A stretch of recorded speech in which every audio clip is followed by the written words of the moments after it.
And then you're sharing your screen.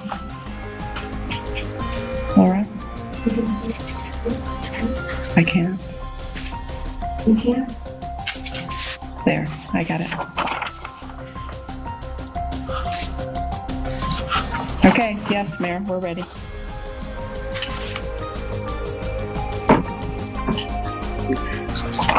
Okay. Good morning, everybody. Welcome back to our City Council meeting. I want to thank everyone for your patience. I would like to go over quickly a couple of our rules. Generally, our rules of conduct is we allow individuals to speak, and any person, addressing the City Council may do so, certainly when they're recognized. And for today, Council, I think we'll go ahead with the same rules that we had, where the individual who's going to had put an item. There's a couple items from the general public that have been asked to be discussed. So we will, those are generally 39 through about 47. And we'll ask those individuals to speak. And we'll give those who would like to speak, if everybody's okay with it, we'll give them 2 minutes to do it. But given the number of items, we often also limit the amount of time per item. So I would suggest if somebody, if everybody's okay, I think that we ought to limit each of those items to, what do you say, 5 minutes for the speaker, and then up to 30 minutes for the whole, so 25 for the additional individuals on those items. Is everybody okay with that? Sounds great, Mayor. Yes. I'm for it. All right. That's the Windows. Any dissension? Should be lunch. All right. And also for the general public, we want everybody to be respectful, and so the language over our internet work is much the same as it would be here in City Hall. That no person, is going to be unreasonably loud or use abusive language or disrespectful to others, or disrupts the intended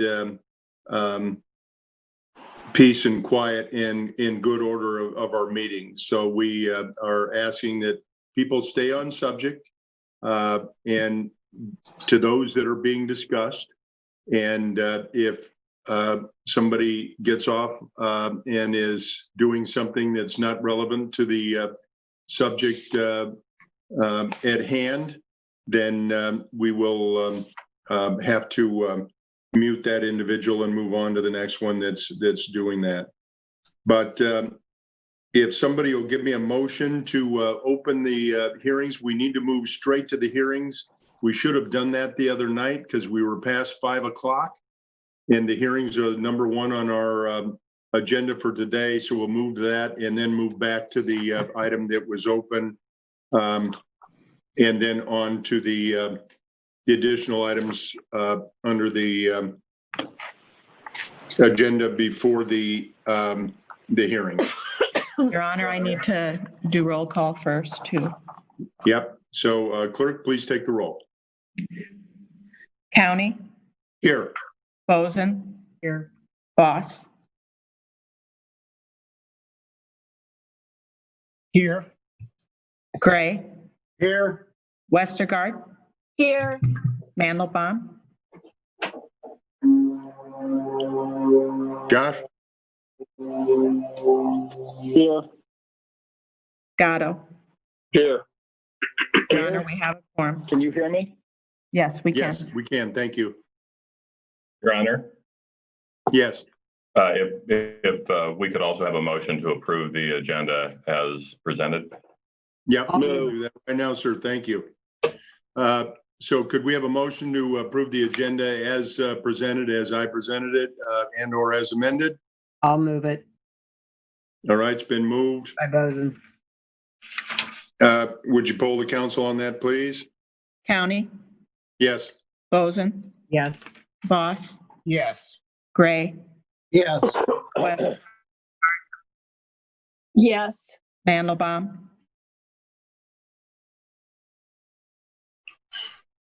Josh, can you hear us? Yes. Thank you. Gatto. Yes. Your Honor, that's 7-0, motion carries. Yes. All right. We'll open our hearings. Let's note that it's at this moment 9:09. And at 9:09, our first hearing item is item 48, which is on the issuance of not to exceed $45,400,000 general obligation bonds for essential corporate purposes. A is an authorization to take additional action. Council Communication number 20-327. Anybody have any comments on that one? Hearing. Since we hear none, I'll move 48 and 48A. All right, thank you. Madam Clerk, would you poll the council, please? County, Yes. Boson, Yes. Boss, Yes. Gray, Yes. Westergaard, Yes. Mandelbaum,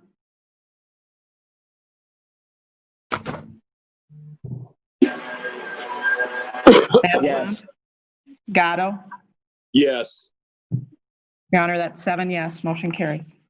Thank you. Item 49 is on the issuance of not to exceed $50,500,000 general obligation bonds for essential corporate urban renewal purposes. A is an authorization to take additional action. Council Communication number 20-327. Let's open it up. Any comments? I hear none, Your Honor. I'll move 49 and 49A. All right, looks like there's a couple of hands up. Is that correct? There are, Your Honor, and you may want to emphasize that you won't take questions, or you'll take questions on these items, and if they have questions on that, they can raise their hands. I'm not sure. We'll go ahead and open them, but we'll see if they're here for that item. Right. So to those in the general public, your questions need to remain relevant to the item, and this one is about urban renewal purposes. So we'll go ahead and see if somebody has a hand up about urban renewal.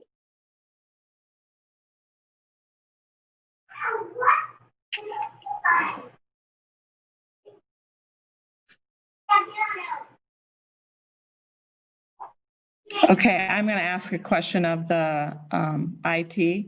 All I have is lower hand and allow them to talk.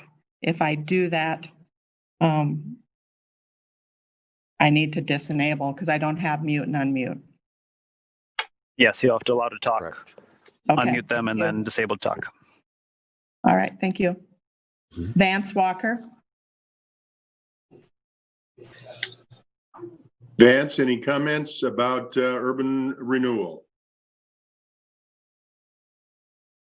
Okay, did you there? yes. Okay. Oh, hello. Vance, we're Yep. speaking about urban renewal. Yes, sir. Okay, I would like to start off by saying we should go with the urban renewal because all of this stuff with the virus, people might not be able to pay for their urban renewal.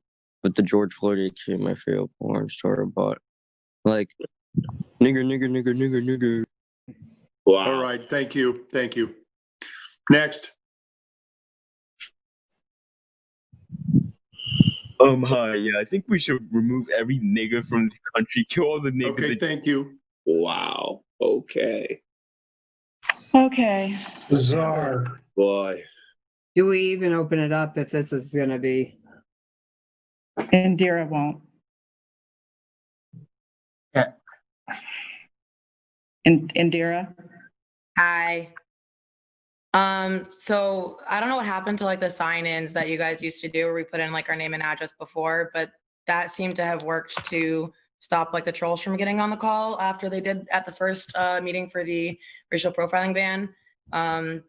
But Thank you. No, I know. We don't, yeah. no, this is about urban renewal. I just wanted to throw that out there. But I think it would, if you guys would be able to, it would be helpful to explain what you're doing with the issuance of the bonds, because I think a lot of us don't really know what that is. But I do know that I am not usually a fan of urban renewal. I generally think that it's a politically correct way to say gentrification. So if this is something that is like progressing gentrification, I don't support it. But if you guys could explain the bonds a little bit more, that'd be helpful. Thank you.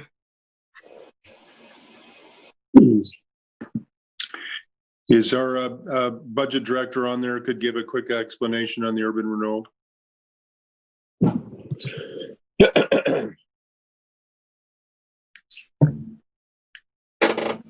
Yes, this is Nick Shaw, the interim finance director. Thanks, Nick. Not a problem. Thank you, Mayor and Council and the public for this question.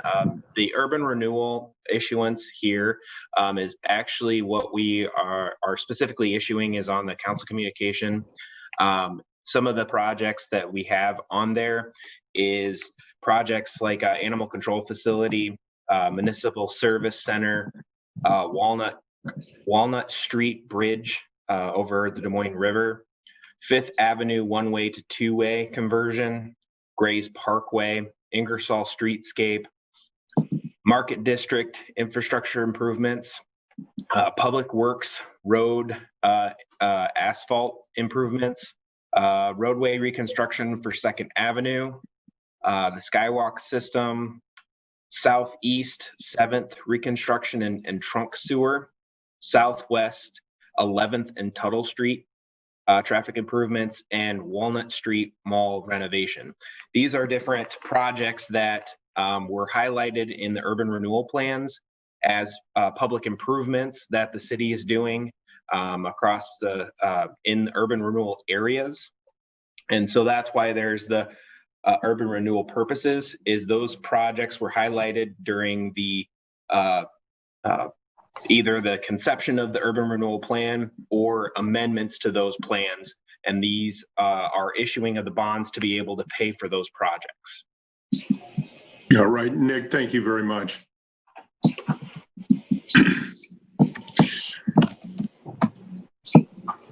All right. I think, Nick, thank you for your explanation on that. And if we don't see any other comments, let's move on and have a vote. Your Honor, I have 4 hands up. Do you want to speak to them? Okay. Michaela?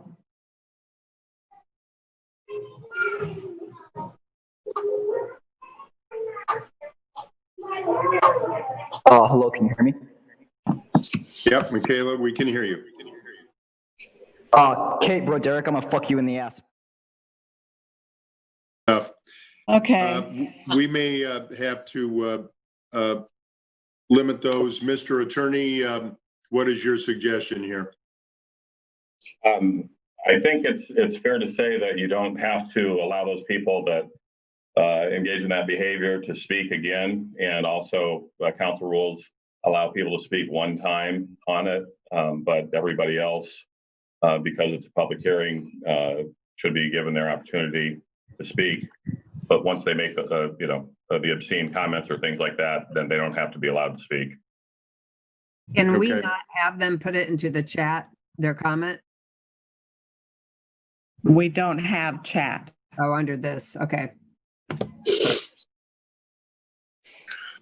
All right, let's see. This is Westergaard. Are we not identifying the callers before? What happens? They have to, yes, they have to register. They have to come into the meeting that way. I have no idea but they're going to say when I open it up. Okay. So I have no control over that until they speak. Is there a way to ask those that want to speak to what item that they want to speak on? Well, No, they're there speaking isn't. just directly to the one that's up, Linda. Well, that's what it should be, but Yep. I'm not sure that that's happening. All right, thank you. All right, we've got a couple other speakers. Let's limit it to the ones that have their hands up, and that'll be it. Go Matthew? ahead. Hello, thanks for letting me speak. I know we're supposed to speak on this item 49, but real quick, on the issue, because I was just terrorized 2-3 times in the last 5 minutes. So I'll just say you guys have a $70 million police department. You guys need to use that police department to find out where these racist trolls are and block them from being able to disrupt city functions the same way you surveil us. Now. All right. Do you have a comment about urban renewal? Yes, I do. So first of all, we spoke with City Manager Scott Sanders and other city officials, as you know, Mayor, because we were at that conversation. And we did talk about gentrification. And both times, both then and now, you guys have displayed that you don't have an adequate response to that concern in the city. Your response right there by the finance and budget director didn't display an understanding of what gentrification is at all. He just named off places that you're throwing money. You didn't address the concern that these actions are going to raise rent for people who cannot afford a raise in rent right now as of all times. And in a time where we know that people need assistance to make their housing, when rent evictions are up by 30% from 2019. You guys are not displaying any kind of an adequate response to assist people in this time. You know that the the Polk County response system and the response system that Kim Reynolds put out has been inadequate. We've been getting mostly rejections for any kind of rent assistance from the state of Iowa, and you guys have no response yourselves. So if you're going to invest in urban renewal, $50 million, where is the equal response to people who are going to be affected by that $50 million and the raise in the property prices? You have $18 million from the sales tax towards property tax relief for those people. Where is the relief for people who are renting? Thank you.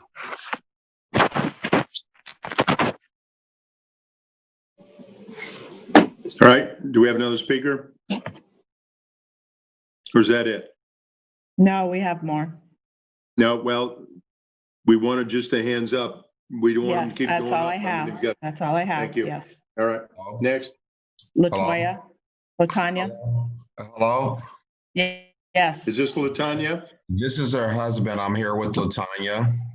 Okay. And I just want to speak on the urban, the bill you have forward. You were speaking of it being gentrification. I'm hearing that word used a lot. And the interesting thing is those projects are to beautify, most of them, the downtown section, which is predominantly, although it is mixing a white district, there's not mentioned that it's going to serves the people who live in the near north side area, which is predominantly African American and Latino. And that's what I'm troubled with. Are there any projects that are going to benefit those people specifically, plus without raising their rents? That's all I want to speak on that. All right. Thank you. Next.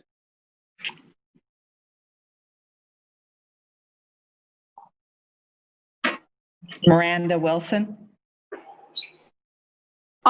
Well, I was gonna say something about how I think that you shouldn't be closing it off based on, a couple of racist jerks. I think everybody should have the chance to speak and maybe just kick those people out of the group since you have control over that. Thank you. Can you move on to urban renewal, please? Yeah, no, I'm going to that right now. I would like you to answer the question that was just raised, actually, instead of just moving on from that. Do you have any projects that are going to benefit people who live in those communities?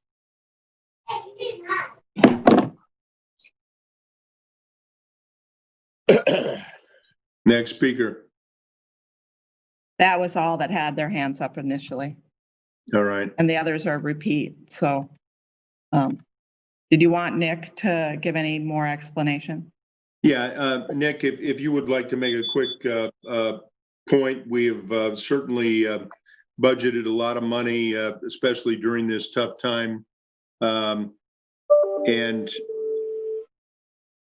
to help rent, to help food, we've spent a lot of money. Any quick comment on that, Nick, about some of the budget things that we have done with city money, federal money, to redirect it to some of those purposes to help those who most need it? Sure. Again, this is Nick Shaw, the interim finance director. This particular item of 49 and 49A, this is actually the issuance of bonds.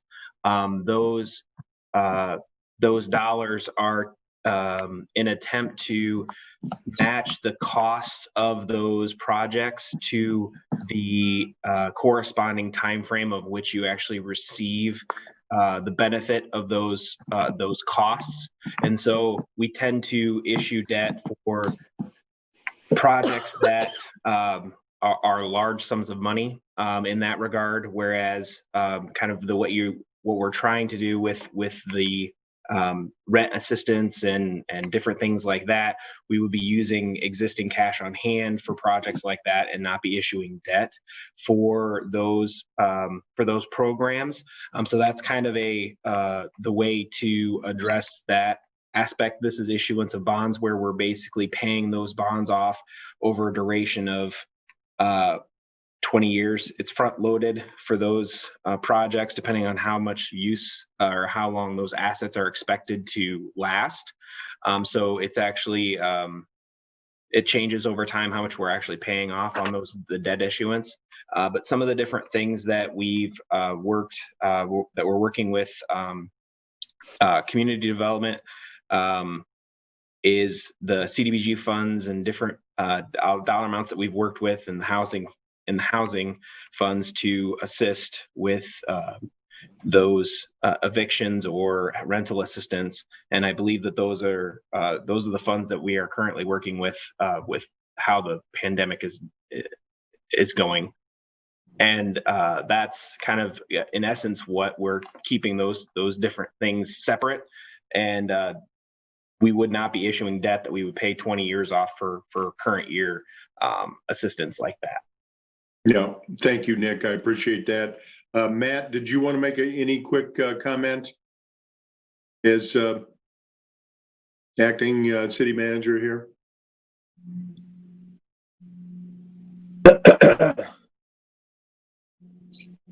Matt? Matt, you can unmute yourself.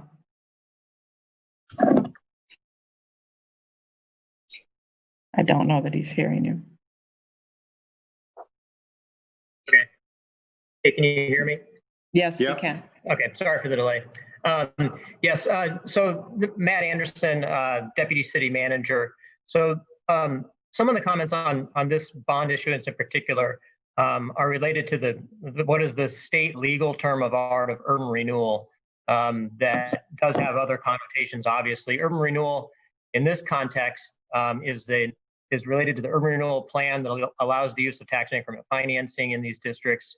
We have a dozen or so urban renewal districts around the city, really in all wards, some more downtown, obviously being more commercial focused, but out in the neighborhoods, Beaverdale, some large TIF districts in the Eastgate area. They're spread around town. We've used them both for industrial and downtown development and neighborhood improvements and infrastructure, and as Nick said, bridges. And so the term of art is simply a legal nomenclature of urban renewal. And it may not have that same connotation in this context that term often brings up. It's simply a legal term and a mechanism and the plans associated with it that allow this type of financing to be utilized. All right. Thank you. You're welcome. All right, with that, do we have a motion for 49 and 49A? I think I heard one. I moved it, Your Honor. All right, it's been moved. Would you poll the council, please? County, Yes. Boson, Yes. Boss, Yes. Gray, Yes. Westergaard, Yes. Mandelbaum, Yes. Gatto. Yes. Your Honor, that's 7 yes, motion carries. All right. Item 50 is on the issuance of not to exceed $1 million general corporate purposes GPC 1. A is an additional authorization to take additional action. Council Communication number 20-327. These communications connected to all these bonds are the same. If for those that are watching, but any discussion, we'll open up the hearing. Mayor, I'll move 50 and 50A. It looks like there's a couple hands up, though. All There right, are. let's take those couple of hands up. Matthew? Yeah, I didn't get to unmute myself earlier, but I understand what urban renewal is. I study these. This is what I Okay, do. Matt, let's Okay, get on so, to but the one listen, that's listen, at hand listen. here. I'm commenting on the issue. So I'm saying I'm not asking you what is the legal code or what is the project. I'm already studied on the 12 projects that y'all have going on in the city. I'm saying you have investment plans, but you do not have plans to deal with the externalities or the byproducts of these investments, which is that rent is going to go up across the city every time you dump $50 million into these projects. You explaining to me how it's financed doesn't change the fact that this is essentially a wealth transfer and is a wealth transfer upwards. That is my concern. Thank you. Thank you. Next. Indira?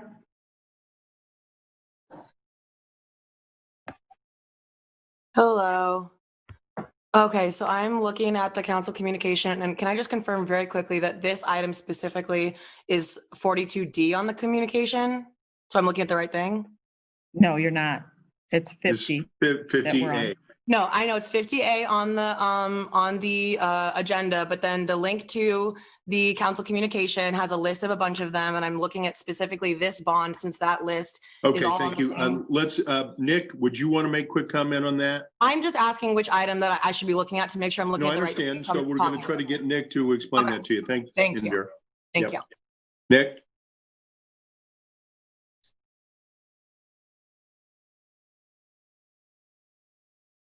Yes, the way that these items are laid out on the council communication, the starting on page 4 of 9 on the council communication kind of talks about the each one of the hearings.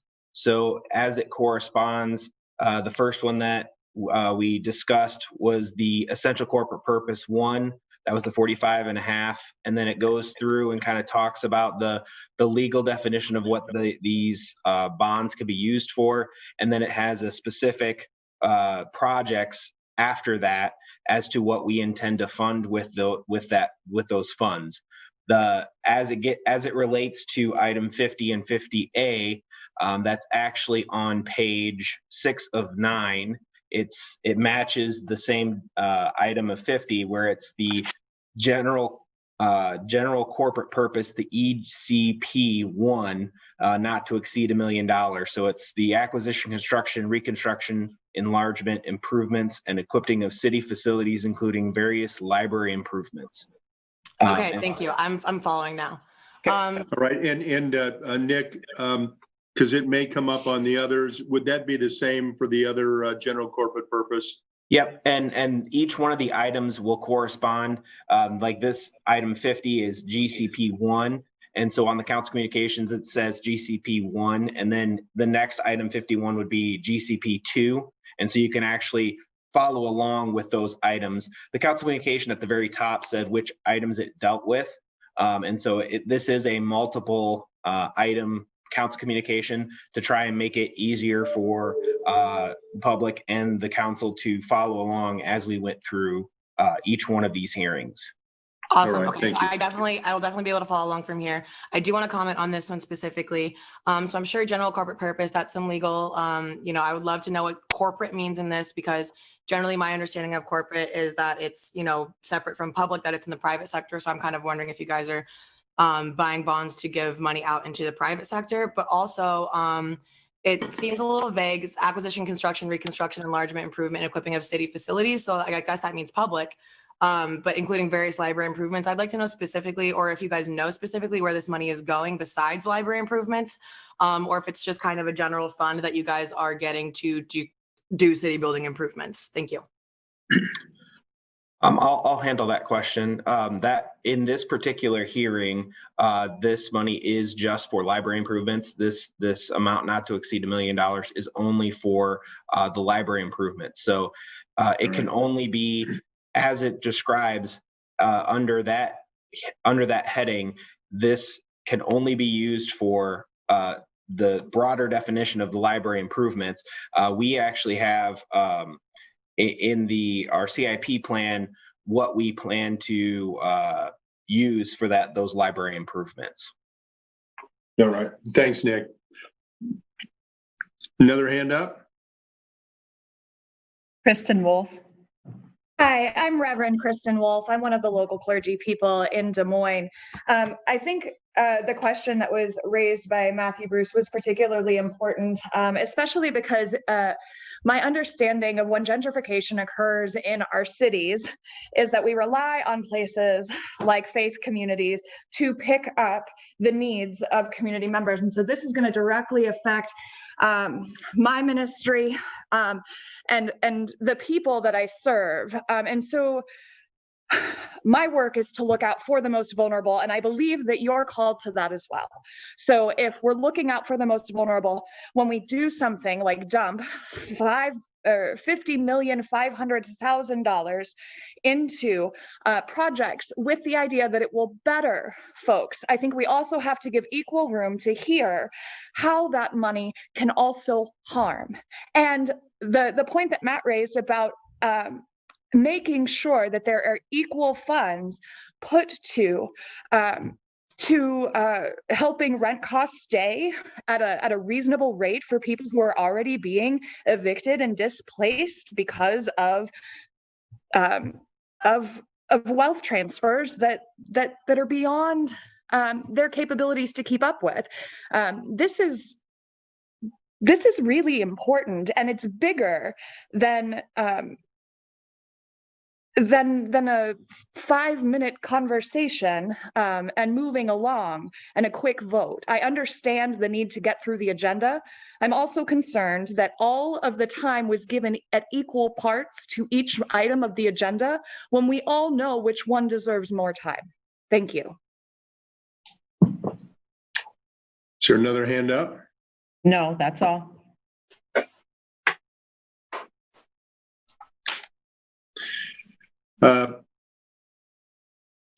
Can we get a motion on item 50 and 50A? It's already moved by. It was. Yeah. I moved it, Your Honor. All right, thank you. Clerk, would you poll the council, please? County, Yes. Boson, Yes. Voss, Yes. Gray, Yes. Westergaard, Yes. Mandelbaum, Yes. Gatto. Yes. Your Honor, that's 7 yes, motion carries. Item 51 on the issuance of not to exceed $1 million of general corporate purposes. This is GPC 2. And A is the authorization to take additional action under Council Communication number 20-327. Any comments by the council? No, I'll move 51 and 51. All right. That's been moved. Are there any hands up? Yes. All right. Oops, Indira. Hi. Okay. So now that I'm kind of following along, it looks like this one's for library purposes as well. And I am a very big fan of library. I'm a supporter of libraries, and I think that they do need to be kept up. So that's very important to me. I'm also, I find that it's important to keep our city infrastructure renewed, in a word, and keep everything looking nicer and better to kind of like improve the quality of life. However, I think that does include housing, that does include lots of other issues. And so I'm kind of wondering, after all of these bonds that you guys have on the agenda today, which is millions and millions and millions of dollars, I know that we're selling a lot of bonds today. I'm wondering how many more you guys have left, and if you can in equal part put bonds toward public housing, towards housing renewal grants to less advantaged people, so that all of our neighborhoods can be beautified, even the parts that don't have, you know, big corporate infrastructure, even the parts that don't have a library, even the parts that don't have city buildings. If we can give grants for people to renew their homes, for people to fix their roofs, for people to fix their siding, for people to get their basement from leaking, so that people can have a better quality of life, and we can make Des Moines one of the best places to live in the country again. Thank you. Thank you. And to that, I will just make one comment. We have worked on that not only through our Civil and Human Rights Commission, but also through Invest DSM. We are trying new strategies, not just blitzes on blight, but strategies to help individuals around our city in specific areas to invest in their homes, to make the improvements they need. And the city and the county have partnered on moving that forward. And we've got a long-term commitment, and hopefully we'll see some private sector people step into our efforts as well. But we've been listening, and we've been trying to constantly find new and better ideas and ways to help everybody have a good place to live in a good, safe neighborhood. And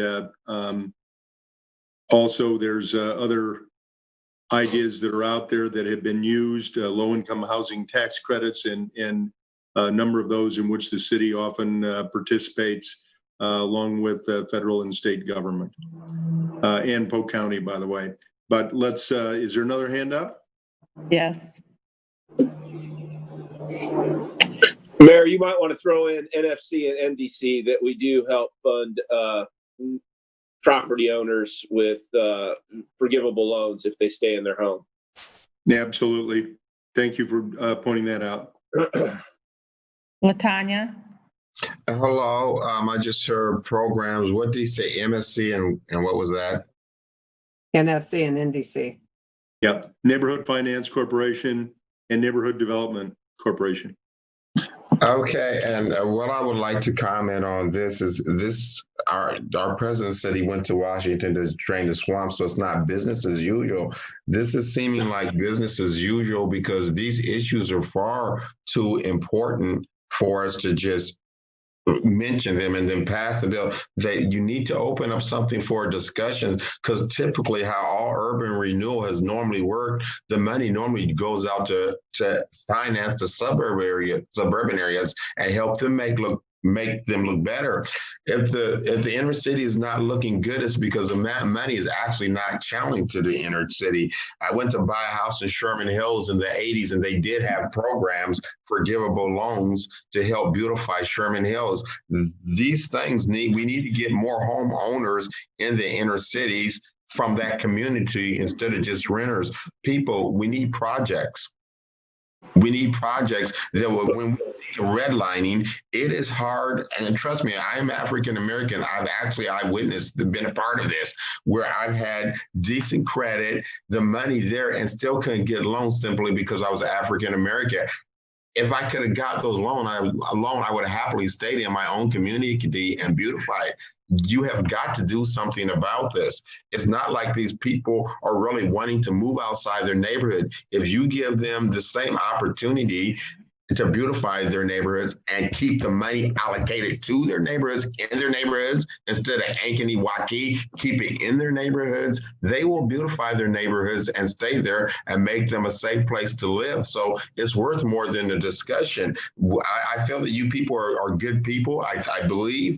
and we shouldn't have to make our vote force you into making good decisions. I hope that you are going to move with your heart and what is right, because if you get those money to those communities instead of projects around the communities, a lot of the projects you're mentioning are to beautify the downtown Des Moines area, which does have some minorities down there. But when you look at the near north side and just east of the city, even which is predominantly white, just east of the city, you got to get money to those communities. They will stay there and beautify them. Thank you. Next speaker.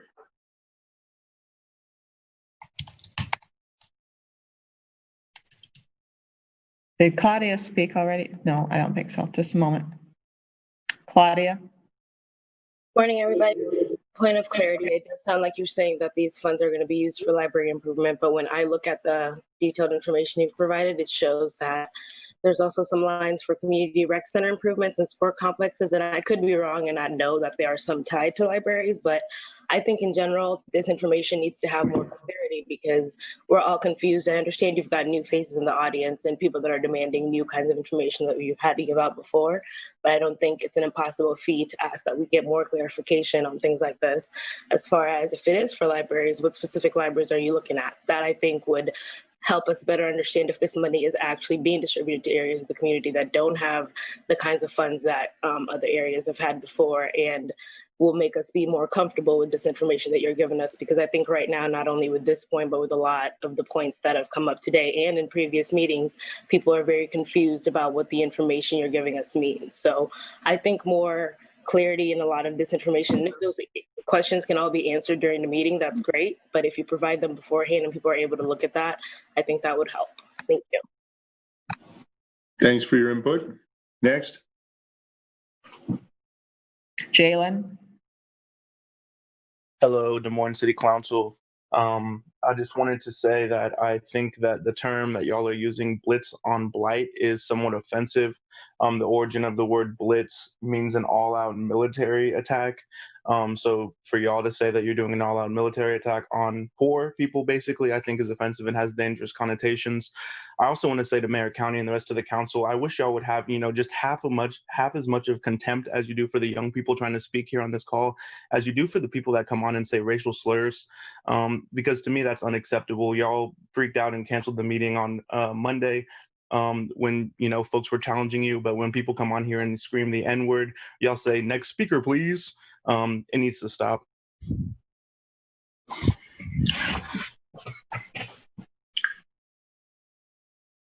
Any other hands up? Yes. Truly? Hello. Just like my fellow Spartans that spoke earlier, my education and experience as a teacher allows me to see the crucial need and benefit for social services in. Yo, this bitch talks too much. All right, I'm gonna cut it off right here. Nigger. What in the world is going on? There are, and several are repeating, but there's several that aren't. I can't control when I call on them because I don't know what they're going to say. Yeah, so that person doesn't get to speak anymore the rest of the meeting, correct? Right. Is that what we decided? That's correct. Correct. Okay. So all these people that are signing on, we have their name and their address or whatever address they put in? Yep, we have phone numbers, email addresses, yes. Yeah. So I don't think we do, because I got text that people could just sign on through the link on the agenda without pre-registering. And that last call and the people who are making the unacceptable racist remarks, I don't know if we have them traced, but that person, it sounded like there were two people talking there, and I don't know what was going on. They can talk over each other on one line. Yeah. I can only do so much. That's all I can do right now. Yeah, we're not asking UK, but IT needs to get, we need to get some control over this, because that is not acceptable. And we're not gonna, we cannot have that happen for the next 6 hours. where people can just jump in and say racial slurs like that? This is Dan from IT. So they're kind of doing a bait and switch. They're raising their hands, and then when we unmute them, they'll start off on something benign, and then they'll go into a rant because they know they only have a couple of seconds till they get muted and kicked. But they are disguising their identities as they log in. They can give false information. As Kay mentioned, we don't know that until they start speaking. So, okay. Yeah. Is there a way to enable the chat so the questions could come into us so we can see their questions and then we could answer them? Their question would be, well, we tried that with the Q&A. The question will be benign, and then when we allow them to speak, they're allowed to say whatever they want.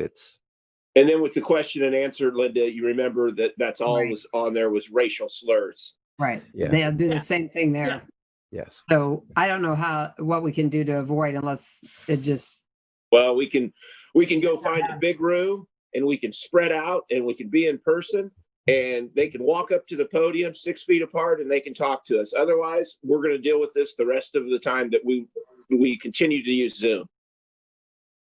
It is unfortunate that people are so they aren't able to have. I mean, we're in the middle of a pandemic, everybody, and I know that we need to protect the health and well-being of all of our citizens, including those that are on the phone. And we've seen how social distancing works in some places very well, other places not so much. And I think that we've been trying to be responsible in the operations of our city government and the way we do it. We would hope that everybody here on these meetings is respectful. And unfortunately, as we all know, we have some that are not. I think we need to continue to do everything we possibly can.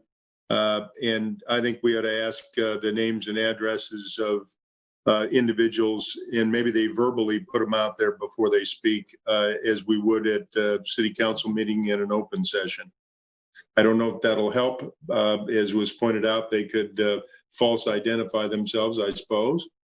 But I think the intent generally of the public is to have their voices be heard and to move our city in the right direction.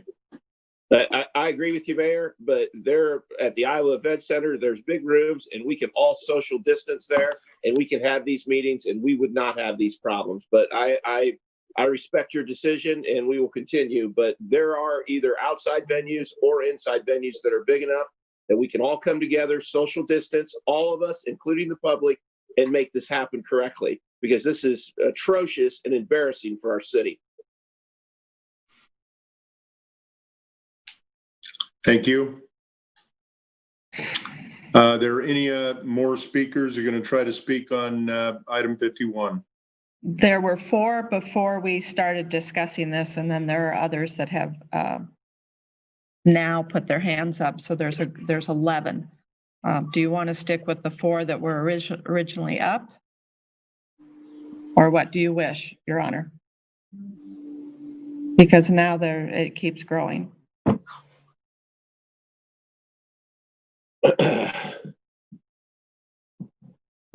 Let them all speak. Okay. Miranda? I don't know what else we're going to do. Miranda Wilson? Yeah, no, I appreciate that you're going to let us all speak, even though there's horrible people in here. But I just want to go ahead and raise the question, so far I've been on this meeting for maybe an hour, and I've watched bills for millions of dollars go forward. And I would like to know, if we're putting millions of dollars into just making our city look nice and, things like that, important things, are we also going to be putting forward money into, the fact that we have a very large homeless population here in Des Moines, or, that there are people who are going hungry and there are, people who are suffering? Are we going to be putting money forward to that and not just, making downtown look pretty? That would be a concern I have. Thank you.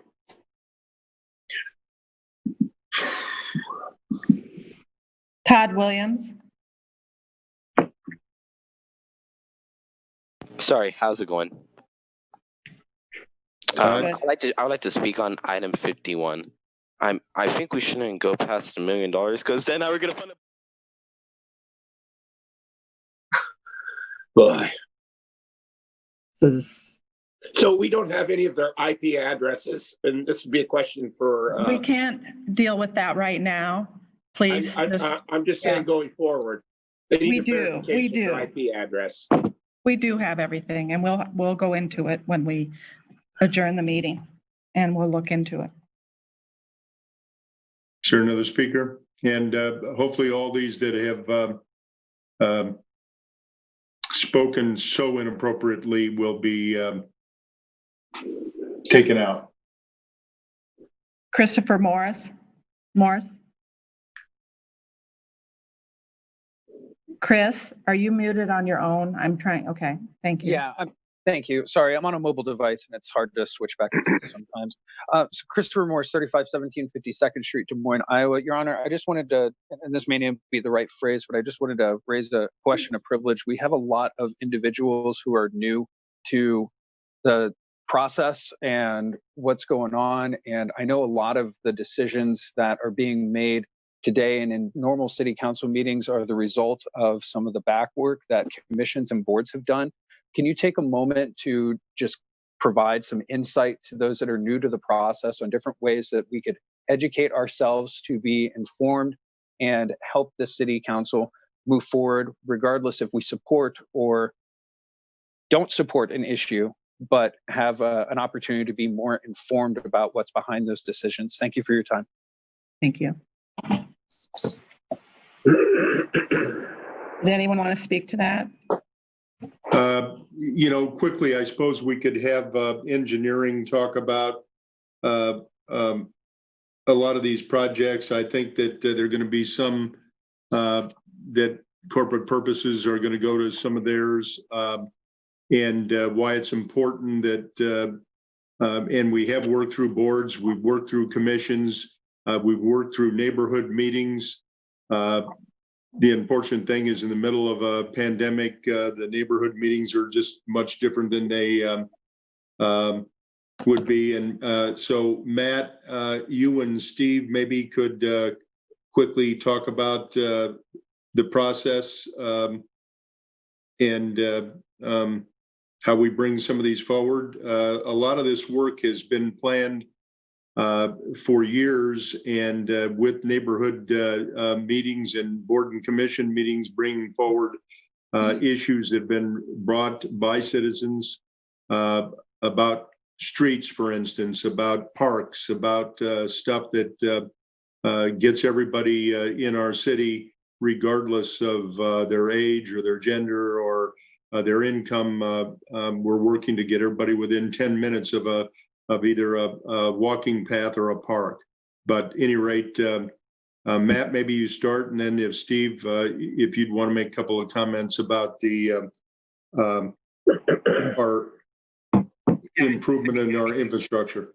Yeah, I'd be happy to, Mayor. This is Matt Anderson, Deputy City Manager. So and I thought that was a really good question. So just to focus on process, these steps here to sell the bonds for these projects is really the last step of the process, and oftentimes a process that started many, many years prior. And so that opportunity for public input, neighborhood input, and on many of these came years ago as projects work their way through our prioritization in our parks or libraries or infrastructure improvements. So you're right. A lot of the best opportunities to engage could be through participation with the Park and Rec Board, or through the library board, or your neighborhood association as city staff are meeting on a regular basis with the neighborhood associations at their meetings, talking about their priorities for infrastructure or park improvements or safety improvements. So that, and we work on a 5-year capital improvement plan. So a 5-year CIP So projects like, say, a big one like the Walnut Bridge rehabilitation, we've known about that project for many, many years. We did Grand and Locust, and now this is the next in the and Court, and this is the next in the but those have been planned for many years, and then this is the next step in the process. So when we work on our budget all throughout the fall and winter, we're about ready to kick off in the next couple months working on the next fiscal year's CIP. That's where those input opportunities come, and before this final step of actually raising the debt to actually construct projects. So we'll be out in the neighborhood, or hosting those public meetings, which will be more difficult because of COVID this time. But I know usually it's in January or so, once the CIP has been presented to the city council, and there are many opportunities at council workshops for the various capital improvements to be commented on by the public, that we go to the neighborhoods, or I think the last one was at the Central Library this winter, to finalize this, and then this is that final step in raising the funds to do those projects. So I think it was Christopher's point, there are a lot of opportunities through your boards, commissions, and neighborhoods, and just direct contact with city staff and city council at workshops and neighborhood meetings to understand what we're doing, why we're doing it, where we're doing it, who does it impact, who does it help, and give that public input. That's how a lot of these projects end up, is by requests from the neighborhoods and the businesses that we work with. Honorable Mayor, can you hear me? Yes. Okay. Honorable Mayor, members of the City Council, Steve Neighbor, City Engineer, thank you for the opportunity to speak. Also a resident of Des Moines. Matt hit it best. This is the process just to sell the bonds. I am proud that the city is using, for example, there was some discussion on urban renewal districts. In urban renewal districts, we can only use tax increment financing within the urban renewal district. So, for example, Nick mentioned the 2nd Avenue reconstruction project. 2nd Avenue happens to be barely on within the boundary of the Central Place urban renewal district, and so the funding that's generated from the taxes from those properties within that district is being used to fix 2nd Avenue, fix the street. So I'm proud that the city is using the urban renewal funds to fix infrastructure. So, for example, the Walnut Street Bridge,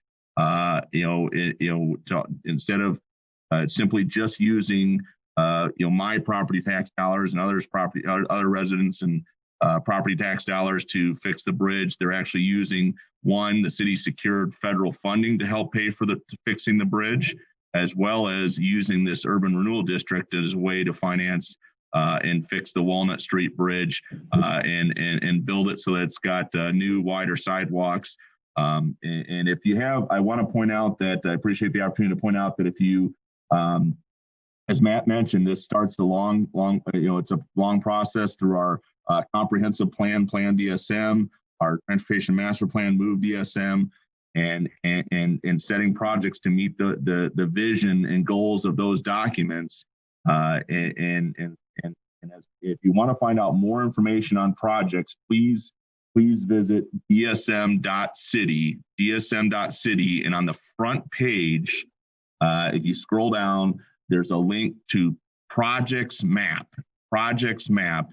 and you can type in your address or zoom in. If you want to zoom into 2nd Avenue or whatever, the Walnut Street Bridge, you can click on it and see what the project is. It shows what page how it's referenced in the city's capital improvement program budget, and who you can contact if you have more questions.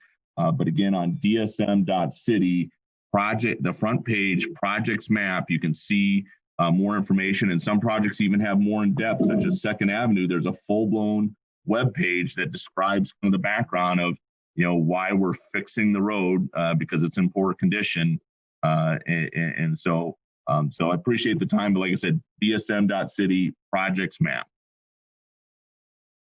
Steve, thank you very much. Hopefully for everybody, it lays out, and I think we'll push it out even more, not just to those that are on the phone today, but to the public in general, so that everybody who maybe hasn't been involved in our processes in the past can better understand how to do it, how to get involved with a neighborhood association, or get involved with input on boards and commissions. Their agendas are posted, and as Matt said, we're going to be moving into our next budget cycle here shortly. These are all projects that have been okayed. This is just the funding mechanism to move them forward. Any rate, is there any other hand up? Again, on item 51.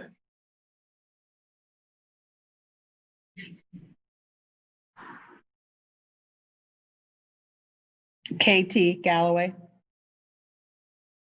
Yes, hi there. Thank you for giving me a chance to talk. I'll give you my address. It's 3229 Skyline Drive. I just want to express, like, all of those comments were very violating. Just to kind of help with your language effectively, to help with your communication with the community that you're working with, please, by all means, call it for what it is. It's not just inappropriate, it's racist comments. I just have to put that out there. I think it will help with everybody that you're working with in the community. To tail off with what one gentleman said, I think he talked right before all the comments that were coming in. He spoke about, beautifying the community and the importance of doing that, bringing people into the community, and how important that is to do in the urban community, and how he would be happy to be able to move into the community. My question is this: what is the plan to hold accountability for that in the future? Being somebody who has come out of a domestic abuse relationship and lived in Des Moines, to be able to do that, it takes years to come out of that. And the options for families in that situation, where they place us, it's we're at the mercy of the city. And to see the things that have happened in our city and the help that's given to us, it's very it's very shocking to sit here and listen to the city council and what the future plans are, and to know that we've got a whole city of people that are begging for this beautification project to come to hand, and to hear these people sitting here saying, well, I want to come live here, but what are you going to do to be able to provide for us? So I want to know what accountability is going to be given to make sure that in the future that is going to happen. Thank you.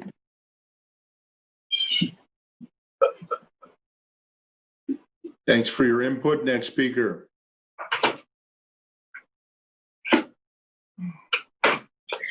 Chelsea. Hi. Thank you so much for unmuting me. Good morning, folks. So I totally understand that we're talking about urban renewal. I would just like to acknowledge that the South Side still doesn't have sidewalks. So as we're continuing these conversations, please prioritize these neighborhoods, which just have no resources, as little as sidewalks. We can't be a part of our communities if we can't get around our communities. I'd also like to add, I understand that there's been a lot of racist comments here, and I appreciate y'all muting them. But in real life, we can't mute these people, and these people are members of the Des Moines community. And so when we think about where are we putting our resources, we really need to put our resources into directly combating white supremacy. As we see, it's showing up all over the city council meeting, and pretty much shows up at every single city council meeting, which is really unfortunate. I will say as well, when I attended this Zoom meeting, all I needed to do was put in an email, you guys, so I could have put in any email. So this really isn't a secure thing to be doing. I do appreciate the idea of how can we make these meetings more accessible and more safe to avoid these kinds of issues. But I would, push back on an in-person meeting. I understand that maybe there's social distancing measures, but I really don't think that's the safest way. But agree, obviously, this one isn't working either. And not just that this one isn't working, but originally this meeting was at 4:30 and now it's at 9 in the morning. Many people are working. This is not an accessible meeting as is. That's all I have to say. Thank you.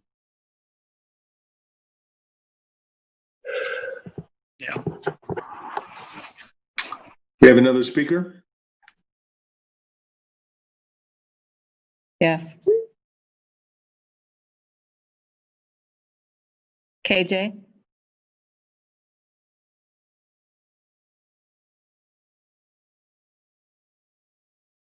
I can't get him unmuted.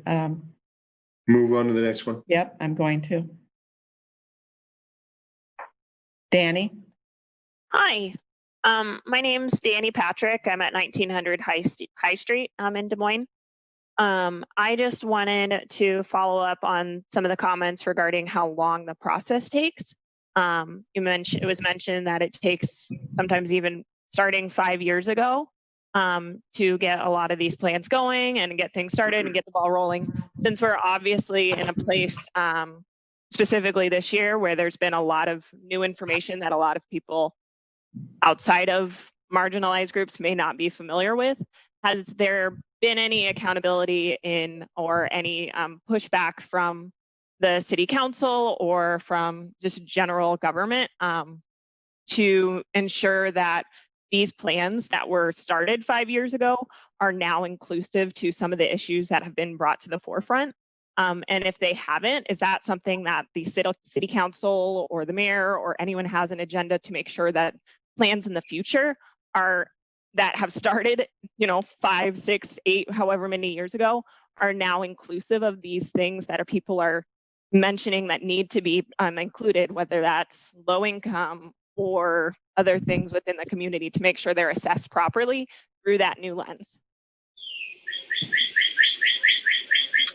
Thank you for your input.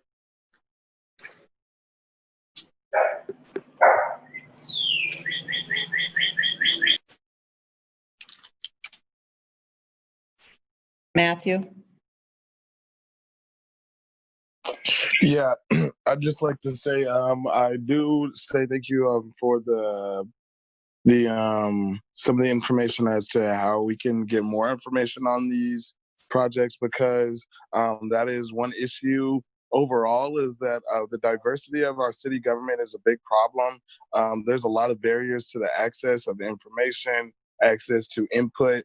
I'm sure if getting into city council meetings was this inaccessible, I'm sure getting into the process and staying a part of this process over 5, 6, 7 years, or however long it's been, has not been an equitable process. And it shows in the outcomes. And the outcome is that there is not, fundamentally is not an address to the byproduct of these investments. I'm not necessarily disputing that the investments aren't important, but I'm saying that you guys are not addressing all of the aspects of the situation, and you are not looking at the byproduct that is rent going up, prices for property tax going up. You haven't addressed rent, and you haven't addressed what this does to communities of color and communities that are vulnerable.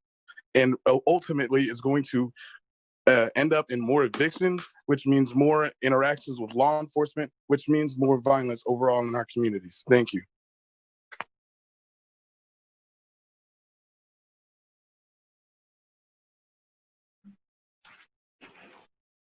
You have a next speaker. Thank you. Kristen? Hi, again, it's Reverend Kristen Wolf. I first want to address Matt's explanation and detailed information about where to get information regarding these decisions that have been made. I appreciate that. And at the same time, I would like to acknowledge that not everyone here is uninformed or misinformed. There are many people here that know exactly what is happening and are asking valid questions about the vulnerable communities that this money will affect, and that those issues have continued to be ignored while we're getting explanations of the decisions that are being made and where the money's going. It's not answering the question of what's going to happen to the vulnerable people. As a faith leader, I work in a level 1 trauma center downtown Des Moines. I see the people who these decisions affect every single day of my ministry and my work to miss the importance of how this money will affect the people who have been made poor by systems of white supremacy in our city is dangerous and unethical. That is the question that's being raised. What is going to happen to the people whose rent is inflated because of the money that's going there? Now, we can explain, you can give us more education about how this works.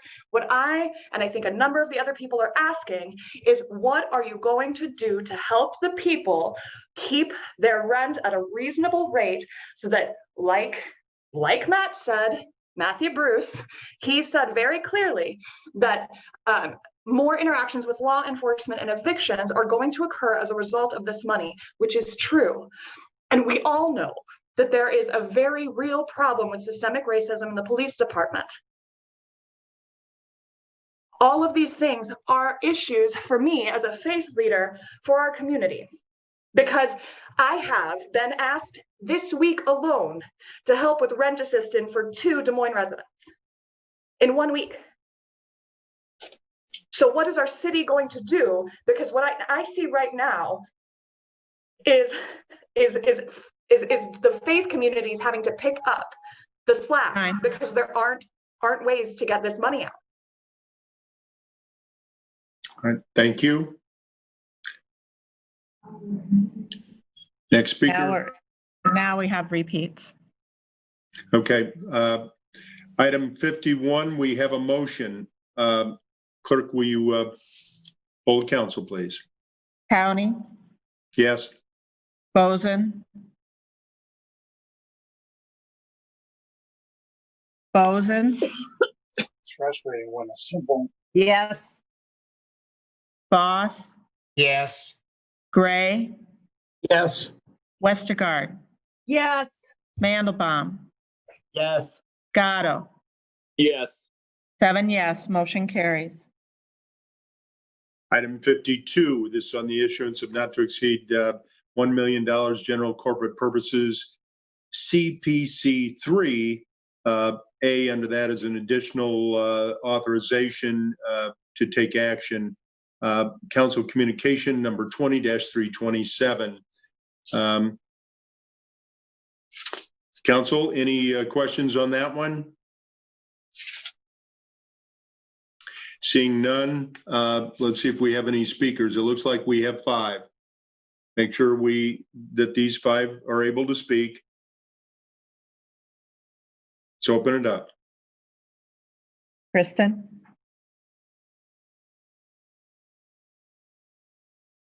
Reverend Kristen Wolf? She put her hand down. Okay. I'm sorry, that was an accident. Well, there you are. Okay. Yeah, I just wanted to say that was an accident. I didn't mean to have my hand raised for this part. Thank Okay. you. All right, thank you. Devin Severson? Hi, thank you for allowing me to speak. Can I be heard? Yes. Okay, so I'd just like to address the fact that you have had multiple very valid questions from several people, and your response has been thank you for your input as opposed to actually addressing those questions. And they're asking questions that are very applicable to the daily lives of people in the city of Des Moines that you really need to be taking into consideration. You have a responsibility to your constituents and a responsibility to answer their questions and make sure that they are informed on not just the specifics of the bonds issuance and where they're going, but how that is going to disproportionately impact other communities and, you know, what they brought up over and over, people's rents, people's ability to live comfortably in the city. So I'm going to ask you to please answer those questions and please actually address your constituents when they're speaking to you. Thank you.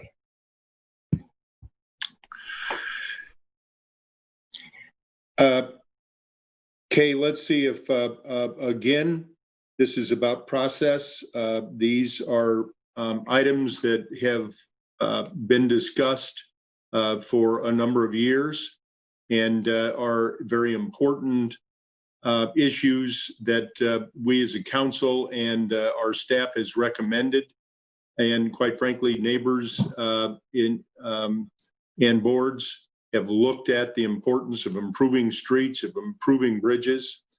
I think that, Matt, do you want to quickly give an overview of the process, again, moving forward? And maybe, Steve, if you would want to talk about the importance of fixing some of the infrastructure and things that we hope would last 100 years, but sometimes streets and sewers and sidewalks, all those things need to be addressed, and we're moving forward. Matt, if you have a moment. Yes, Mayor. Matt Anderson, Deputy City Manager. Just so I understand your question, you're just process moving forward on additional plans in the neighborhoods, or I want to make sure I'm answering your specific question. Well, I just think that obviously all of these items that are on today have been before neighborhoods, boards, commissions for previous discussion. We have some folks that probably haven't felt like they've had an opportunity to have input or didn't know what the process was. So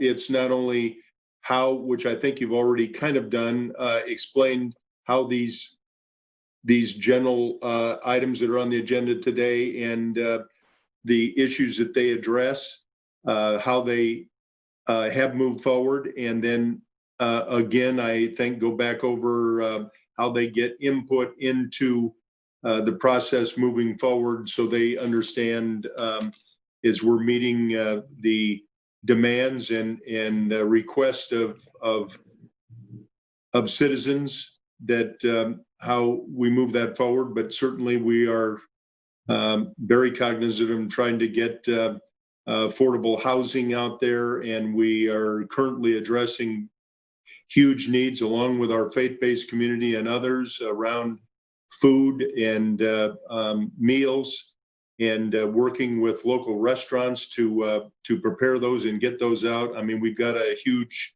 undertaking that's in place, and concerns of our council members that have moved a lot of money towards that direction to make things happen. So if you could kind of quickly highlight those things, that'd be great. Sure, Mayor. So for these specific projects, for the various bonds that we're selling today, most of the projects do still have other steps in the public process. Urban Design Review Board review, for example. There could be further park or library board approvals, traffic safety committee approvals. So public meetings that would certainly be held. Some of them, so I think maybe the Ingersoll Streetscape was mentioned in there. There's still neighborhood meetings that will be taking place on that improvement, and it's a pretty big list. So there are still public input opportunities. Their contracts for these and design for these projects will still be going through for city council approval. So there'll be city council opportunities for you to weigh in on them and the public to weigh in on the individual projects. To the discussion on affordable housing, rising rents, assistance for homelessness assistance, or assistance for Central Iowa Shelter and Services, that sort of thing.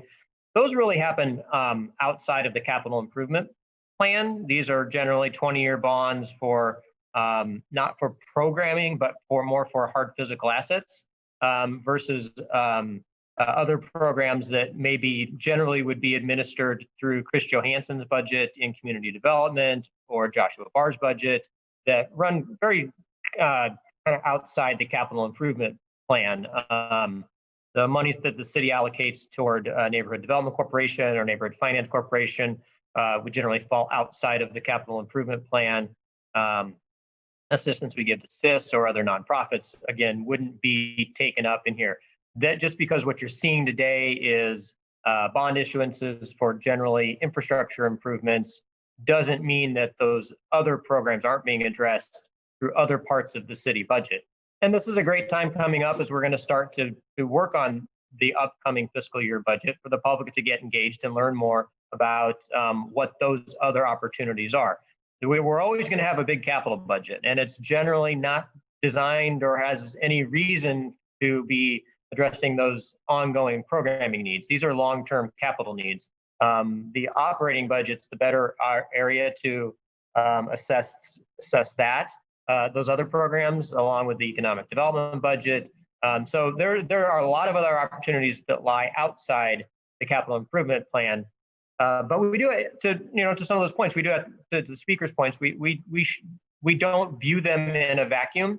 The capital improvement budget and the operating budget do lay side by side, and they do dictate together what the tax levy is, and that impacts every property owner. All right, and hopefully that gives some people sort of an idea. I think that as we move forward in this meeting today, if there's some specific concerns about the item that is up for your input, we'd like to hear that. But in regarding the process, if people have further questions about that, I would direct you to the city manager's office, probably through the clerk or other council members. You could get some questions out to them. But today, let's move forward on these specific items that are before us. You have a question from Josh. Josh, go ahead. Thank you, Mayor. I was maybe just going to make a suggestion. There's nothing that prevents us from starting our budget process earlier. And I think there'd be value in, some years we do 1, some years we do 3.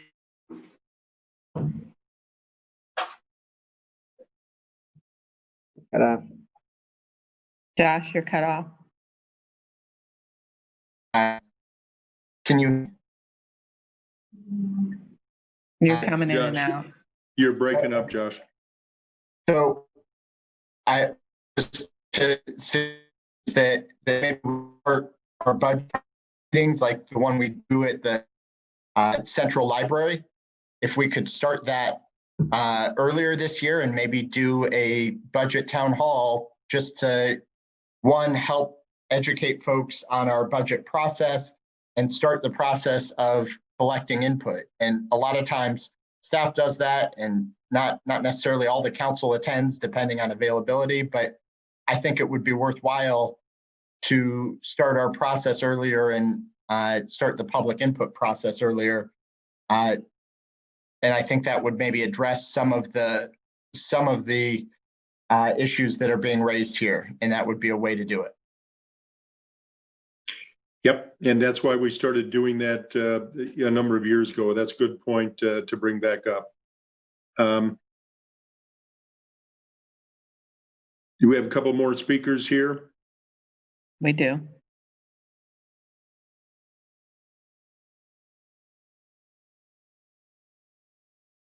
KJ, are you muted on your own? Can you Okay. can you hear me? Yes, we can hear you. Okay. I think would it be possible to have like a point of personal privilege? I want to speak on some of I want to speak on the thing that the Mayor Pro Tem said earlier. I think that these meetings are really, really disqualifying people that aren't able to afford internet access. So I really, really like his idea of having these meetings live in a large location where we could all social distance, and then we won't have, hopefully, these racial comments that are being made, and the businesses that the city has to do can be conducted in a reasonable manner. I mean, is there any action being taken on maybe meeting live? Is that an option for us? We've been trying to take a look at it and see what kind of a appropriate venue would be to take place. We obviously there's huge health concerns with a surging pandemic, so we'll continue to look at it. And thank you for your input on that. Let's move back to the item at hand, 52.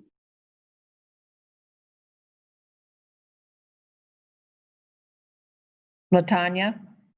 Hello, yes, this is Torn Shook, and I would like to speak on something. This will be the last you hear of me today. I have something to do, but I feel that it's important to get some things out.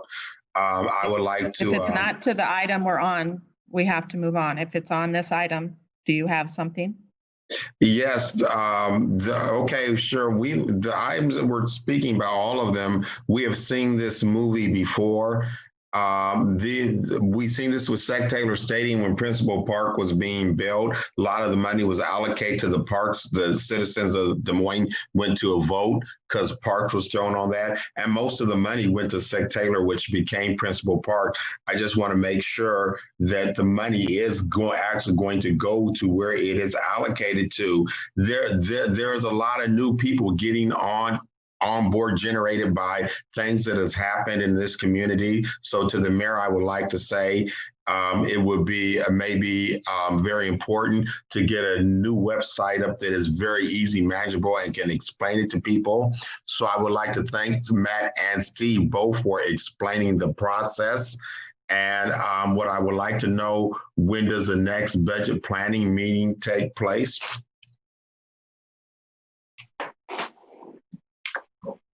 We'll post that up as soon as those are solidified, and we'll get it out. We'll put it on our website, and we'll try to push it out in every way possible. Thank you.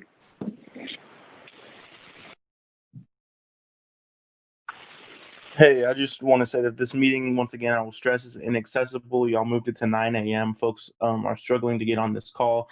Y'all are kicking people out of this meeting for no reason. People who haven't even spoken are being removed from the meeting. And when they try to join back in, they're being blocked out of joining back in. I have 3 different friends who have texted me and said that they were removed from this meeting for no reason at all. So please get your stuff together, Des Moines City Council. I would also like to call a point of privilege, point of order. Councilmember Joe Gatto, please mute your mic when other people are talking. We are tired of listening to you cough and clear your throat. You're interrupting people. It's rude. Next. We are not kicking people out of the meeting. I just want to make that clear. We are not removing anyone. And for the record, I've had mine muted, so it must be someone else. Thank you for pointing that out, though.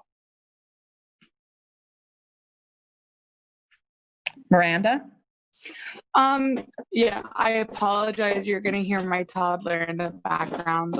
So I would like to go ahead and just go back. I appreciate the education that has been brought forward. But when it comes down to it, there are people that are just new to this meeting and new to the process and everything, and educating them on like, hey, you missed out on this one, but you're not going to get to make it like for this one. So just better luck next time. I feel like that's very demeaning and not very, conductive. And if you have been working on these things for years, years and years, then I feel like you should have the answers that people are putting forward, right?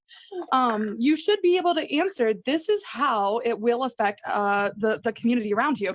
I was speaking to Councilmember Connie, I believe it was, last night, and telling her about a concern that I had with the item on the agenda. And she specifically told me, and I asked her, I was like, how many people have come forward and told you this is what they want? And her response was, people don't generally call in if it's what they support. So how do you know? How do you know that these things on the agenda, when you are making these meetings inaccessible and you are making it hard for us to become part of this process and everything, how do you know that this is what the people want? And how do you know that this is the best thing for the city based on your constituents?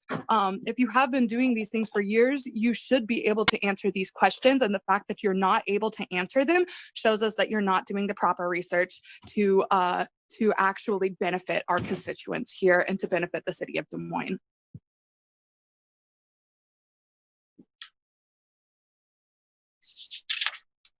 Next speaker.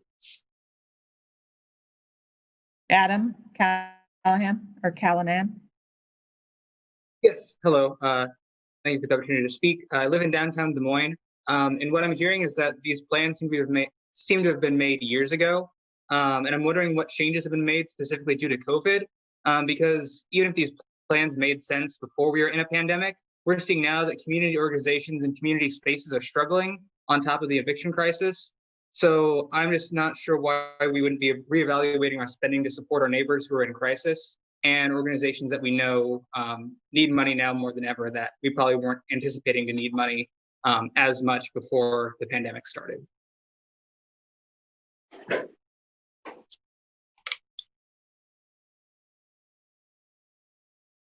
Next speaker.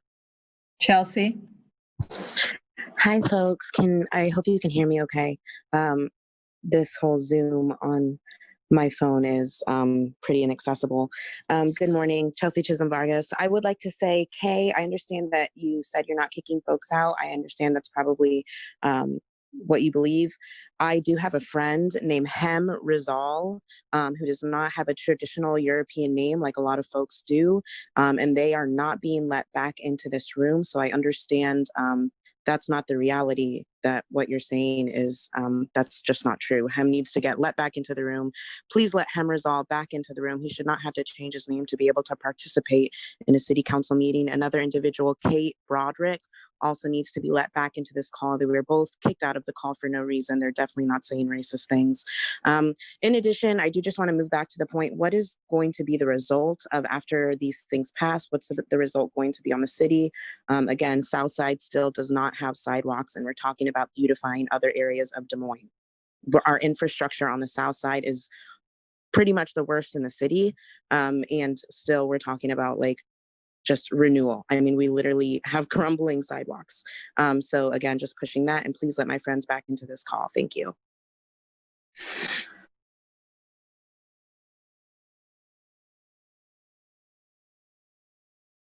Indira.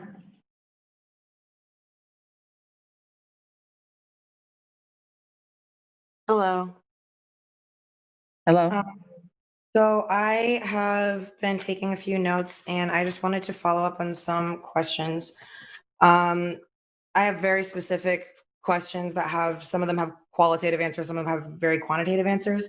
So we have a lot of concern about like how these, I think you said they're called the capital improvement plan, how these are going to affect gentrifying the neighborhoods they're being done in. And I want to emphasize again that I do believe in upholding infrastructure, and that our infrastructure in Des Moines has been really terrible. And those bridges, I don't want them to collapse.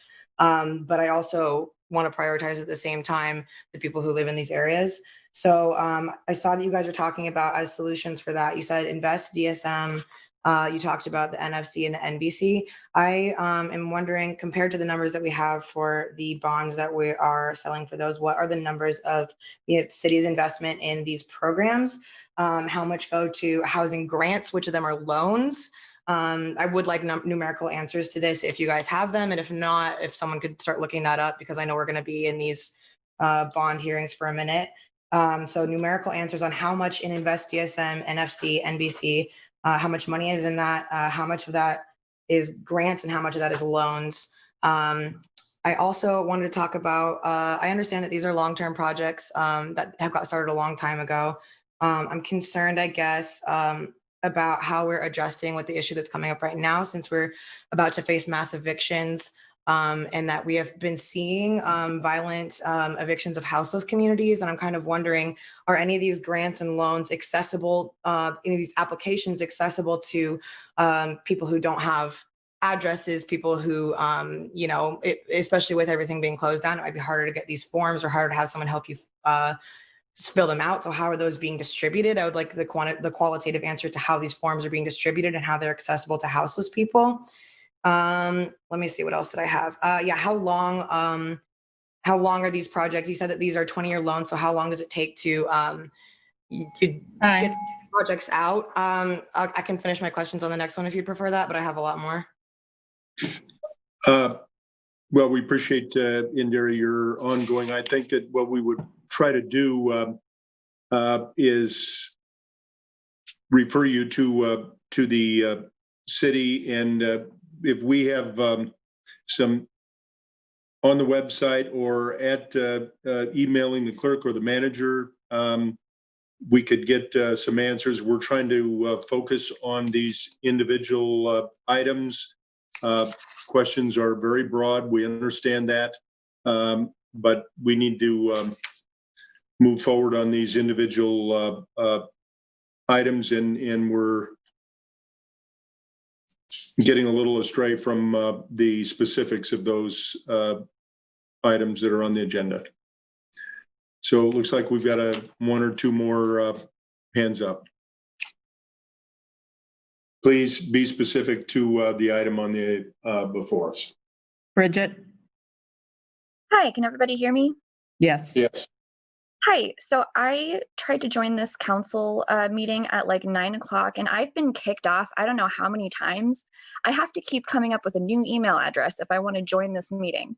I've missed out on massive chunks of this meeting, and I grew up on the side of town on one of the many sides of town that are being completely ignored here. So it really matters to me to be able to hear about this stuff, and I don't know why I and other folks are getting kicked off of this meeting as well. So if you could have IT or whoever make sure that doesn't happen anymore, I would really appreciate being able to hear about the issues affecting my neighborhoods. Thank you. Okay, we had one last speaker, looked like a hand up. Kate? Kate? Yes. Hi there. Thank you for giving me a chance to talk. First I'll give you my address. It's 3229 Skyline Drive. I just want to express, like, all of those comments were very violating. Just to kind of help with your language effectively, to help with your communication with the community that you're working with, please, by all means, call it for what it is. It's not just inappropriate, it's racist comments. I just have to put that out there. I think it will help with everybody that you're working with in the community. To tail off with what one gentleman said, Yo, Joe Gatto's IPs.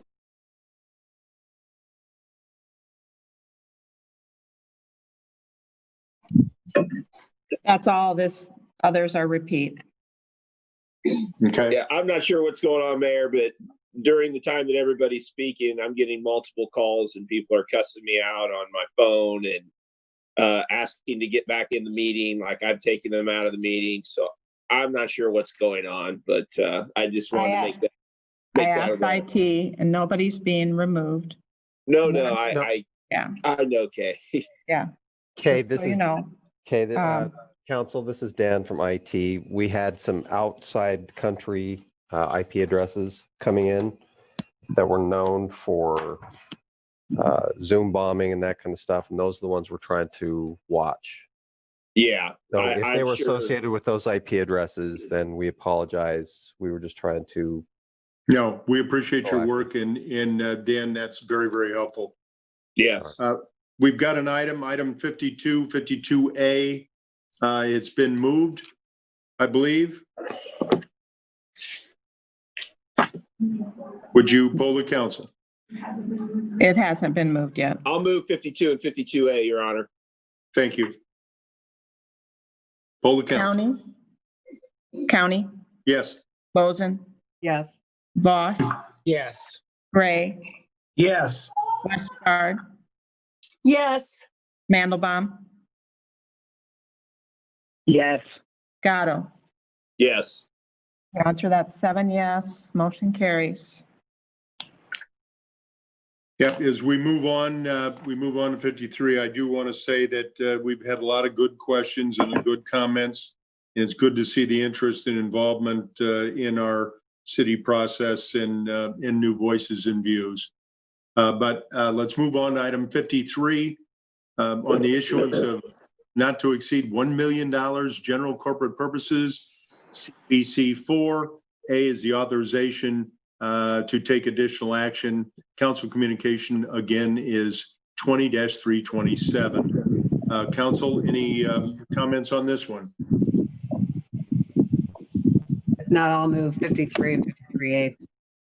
Okay, 53 and 53A have been moved, and I see, looks, Kay, like we have 3 hands up.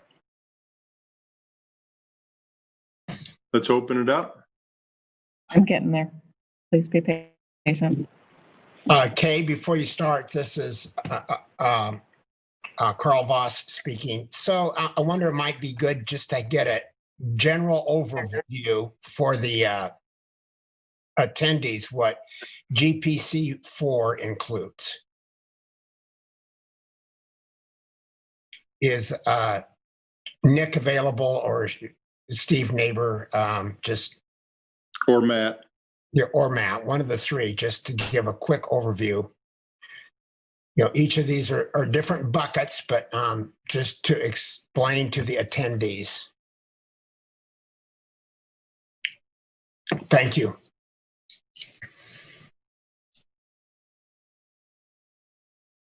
Mayor, this is Matt Anderson.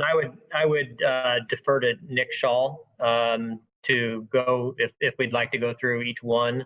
If they could just give sort of a quick overview of what this one is, I think is the request. Okay. Again, I would defer to Nick.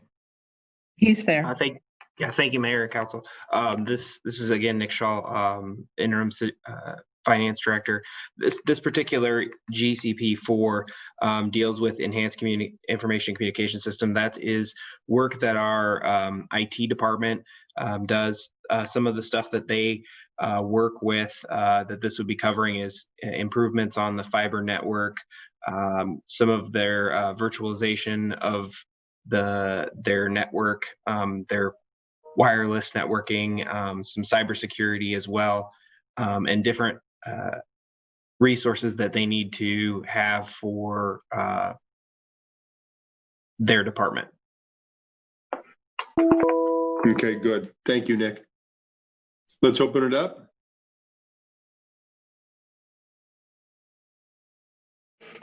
Hi. Okay.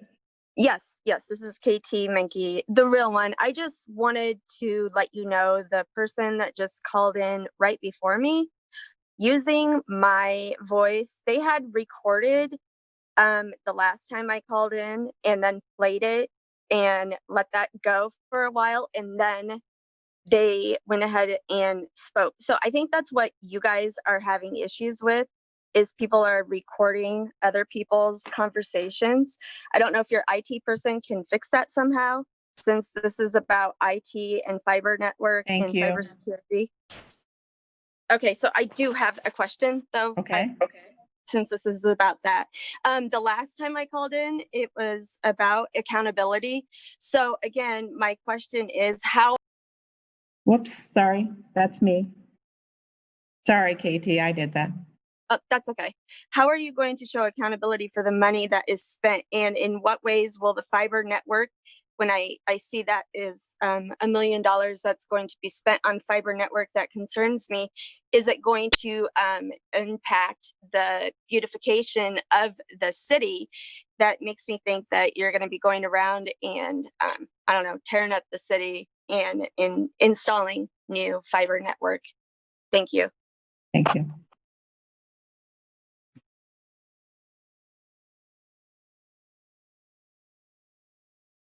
Indira?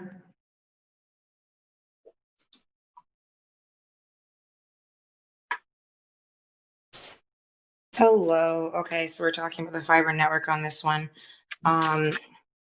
So I just wanted to say that I know that my questions were shut down the last time I spoke. I don't understand how those can be relevant topics, because I was just writing down questions I had about what was brought up earlier. So I really don't understand how those can be relevant topics in an earlier hearing about the same sort of thing and not relevant to answer now. I know that you are saying that you're gonna defer me to city management and stuff like that, but these people are on the call and they can answer these questions, and people have been asking you guys over and over again, what accountability you have for the effect that this is going to have on people. So I understand the project has already been approved and you're just selling the bond, but you are selling a bond to make money to do something. So you can't do that thing until you sold the bond. So we would like to know what accountability you have, considering that things are changing, considering that people are being evicted, considering the violent houseless evictions, considering the fact that there's a police expansion budget that you're going to vote on in a few motions. This one specifically and how it relates to everything else, I would like to know how much is going into Invest DSM, how much is going to NFC and NBC, what are the amount of loans and grants, how are people who don't own a home going to be taking advantage of these? And you also said something that really concerned me is that you also said that there's tax credits for people and that you are looking to the private sector for kind of upholding this. Why are we spending so much public money on this and not going to the private sector to support these things when it's benefiting city council members, when it's benefiting city employees, when it's benefiting the wealthy, when it's benefiting people who won't be policed for going into the library until they need to leave because they look dirty or they don't smell good? You're asking the private sector to uphold. Thank you. No, you're asking the private sector to uphold this for people's homes, but you won't actually spend city money on that, but you'll spend city money on this. And I would really like an answer to why that's the case and how much money you're spending on these housing projects and who can access them. Thank you. Steve, you wanted to speak? Honorable Mayor, members of the City Council, I'd like to also finish, if I could, just in the essence of time, give a quick overview. We have a number of items on the issuance of bonds coming up, and just to kind of cover, some of the next ones coming up. GP, Nick explained GP4 with the enhanced communication systems. GP5 has money in there for in response to the Americans with Disabilities Act modifications. Folks may have noticed in some of the community centers, we made modifications and renovations to make them more ADA accessible. We've also put upgraded thousands of sidewalk ramps all over the city to make them more ADA accessible. GP 6, 7, and 8 are all facilities related for maintaining our buildings. For example, number 8, if I recall, we used to actually rent space to store salt, and that lease is going away. So we have to build this is to help build a salt facility to store salt to do snow fighting efforts. GPC 9 includes some municipal building re-roofing again, but it also does include some park improvements. It specifically does call out the Weeks School on the south side, making some park and playground improvements there. GC 10 and I apologize, I should be referencing GP 10, which is item 59, is related to the on-street parking meter system. That's funded based on revenues collected that people plug the meters to pay for the maintenance and improvement of that system. And then item 60, which is typically stormwater revenue bonds that are paid by stormwater fees. That money includes money going to citywide stormwater projects, including, for example, the Closest Creek watershed improvements, which is a large watershed in northwest Des Moines, encompasses a lot of the Beaverdale neighborhood. There was I think hopefully folks remember there was an extensive amount of meetings in response to the flooding in June of 18. And so that a lot of those improvements were accelerated in response to the resident at those meetings for Closest Creek watershed improvements, flood mitigation improvements, and whatnot. So that's item 60, which is GPC 10. So I think I apologize for jumping ahead, but I figured it'd be easy just to kind of hit all. The Councilmember Voss asked for kind of a brief overview of what the GPC projects are. So hopefully that helps. Thank you. Steve, thank you for jumping in. We've got a couple of hands up. Let's take those next two, and then we can move on to the next item.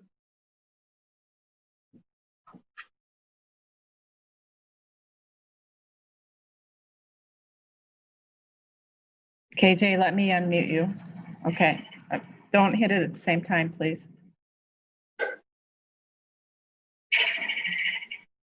Okay, go ahead. Can you hear me? KJ? Yes.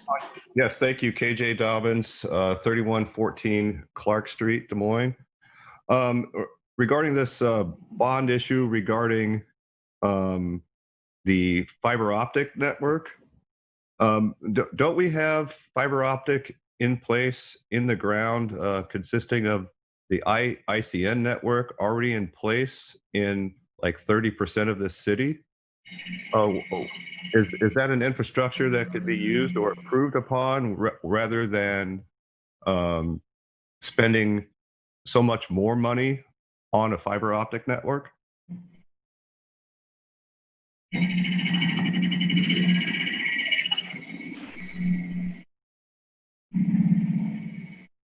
Steve, would you want to make a quick comment on that one?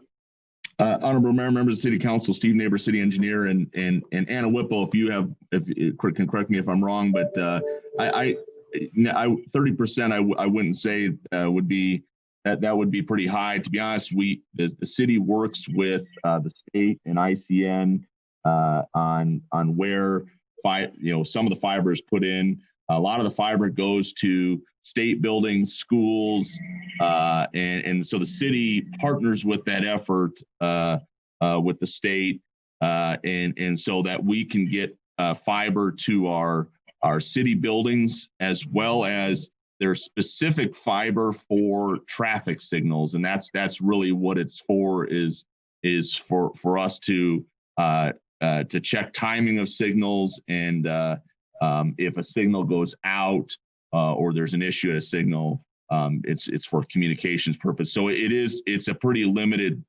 system, that's out there today. And like I said, if our folks from IT have any corrections, that feel free to chime in. But like I said, it's a pretty limited system focus that we partner with the state in a collaborative effort to try and, as conduits, we have the opportunity to put in conduits for city facilities and whatnot, and that could be done. Now, that's not to be mistaken for, there are private vendors, a number of private vendors that you may see throughout town putting in private conduits to serve folks. I mean, Verizon would be one for an example that's done a lot of those. So.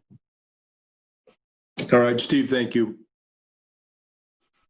Next hand up. Nick has his hand up. He's going to comment. Okay, Nick. Yes, I also wanted to comment a little bit on this, Mayor and Council. Fiber network is one of the pieces that is on this amount, this million not to exceed. The fiber network is $200,000 a year of this. That fiber network is to correct and add to gaps that there is. There's also additional funding for some network equipment that needs to be replaced, as well as mass storage for IT. Fiber network is just a component of what the IT costs are. That is just one that is on every year we allocate to be able to expand that network or improve upon that for IT to make sure there's redundancies and stuff. Thanks, Nick. You have another hand up? One more speaker, Miranda.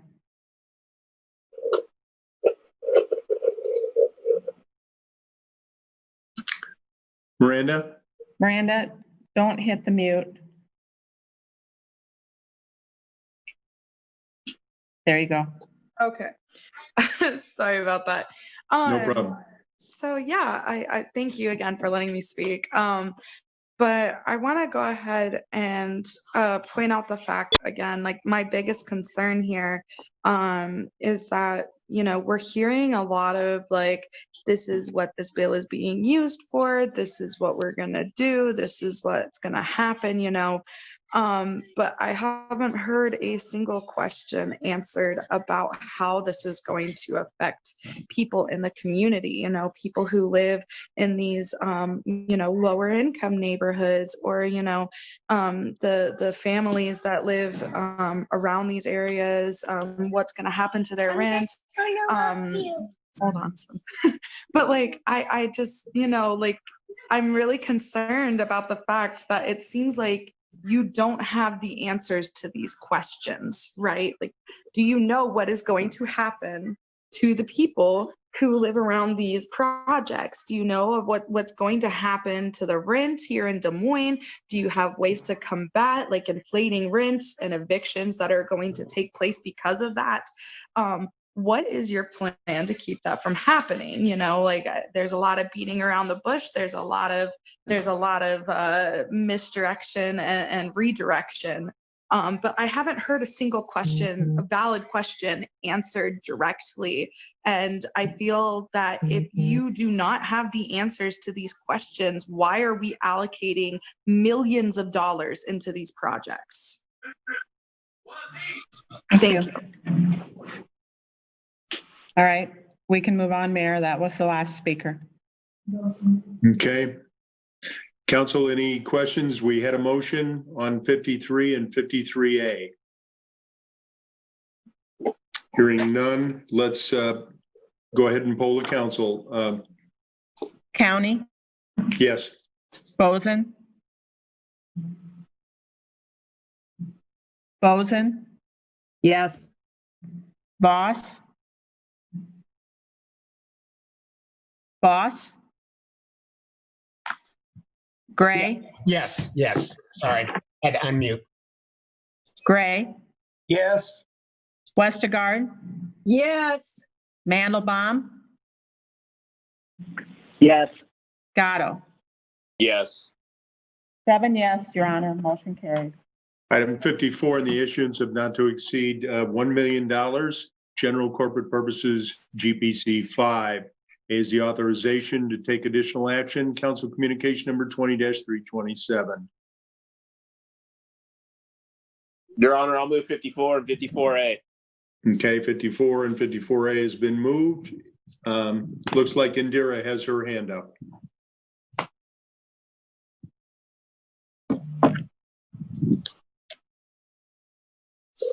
Hello.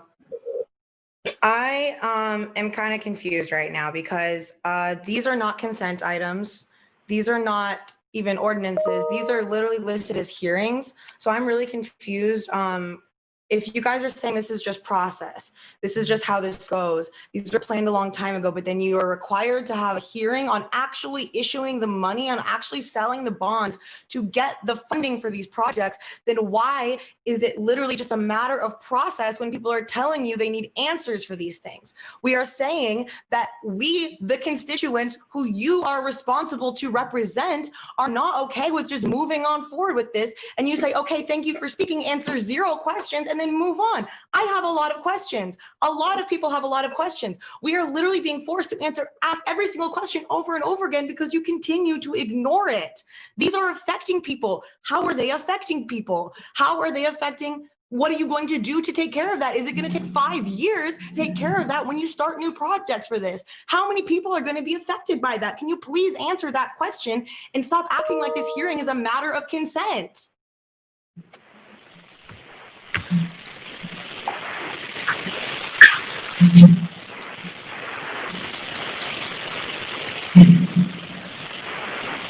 Okay, it looks like Miranda has her hand up. Yes, I was on mute, sorry. Yep. Yeah. No, I'm unmuted.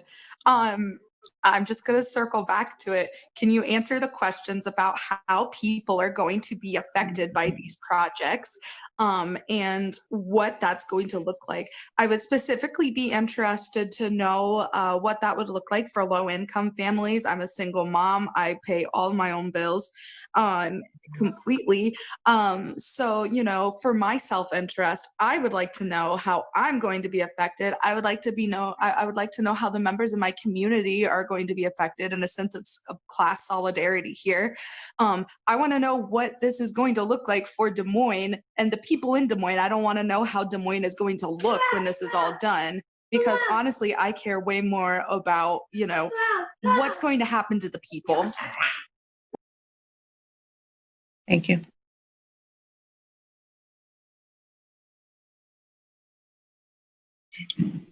Next speaker.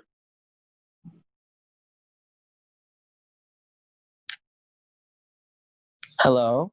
Can you Yes, guys you're hear me? on. Hi. Do I give my address as well? Do I say my address? Sorry, I was not sure. I heard some people do that.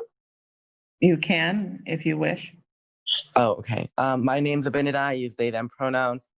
I just wanted to put this quite simply for you guys. I was born and raised in Des Moines, and so I just joined the city council meeting a little late. But while we're here and we're discussing these things that that are having an impact on our city, I'm understanding that the majority of our city council, and I believe all of them, or maybe the majority of the city council, are white folk who are living on indigenous stolen land. So I want you guys to realize that when BIPOC, Black and Brown people are telling you to answer these questions, you do not have the ability to deviate and ignore them.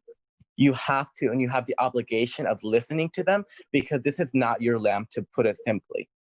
Your ancestors stole this land. You're living on stolen land. You're living on a graveyard that you benefited from because your ancestor did this. You have every obligation to listen to the Black and Brown folk of the city of Des Moines. Thank you.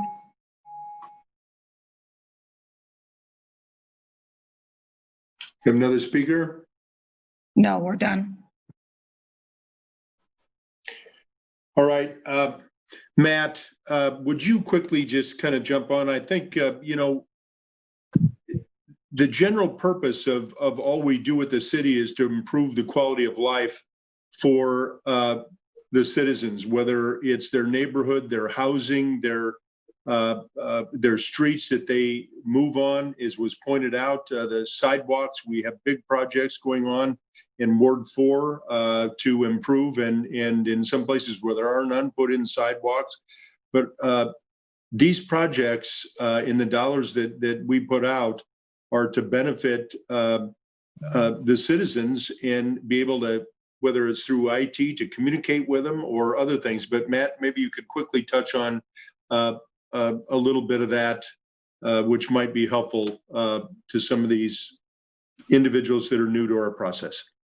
I'd be happy to, Mayor. Matt Anderson, Deputy City Manager. I'm probably personally better equipped to answer some of the speakers said there are both qualitative and quantitative questions. The quantitative are probably a little easier for me. We could probably talk for days on the quantitative are easier for me. It's a pretty broad discussion on the qualitative. A couple of the questions that I can directly answer, city contributions to NDC and NFC specifically. So those have been going on for about 20 years at $1 million per year per organization. So if that just rough math, it's about $40 million the city has contributed to those two organizations, give or take. NFC, Neighborhood Finance Corporation, their charge is providing home mortgages for purchase and rehab of homes in designated low-income neighborhoods throughout the city. You can find those neighborhoods on their website. They partner with local and regional banks. They've done just a tremendous job of helping foster home ownership in the Des Moines area. NDC, Neighborhood Development Corporation, does not focus on that single-family home ownership. They focus more on multifamily affordable rental properties and the development of neighborhood commercial properties. So they've been really started, when they got started, they cut their teeth on the 6th Avenue corridor in the River Bend neighborhood, did a number of rehab projects there. They've been doing some incredible work in Drake and on the south side, on Southwest 9th. They're starting to explore opportunities in the Oak Park, Highland Park neighborhood. So they kind of fill a different void, really going into neighborhoods that the for-profit developers, you don't see them developing a lot in. Developers that typically might build something in the suburbs aren't usually open to tackling some of these harder neighborhoods to develop in. That's NDC's role, is to try to bring multifamily and commercial opportunities in neighborhoods that haven't seen a lot of development. The Invest DSM is a partnership between Des Moines and Polk County that, if I've got the numbers right, it's initial year was a $5 million contribution by the city of Des Moines and a match from Polk County. That is going to focus initially on 4 neighborhoods after a really long process with the neighborhoods around town to identify those specific neighborhoods that needed, that were on the cusp, that really you didn't want them to fall backward, and if they can get a little nudge from us, can really move forward. So those 4 neighborhoods have been identified. Amber Lynch is the executive director of that organization, and her programs are primarily going to focus on, again, home ownership and home remodeling opportunities, both in grant and loan form. Again, she has a nice website that you can contact her in those 4 specific neighborhoods. Then those neighborhoods are designed in working with the board that she has, which is comprised of city and county officials, to identify the next subset of 4 neighborhoods after a few years in these neighborhoods. So it'll move around and try to prop up different neighborhoods at a time. $5 million and then a match from the county sounds like a whole lot of money, but it's a big city of 215,000 people. And the idea was to focus that money where you could really make an impact. If it were spread around the entire city, it gets a bit watered down in the geography and is not as visible. So, and that's $5 million a year, Matt. Yeah, $5 million a year. Yeah. So, that's some of our bigger efforts. To the very valid question of controlling rising rents. Unfortunately, that's a private landlord issue, and the Des Moines City Council, there's no state statute that gives us the control to mandate rents across the board in the city. We just don't have that power. That's a market-driven, market economy driven forces. These bonds that we're selling today are already factored in the tax rate levy that the council set in the budget. So this indebtedness doesn't increase the property taxes beyond what you've already approved in the budget. So that landlord's cost to provide that housing doesn't go up as a result of this. And much of it is needed maintenance of things that you wouldn't want to deteriorate, or providing opportunities such as enhanced library services, that sort of thing. So this is everything is done with the goal of propping up the value and the services that we provide to the citizens and businesses in the city of Des Moines. I can't necessarily point to a direct quantitative impact that the sale of these bonds would have on a person's rent. That's really up to other forces.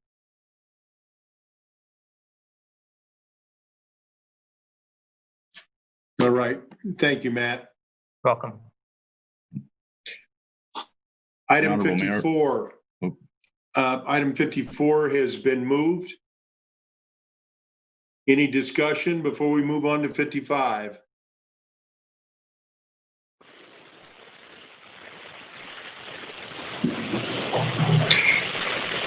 Hearing none, would you poll the council, please? County, Yes. Boson, Yes. Voss, Yes. Gray, Yes. Westergaard, Yes. Mandelbaum, Yes. Gatto.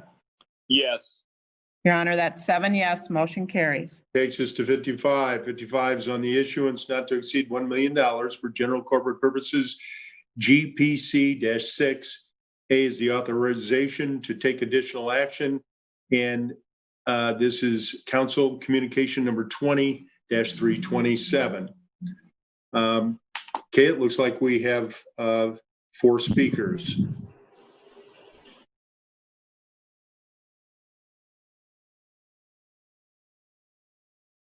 LaShawn? LaShawn? Hello. Yes. I would like to make a point on Mayor County's improving the quality of life around Des Moines. If you want to improve the quality of life, you can simply just take a look at your rising homeless population. There are literally people sleeping in alleys and parks downtown all the time. You could put money into a new homeless shelter. You could build more food pantries across the state. I really don't understand how making the city look prettier and whatnot for white people is improving the quality of quality of life. Thank you. I yield my time. Fuck you. Okay, he's done. Okay. Next speaker.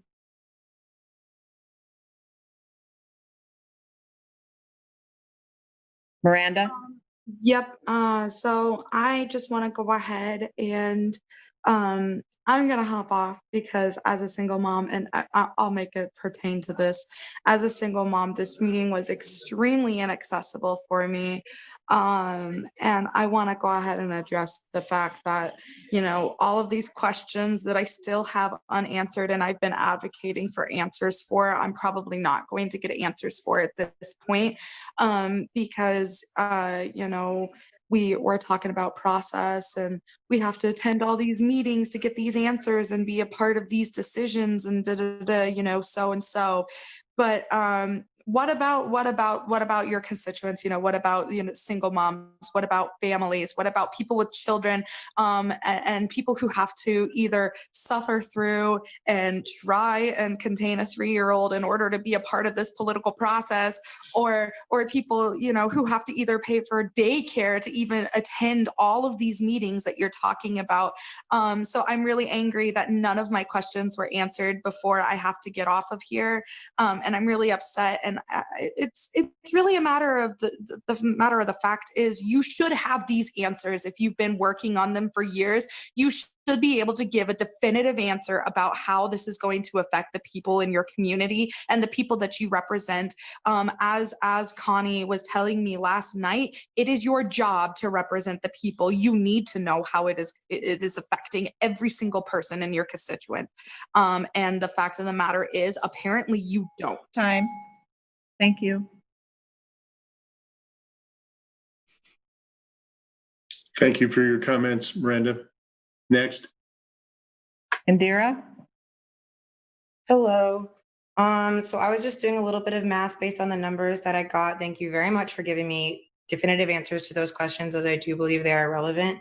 The first thing I do want to point out, however, is that you said that you don't have any idea on how these projects are going to impact the people living in these neighborhoods. I find that very strange because I know that these are, routine projects that you need to do: upkeep of the city, upkeep of infrastructure, improvement of, digital infrastructure. And before a building can be built anywhere, an environmentalist has to do an environmental impact survey. You have to do an economic impact survey. These are things that you have to do when you're planning these projects. So again, as the previous speaker was just saying, and I'm sorry that she has to leave, but you have been doing this for, you said 5 years, and you don't have an environmental impact study, an economic impact study based on the history of how these projects go or how these projects go in other cities of similar size. That's extremely concerning to me, especially since, again, these are hearings and you're voting on this and hearing from the public, and you have to have answers to these questions. So I do respect your intention to improve lives for citizens, but I don't think you're following through on that intention. So I want to talk about the math that I was doing. I added up everything that you guys said that you were doing for housing.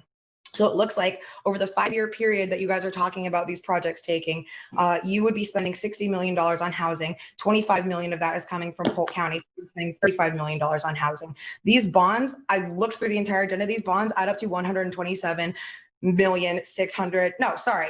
No, sorry, these are billion. These are numbers are in the billions, right? No, okay, $127,600,000 versus $35 million that you're spending on housing projects. So you say it's a lot, but it really doesn't add up. And I'm wondering why you are not selling these bonds for housing projects. Why are you not selling these bonds for citizens? Thank you.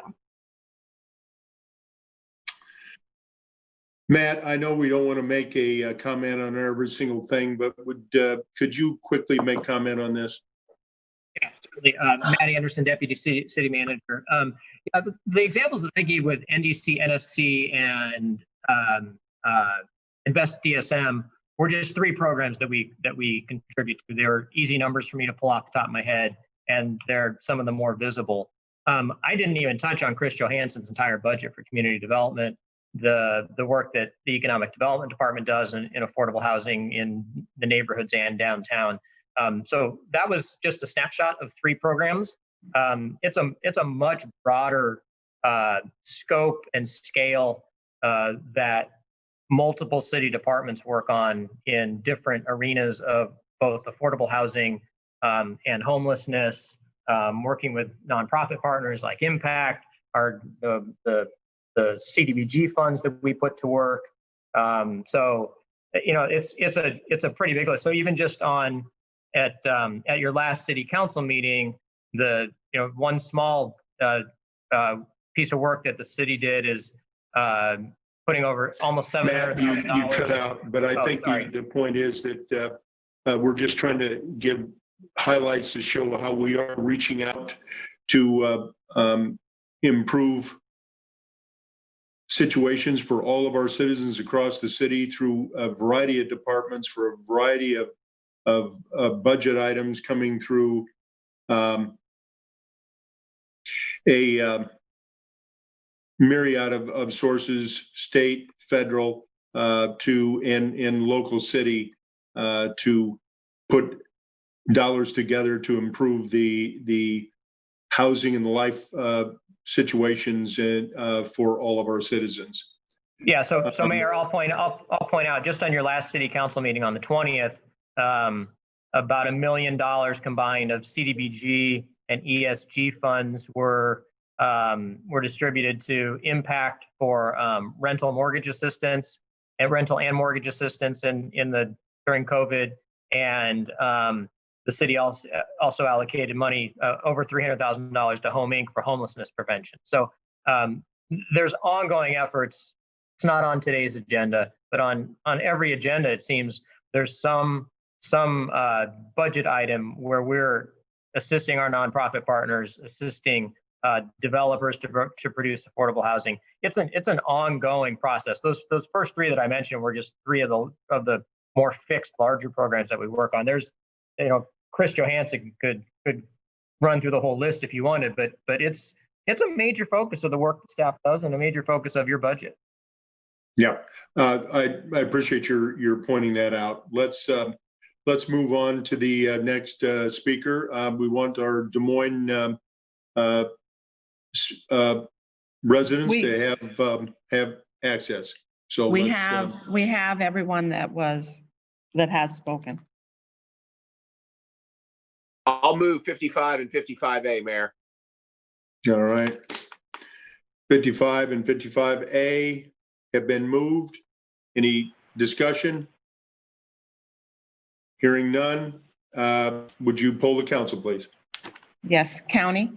Yes. Boson? Yes. Voss? Yes. Gray? Yes. Westergaard? Yes. Mandelbaum? Yes. Gatto? Yes. Your Honor, that's 7 yes, motion carries. 56, it's on the issuance of not to exceed $1 million for general corporate purposes, CPC 7 or GPC 7. A is an authorization to take additional action. Council communication number 20-327. Mayor, I'll move 56 and 56A. Okay, it's been moved. Let's see if there's anybody who would like to make any comments. Looks like we have a couple of hands up. Hi. Indira? Hi. So this is the issue that I'm most concerned about, expanding police building. Most of these have been for upkeep or, infrastructure. This is not the same sort of issue. This is for acquisition, construction, reconstruction, enlargement, improvement, and equipping of city police facilities. I am afraid we're going to be getting into the same argument that we were getting into on Monday about how we don't want more money going to the police. And again, this is not something, I know you're saying that this is already, the debt has already been accounted for, but again, this is not a consent item. This is a hearing item. I don't want enlargement of my police. I'm not asking you in this specific item to defund police. I'm not asking you in this specific item to reduce the budget of police. I am asking you not to enlarge the police and equip the police with more things. It seems like they have enough. We can get into the ammo thing later, but like, I'm asking you not to enlarge the police. I have more issues with the answers up to the questions I got. I have way more questions about how this money is being spent and where the other money is coming from. But for this specific, I demand that specifically Councilman Gray, Councilman Voss, and Councilwoman Bozen vote no on this, as I am one of your constituents. I am giving you my opinion. I am telling you what I want as your constituent, as a person who is speaking up in this meeting. I don't think that we can count silent majority. So if you've had people reach out to you specifically on this item saying that they want this to pass, then go for it. But if you have not, and if you cannot send me those emails, then I am requesting and I am demanding that you vote no on this. I'd like to have our city engineer quickly talk about the improvements here.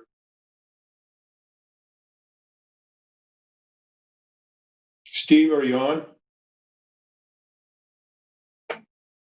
Honorable Mayor, members of City Council, I would, Nick Shaw, are you on to maybe talk more on the specifics? I didn't have this one in front of me. I was going to talk more on the general questions that were had before on kind of off of Matt's comments in terms of impacting property values and rents. I didn't know if it would help, in terms of some of the specific on the projects that were talked about. Some of the projects, again, in some of the earlier items were resurfacing projects or Second Avenue reconstruction. Maybe it helped to, for folks to see examples. For example, the Second Avenue reconstruction, it's literally replacing the pavement, similar to what was done on Fleur Drive, on Hubble Avenue, Indianola on the south side. In the past couple of years, there's been some studies in terms of impacts of pavement condition to property values and increased values. It's pretty limited. There's not a real direct correlation to say if the street is repaved or reconstructed, then the homes within so much distance will go up in value.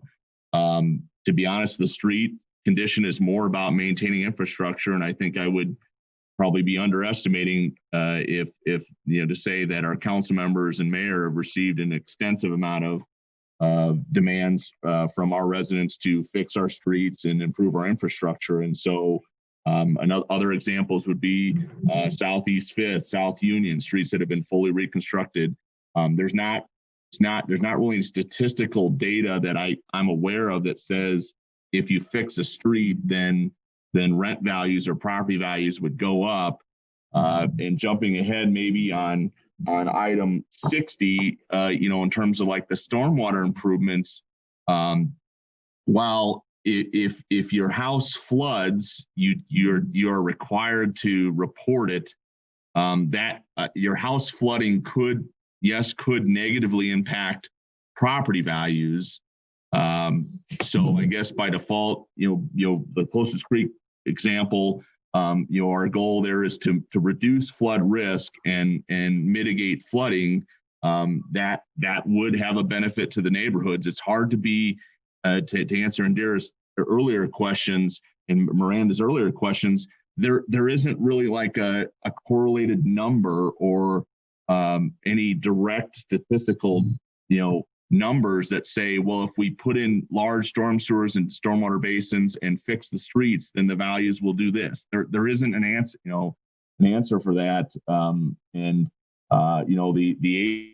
ADMs, I mean, for people, if you've seen where we replace the sidewalk with a depressed curb and the kind of the cast iron, dark brown, orange detectable warnings, which are for folks who are visually impaired.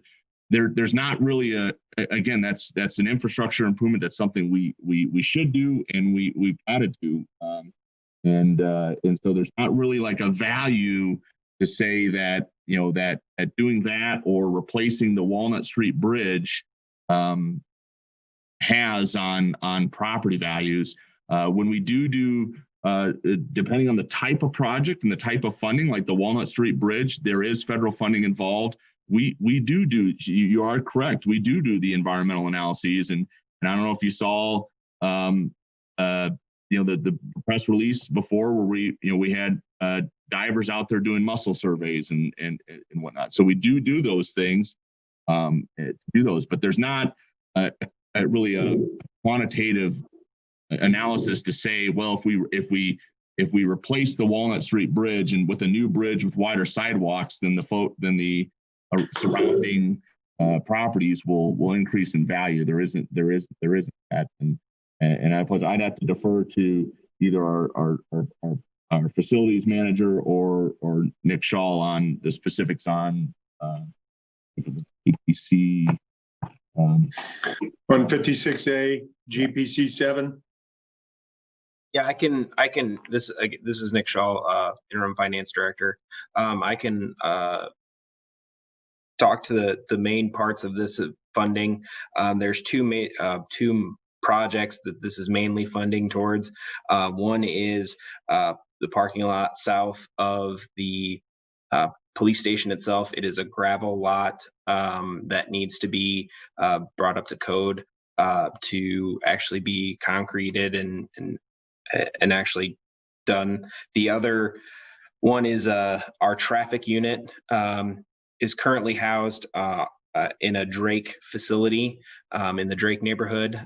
We have been requested to vacate that location, and so we have to move that traffic unit to a city-owned property, and we are doing that to 1300 Scott Avenue for that traffic unit. And so that is making improvements to that city-owned spot for them to be able to move from where we were a tenant to where we have to move to a city-owned property. Thank you, Nick. Let's move on to the next speaker, please.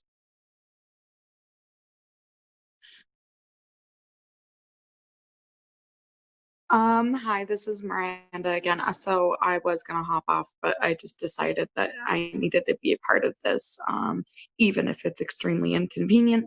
So I just want to go ahead and go off of what has already been said, where if we have,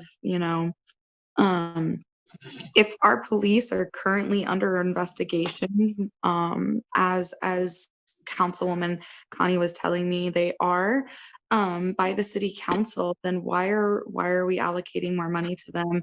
I was guaranteed, when I called to speak about the ammunitions issue, which I will be speaking up about.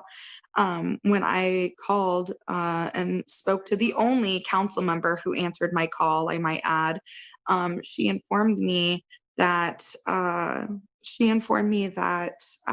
our Des Moines Police Department was currently under investigation for the excessive use of force used within the first 2 nights of riots, where I am still a month later dealing with injuries as a peaceful protester. But why are we allocating more money to a force here in Des Moines that's under investigation right now? When we aren't even sure that they're using this money to justly serve the people. I feel like that's a pretty extreme circumstance. If you say this has been underway for years, that's a pretty extreme circumstance where I feel like it should be open for review, and it should be, delayed before we can allocate more money to them, since they are under investigation by your council. This is Connie. Can I just correct something? I said that we were going to get a report on the use of force. Thank you, not Connie. under investigation. Yeah. And as was pointed out by Nick, these are code issues that we need to correct. Do we have another speaker? Can you hear me? Yes. Yes, we can. A couple years ago, during the horrible flood that we had here in Des Moines, I ended up, actually my mother and I ended up losing our house at 1318 Washington Avenue. The storm sewer in the back of our house, even though that we reported it as being defective and broken, was never repaired. And as a result, we lost our house. Fortunately or unfortunately, the city of Des Moines did purchase that property, and now my childhood house that I grew up in has been demolished and removed. Had the city done their due diligence and repaired that storm drain, we might not have lost our house. We didn't have any money at that time to take any legal action against the city. I doubt we would have done so anyway. But just as a citizen, a longtime citizen of Des Moines, I vehemently oppose this particular, what are we on, 56, for the repairs for the Des Moines Police Department. I think he ought to fix our citizenry, housing, and infrastructure first. And I would ask that all city council members vote no on this particular line item.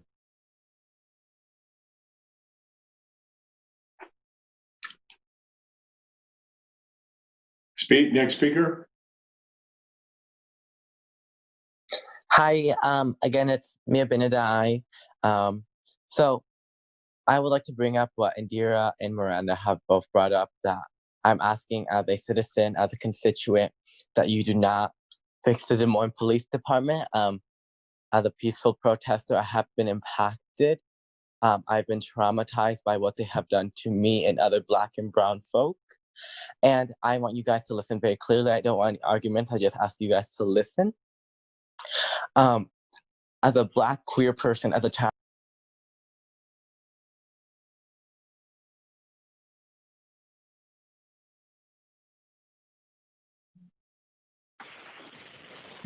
Okay, what happened?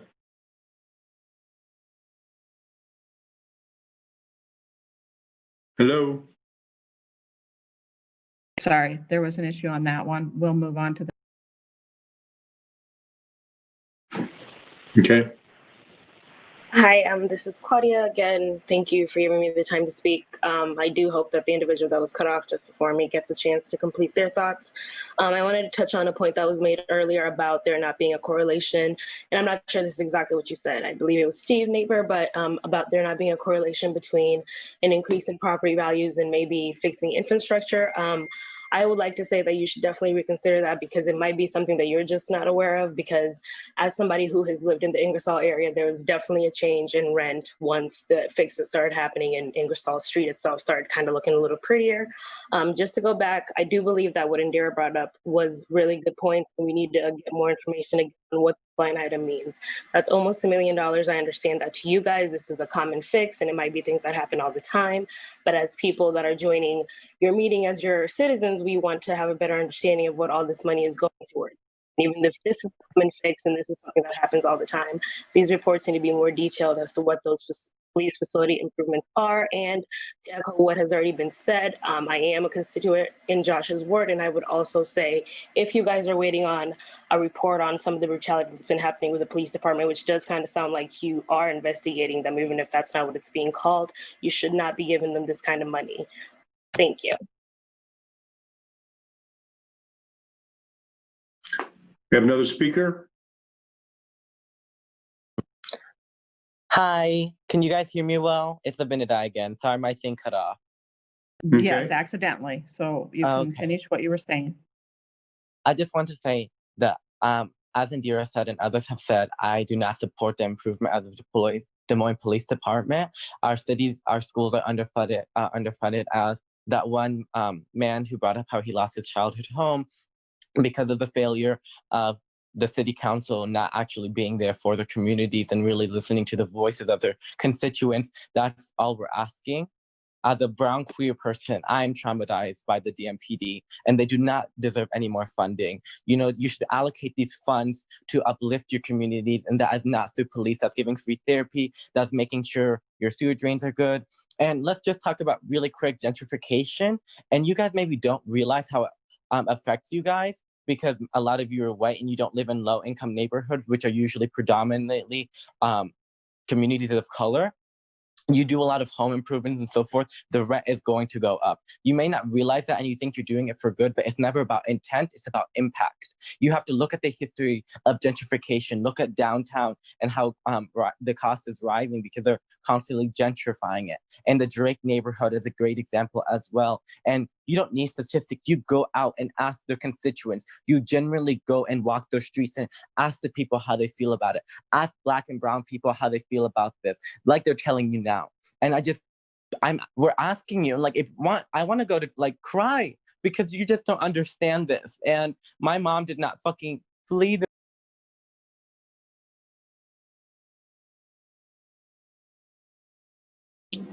Hi, I was just unmuted. I Yes, think y'all Chelsea, can hear you're. me. Thank Chelsea, you. you're up. I appreciate that. It sounds like Abinadi was cut off, and I hate to hear that. Hello, thank you. This is Chelsea Chisholm Vargas speaking on issue 56A. I will start by saying that I'm happy to hear that the traffic unit is moving out of the Drake neighborhood, period. To hear that this money might go towards, or that this money is going towards parking lots, is directly against Move DSM plans, which are to limit parking lots because we want to really limit the amount of issues that causes with the environment when you build parking lots.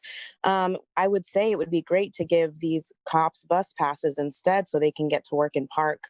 But unfortunately, many of them do not live in Des Moines.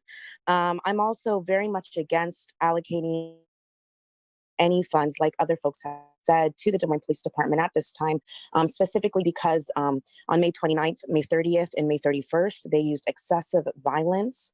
Especially on May 31st, they used violence, tear gas, rubber bullets, and pepper spray against Black minors at Merle Hay. I still have not heard any of you speak out against that in Mayor County. I texted you footage directly of that incident, and I have not heard back from you. I have emailed you, I have left you voicemails, and I have not heard back from you on this issue. Do not allocate any more money to these cops. Stop giving money to these cops. They are violent. They are hurting our communities. It's great to hear that they're moving out of Drake so they can stop policing the Drake neighborhood as much as they do. I know much of the Des Moines Police Department revenue comes from ticketing, so I'm sure that's still going to be an issue. But it's great to hear they're moving out of Drake. Do not expand their parking lot. That goes against the Move DSM.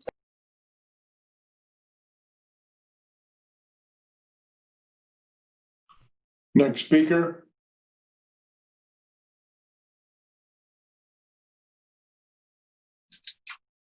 Christopher. Thank you. Christopher Morse, 3517 52nd Street. Although I share a lot of the concerns that my peers have brought up, I will bring up a different perspective just for your consideration and also for Steve Neighbor and the city engineers, et cetera.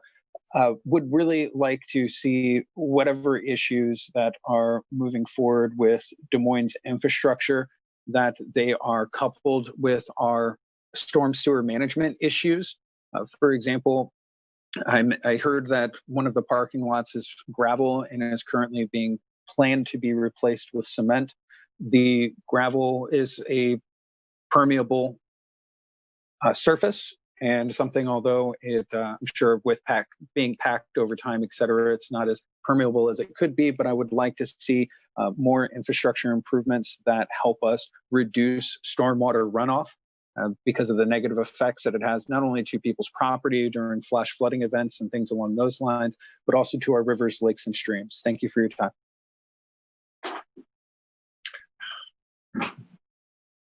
Next speaker. Hey, it's Jalen. Y'all need to vote no on this immediately. Do not vote yes on this. $1 million to the Des Moines Police Department for any reason is unacceptable. You say that they need improvements to their infrastructure. I say let their infrastructure crumble. They deserve it. The Des Moines Police Department deserves to have a crumbling infrastructure. Y'all have not been listening to us. We've been calling for y'all to defund, but all these agenda items are calling for more money to be put to the Des Moines Police Department, whether directly to them or rather to build up infrastructure. It doesn't matter. We do not support this as the people of Des Moines. Everyone on the city council needs to vote no on this. Do not give the Des Moines Police Department any more resources. Take away their resources. Let their infrastructure crumble. Let them crumble. We need to abolish them.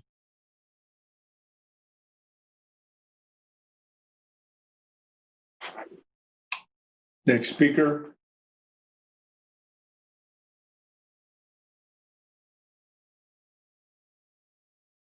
Hi, can you hear me? Yes. Cool. So the first question I have is actually directly for Councilwoman Bozen. You said that in response to Miranda's question that there was a report that you were going to receive. I was curious who was issuing that report, because if it's the police department, I feel like there's reason to believe that may be biased. So I'd have a problem with that.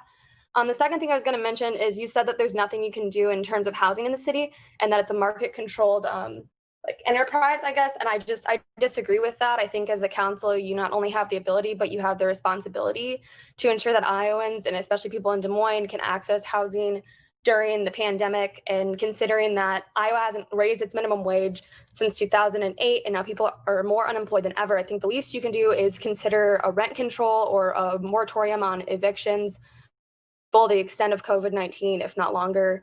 Yeah, thank you. Next speaker. Hi.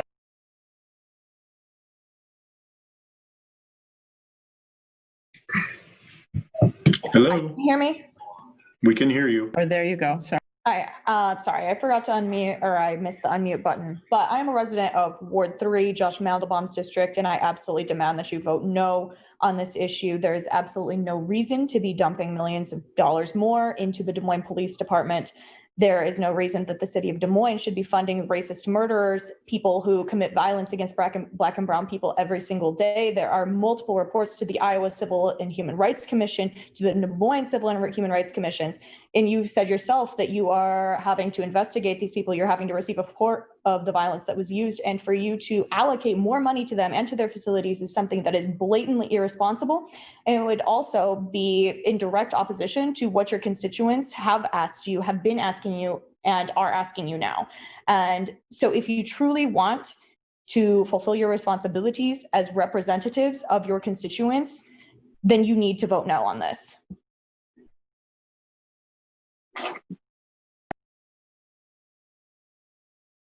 Next speaker.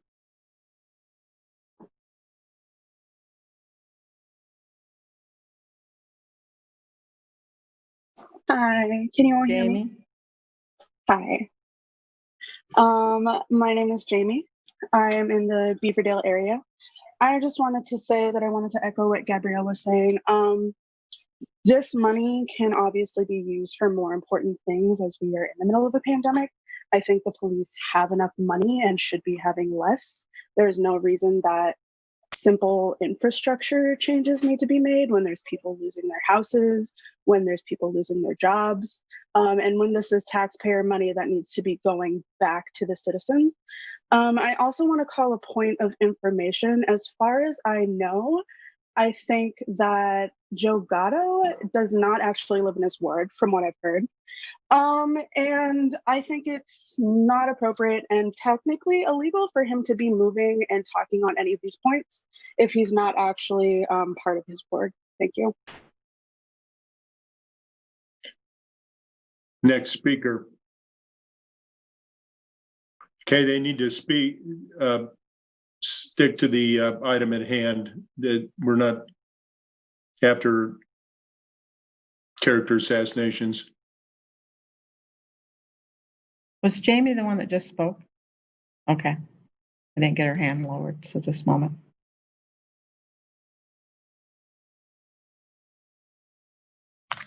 Hello, my name is Maya, and first and foremost, I want to call all of you out for silencing an Indigenous person, Abinadi, as he was on here, speaking about how you all reside on stolen land and you didn't even listen to what he had to say. That's ridiculous. And now he can't.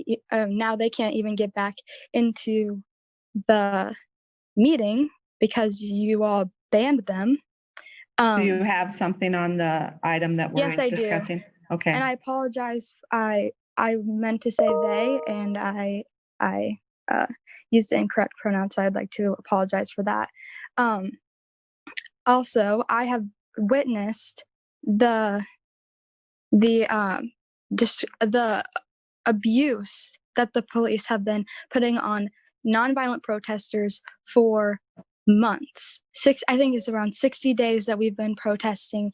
And if you haven't noticed the thousands of people marching in the streets saying that we want to defund the police, and as you work for your constituents, how can you support this? I don't see how you as elected officials can support something that none of your constituents really truly believe in. So please vote no on this if you truly support your constituents. Thank you.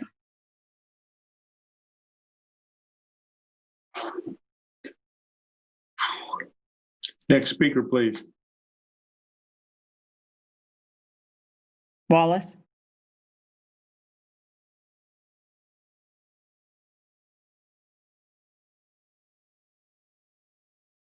They're not there. I'll move on to the next. Hello, can you hear me? Adam? Yes. Hello? Is this Adam? Yes, sorry, this is Adam.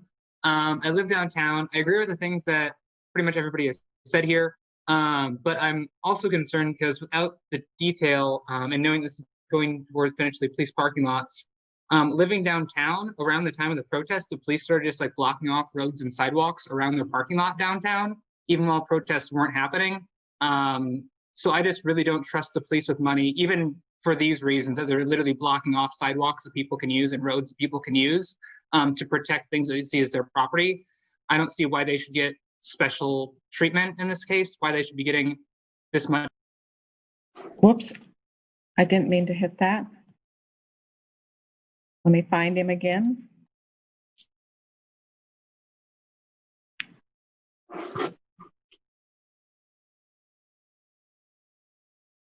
Hello. Sorry, Adam. Yeah, I'll just wrap up. Just living downtown, it's a real shame to, even beyond protests and the violence happening in those, to also lose access to sidewalks and stuff, as I like to, like run and jog downtown, and police impede that with excusing their property with closing off streets for apparently no reason. So yeah, just one more reason to not give the police additional money for this. Thank you. Next speaker.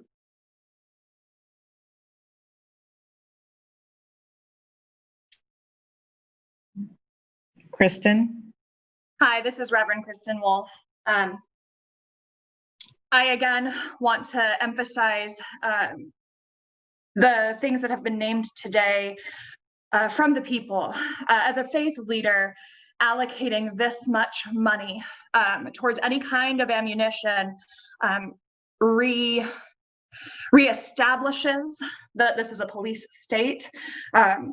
The department is being used as domestic terrorists. The people, your citizens, your constituents live in fear.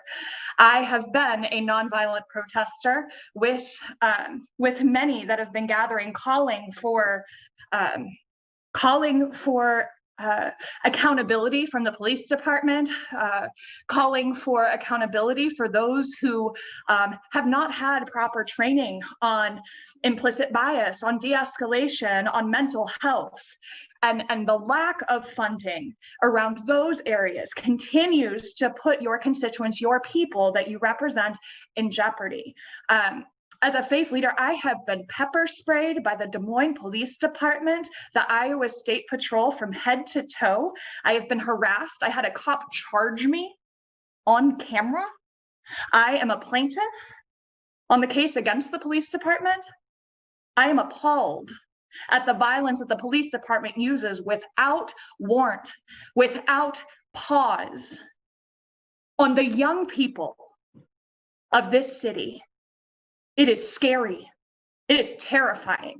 And if you all are unbothered by that, I ask you, please, to look around, to soften your own hearts, to think about the young people that are so beautifully on this call, asking you to hear them. Their voices should not be dismissed. Their concerns should not be minimized because they are young or because they are new. They are important. Time. Thank you. Next speaker.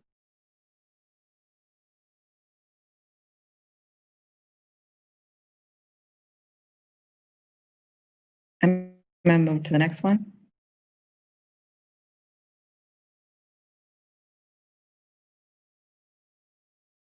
Carter. Hi. So I would demand that you vote no on this. I think that in a global health pandemic, we should be prioritizing preventing evictions before we're funding parking lots, especially parking lots for a terrible department that is extremely violent and creates an unsafe environment in Des Moines. Additionally, I believe it was Councilperson Bozen that said that DMPD is not under investigation. There's just going to be a report released, but an investigation needs to be done in order to release that report. So I don't appreciate changing the narrative on that. Additionally, character assassination is not real. Public officials need to be held accountable. Thank you.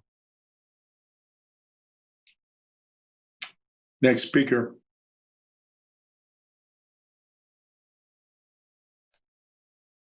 Your Honor, this list keeps growing. Are you going to Well, we have time? said that we're going to limit the speaking on an item to a half hour, and I think at least on this one we've exceeded that.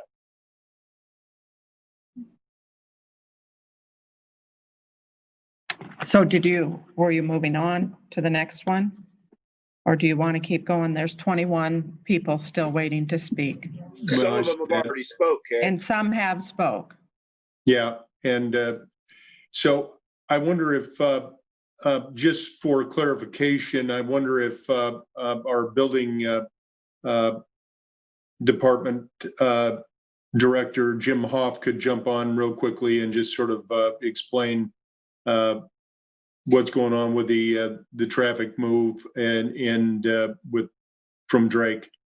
I'm not sure that he's on, Your Honor. I didn't find him. I see his hand up. Just a minute. He didn't come up when I called him up. There he is. Thank you. Jim? Jim, you're unmuted. Yep, this is Jim Hoff, facility manager. Can you hear me all right? Yes, we can. Okay, just a point of clarification. So the two projects that this is for the moving police traffic from the Drake area. They had an existing lease at Drake for a long time, and that lease was not renewed by Drake. So it's moving that existing department or division over to an existing building over by the MSC Center. So it's because the lease wasn't renewed. It's not expanding that division in any way. It's just moving them to a new area. And the parking lot, it's an existing lot that we had been using on millings, and it's a zoning requirement. We had a temporary permit to use that. That temporary permit has expired, and so it's a zoning requirement to pave that. So they are, that's a general overview of those two projects. Thanks, Jim. Yep.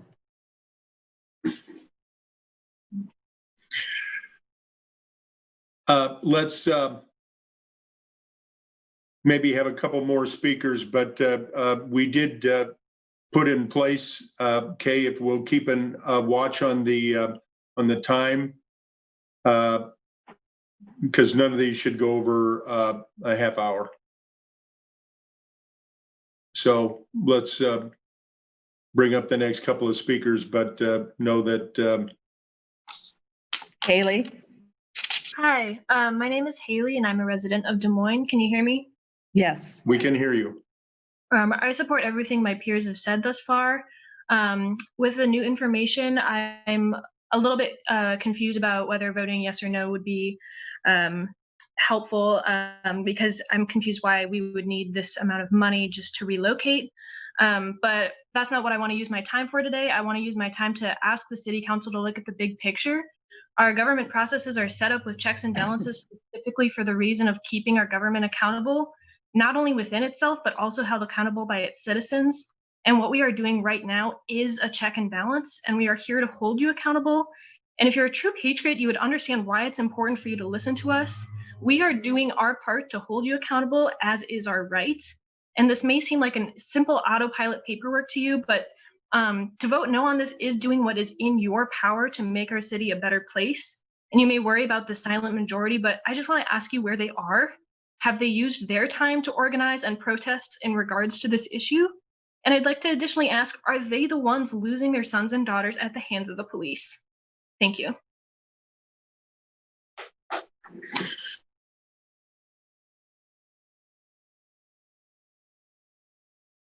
And we have time for one more speaker on this item. Yes. Jamie? Hi, can you hear me? Yes. Yes. Thanks. Hi, my name is Jamie Nicolino, and I reside at 340 Southwest 5th Street. I'm a resident of Ward 3, which is Josh Mandelbaum's district. I'm a small business owner.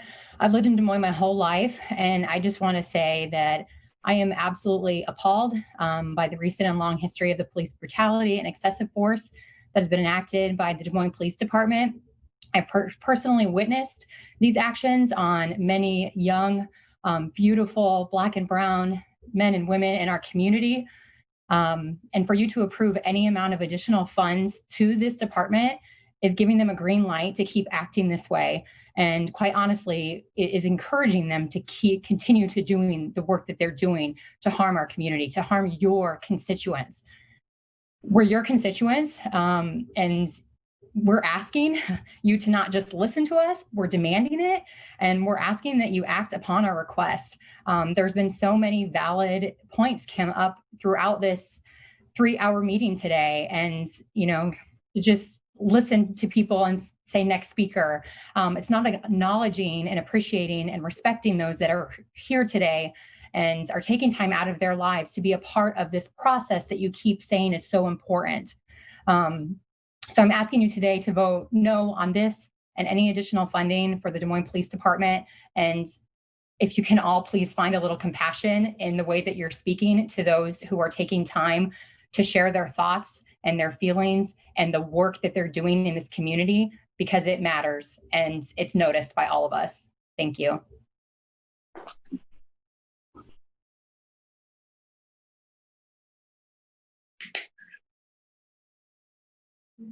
Okay, I think that we have to move on to our next item, and we have had a motion on 56A. I will say to those that are listening, we certainly appreciate your input and your passion. On one hand, I will also say that we as city council members watch our public safety calls for service. And while I know that you have concerns, and certainly we have initiated training and lots of other things, and the Des Moines Police is moving forward on all those. And quite frankly, we have a process in place on implicit bias training and others that we are proud of, and as other cities have looked to us for that. I want you to know that calls for service, public safety, are over 200,000 calls a year. And so there are people that are concerned about what's going on in the city and call our public safety for support and for response. And we have to acknowledge that as well as other concerns. So those 200,000 calls can't fall on deaf ears. But at any rate, we do have a motion. I would ask the clerk to poll the council, please. County, Yes. Boson, Yes. Voss, Yes. Gray, Yes. Westergaard, Yes. Mandelbaum, Yes. Gatto. Yes. Your Honor, that's 7 yes, motion carries. Takes us to item 57, which is on the issuance of not to exceed $1 million for general corporate purposes, GPC 8. A is an authorization to take additional action. Council Communication number 20-327. Your Honor, I'll move 57 and 57A. All right, 57 and 57A has been moved. Any comments or thoughts? Seeing none, let's open it up and see if the public has some thoughts. Looks like we have 5 speakers. Kay? We have 3 that have hands up on mine. Hello. Okay. Give your name and address, Okay, there. please. Hello, please do not interrupt me, Mayor County.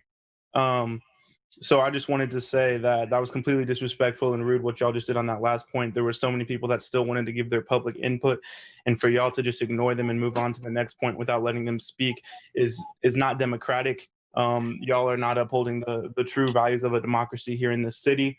I also want to say, if y'all want to get $1 million for the Des Moines parking lot, how about you fire Chief Wingard? Y'all give him, y'all pay the chief of police over $1 million a year for his department.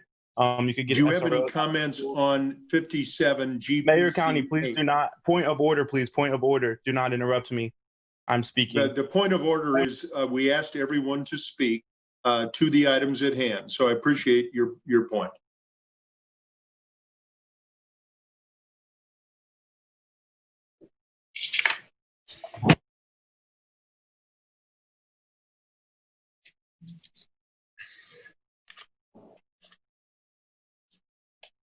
Jamie?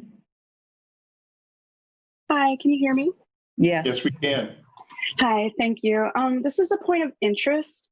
I am not character assassinating anybody, as these are legal positions that are held for the community. I am just trying to make a point that, it's important to hold these people accountable for what they do. I understand the eagerness to be able to want to support community and be in these positions, but if they're not complying with legal obligation, there should be a consideration of if their opinions are justifiable for this council. I also believe that it is related to the topic at hand, since these are the people that are approving these topics at hand. So I want that to be taken into consideration as well. Thank you very much. Next speaker. Looked like we had 5 originally. Hello. Hi, Indira. Indira. I am really concerned right now with the silencing of people, and this is not about cutting off the time.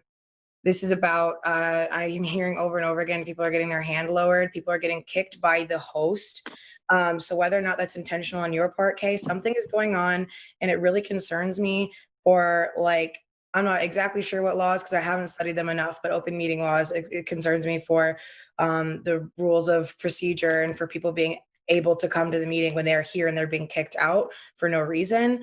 I'm very concerned with you guys cutting off Benedict when they were about to cry about a story they're telling about their mother, just because they got a little bit of emotional and said the F word. This is a 17 or 18-year-old kid. I'm sorry that we don't have a perfect filter. So I'm really concerned about that, but I'm very, very concerned about how people are getting their hand lowered continually. They keep raising it, it keeps getting lowered, and people are getting kicked by the host. I also want to say that I think that there was a point made earlier about how these public infrastructure improvements do raise housing costs in people's neighborhoods, force them out. I am not telling you not to do infrastructure improvement. I want infrastructure improvement. I have been having trouble with infrastructure in our city, and this one's about salt. And I want you guys to be salting the roads, and that we have had multiple times we'd have to dig into like the budget for potholes because the winter went on too long and we didn't have money for salt anymore. So I'm not saying don't do public infrastructure projects. I'm saying that we need to be considering the impacts of these and then counteracting those. And you guys have told me a couple of the programs. I would like to know how much money the city is spending on all of these programs, and it is completely related because doing public infrastructure and improving things pushes people out of neighborhoods. You're pushing people out of Des Moines and into more like or less affluent like cities or towns outside of Des Moines, and you're literally removing our people. This also relates to the last item because this leads to the broken windows policing policy that we lead here in Des Moines. I was at Evelyn K. Davis Park yesterday and I saw a cop car parked at that little dead end, just watching little kids playing in a splash pad. There were maybe 5 people at that park who were over 18. Everyone else was a child. There was soccer practice. I have never seen a police car just sitting at a park in my neighborhood, in Merle Hay neighborhood, really close to Beaverdale. Time. All right, thank you very much. Next speaker. Did Miranda speak on this? Okay. Miranda?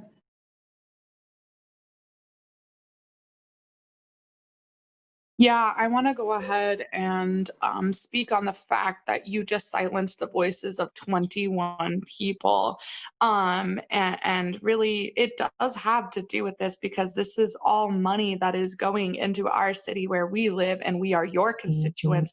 And you have an obligation no matter how long it takes. If we are here putting in our time, I've been on this call for 3 hours now, and I'm sorry that it's inconvenient for you to listen to us, but we are angry and we are upset, and I am appalled at the fact that I did not hear a single yes come from your constituents, but you still voted yes to allocate money to police that are brutalizing our people. I cannot walk right. I am from the tear gas. I am having literal pains that feel like contractions, and I know what that feels like. And yet you voted yes, despite the fact that every single person that spoke up on this call today said no. And you went forward. That is, in my opinion, that is an egregious violation of our democracy, and you are not representing our constituents. So why are we continuing to go forward with these when you are not listening? You are going through the motions and having a very obvious disdain for our voices. And it's appalling and it's disgusting. And one of your council members doesn't even live in the ward that he's representing. Miranda, your time is up, and we ask everybody that your comments remain germane to the issue at hand, and this is a GPC 8. So let's open it up. And how much time do we have left on this one? We've already gone 15 minutes. All right, so we've got about 15 minutes more. If people would make your comments short and to the point, we appreciate that. And let's ask the next speaker. Hello, folks. Thank you so much for unmuting me. This is Chelsea Chisholm Vargas. I'd like to say I live in Ward 4. That's the area where Joe Gatto is the councilman, and his vote has not represented me or my neighbors.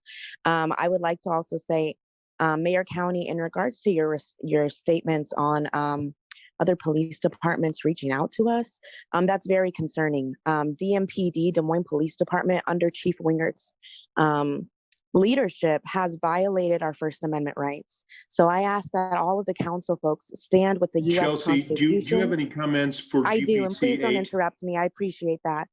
I ask that all of the council folks stand with the Constitution instead of standing with a Des Moines Police Department. This is much more important. As far as my comments in related to GPC 8, I would like to say that this meeting is inaccessible for people. As far as how long I'm able to speak, this would not happen if we were in person. You would not limit the amount of people that could speak if we were in person. So Gatto, I do support moving these meetings to in person because it sounds like that's the only way that we are going to be able to be heard if we put our health at risk for you folks. Stop ignoring us. Thank you. Just so everybody knows, the council can set times for speakers, and also amount of time for a particular item on the agenda. And as you know, you can submit additional questions or comments to the council through the clerk or through the manager's office. And we appreciate your comments and also on our website. So let's move forward. Next speaker, please. Did Jalen speak on this one? No. Okay.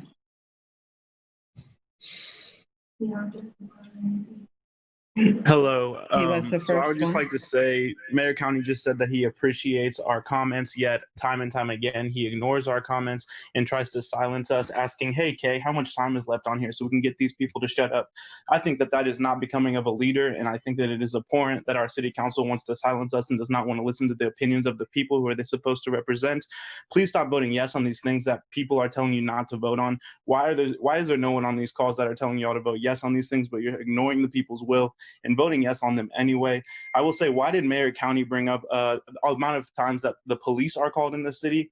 Can we look at the numbers of how many crimes they've stopped or what they've solved? If you actually look at the Des Moines Police Department website, you can see their crimes percentages of solved, and it is very, very low. They did not even do a good job at the basic things that they're supposed to be doing. So we should not be giving them additional funding. This city council right now is not listening to the will of the people, and it's absolutely ridiculous. I agree with Chelsea's point that if we're going to have to risk our safety during a pandemic just to get y'all to listen to us, because during a Zoom meeting, y'all find it so fun and easy to just silence people by pressing mute, we'll do that. We'll show up and do things in person. We showed up to Mayor County's house on Monday evening. I don't know if he was home. He didn't take the time to come outside and talk to us, though. So what kind of leadership do we have in this city when our own elected officials won't even take the time to talk and listen to our people? Thank you. Next speaker. Your Honor, there's several that are suspect on this list that do not list their full name. I'm not going to call on them. I will go to the full names just so you understand.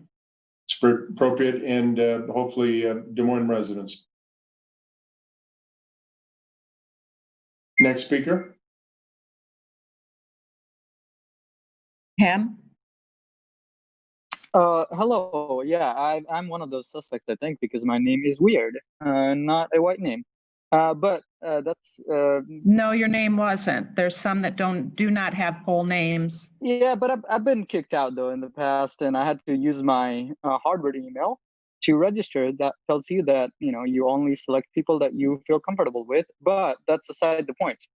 Okay. What I want to say, what I do want to say is what Jalen said earlier. Kind of want to emphasize that because the Des Moines Police Department actually only solved 17.8% of burglary cases last year, only 42% of arsons and 27% of thefts, 32% of motor vehicle thefts, and 33% of robberies. So they're not effective at what they're doing. So giving them more money doesn't make sense. On the flip side of it, though, if you look at how many Des Moines public school students were homeless last year, that's up to 1,000. So which is enough to fill a high school. I'm not just saying some numbers. These are facts. So I would encourage you all to use that money to actually build the homes for, not give the money to the police to repair their parking lots, because that just kind of is not the value that we want to stand up for. And that's all I want to say. Thanks for your time, and thanks for actually unmuting me after 3 hours of trying to do so. Thanks. It wasn't there. Okay. Jalen's already spoke.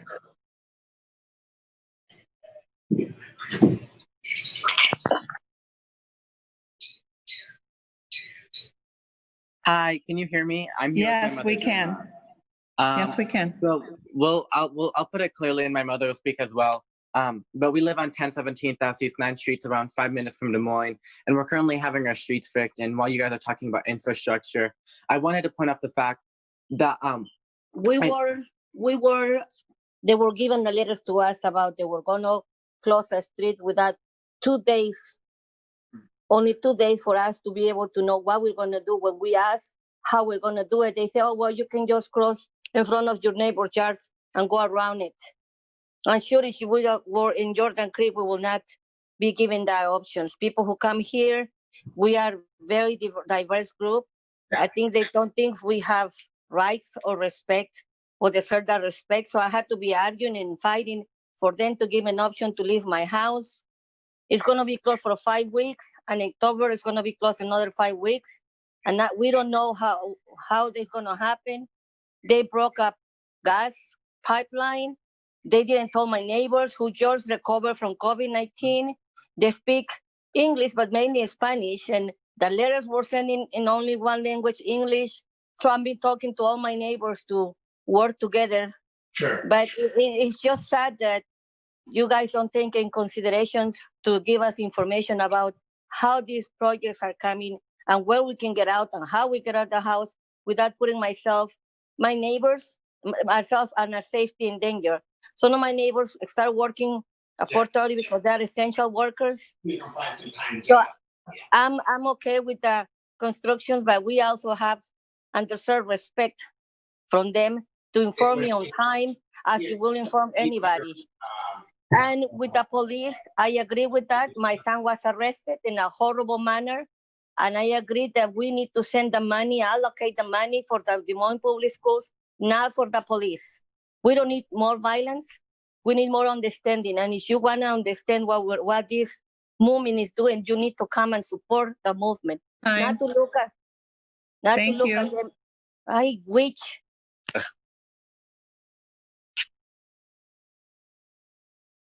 Okay, do we have another speaker?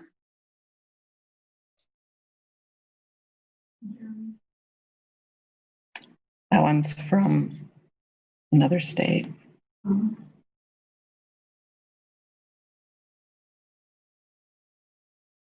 Jacob Grobe. Hi there. My name's Jacob Grobe. I'm on 42nd and Ingersoll in Des Moines. I have served underprivileged folks for over 6 years, folks who live in poverty. And we know that cops do not do anything to solve crime. They can't prevent it. They treat the symptoms of a broken, corrupt, and racist system that we live in. So crime is caused by a lot of different things, but mostly because we create conditions of poverty that is manufactured by systemic racism. And in order to prevent crime, we need to start investing in a solution to that. So passing another $1 million for SALT seems pretty out of touch with reality. We're in the worst economic crisis since the Great Depression. 48% of Iowans are facing eviction right now. And a big portion of the city of Des Moines lives in poverty and is dealing with these issues right now. Elected officials need to respond to the moment and what's happening, and needs to listen to its citizens and what's happening in the world. That's your job, is to respond to what is happening. And I know these decisions on funding were made a while ago, but right now we are talking about over $100 million in investments into things that people don't need right now. People need rent, they need food, they need jobs, they need healthcare, they need education. So I hope that we can, I demand that we reprioritize our resources into the things that we need right now. We cannot wait another day, another minute, another second longer. Thank you. All right, Kay, I think that we have to Yes, we're going to have keep to in move mind, on. yeah, that we need to move on, number one, but number two, they need to make sure that their comments are pertinent to the item that is at hand. And as we're trying to go through an agenda, we know that there's some other issues that they would probably like to get to. And these are items that we have discussed and had our engineer, our city manager go through. They have got specific comments to the agenda item, that's appropriate. But using it to springboard to others, I think at this point is getting off point, and we need to get back on the agenda. So we had a motion on item 57. We've spent a half hour on 57. And I will ask the clerk to please poll the council. County, Yes. Boson, Yes. Boss, Yes. Gray. Gray, Sorry. Yes. Westergaard, Yes. Mandelbaum, Yes. Gatto. Yes. Your Honor, that's 7 yes, motion carries. All right, let's move on to item 58. Item 58 is on the issuance of not to exceed $1 million for general corporate purposes. This is GPC 9. A is the authorization to take action, and this is council communication number 20-327. Any comments, council, as we open the hearing? Mayor, I'll move 58 and 58A. All right, 58 and 58A has been moved. Let's go ahead and open it up. We have 8 speakers, and looks like now we have 9 or 10. Let's go ahead and open it up. First speaker.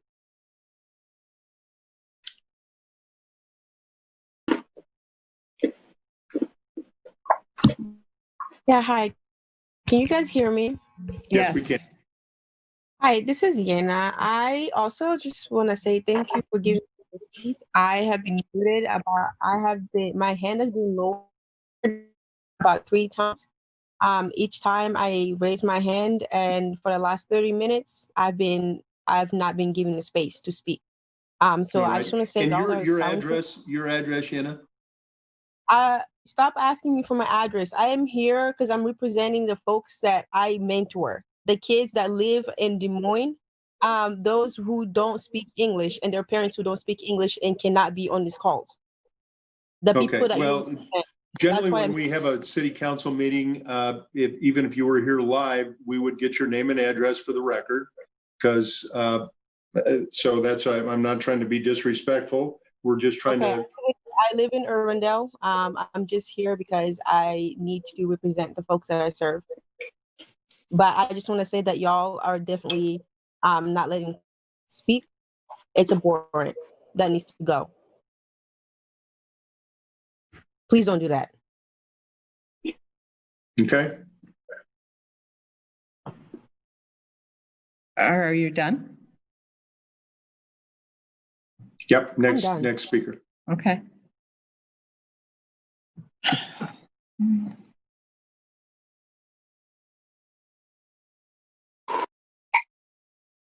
Ace. Hi there, my name is Ace. Thank you for finally letting me speak and not lowering my hand again. I just wanted to say regarding your comments about everybody keeping their points succinct and on the topic at hand, I really wish that I could. However, I've tried to speak at now 6 city council meetings, and I've only been allowed to twice, whether you just ran out of time, whether you allowed the meeting to be bombarded by people who were not on point, and then you just gave up and stopped listening to your constituents. Again, for the record, I know my name is Ace, and that's probably why you lowered my hand. But regarding that topic, I don't feel comfortable giving out my full name or address on this call, as you have made people dox themselves to whoever may be listening. That's extremely unsafe, especially for people with PTSD like myself, who your police department has not helped that situation one bit. They've absolutely made it worse. It's terrifying to have the thought of somebody out there having my name and information, my home address, just to prove that I live in the city when your system is the one who doesn't allow us to give that information to you safely. I would really like that to be addressed for these city council meetings. I would really like to feel safe coming to talk to you as my government leaders. I deserve the right to speak to you, and you deserve to listen to your constituents. If you are not listening to us, you heard every single person say you should vote no, and then you all voted yes twice on just this call alone. So again, I really wish that I could speak about the topic at hand. However, you have not listened to us speak about any of the previous topics before. You have not listened to us when we have been out in the streets peacefully protesting. You've not listened to us when we've been in the parks. We weren't even in the streets. We were in the parks with chalk and hula hoops. You didn't listen to us. You threatened tear gas when we did absolutely nothing. We did not block traffic. We were doing nothing. You did not listen to us. You are not listening to us. So if you're inconvenienced by the fact that you have a plethora of people here today telling you how they feel about how you've been serving your city, then that's on you. And I think you need to sit there and deal with it. You need to genuinely listen to us, genuinely listen to what we are saying, how we are feeling. Stop silencing us. Stop taking away our time. Stop saying that you have the right to limit what we speak about and how long we speak about it for. Listen to the people that you serve. Listen to the human beings in your communities who are pleading with you to have some basic human decency. Have some fucking human decency. I do want to clarify, when I don't call on people, it's when it says Galaxy iPad. It's not a name of someone. So I want to clarify, I'm not silencing anyone. So I will call on as long as you have a legitimate name. Okay, you're doing a great job. Thank you. So, Indira. Hi, I would really like to spend all my time on this specific issue, but I'm just a little bit worried. When I first signed up for Zoom calls, I didn't know how it worked, and it just. Whoops, sorry. I did do that. Sorry. I know that was an accident. It automatically. There's a lot of names here. Okay. It automatically put the name of my phone. So my name was Pixel 3A on my first Zoom call here. So when it says Galaxy iPad, that might just be someone who didn't know how to change the name on that. I would hope that you don't count this into my time because I did want to talk about the issue. So let's get to it. Thank you. Mayor County, you do not need to be rude to people like that. I just told you that I'm trying to talk about the issue. I'm trying to help your clerk out to run this meeting since it's so difficult and confusing for people. So if you would not be disrespectful and rude, especially demanding the address of someone who has a clear accent, but not demanding the address for me or other people on this call. So yeah, now I'm wasting my time because y'all are being freaking obnoxious. And I did not swear there, so don't boot me. Okay, I would like to talk about this issue about you guys are, okay. Updating things in the Weeks neighborhood, right? Weeks school park improvements and swimming pool and stuff like that. Okay, so I want to talk to you about how this will lead to gentrification. I don't think that you understand what gentrification is. When you improve the outside of the neighborhood, but you don't improve the situation of the people living there, the property taxes go up and they no longer can live there. The neighborhood becomes very, very, it becomes interesting to affluent white people who then move in at cheap prices to them. They take over those houses and these people are moved out of neighborhoods they've lived in forever. This is the same thing as displacing Native American people who had this land before, who inhabited this land before. So when you improve the situation around people, but you don't improve their situation, you are leading to gentrification. The way you could be using this money to improve both the people's situation and improve public infrastructure is by providing people with better housing. When people have better housing, they will have a better quality of life. They will be able to achieve greater things. They will be able to have a better income, have better jobs because they're not worrying about getting money to fix their house, making sure their kids can eat on our clothes. We will make sure that will increase property taxes because they will be improving their homes in that area. Increase property taxes. That's more money for you without displacing these people. And those property taxes can pay for these projects that you guys are trying to pay for. And I apologize for yelling, but I am done with being disrespected. I am done with hearing about how so many people, especially with very clear non-European names, especially people who have accents, are being denied speaking time and are being disrespected. And besides the fact that all your accidental shutting people down, lowering their hands is making it so it's disenfranchising people. If you guys don't know how to run a Zoom call, you are going to be violating the law of people speaking at these meetings. Thank you, Kay, I'm done.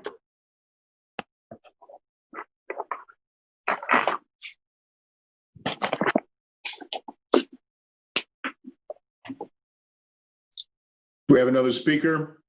What time do we have left? 20 minutes if you want to go 30. Kirk? Yeah. Did you want to speak? Kirk? Yes.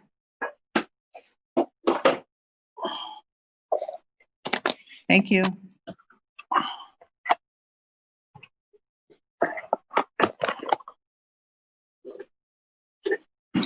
Hello. Jalen? Hello, I'm about to say something and it is the truth. Do not mute me for saying it. This city council is racist. You are upholding white supremacy. Why are you doing this? You are all racist on this city council. You have been muting folks who are black. Black women here are being asked to give their addresses in full place of residence when no one else has been, when you know that there are racist people on this call who have said the N-word multiple times. Why would a black woman feel comfortable sharing her full address on this call when multiple people have said the N-word and expressed wanting to kill black people earlier in this call? It makes no sense at all. Mayor County, you're being selective with who you want to ask people's address for, because so far in this call, there's been many speakers, and the only people you've asked for an address for is me and one black woman. Make that make sense. To me, that is racist. And Kay, you say you're not silencing people, and then you immediately mute speakers. Make that make sense. You are directly silencing people. Joe Gatto, you are a racist. I don't care that you haven't said anything in a while. Hey, listen, Can you get to subject, please? Saying that word in this setting. I'm done with it. I'm tired of hearing it. And you wonder why other people don't want to get on the call and speak their mind. Because if we don't agree with you, you're going to call us a racist. Now, I'm tired of hearing it, and I don't believe he should ever be able to talk on the city council meeting again. Do we have another speaker?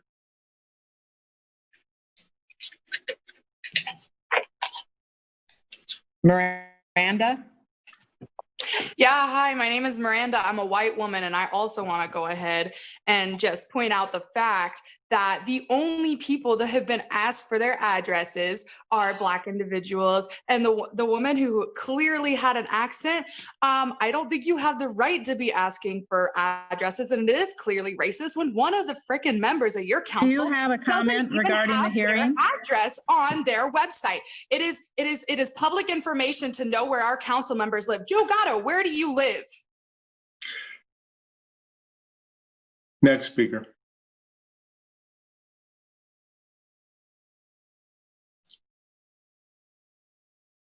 Devin? Hi.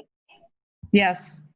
Hi, my name is Devin Severson. My address is 112 11th Street. Oh, but wait, this is my third time talking and you haven't asked for it yet, probably because my name and voice sound white enough for you. But joke's on you, I'm not. So anyway, continuing with the matter at hand. So I'm going to bring up this, Carl Voss. We could hear you talking in the background while Abenadi's mother was trying to speak about something that was very important to her. It's very clear that we don't have your full attention. And so I do think it's necessary to move these meetings to in-person, because it's very obvious that the council people are absolutely disregarding everything that their constituents are trying to say, and even have the audacity to have conversations in the background while people are trying to voice their opinions at a public hearing.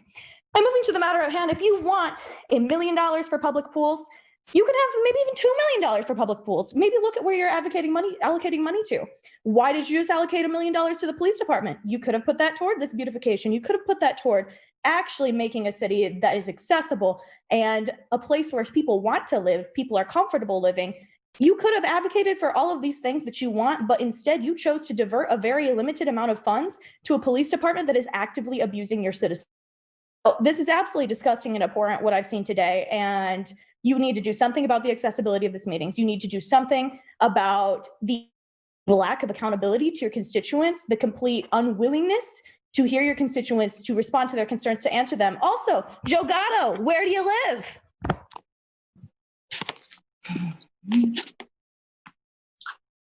Next speaker. Chris Coleman. I have a little bit different perspective, and I just want to give us your name and address, please.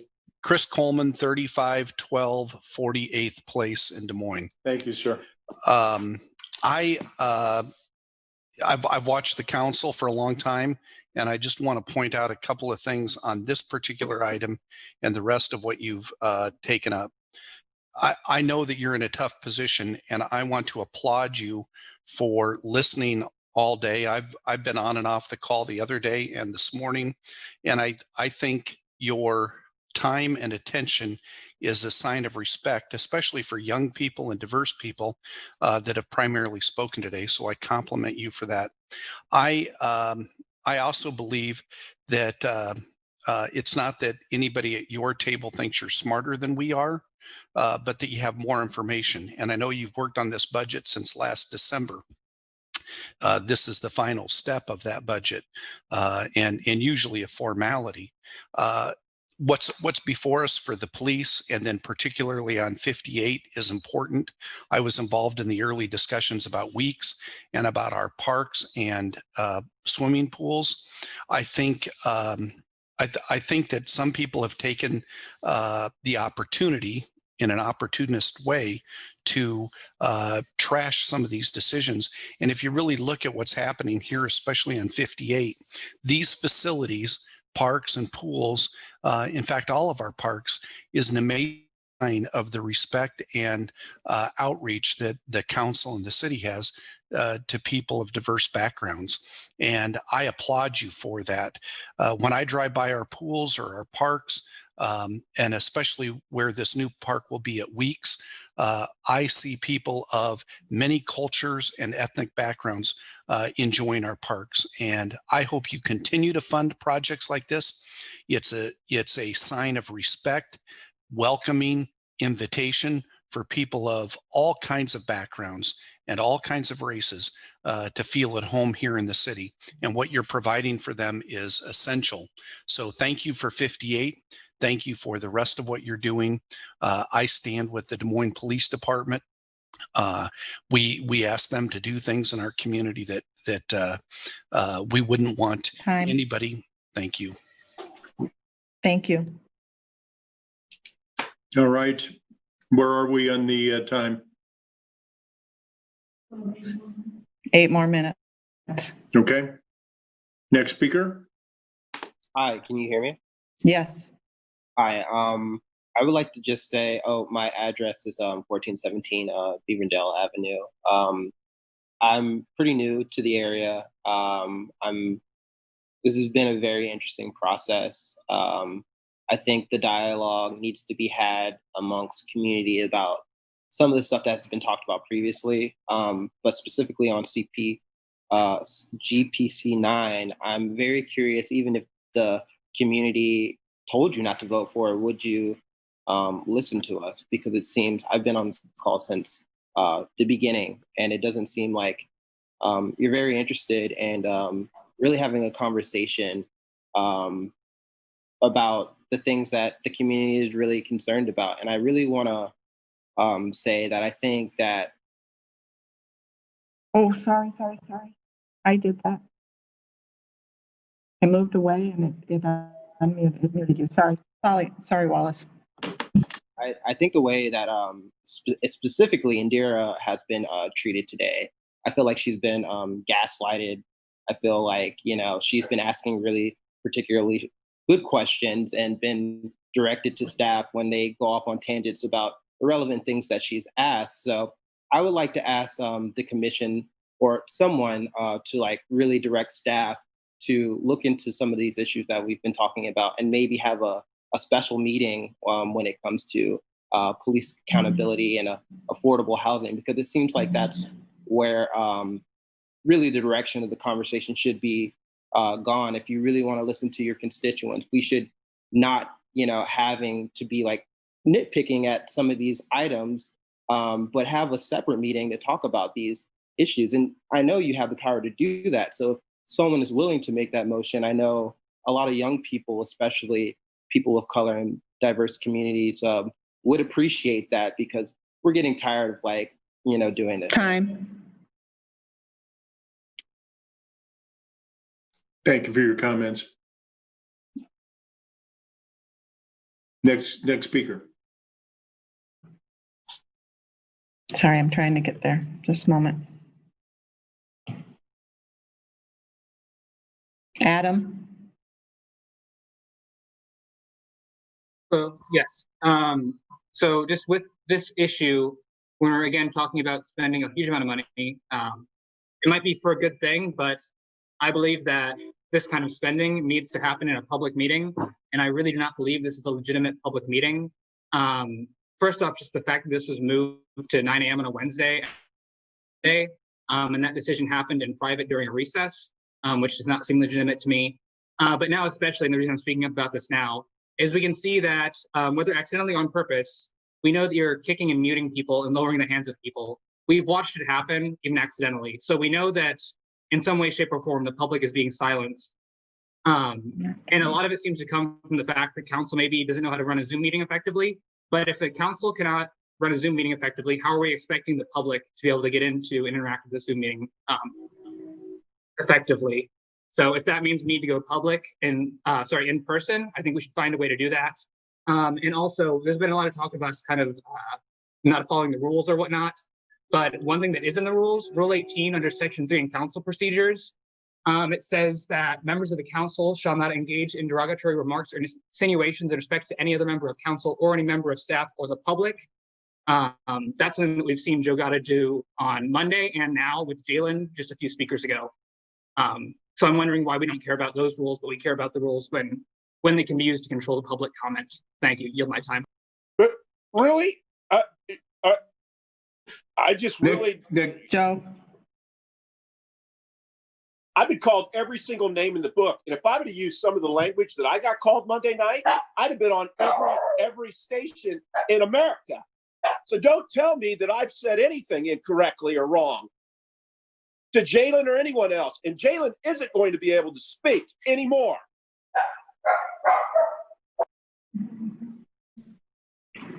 We're a We have half time for hour on another? this one. All right. Let's take one more speaker. Okay. Thank you so much for taking one more speaker, Mayor County. This is Chelsea Chisholm Vargas. I reside in Ward 4. On the point of GPC 9, Weeks Middle School, that is my community. That's in Ward 4. That's where Gatto is the councilman of. And I, as a person in Ward 4, would just like to apologize to you, Jalen, that our councilman is saying these kind of things. You should not be silenced from speaking in these meetings. No one should be. Again, we need to really address the problems that we have in our community, and every voice needs to be available to do that. In regards to GPC 9, Weeks area, there are various apartment complexes. Gatto, I know you know what I'm talking about behind the strip mall. There's also mobile park community homes that are very, very run down. So to be putting money into parks in this area when the community is struggling to just live in their homes safely, legitimately, this is a bad issue. We need to put that money instead directly into the families' homes. So that's my biggest point as someone who lives in these neighborhoods. My family has lived in these apartments. Many of these people do not speak English that live in this neighborhood. Weeks is a very, very diverse school with a lot of children of immigrants. So as well, the families don't speak English. So to imagine that they're going to be able to participate and then have to give their address when they're undocumented is not realistic. I would also like to add, I was never once asked to give my address. This is an issue. So Mayor County, please consider that. You asked Yena to give their address. Yena has a clear accent. Yena is an immigrant. This is really concerning. And again, Councilman Gatto, I would personally like to talk to you directly in regards to some of the statements you made. I'm sure that maybe you think that they're appropriate, but Councilman, I promise you they are not. When the other folks on the council are literally have to pull you in, please take a moment, just take a breath, check yourself. This is not how Ward 4 needs to be represented. Thank you. Hey, Chelsea, I really appreciate your comments. And I've shown considerable restraint being called every single name in the book by the folks that's been on this meeting. And I'm going to disagree with you. The school, the neighborhood has been starved for a park in that area. That is a neighborhood that I grew up in, that for many, many years, we have made a policy that we're going to be able to walk 10 minutes to a park. That is in a park desert. So we're going to upgrade it, similar to what happened at Brody. So why on the southwest side would they get a nice park behind a middle school, and on the southeast side, we can't have the same thing? But you know what? We do get the same thing on the southeast side. And I'm sorry that you want to just complain because you lost the election. Okay? That's the bottom line to all of this. Okay, let's move on to a vote. You have a motion on the table. We're over time on this item 58, GPC 9. And Joe, I think you put the motion on the table. I'll ask the clerk to please poll the council. County? Yes.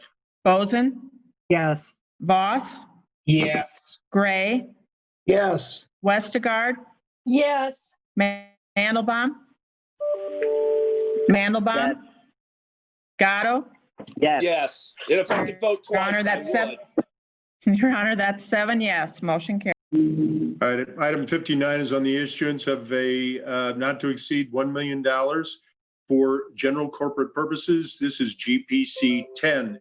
A is the authorization to take additional action, and this is Council Communication number 20-327. I'll move 59A. Okay, 59 and 59A has been moved. It looks like we have some speakers. And let's, Kay, if we can, let's get some people on that maybe haven't had a chance to talk yet.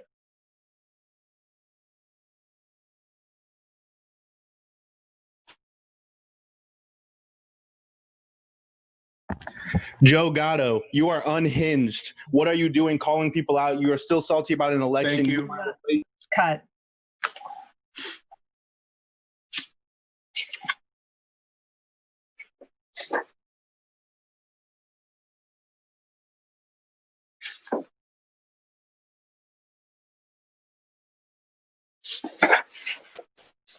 Do we have a Hi, speaker? can you hear me? Yeah.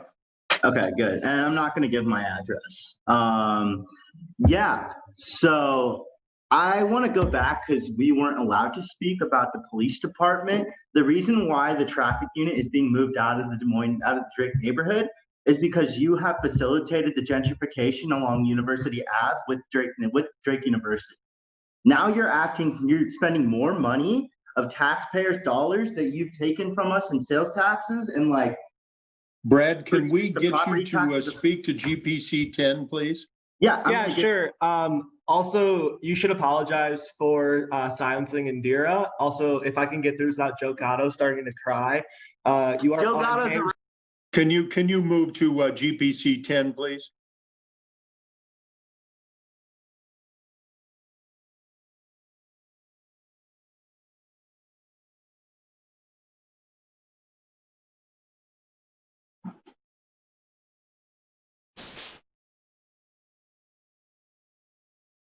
Brad, do you want to speak to GCP 9?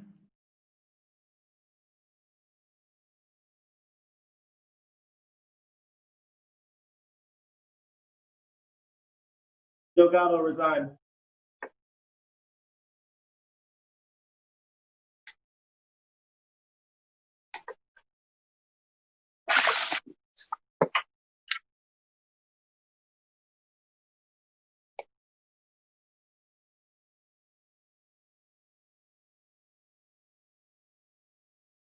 Another speaker? I'm trying, your mayor. Okay.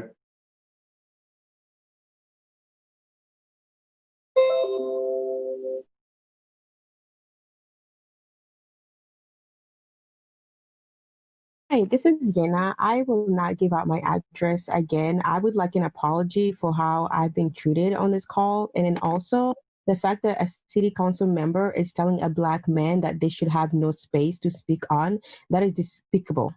They deserve to not be someone that represents Des Moines. It's absolutely abhorrent.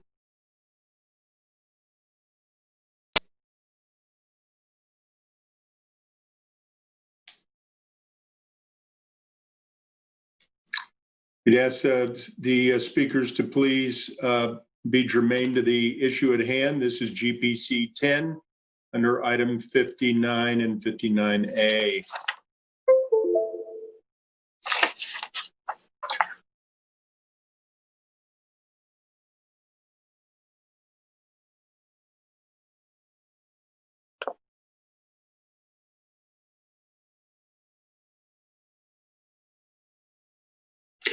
I'd also like to say, I know based upon what you said, some of you have concerns about retribution or something with your names and addresses, which generally is what we required for our public record.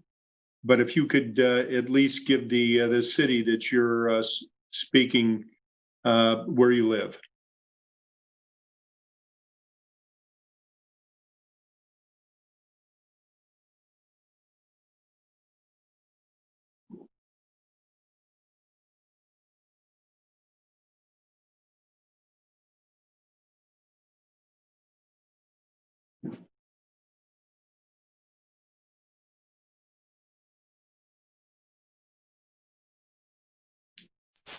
Can you hear me?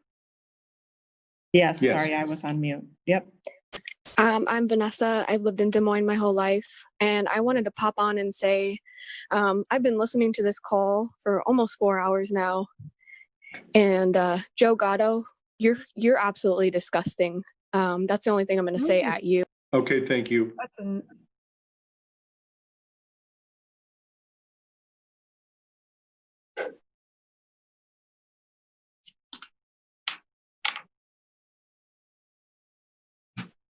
Yeah, I want to say that if you can't hold one of your own council members accountable, how can we expect you to hold an entire police department accountable? It's just very disheartening to see this kind of behavior from. Next speaker, please.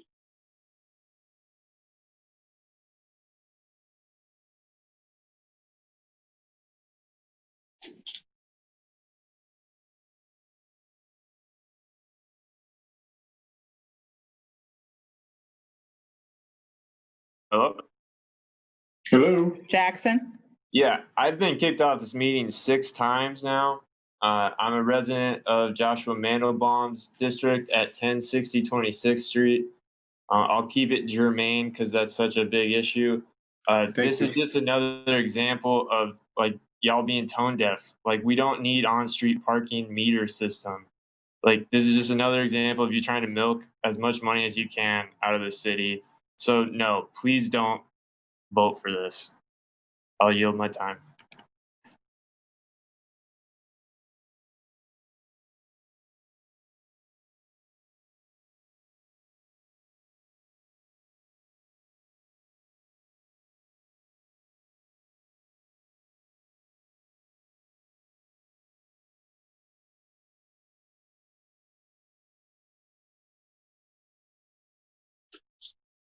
Do you have another speaker?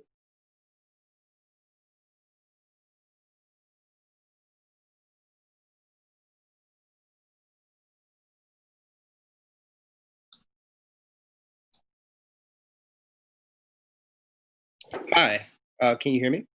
Yes. Oh, thank you. So yes, I want to keep it on topic. It seems like this is gonna be voted yes, but I want to talk about process a little bit more. I know that a lot of people are kind of new to this, and I know that Council Member Mandelbaum did suggest putting the budget up closer, the budget process closer, so we can be a part of this process a little bit more. I would very much welcome that if someone could make that motion. I think as many people as possible should be involved in this process because it seems like we're not being listened to. Like I said, this is like my second meeting, and I think a lot of it is this process is being hidden behind because, oh, this is like a formality, but your constituents are telling you to vote no on certain things and you're not voting no on them. So I think to just bypass all that, we should be involved in the process as soon as possible. So that's all I want to say. Please listen to your constituents. I think, we really need to start doing this budget process as soon as possible to get buy-in from the community. Because I know a lot of people are talking about community boards and stuff like that, being in neighborhoods, but I don't really know what neighborhoods you've been in. It seems to me that a lot of people who've been speaking, you haven't been talking to young people. You definitely haven't been in the street protesting. So, I think, a lot of these processes y'all have been hiding behind. So just to bypass all that, we should start this budget process soon. Thank you. I yield my time.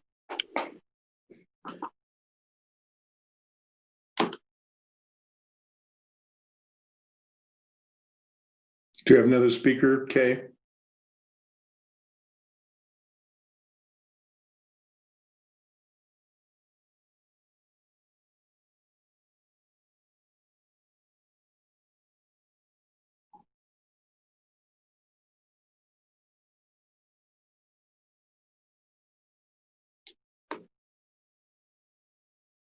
Whoops, sorry, you can't hear me. All of them are repeats that have their hands up now. So if you want me to call on them, I can. It's your decision. If there are repeats, why don't we go ahead and vote on this? They'll probably have some other items that they want to jump in on. So we have a motion on the table for 59 and 59A. Just a point of clarification. Were they repeats on this item or repeats that we've heard from them before in this meeting? And I just want to make sure that we can do that from a city legal perspective.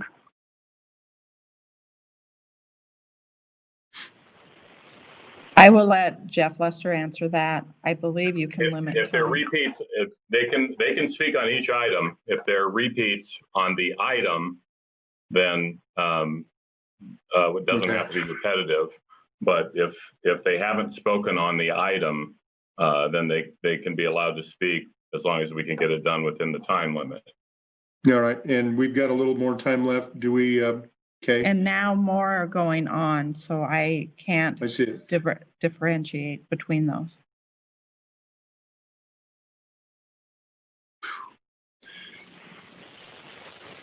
All right, how much time do we have left? Let's try to get a couple more on.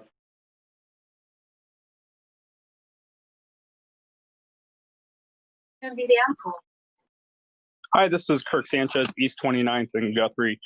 I have lived in Des Moines for the last year, and I have served my community in many roles, once as a military member for the past 15 years.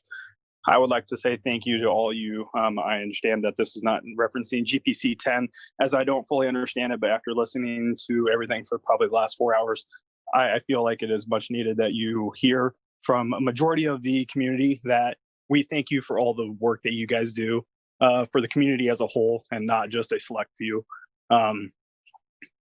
Please continue to support our police and the people that are muted. Thank you.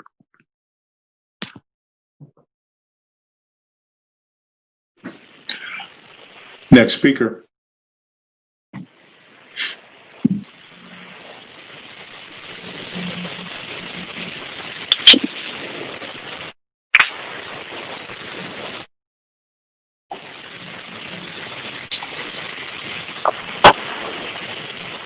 Okay.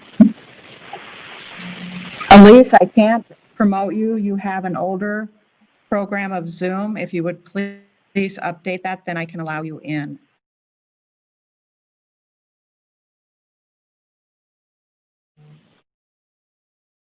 Hi, folks. Thank you so much for allowing me to speak. This is Chelsea Chisholm Vargas speaking in regards to GPC 10. This budget, I really don't think should go to support really any parking meters or anything like that. I really would like to see this money go towards bus passes. If we get more people riding public transportation, the amount of usage on our roads is going to minimize. So definitely support that. Also, you folks silenced Yana as well when Yana was speaking.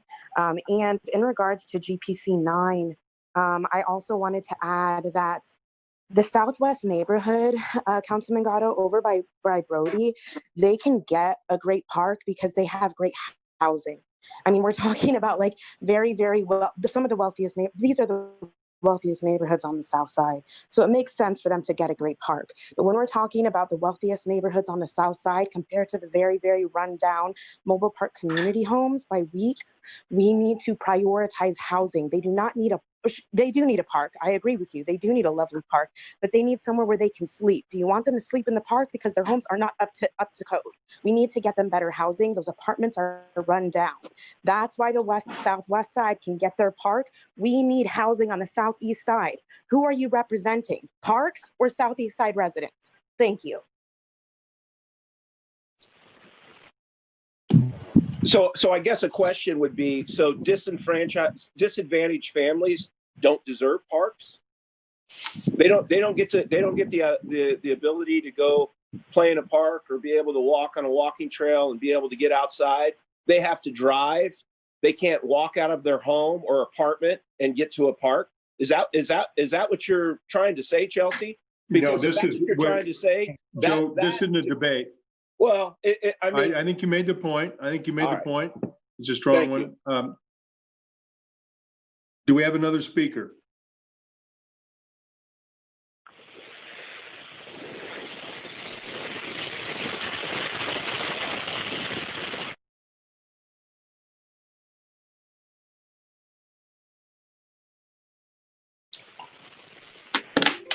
Mike Hall.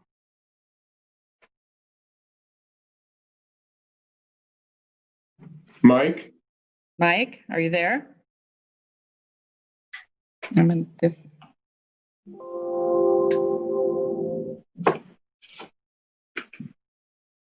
All right, let's move on to the next one. Devin? Hi, can I be heard? Yes, you Yep, are. we can hear you.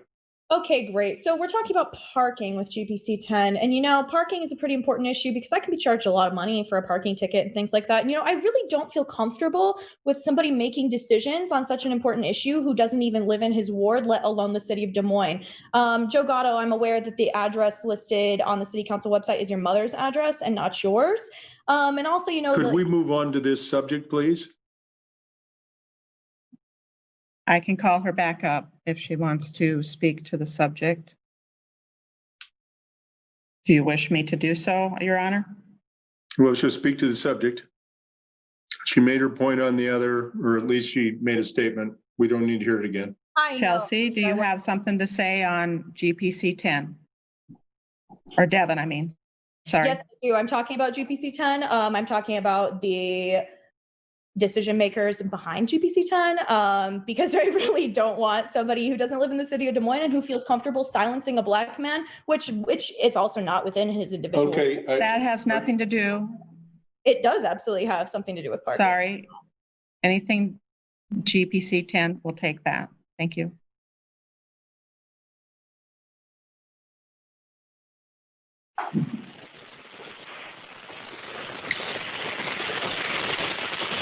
Okay, another speaker.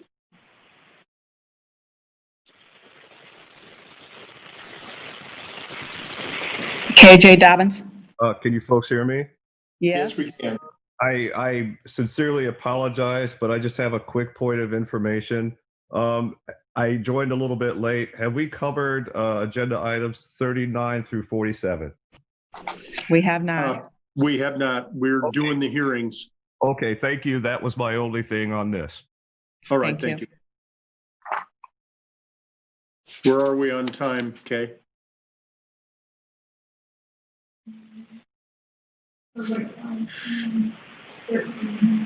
Thirteen more minutes if you want to do a half hour on each item. Well, if there's speakers, let's keep it open for 13 more.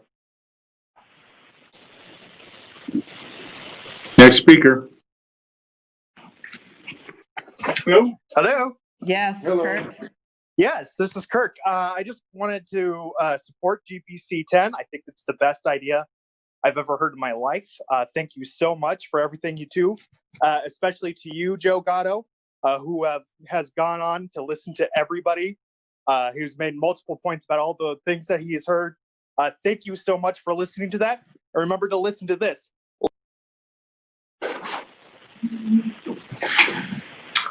All right, next speaker.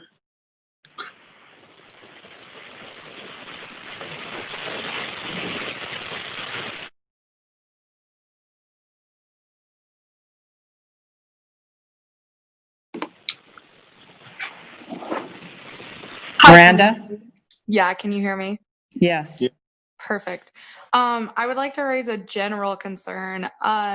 Is the time that you're spending trying to sift through the speakers and find people who you might not know are being vocal and who haven't spoke, is that being counted into our half an hour? No, there is nothing being done other than trying to make sure everyone gets an opportunity because No, okay, people have understood, said but they is that haven't been being able to. counted? Yeah, please, No, please it is don't not. interrupt me. That Is is the that being only counted in our reason. half an hour of time? Yes. It is being counted. So while you're taking time up to have dead space, that's Excuse being me. counted in our Do you half have something hour. to say on GPC 10?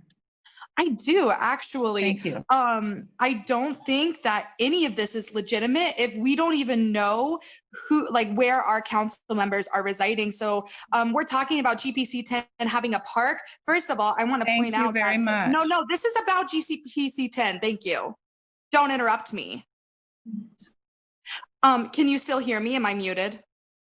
I can hear you if you talk Great, about perfect. GPC I am 10. speaking on GPC 10. Please do Okay. not interrupt me. Well, Okay. move forward, please, then. Moving forward, perfect. Thank you so much. We're talking about a park in a neighborhood where excuse me.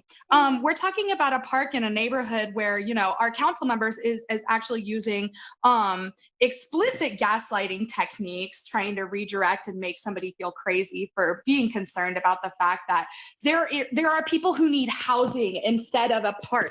You know, I think if you ask people who live in these houses that are not up to code, by your code, unlivable, you know, they're going to say, please help me fix my house. I think they're going to be okay walking the 10 minutes to a park so that they can have a better living condition. And then maybe there would be enough money to go around if you weren't allocating $1 million to our police. We haven't even gotten to the big ticket item. So when it comes down to it, gaslighting Councilmember Joe Gatto, this is important, and they need to have their houses fixed before we allocate a park to the richer side of the south side of Des Moines.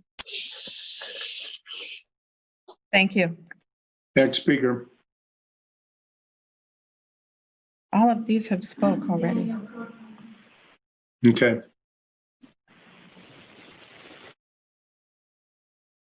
All right, if everybody's spoken, and given the directive of our city attorney, I think we're probably ready to vote on 59 and 59A. Council, any other questions? Hearing none, would you poll the council on 59 and 59A, please? County, Yes. Boson, Yes. Boss, Yes. Gray, Yes. Westergaard, Yes. Mandelbaum, Yes. Gatto. Yes. Your Honor, that's 7 yes, motion carries. All right, let's move now to item 60. Item 60 is on the issuance of not to exceed $23,700,000 in stormwater management utility revenue bonds. A is an authorization. A is an authorization. To take the additional action. Mayor Connie, I'd like to move item 60 and 60A. All right, council communication number 20-327.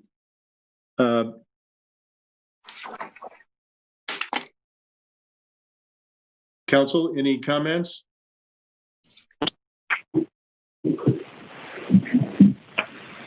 Hearing none, let's go ahead and open this one up. This is about stormwater management utility.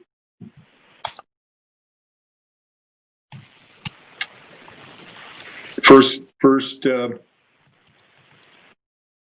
speaker. Corey.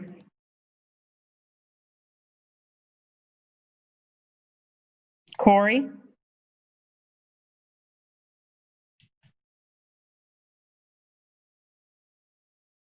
Corey, are you there? I moved on. All right.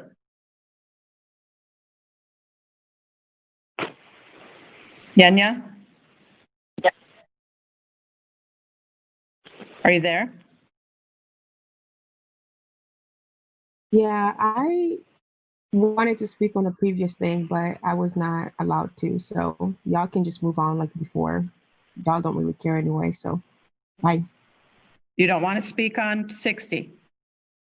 Listen, whatever we say anyway, y'all vote no or you don't listen. So at this point, I wanted to speak on a previous item, but when y'all asked who is next or who can speak, I was never given the space to speak. I apologize. There is a long list. It was not intentional. Do you have anything on 60? You literally had people who got on after me and they spoke and I didn't. So there's no apologies. Thank you.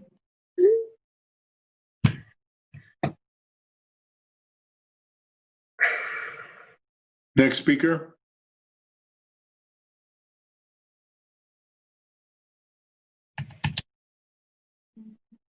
Hello, thank you. Jalen, did you have anything on 60? I would like to speak on stormwater management. Thank you for unmuting me, Kay. Specifically on stormwater management, I would like to know why Joe Gatto thinks that it's okay to say that I'm banned from speaking. Jalen, if you want to talk to 60, I will unmute you.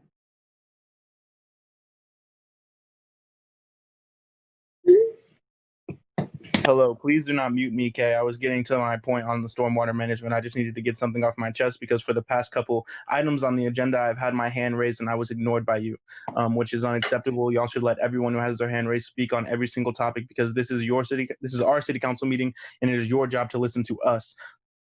On stormwater management, I just want to say that $23 million is a lot. I'm not really up to date on this issue. I will say, Joe Gatto, you are a racist. And if you are offended by someone calling you a racist, you should look within yourself and wonder why someone is calling you that instead of getting so angry. Stormwater management? That's enough. Frank, are we going to continue to let that happen? No, but the minute he opens that up, we cut him off. That's unacceptable. Okay. That's fine. I appreciate that. I don't think any of us on the council, including yourself and all of my colleagues, should be called any names or treated any way like that. That just it takes away all their credibility for anything that they're talking about. If they want to talk about the issue, let's talk about the issue, but let's not personalize it and start calling people names. And maybe they can take that advice. Yeah, we've done it from the outset, and I think it was just said again. So let's, with that in mind, Kay, do we have another speaker? Sorry, Connie, did you say something?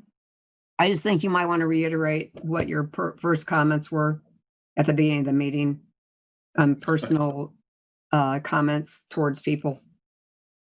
Yeah.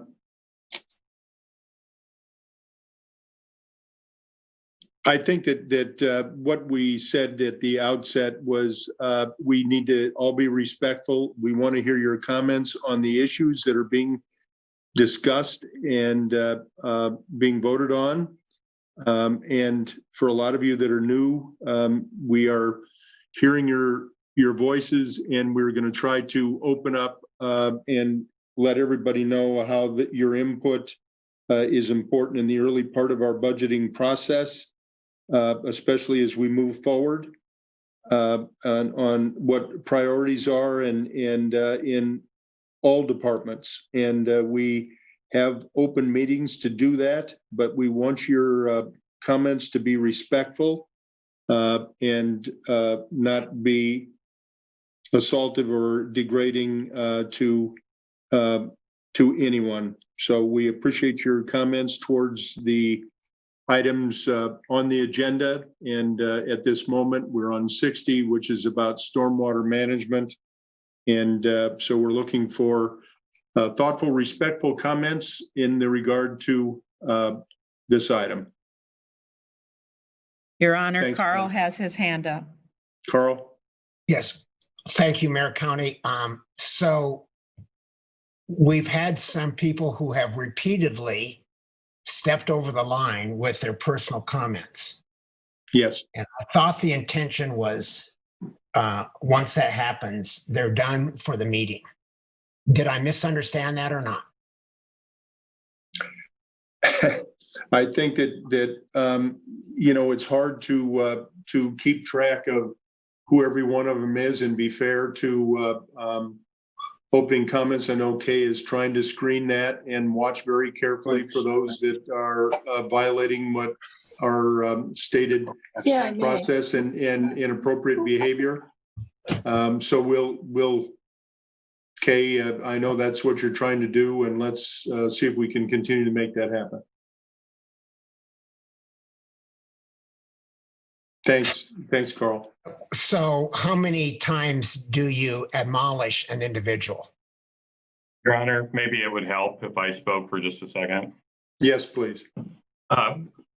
Council's absolutely right. They have the right to run the meeting, administer the meeting, and do that in an orderly fashion, and that's allowed for under the First Amendment. Individual speakers have the right to say things that make us even uncomfortable or that are politically protected. So there's a balancing that goes on. Council has encouraged people to comment on items that are germane on each individual item. If there's a speaker and there's time, then they can make their comments. If the comment is not germane, then council can stop the comment.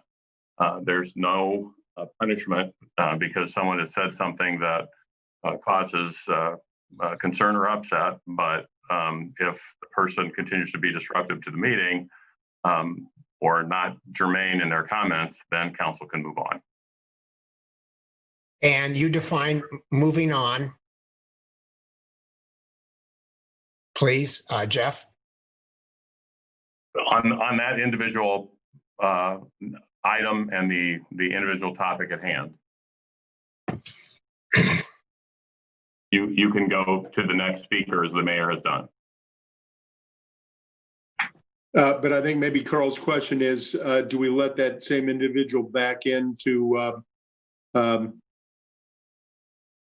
who has been repeatedly disruptive? And my advice is that that you have to allow each person to speak on each issue. If they are immediately disruptive, then you can stop that. But there's no ability to bar someone from speaking on an item because they've been disruptive in the past. Okay. Connie, was that the intent? I just want to ask you how this works for the school board as an example. Well, you just read the statement so that people understand that to try to be respectful of each other on both, so if Jeff has ruled that, I just wanted to make sure that we all had the same understanding. In some cases, it's different when you're in person than on Zoom. You know what? I appreciate it, and it's fine. And Jalen and the rest of them can keep talking. I know when I look in a mirror, I'm far from a racist. I'm a first generation immigrant son that's the farthest from a racist that sits up here on this council. So they can continue to say whatever they want about me. I'm going to continue to do the hard work for the residents of Ward 4 that I represent, including some of them. But, it just really discredits them when they use the derogatory comments and personalize it, whether it's to me, Carl, the mayor, or anyone else. So maybe they ought to keep that in mind, and our ears will open up a little bit more if they stop doing that. Maybe that would be the advice I would give to them. Let's move on. Yep, let's move on. Next speaker.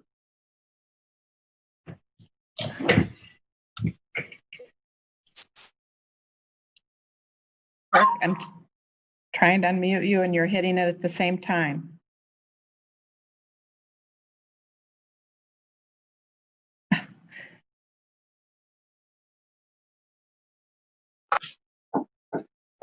Hello?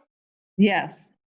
Yes, hi. To move on, I would like to talk to Joe Gatto and ask him directly. You are talking on stormwater management? Yeah, stormwater management is great. Joe Gatto, hey, have you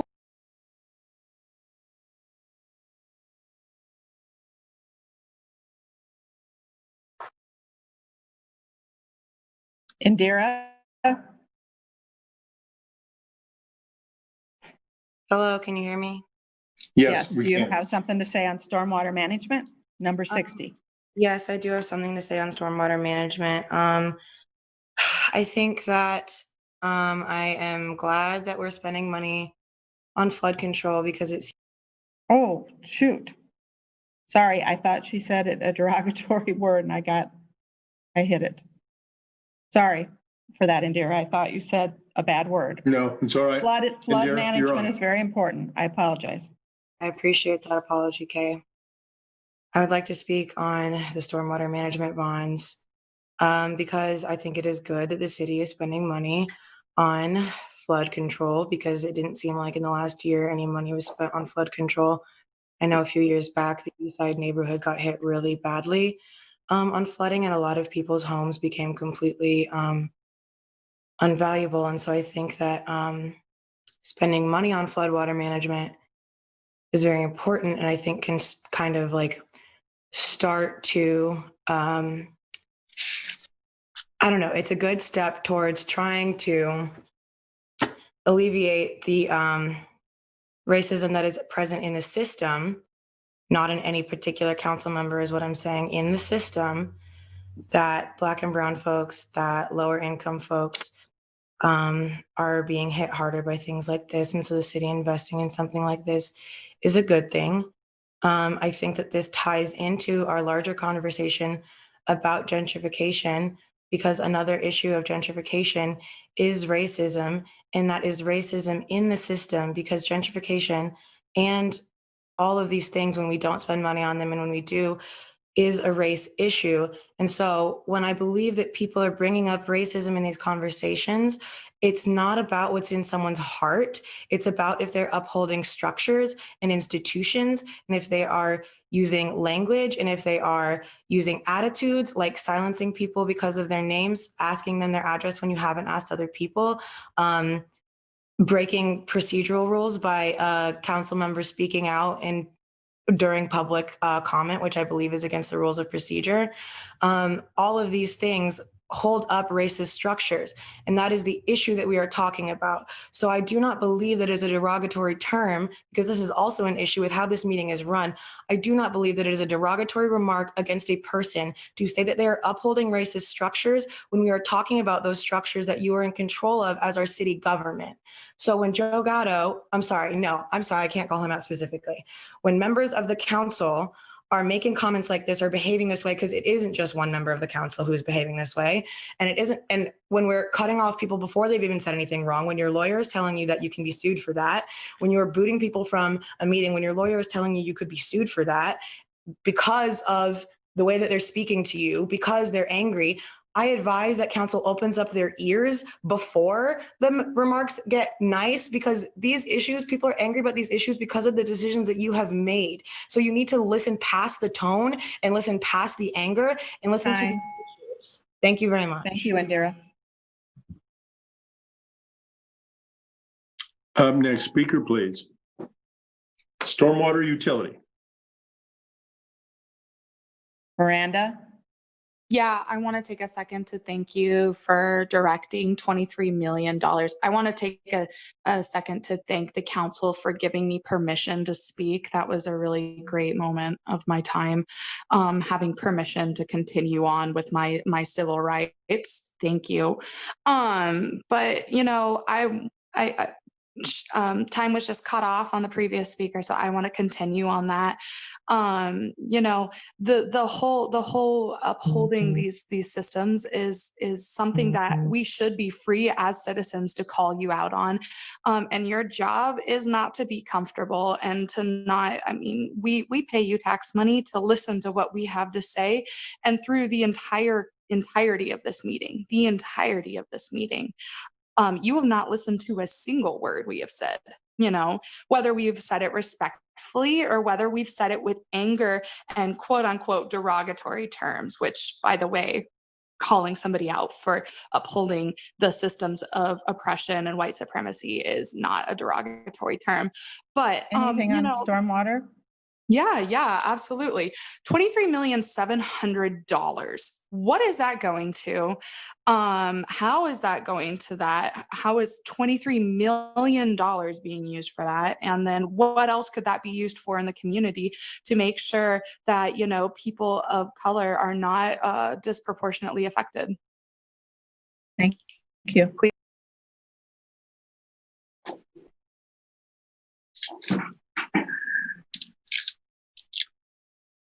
Pam? Steve, do you want to talk real quickly about the stormwater management and the importance of it?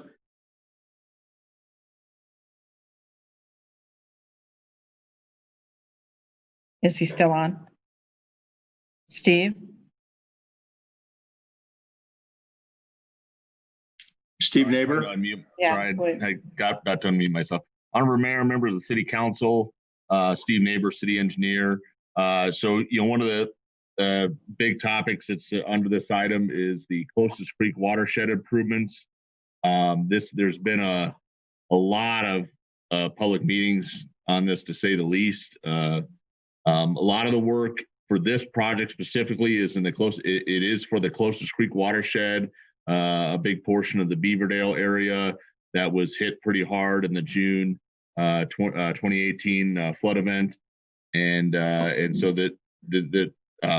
this money accelerates that plan to basically, one, provide some stormwater detention basins to store water and reduce the peak flows of runoff that come from larger events. It also includes funds to replace and improve some storm sewers. Some of this work these bonds are being used to some of the next phases. You can actually go out and see we're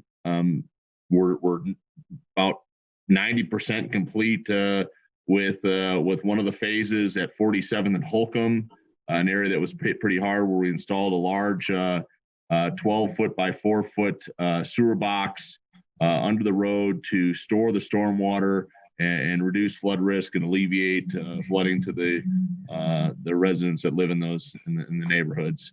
Again, also reduces peak flows downstream as well.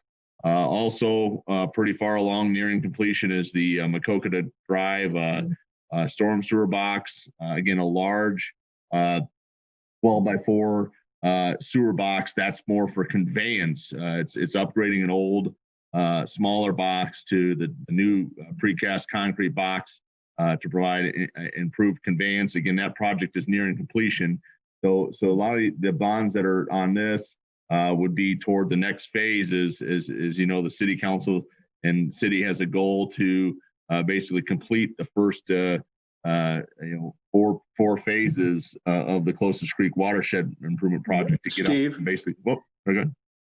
Steve, quick question. I think it should be pointed out, if I'm incorrect, please tell me, but these dollars can only be used for stormwater issues, and we couldn't transfer these dollars to anything else. Is that correct? Yeah, I mean, these are specifically collected by stormwater fees, and yeah, they would not be able to be used for other items other than stormwater improvements. There's also some funds in there to address fix some of the levee system, improve that and make it more resilient to mitigate flood risk. Again, the gist of it is basically citywide improvements, specifically to improve stormwater management and reduce flood risk. That's the improvements. And while I had the opportunity, I apologize. There was a question earlier about if the city does build a roadway or a parking lot, we do provide stormwater management. So a new parking lot does need a stormwater basin. That was a question earlier. We are putting in stormwater detention for that as well. Are we looking at permeable pavement as an option as well? In that location, we would be looking at basically a green stormwater basin to promote stormwater infiltration and also store stormwater for the larger events. In terms of permeable pavements, the city has and will continue to install a number of permeable pavements all over the city, even as part of some of the stormwater projects. And again, they've been kind of all over the neighborhood location. But yeah, that is also a measure that's being used. Again, we talk about stormwater management. We're talking about stormwater quality. In other words, treating the water, promoting groundwater infiltration, and also flood mitigation to reduce flow, reduce runoff. That's the focus of these improvements as well. All right, Steve, thank you very much. I think hopefully that at least answers some of the questions of some of our public that has weighed in on this. Let's open up, and if we have a few more minutes for a few more questions, Kay, let's go ahead and open it up. What? Oh, okay.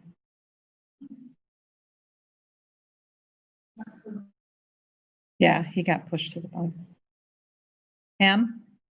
Hello. Yeah, thanks for this is my second time talking, so this I have not I'm not a repeat on this agenda. I know. Just wanted to say finally, I'm glad that there is an agenda that is of a concern to public good. So I'm glad that you all are talking about stormwater management, unlike the previous agendas on parking lots, police parking lots, and also on parking meters, which I feel like we should even not be charged for parking because this is a stolen land, so no one should be charged for parking. But I guess that's besides the topic. But I'm glad that you all are giving us this time to talk about this one issue that is a public good. I do want to say also that the folks that have been talking here the past 3-4 hours, we're not just a group of angry people, delusioned people. We're concerned citizens. We may not be in power, but we are important to the city, and we have a voice as well. And just because we're not in power, or we're some folks that are very passionate and excited about the city, but at the same time sidelined for a long time, shouldn't mean that you get to mute us or kick us out or not let us speak our thoughts. So please let Indira and Jalen talk, and Nina talk, and all these other folks talk. And please don't silence us. That's all I want to say. Thanks.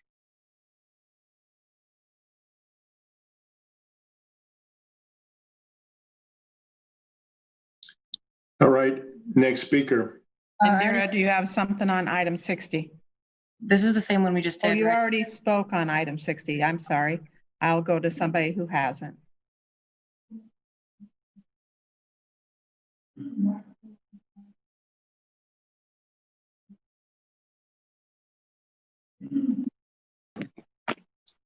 Hi, can you hear me? Yes, I can.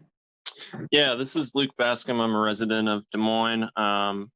Quickly on the flood mitigation, definitely on board, as long as these projects are going to be helping out communities that are predominantly people of color as well.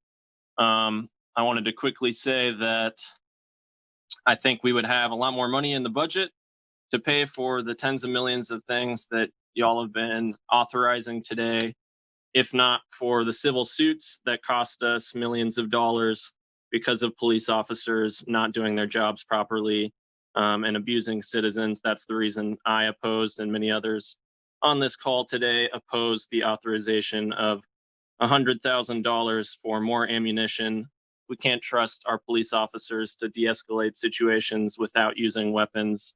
As is, why are we going to go ahead and give them all that more ammo? It seems like a horrible idea on my part. And then I also wanted to quickly say I'm glad Jeff chimed in there about the rules and what folks are allowed to say on these calls. You all chose these positions on the city council. That comes with discomfort at times. That comes with being called out, questioned, and folks are going to be frustrated and angry. So for you all to respond by trying to silence members like Jalen, Chelsea, and others, that's not part of the territory of your position that you hold. And I think part of the disconnect has to do with how you respond to the word racism and racism being called out in systems. That's the reason a lot of people are on this call today, is they want to call out racism in a variety of different systems. So yeah, I think you need to analyze how you respond to people calling out racism, because that is not an offense, and that's not using explicit language. That's something that needs to be heard. Josh, Luke, I'm moving on.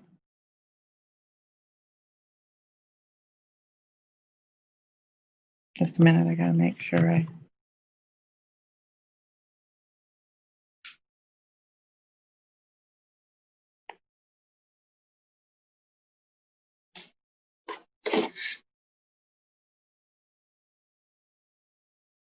Can you hear me this time?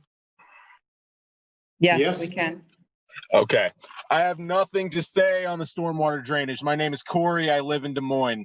You are consistently throughout this meeting silencing people of color. It is unacceptable, and you should be ashamed of yourselves. Thank for you.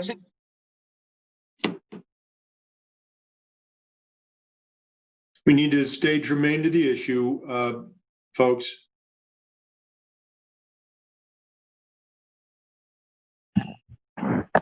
Hi, can you hear me? Yes. Yes. Hi, I just want to say that this is absolutely disgusting the way that you are treating people on this call. Do you have anything to say on item 60? Please do not interrupt me. I am speaking. I have had my hand raised for a very long time for so many of these past issues, and nobody has yet to call me, and it's disgusting. And this is not, you guys irk me. Anyways, we have serious issues that go on in Des Moines, and we need to spend our money more. We need to spend less of these money on, oh my God. Anyways, you guys, I can't put it into words because I know whatever I say, you're not going to take into consideration, and you're not, it's same with everybody here. And anyways, I yield my time. Thank you very much. Thank you. And again, the item under consideration is the storm management utility bonds.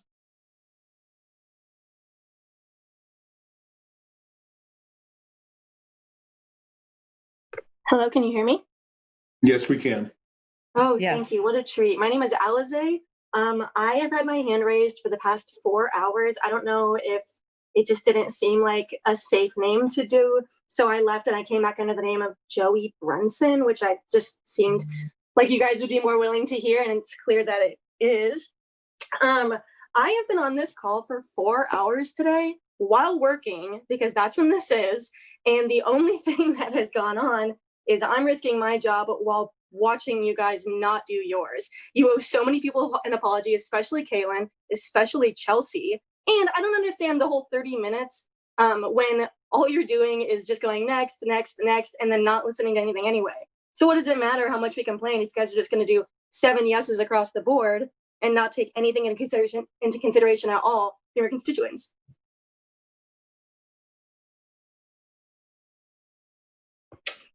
Next speaker.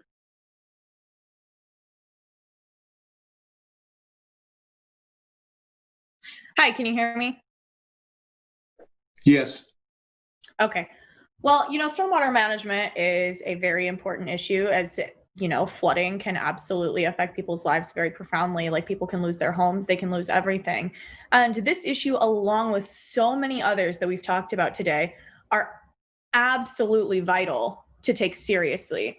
And I have serious concerns about councilmen taking the concerns of their constituents seriously, especially with the consideration that a select councilman had said that their constituents can somehow lose credibility in their eyes for some sort of criticism, especially a criticism based on something so serious, so impactful. Anything on stormwater management, Devin? Actions and behavior. Yes, this is affecting stormwater management, because stormwater management, as well as all of these other issues, very much affect people's lives deeply. And we need our city council members to be taking what we say seriously, and to imply that your constituents can just lose credibility and you don't listen to them. Time. Are you?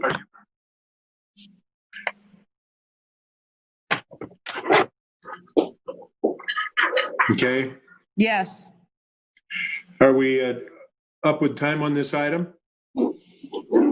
Laura, 2 minutes. Okay, let's have one more speaker then.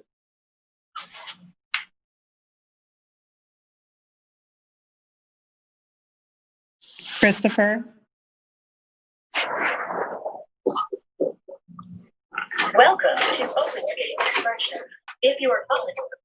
Thank you very much for giving me an opportunity to speak. I want to be clear that I haven't pre-approved these comments with the board for the Moravian Neighborhood Association, so I am speaking as an individual, although we do have a lot of other issues going on, and I appreciate the citizens filibuster, for lack of a better phrase, that's going on. I do want to speak to this item specifically and thank Councilman Bill Gray, Connie Bozen, Carl Voss, and also Mayor Frank County for the efforts that they are taking to improve the stormwater management. The Merle Hay Neighborhood Association has had a action item for the flooding on Merle Hay Road since 2008 in their neighborhood plan. And I hope that a good chunk of this money will be going towards the residents of Bill Gray's ward and other wards that were dramatically impacted by the flooding that we had in 2018. With the remainder of my time, if I may, I would like to just share that I'll be following up with each of you individually to share some of my thoughts, because I believe it would be not appropriate at this time, but I look forward to having those conversations with you folks in regards to today's meeting. Thank you. Thank you. All right, is that conclude our time on item 60? Yes. All right, we had a motion, I think, on item 60. Yes. As I recall, Kay? Yes. Yep. All right, would you poll the council, please? Again, item 60 on the stormwater management utility. County, Yes. Bozen, Yes. Voss, Yes. Gray, Yes. Westergaard, Yes. Mandelbaum, Yes. Gatto. Yes. Your Honor, that's 7 yes, motion carries. All right, item 61 is not a item for discussion. It's actually dismissing a hearing on a request from the Grasso Properties 1 LLC. Steve Grasso is the officer to amend the future land use designation and rezone 3206 University Avenue from P2 Public, Civic, and Institutional to LTD MX3 mixed use to allow the basement of the existing Drake University building used for office, business, or professional to be remodeled for a self-service storage unit. Again, a motion would be to dismiss this hearing. If somebody could give that, or if anybody has any questions from the council. Otherwise, we need a motion and a vote on the dismissal, which is being requested. I'm happy to move that. 61. Oh. Okay, item 61 has been moved. Any discussion? Hearing none, would you poll the council, please? County, Yes. Bozen, Yes. Voss, Yes. Gray, Yes. Westergaard, Yes. Mandelbaum, Yes. Gatto. Yes.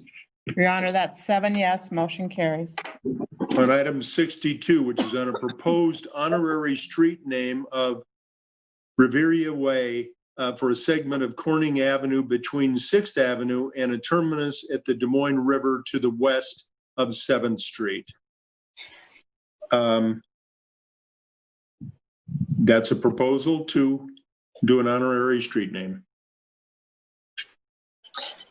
Thank you, Mr. Mayor. This is Westergaard, and I would like to move this item. And I just want to do a shout out again to Ben Page and the Parks Department for all the work that they've done to make Riverview what it is today. And also the Parks Area Foundation and the Highland and Oak Park neighborhoods and all of the neighborhoods that surround this area.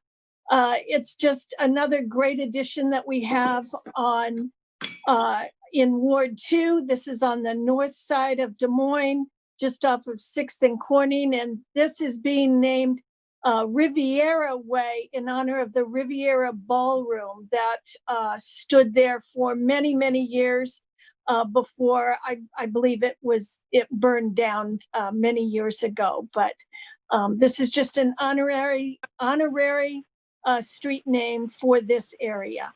So with that, I will move item 62. All right, thank you. Open it up. Anybody have any comments? We see 2 quick ones. Kay, could you open them up? Daniel. Hi, can you hear me? Yes. Yes, I would just like to understand how much this is going to cost to change this street name? This is Westergaard, and it's not costing the city anything. And much of the money that has been raised to make the Riverview stage was raised with private donations. We've had the Parks Area Foundation have worked for the last 10 years selling hamburgers and hot dogs on hot Friday nights to raise money. So this is absolutely something that has been done with mostly private funds. There has been put some money from the budget through the Parks Department for the park, but this honorary street name is not costing the city anything. And I also want to add, Variety Club is spending over $1 million putting in their Star Playground. And I encourage anybody that would like to see this to go see this amazing park that is being built. And again, that was done with all private donations and hard work from the people who live in this city. Thanks, Linda. Next speaker.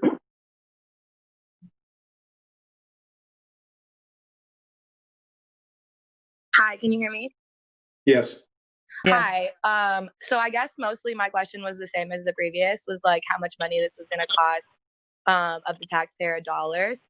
That was my first question. That was already answered, so obviously don't have to reiterate that.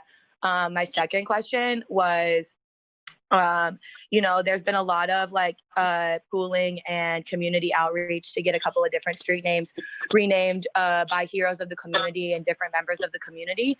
And that's never even been heard by city council, but this is something, that's important enough to put on the city council meeting to change this name. And I'm just wondering why this street is more important than the ones that we as a community have been raising concerns for as well.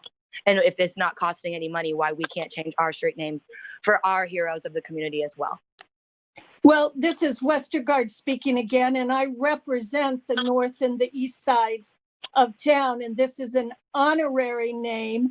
The Corning Avenue is not changing. It is simply allows the neighborhood groups to come together to purchase a sign to be posted so it can be called Riviera Way.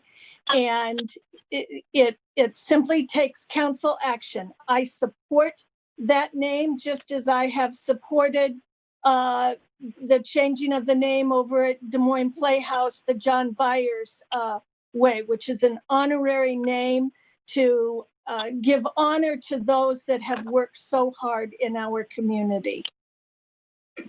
I cannot address any other issues that you're referring to because I'm not familiar with them. Next speaker. Hello. Hello. Hi. Leah. Hi. My name is Leah. I live in Beaverdale.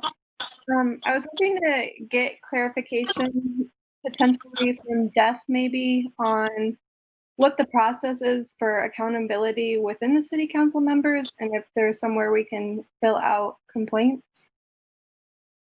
All right. Do you want to speak to the Riviera Way proposal? I do have a question about that too. I don't know if any houses are on that specific road, and if Linda could talk on like how the residents specifically feel about this being changed. I don't know if they're going to have to change their addresses and their like mailing address. This is Westergaard. No, there are no homes on this area. No addresses will be changed. It is still Corning Avenue, but this is an honorary naming only, but there are no houses. It is simply the road that leads from 6th Avenue to the bridge where you enter Riverview Park. All right, next speaker.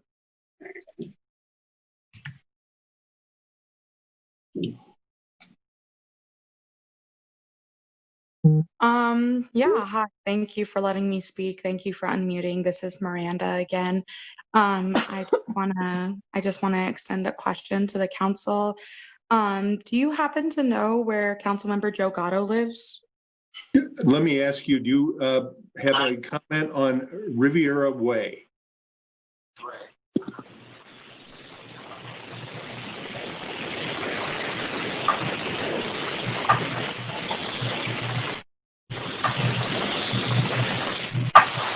Mr. Mayor, let's let people know we are only discussing if they have an item to discuss regarding Riviera Way, nothing else. That's right. Next speaker. Hi, thank you. I do have a comment about Riviera Way, but first I just want to say thank you to the ASL interpreter. You guys are killing it. I think it's important to recognize your history like you're doing with Riviera Way, but I think also in that vein, it's important to recognize the history of our city and of our state and of our country, and the fact that most of our country was built by Black and Indigenous people. And so that when you say issues aren't germane, institutional racism, systemic poverty is actually very germane to all the issues we've been discussing, because they're so inherent in our systems that you can't divorce them from it without having that conversation. So technically, nothing is really off the table. And so when Black, Indigenous people of color try to educate you about that, you need to listen. That's all. Next speaker, please.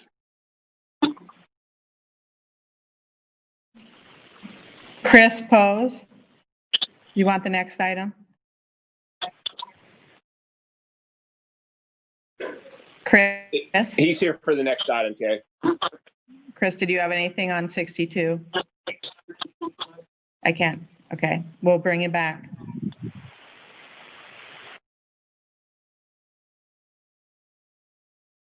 Indira, do you have something on Riviera Way? I believe Indira's already spoken on this item. I've not spoken on this one, actually. No, she hasn't. A little bit. So Riviera Way, I think that it's great to have honorary street names. You're saying it's being paid by private donations. I'm kind of curious what those private donations are going to specifically. Like, is it like the street signs that are doing that, or is there another cost involved in that, like maps or something? I would also like to know like the process for getting these things done, because Alex brought up earlier that other people have been trying to get streets changed and it hasn't come before council. People were trying to get Merle Hay, the stretch in front of Carmen Bar, changed to like an honorary name to Sir William Boulevard, based on the extremely tragic death of one of our most prominent members of our community, and that is the Black community in Des Moines. So it's very important to us for something like that. So I would like to know the process of getting that on perhaps the next city council meeting, or how much in donations we would need to raise for that. And I know that people are also looking to get a park named after John Lewis, since he was such a prominent figure in many of the lives of people in Des Moines and in Iowa and all across the country. We would really like to see him honored. So those were a couple of suggestions that people were making. So if I could get kind of like how this kind of thing gets done, because again, a lot of us are very new to this kind of public cooperation. And so I would love to, have you guys work with us as we attempt to be more engaged in the civil process, like should be encouraged in democracy. Thank you. And this is Westergaard, and I would suggest there is a process in our city code, and I'm sure our attorney would be glad to address that with you, but there is a section in our code where it outlines the process to do an honorary street, and that is exactly what this group did to get this made, to get this change made. And again, they will pay for the sign, the Parks Area Foundation. No city funds are being used for this. $1 million is coming from Variety Club for this wonderful, wonderful, all-inclusive park that everyone will be able to enjoy. There have also been hundreds of thousands of dollars that were privately fundraised through the groups to get the Riviera stage, or to get the stage at Riviera at the park, that everyone in our community will be able to enjoy. Again, it's been the hard work of many people over 10 years of time to get this done. So it didn't happen quickly, but they persevered and they stuck with it. And this Riverview is a very important piece of history to those on the north side of Des Moines.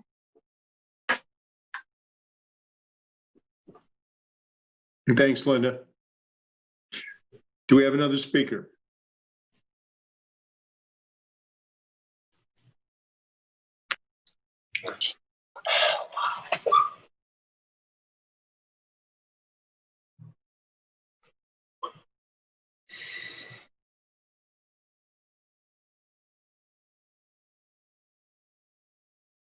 Hello? Corey? Yes. Oh, thanks. I just We wanted to hear you, ask if Corey. anybody, I just wanted to ask if anybody had ever been to 2717 Emma Avenue.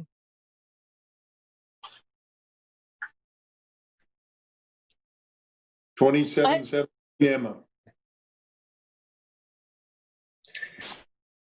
I have no idea how this relates to item 62. So I think this is a question about, this is a personal question. It's not Devin? relevant to I've Riviera moved Way. on. Yeah. Devin? Can I be heard? Yeah, so I think, can you hear me? Yes, Yes, we Devin. can. Okay, so I think it's really important that we know where this place is. So with Riviera Way, does Joe Gatto live there?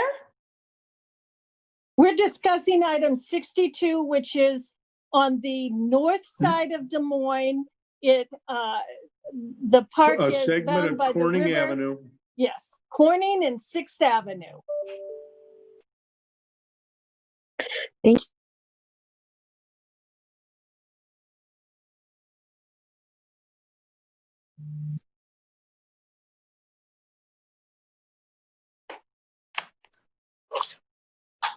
Chelsea, did you hit mute? Thank you so much. Sorry, I believe I'm unmuted, but again, I'm operating hear from my. you. Thank you. Thank you, Mayor County. I'm operating from my cell phone. These meetings are tough, especially for those of us who are on phones. And I'd like to share that a lot of Black and Brown folks access the internet via their phone. So this is just another barrier. But on this particular point 62 for Riviera Way, Councilperson Westergaard, thank you so much for explaining the Corning and 6th Avenue location for this. I am confused on why they're choosing the name Riviera. That's a Latin word, and as someone who speaks Spanish, a Latin language, a Riviera is a coastal region with a subtropical climate. So it just doesn't quite make sense for our friends over there on the northeast side. But I wasn't involved in their group. I'm sure that they chose their name specifically. I would just like to add for my public comment that I would support it being Black Lives Matter Way. Thank you. The only comment that I'll add is it was the Riviera Ballroom that has been there, I believe, since the 40s. And it was a very popular place where everyone from Des Moines gathered. There were lots of concerts there. I believe Duke Ellington was there. It was a pretty famous place to be back pre-war, back in the 40s. So, and it remained there until the 70s when I believe it burned down. Ben Page is probably on the line, but I believe there was a fire and it burned down.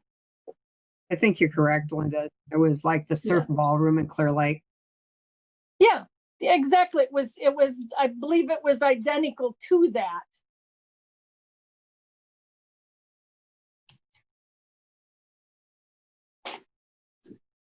All right, next question. Next speaker. Hi, can you hear me? Yes, we can. Thank you so much. I'm a resident of Urbandale. I use she, her pronouns. After explaining how this honorary renaming would work and how it doesn't use any funds or anything like that to be completed, what I'm wondering is if we were to get an honorary name change to Black Lives Matter Way, as Chelsea suggested, could you give me any reason why that wouldn't be passed in a city council meeting like this? This is Westergaard, and I can only speak to item 62. I can tell you that this was overwhelmingly voted on at neighborhood association meetings. It was a large community process where people put their input as to what they wanted this honorary name to be. So it came from the many hundreds of people who live in the neighborhood.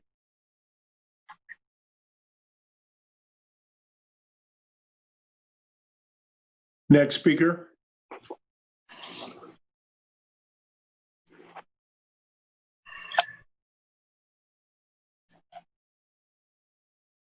Hi, can you hear me? Yes, we can. Yes. Hi, I just want to talk about how funny it is that we were talking about renaming the street names of streets on stolen land. And the fact that we care so much about this historical building from the 40s, when we know how racist Des Moines would have been in the 40s and pretty much everywhere in the US would have been. I also want to talk specifically about how you spoke down to Indira and your tone was very derogatory. And you also never answered a question of how much money needs to be raised and what the process is. You kept mentioning the North Side, like that's some kind of, this is who you represent and this is why you should care only about these people. If someone's asking what the process is, actually answer their question. Thank you.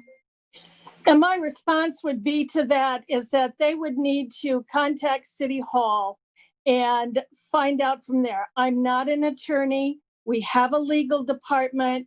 They would be able to direct you to the place in the code where it says what the process is to have an honorary street name.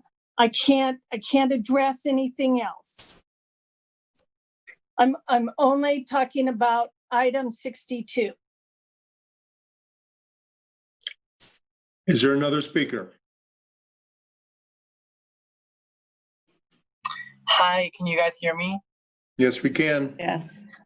So I just wanted to say, I think all street names matter. And so if we're gonna name this the Riviera Street or whatever, again, like people have been pointing out, we very much need to have streets named after the Loway, the Sauk, the Dakota Sioux, and Meskwaki people whose land we live on.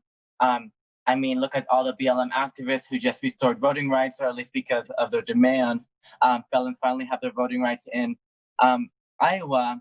Only to an extent, they should get named after like Matthew Bruce, Jalen Cavill, Chelsea Chisme Vargas, and so forth.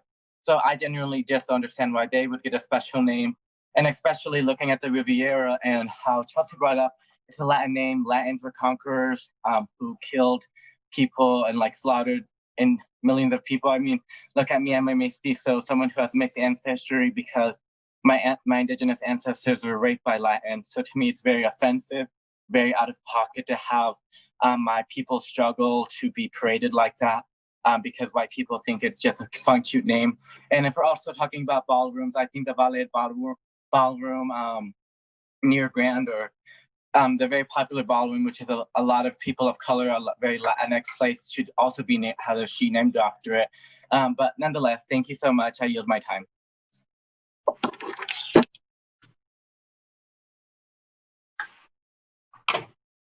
If we have enough time left, can we let another speaker in?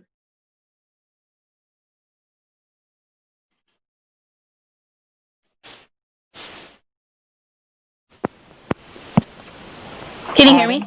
Yes. Okay, I just wanted to inquire about the democratic process of neighborhood association meetings, because you were talking about how, you know, this is like a very much a neighborhood project, the renaming of the street to Riviera Way. And it's very much a process that the entire neighborhood was involved in. So I was just wondering what a meeting would look like if their leaders listened to the constituency. And I was just wondering like how that might compare to the dynamic that's in this meeting. Well, this is Westergaard, and I can tell you that I attend every neighborhood meeting in my ward, and all meetings are open. the Highland Park and Oak Park neighborhoods, you can go on to Facebook and they record live all of their meetings. So you can certainly go to their meetings in person or in Zoom, and they're all open to anybody in the neighborhoods. And they discuss neighborhood issues. They discuss issues that are important to them in that particular neighborhood.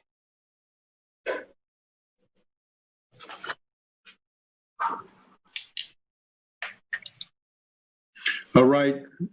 We have time for another speaker.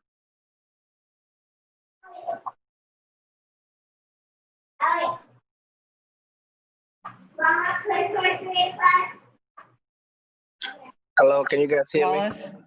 We can hear you. Yeah, thank you for letting me speak finally. Mayor Connie, I would like to propose a mural for Black Lives Matter painted near the Capitol. Thank you. All others have spoke already. Okey doke. Linda has moved, I believe, item 62, the proposal for the honorary street name Riviera Way on that portion of Corning. Would you poll the council, please? County, Yes. Boson, Yes. Boss, Yes. Gray, Yes. Westergaard, Yes. Mandelbaum, Yes. Gatto. Yes. Your Honor, that's 7 yes, motion carried. All right, item 63, it's on a request from Spot Free Car Wash LLC. Alan Hansen's the officer to amend Plan DSM future land use designation and rezone property located at 3104 Indianola Avenue from N3 small a neighborhood to MX3 mixed use to allow the existing car wash defined as vehicle sales and service, the vehicle maintenance, repair minor to continue as a permitted use by right. A is a first consideration, the ordinance above, and B is the final consideration of the ordinance above. The waivers requested by Chris Pose, the attorney for the Spot Free Car Wash LLC, and requires 6 votes. And Kay, I think Chris was on. Joe, you may want to move this, but should we let Chris speak first? If he needs to. I mean, I've had discussions with Alan. This was kind of a misstep on our staff when we did the new zoning map, and we missed this. It's part of the property that's been existing there for years. He keeps a nice property. If Chris needs to speak, I mean, I don't need to hear him speak. I'll move 63 A and B. Okay. Chris, do you want to make any comment? I don't see him.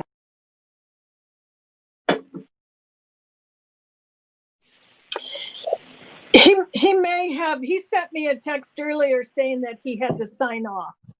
Okay. He'd been on All right. for like 4 hours. Yeah, I think Alan's on it. If any of the council have any questions for him. I don't think at the moment we do have a couple people with their hands up. No way. I can't believe that. Let's open up the hearing and have our first speaker, please. That sounds great. Hello, folks. Hello, council. Hello, Councilman Gatto.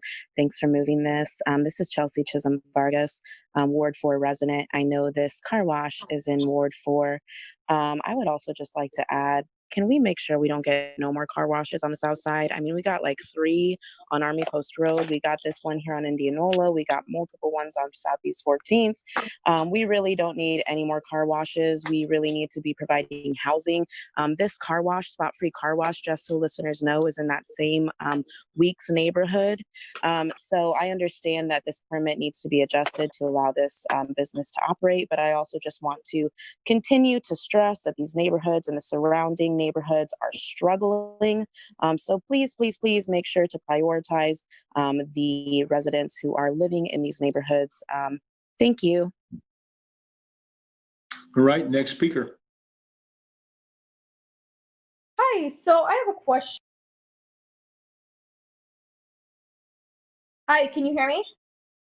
We can hear you about the spot-free car wash, right, at 3104 Indianola. It is pertaining to cars, indeed. So I was wondering, do city councilmen have to pay speeding tickets too, or can they just make those go away? If people have infractions, they don't get a leeway because they are hold some higher office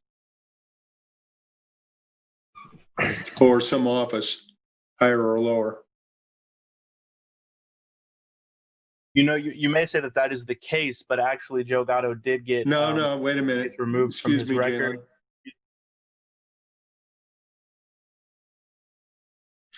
Jalen. Items and discussion around 3104 Indianola Avenue and the car wash and the zoning. Do we have another speaker?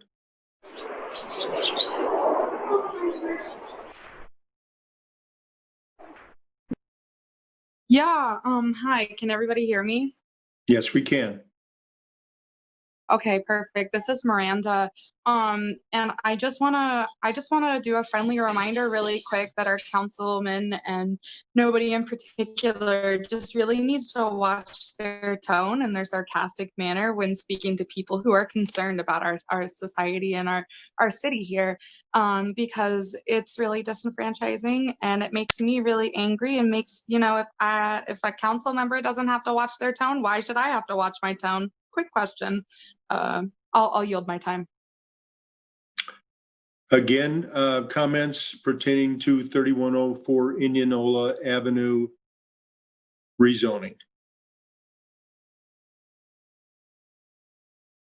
Hello, I do not appreciate the fact that I was just muted. I do live on the south side. I'm a south side resident who actually was going to speak about this issue on the car wash. So for the fact for Kay to mute me and Good, thank you. Didn't mute you, I unmuted you just now. I know. I just unmuted you. I appreciate that. You muted me earlier though, and Mayor County interrupted me, which is rude. And Joe Gatto has been sarcastic. Okay, would you please continue regarding the car wash? We appreciate your comments on it. Okay, I will. I just want to uplift Chelsea's previous comments. I also live on the south side, and I think that there is too many car washes over here on the south side. I would like to see the council putting more resources and efforts into actually improving life for folks who are living on the south side instead of worrying about things like car washes. And I would question what kind of financial interest some folks on this council have when they're approving some of these deals. I do know that we have multiple council people who are involved in real estate, folks whose families are very powerful in the city of Des Moines, and they give out a lot of government contracts to them. So I think that we should all be wondering and questioning and looking with a very critical eye at some of these deals that are being made. You know, not necessarily this car wash in particular, but some of the other contracts that are handed out by the city council. I think that there's a lot of self-promotion and hand-wringing, and I think that there's a lot of corruption going on at this city council that needs to be borne out and shown to the light. Anything in regard to the spot-free car wash? There's too many car washes on the south side. Joe Gatto, please represent your district better. We are asking for better.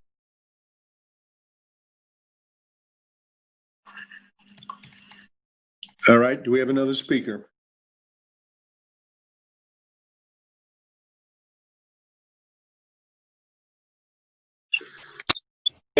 Mayor, just real quick before the next speaker, just a point of clarification. This is not a new car wash that's being brought on the south side. Just point of clarification. It's been there for years. Sorry, didn't mean to interrupt the speaker. No, I think that's important. Thank you. So can just a quick question. Can you so what exactly is this proposal? Maybe a little if that's a clarification, can you explain more what this hearing is about then and what specifically you will be doing with like what is the point of this car wash and why are we talking about it? What importance does it hold? I know Joe Gatto was talking about, parks. I mean, if we're talking about like it's a no place, just get rid of it and put a park there. If you guys are really stressed about a park on the south side, I went to Weeks Middle School and all that. Again, we don't need more car washes, and if there's one already there, just get rid of this one. Give it up to maybe a homeless shelter, to nonprofit groups. I don't know, anything better than just a car wash. We need a lot more community care within the south side anyway. I've lived on the south side all my life. I'm living in the ward of Joe Gatto. So, I mean, that's all I have to ask. If you can really explain like the specifics around this, because maybe not everyone understands. Wait, 1 second, please. Sorry. Mayor, Could we get Mike Ludwig on to, I think what we're doing is looking at a rezoning, and because we have done our zoning update, this probably needs to be updated.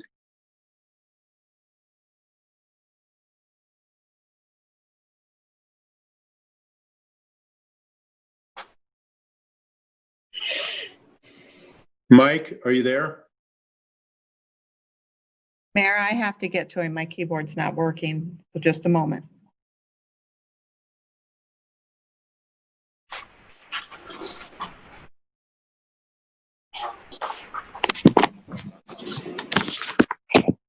Hello. Mike, you should be.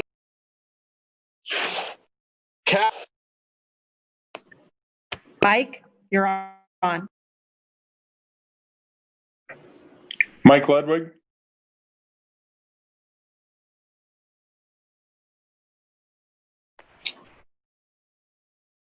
Mike?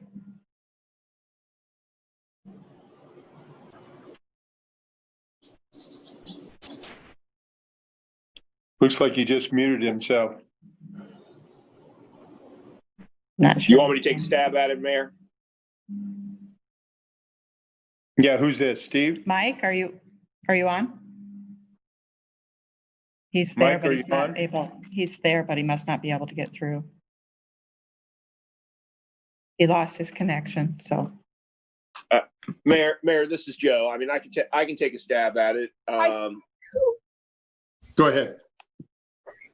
When we originally did the Plan DSM future land use map, this was not looked at properly or correctly, I should say, as it was used as a car wash. There's no change in use, but it was different. So we need to allow it to be zoned to be the car wash because we're not eliminating the car wash. So that's where this came about. And so Alan, I mean, he's had a successful business there for years.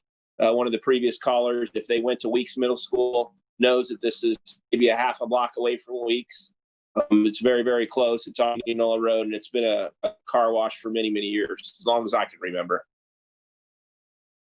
So that's why I would ask my colleagues to support it. Okay, Mike's. Southside has too many car washes. Joe Gatto is a racist. I appreciate the Southside has too many car washes. I'm unable to stop the car washes that are already zoned to put in. Mike, can you talk now? He keeps losing connection, so. I gave the explanation. Yep, you did. If you need to hear somebody else. All right. Is there another speaker?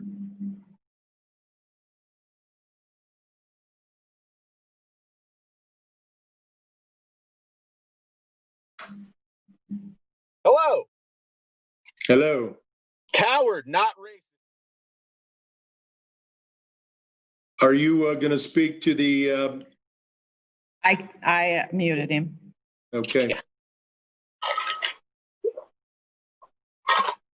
Is there another speaker?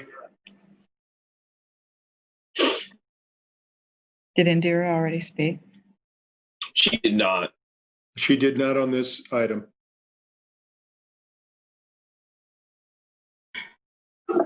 Hi, thank you. So There. can you hear me? Yes. Okay, so from what I understand, this was a zoning mistake that happened. There's already a car wash on a land that isn't zoned for a car wash, and you guys are just rezoning it to be what it was supposed to be in the first place. Is that correct? That's correct. Okay, so you're just gonna do the first ordinance and you're just gonna waive it all the way to the third.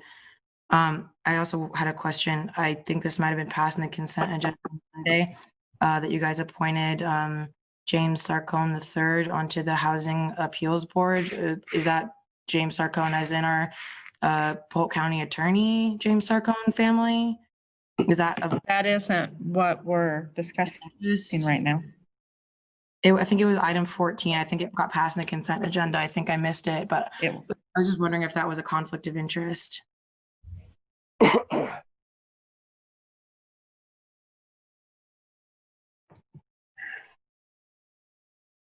I don't think that's relevant to this item, and generally those people are who apply to be on boards and commissions. They are properly vetted, and I don't know if this individual is related to another individual, but certainly in this case does not work for the city of Des Moines. But at any rate, are there any other speakers regarding the spot-free car wash at 3104 Indianola?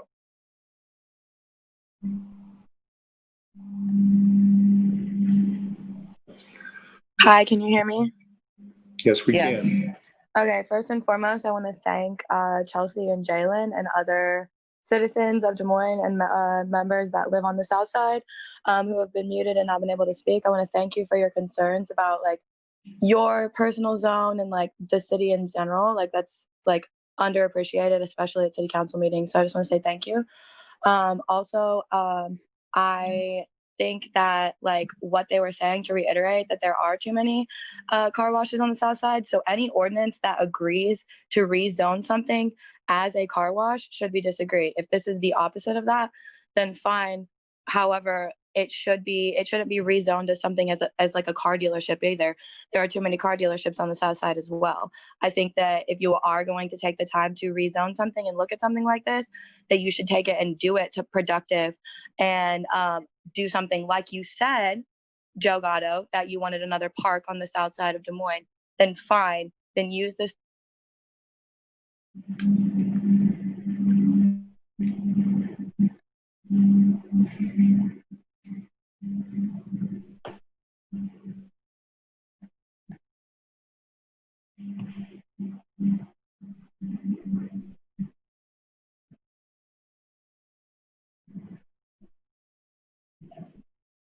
Your Honor. Mayor, can you hear me? Are you there? Hello? Yes. Sorry, I lost my connection for a minute. Yeah, I lost mine too. I'm back.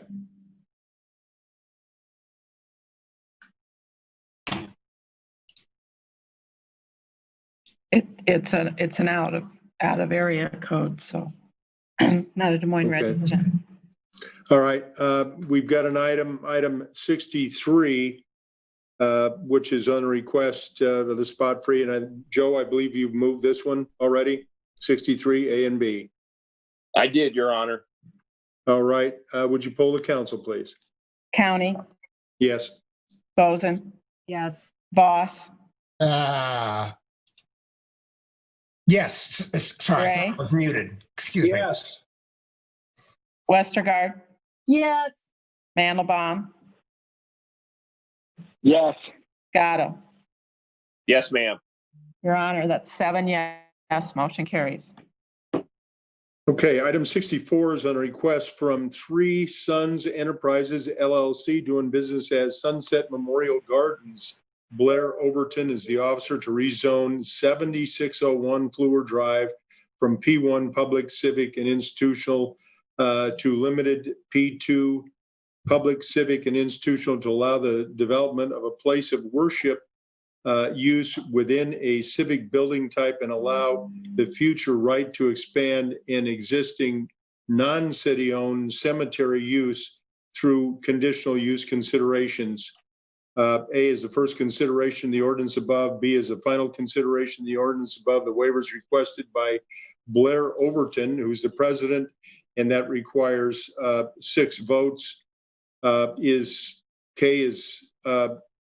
Blair on? We ought to let him speak and then have council have any comments and then see if there's anybody else on that would like to make comments. Is Blair on? Not that I can see. Okay. Council, any comments on this? 7601 Fleur Drive. Yeah, Mr. Mayor, I'd be happy to move 64 and 64A and B.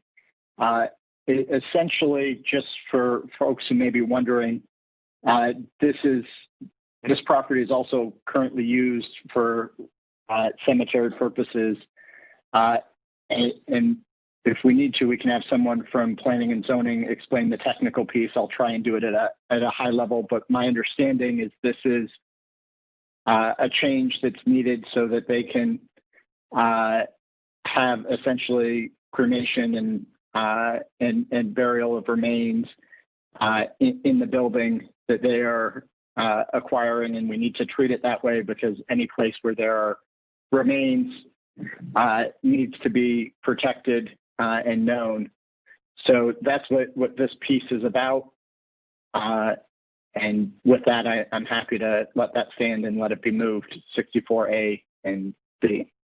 Okay. Thanks, Josh. Let's go ahead and it looks like we have a couple of people wanting to speak on this item. Let's open it up. First speaker, please. Your Honor, Christopher Morse, 3517 52nd Street. I've been doing everything that I can to refrain from commenting on things that are not germane to the topic on the table. However, I just want to point out that I believe I heard Ms. Kay a moment ago say that she denied somebody an opportunity to speak because their area code didn't match the Des Moines area code. I know that we have a lot of individuals who move to Des Moines who maybe don't change their phone number and may have an area code. So I don't think an area code matching 515. So again, as a point of order, I would ask that the city staff not keep somebody from being able to raise their voice just because their area code doesn't match 515. I'm sorry to not speak on something ungermane to the topic, but I felt that that needed to be said. Thank you. Thank you. I'm just trying to keep the vulgarity out of our meeting. I did not do anything intentionally or try to discriminate. I know, Kay, and I appreciate what you're doing. I know it's not easy. I've ran many online meetings. Thank you. Next speaker. Hi, thank you folks so much. I would also like to thank you, Kay, for trying to do your best. I know, again, I also do online stuff, so it's not always easy, and I hope that you're able to get more support in the future. In regards to number 64, Sunset Memorial Gardens, this is also on the south side. This is Fleur. My family has lived on the south side for a long time now. We immigrated here, and I even have family members who have passed away in the city, and 2 of my family members are buried at Sunset Memorial Gardens, and even have purchased a lot for another family member to be buried there in the future because we'd like to stay together even in the afterlife. So I am in support of supporting Sunset Memorial Gardens. One person in particular, my uncle Walter, passed away, and his remains are at Sunset Memorial Gardens, and he was a strong supporter of defunding the police. So I just want to continue that support for him today. Thank you.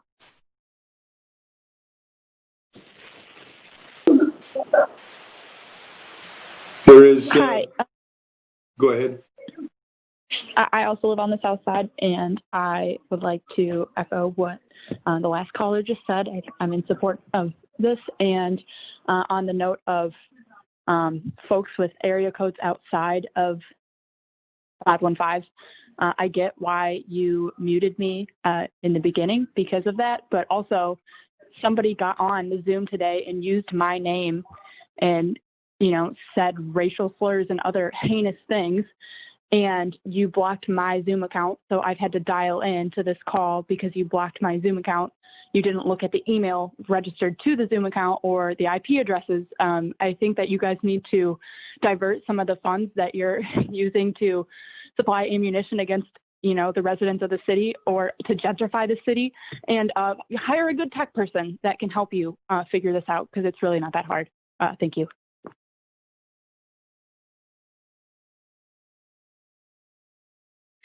All right, that looks like the last speaker. We have a motion on the table to move 64 A and B. Clerk, would you poll the council, please? County, Yes. Boson, Yes. Voss, Yes. Gray, Yes. Westergaard, Yes. Mandelbaum, Yes. Gatto. Yes. Your Honor, that's 7 yes, motion carries. All right, 65, it's on the conveyance of an underground electric easement to Mid-American Energy Company on city-owned property at 3226 University Avenue for $1.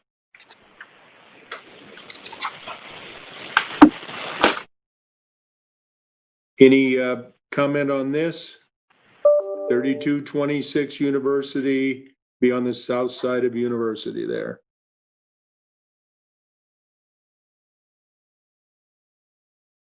Are you asking Mayor, for public I'm happy to comment move or? items. Okay, Okay, item sorry. 6. I Josh, was is happy to that you? move item 65. That is me, Mr. Mayor. Yep. Thank you. Item 65 has been moved. It looks like we do have a couple of speakers on this.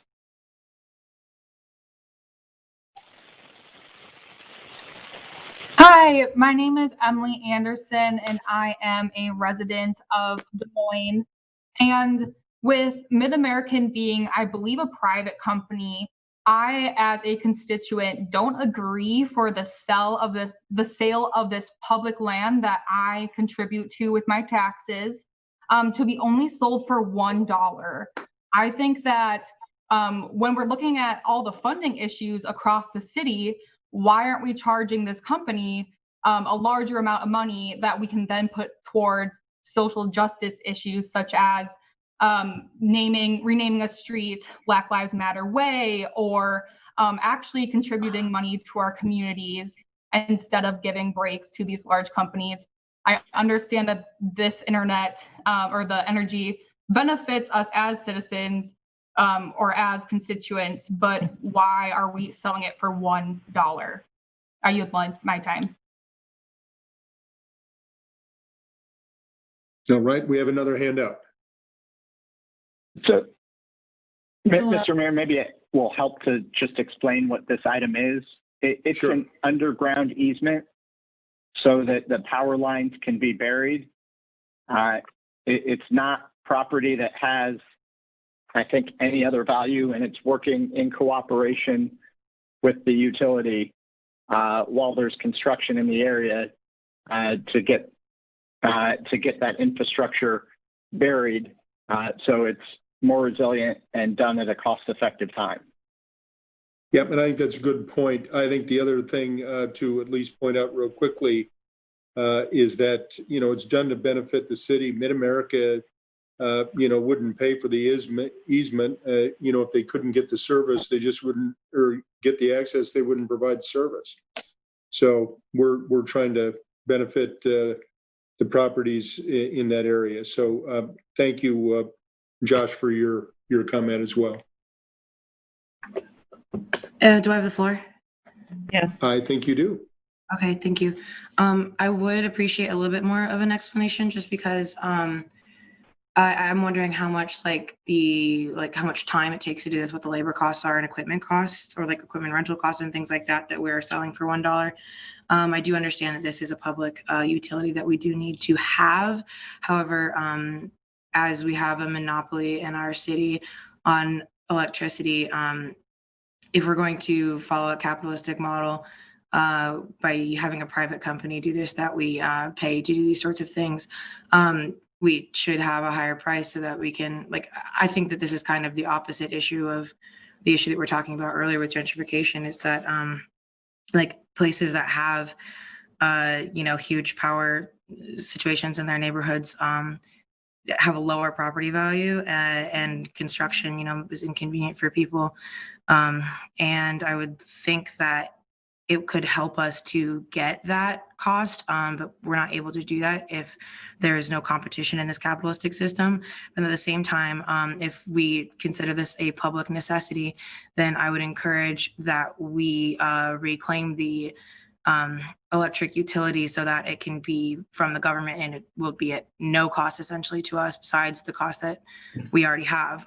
Any money going into the government would go straight back into the utility. But since we have a private company, we're selling this for $1, and that does concern me. Thank you.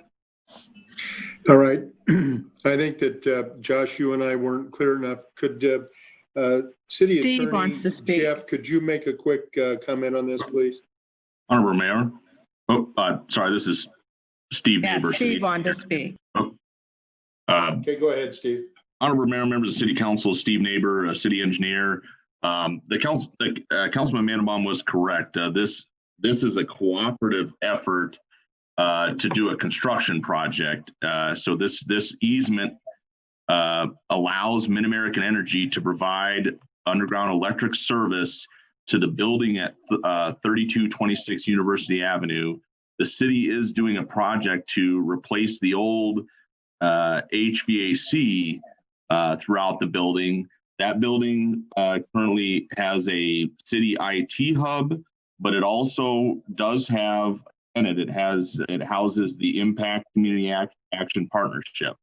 So this is part of a construction project to improve that building. Okay. Thank you, Steve. I think that's further explanation, and appreciate it. Has Miranda spoken on this issue? No, I have not spoken on this issue. Thank you.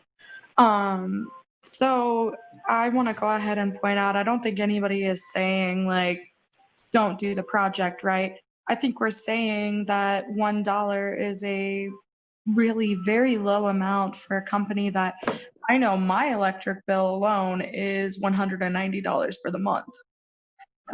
So if we're going to have a privatized industry, then they need to pay their fair share to benefit off of our community, so that that money that they're taking from us is actually going back into the community instead of only paying $1 to our city to be able to, run underground electric and then therefore make more money off of something. Thank you. Okay, do we have another speaker?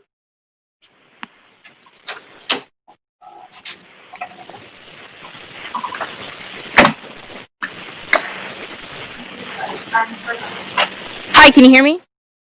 Yes, we can.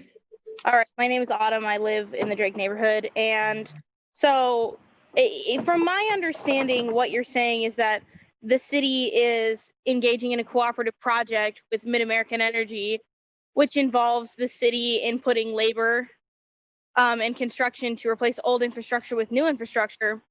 And that labor is being paid for by our tax dollars. So I don't know why we think that that is a normal thing to do, if my understanding is correct, because that means that this city council is using our tax dollars as a subsidy to a private industry. So we're subsidizing the labor that a private industry should be putting in itself in order to improve its own infrastructure, because, every person in this city pays hundreds of dollars a month for their power. So they're making a lot of money. And yet we still have to pay them again in tax dollars for a public subsidy to a private industry. That just doesn't make any sense to me.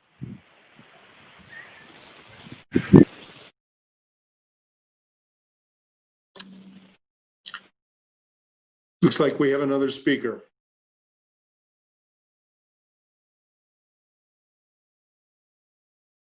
Hello? Yes, you have the floor. Oh, thank you. I never thought I'd hear myself saying this, but this is something that that I would actually wholeheartedly support, given the nature of that building and what it does actually provide for the community. If I could have a point of information, though, can you tell me, is the impact center that is currently housed there, are they paying rent for that building? I do not know. I would assume that they are, but I don't know that.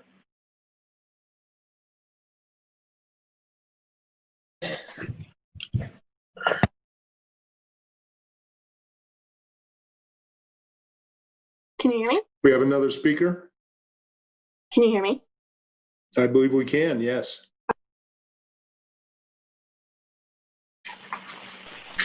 Hello?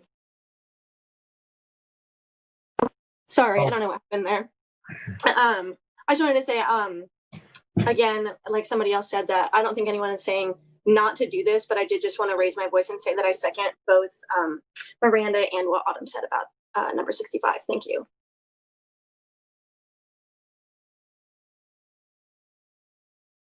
Okay. Do we have one more? And by the way, Impact does pay rent.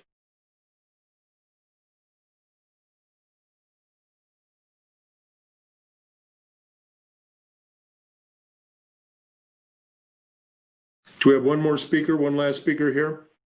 No, it's a repeat. Okay. We have a motion on the table, I believe, for item 65. It's that underground easement. Would you poll the council, please? County, Yes. Boson, Yes. Voss, Yes. Gray, Yes. Westergaard, Yes. Mandelbaum, Yes. Gatto. Yes. Your Honor, that's 7 yes, motion carries.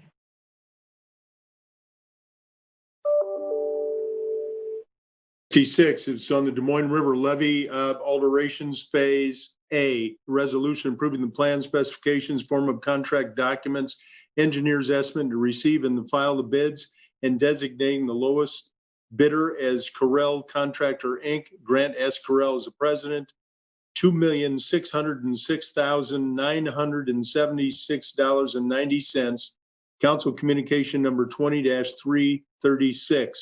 A is approving the contract and bond and permission to sublet. Any comments by council on this one? I'll go ahead and move 66, 66A. All right, 66 and 66A have been moved. Any discussion? Seeing none, are there any members of the public that would like to speak on this one?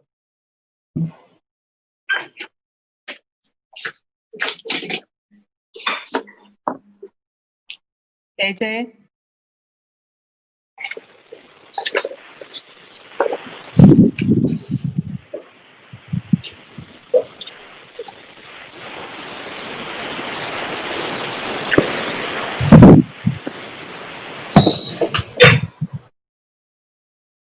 Do you have a comment? 515-248-6000?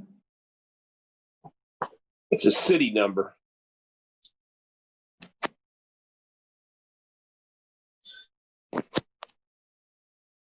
They raised their hand.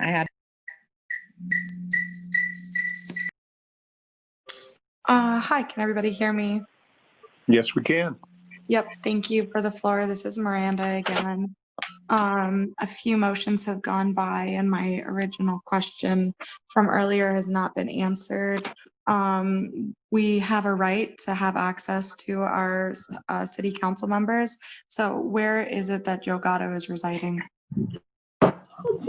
Joe Gatto resides at 15 East Creston. I've won the last 3 elections at residing at 15 East Creston. You can look it up under the city assessors page and the city website. Thank you.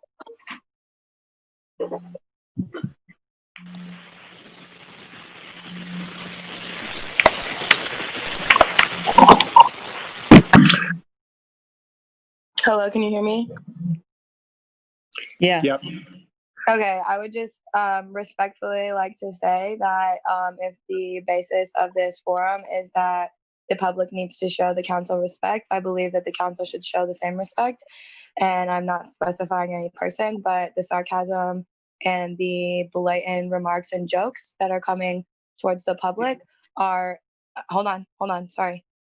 It was said earlier that our credibility is lost because of our language. Well, your credibility is lost because of your language and your jokes as well. Thank you. All right. Any other questions about the river levy?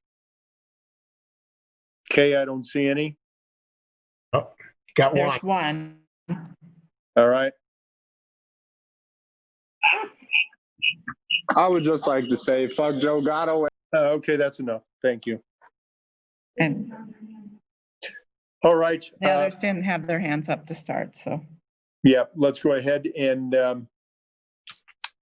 poll the council on item 66 and 66A. County, Yes. Boson, Yes. Voss, Yes. Gray, Yes. Westergaard, Yes. Mandelbaum, Yes. Gatto. Yes. Your Honor, that's 7 yes, motion carries. Item 67 is on the blank golf course cart path. This is a resolution approving the plan specifications, form of contract documents, engineer's estimate, and to receive and file bids and designating the lowest responsible bidder is Paco Construction LLC. Gustavo Villarreal is the president. $262,200. Council communication number 20-331. A is approving the contract and bond and permission to sublet. Any comment by council? Yes, Mr. Mayor, if I could. I took this to Ben Page and Joe about 2 years ago. Good friend of mine, Rudy Marchenko, and his group, he brings a pretty big group out to Blank every year, and noted that the cart paths were in extremely bad shape. So when this first appeared on our agenda at the last meeting, I did take Ned Chido up on an opportunity to drive through the cart paths, and they were deplorable. So I think I'm glad to see this. I know Rudy is going to keep bringing more people down there, but I just want to show I do approve of all this, and Rudy did too. Joe, you want to take over? No, yeah, thanks. I appreciate bringing it to our attention. I'd just like to point out on this, the $262,000. I know we've been talking a lot about the money. That does come directly from what the golf course operator has paid us over the years. So we're putting that back into the golf course. It's something that's needed to be done. It's a capital improvement that we need to be able to say that we have, the best parks, the best, whatever we can say that's the best in the city of Des Moines. And we need to reinvest that money into these items. So I will move 67 and 67A. All right, the item's been moved. Kay, are there any speakers? Yes.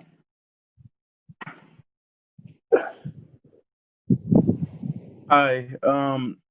I actually did look up Paco Construction, and I think that, the story of Gustavo and his business is actually inspiring. So I do applaud the council, I guess, for giving the bid to this company. I would hope that, there's not any underlying things that people don't know about, but good job on that. I do want to just make a point of order because I do believe it is really important that our council people are being honest to the people when they're in these council meetings.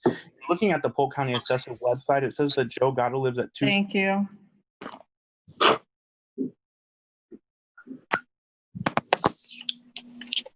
Have another speaker? Mark Cooper. Mark Cooper? Yes. Good afternoon, councilmen, councilmen's and women's and mayor. This is Mark Cooper. I live at 5811 Walnut Hill Avenue, Des Moines, Iowa. What I would like to talk about, and I applaud a good majority of you for your being nice. I'll just leave it at that.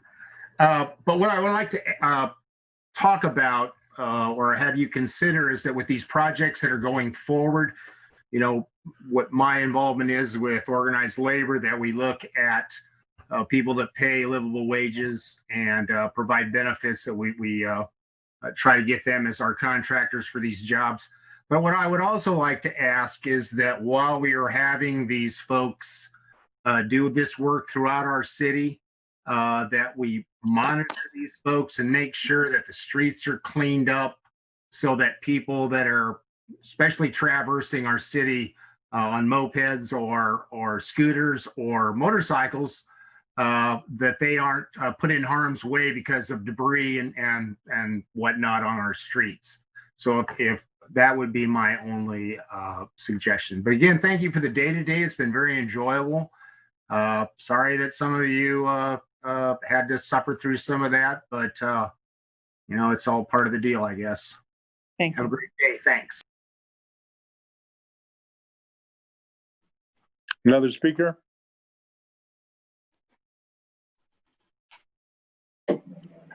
Two 717 Emma Avenue. Okay, go ahead. Where are you?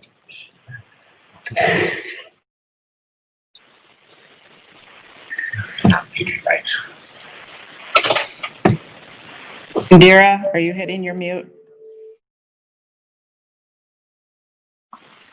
When the prompt comes up, I just hit unmute, so. Yeah, you have to wait for me. Yeah, when the prompt comes up, I hit the prompt that says unmute. Okay, go ahead. Go ahead, you're on. Okay, great. So on the Blank Park Golf Course, I am glad that we do have a public golf course in this city. And if I haven't looked into the contractor, but if Jalen says it's a good contractor, I'll trust him on that. I do wonder, however, with things like the honorary, the street title name, if that's getting donated, I wonder if something like this can be donated, because if the park is paying into the Parks and Recreation system, there are a lot of other parks that could use that. Joe Gatto is very concerned about parks on the south side, saying that we had a park desert out there. I wonder if that money could be going into that area. And if people who do frequent this golf course, I know that I have family that frequents that golf course that does have money that they could be donating, if the funds could potentially come from there instead of our tax dollars. Thank you. Another speaker?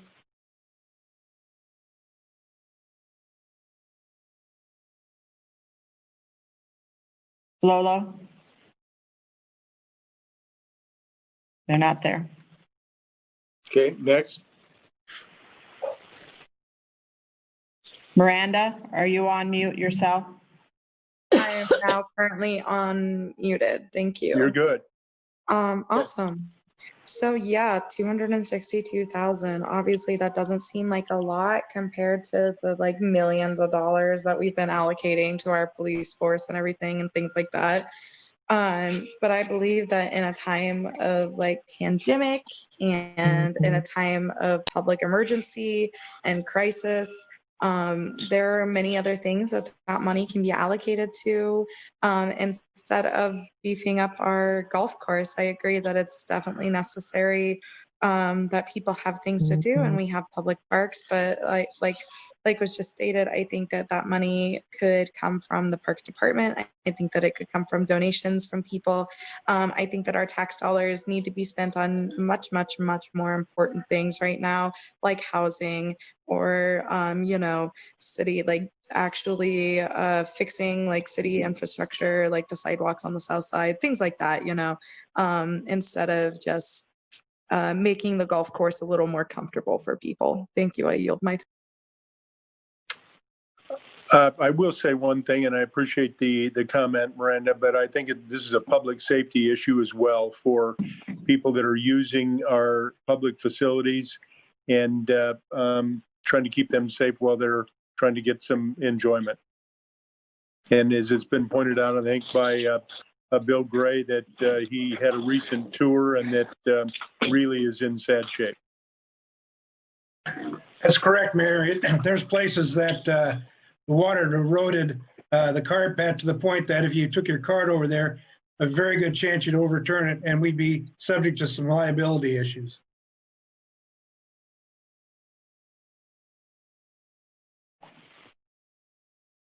Another speaker? Hi, this is Jackson Meister again, 1060 26th Street. Just to piggyback off of what a few other speakers were saying, it seems like we're focusing a lot on cosmetic issues and not, that we're worried about having the best things, and we're not actually focusing on the quality of life of the citizens of Des Moines, especially in a pandemic. So I just think this money could go elsewhere and it would be better off elsewhere. Thanks, I yield my time.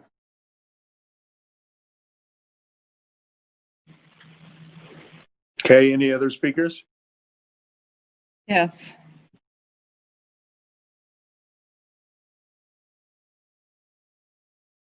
Hi, can you hear me? Yes. Hi, thank you. Jamie, Beaverdale area. I just have a point of privilege.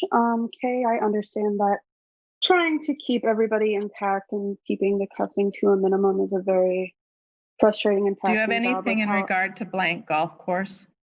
Well, I'm allowed to bring up a point of privilege, so I'm going to continue doing that. I think it's inappropriate to cut off a constituent when they're trying to keep a council member accountable for the lies that they say. So I would appreciate going forward some form of an apology to Jalen. I know you're probably not going to give one, but I think that was really inappropriate. I yield my time.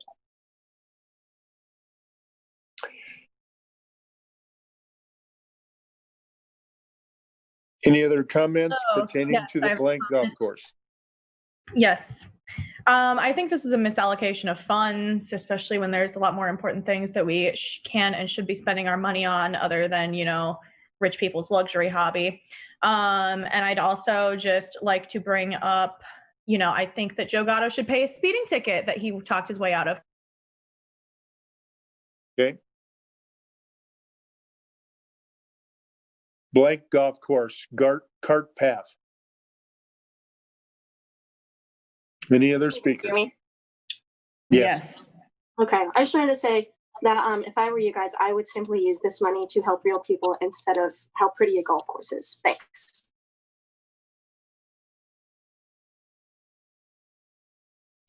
Another speaker? Hi, can you hear me? Yes. Yes. Hi, my name's Leah. I live in Beaverdale. I'm hoping to learn more about the longevity of these repairments to the golf course. Is it being repaired in the same way it was built so that we avoid further another $300,000 worth of spending to repair it in the future? I'd also just like you all to research the environmental impacts of golf courses. There are about almost 500 golf courses in Iowa, and there are only 99 counties. It's not a very sustainable, sport for our state. We could really return that land to native prairies. So I would just like to learn more about how long this repair will last. Thank you. Okay. Okay, we Mayor, I might don't think get Ned's on, but when I took that ride with him, the previous path was put in place a little over 20 years ago, and the life expectancy of the new one's going to be 20 to 25 years. So it's a pretty good investment for our money. and keeping the people that use it safe. That's right. Are you ready for another speaker? Sure. Hello, can you hear me? Yes. Yes. This is Autumn. I live in Drake neighborhood. And which just to clarify earlier, I jumped on as a speaker earlier and I wasn't allowed to speak because I did it late in the proceedings, but I think it's important to allow people to respond to what our council members say. But on the point of this improvement to Waveland Golf Course, I just drove past this golf course yesterday and it was extremely busy and nobody who was there was wearing masks and many of them were within 6 feet of each other. And so I don't think that this golf course is at all suffering from a lack of upgrades. And moreover, I would like to echo what previous speakers have said, that there are so way too many golf courses for this state. And I would also like to point out that our council members are talking about keeping the people that use this golf course safe, but they never want to talk about keeping young people safe. They never want to talk about keeping people of color safe. They never want to talk about keeping trans people safe. And these people are getting shot. They're not just, they're not just it's slightly inconvenienced or put at hazard by an ill-maintained golf course, which they chose to go to. We didn't choose to be who we are, and we deserve protection. Time. Thank you. I yield. Thank you. Any other speakers? Daniel Pepper. Can you hear me? Yes. Yeah, Daniel, we can. Hi, I would just like to know why we don't just close the cart path temporarily until we're through this public health emergency. And I would also like to add that I really would appreciate if no one came and protested at my house. Is that something y'all can help me with? Because I live at 2717 Emma Ave.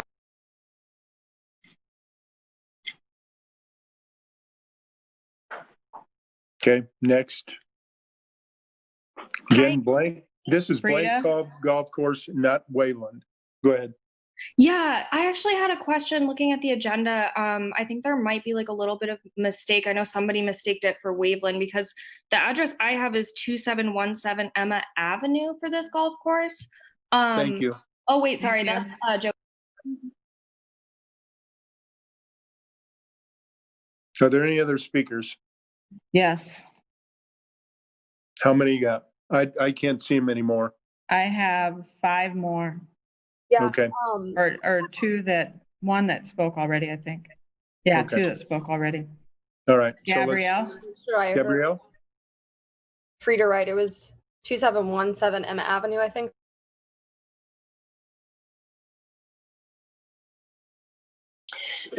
Mayor, this is Linda, and this really is not acceptable. I think the targeting of any council member is uncalled for.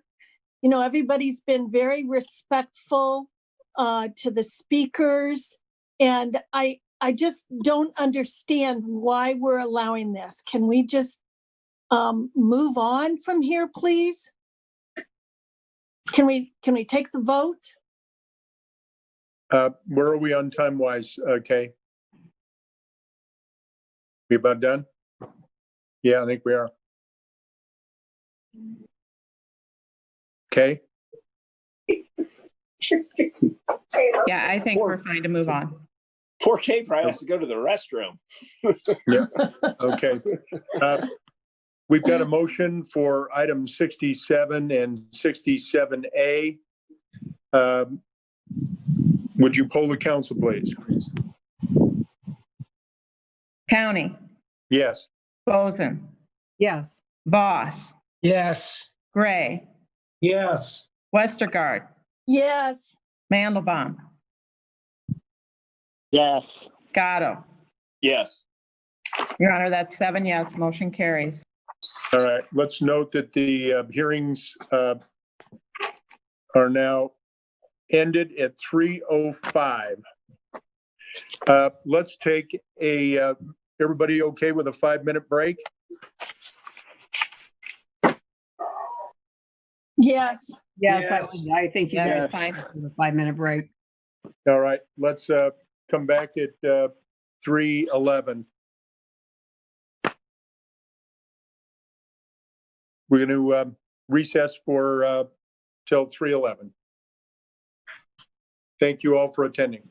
Mayor, do we log off and then log back on, or what do we do? No, I just put you on mute and No, do you're on mute. do what you need to do. Don't leave. Don't leave. I won't.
All right, everybody, welcome back out of recess.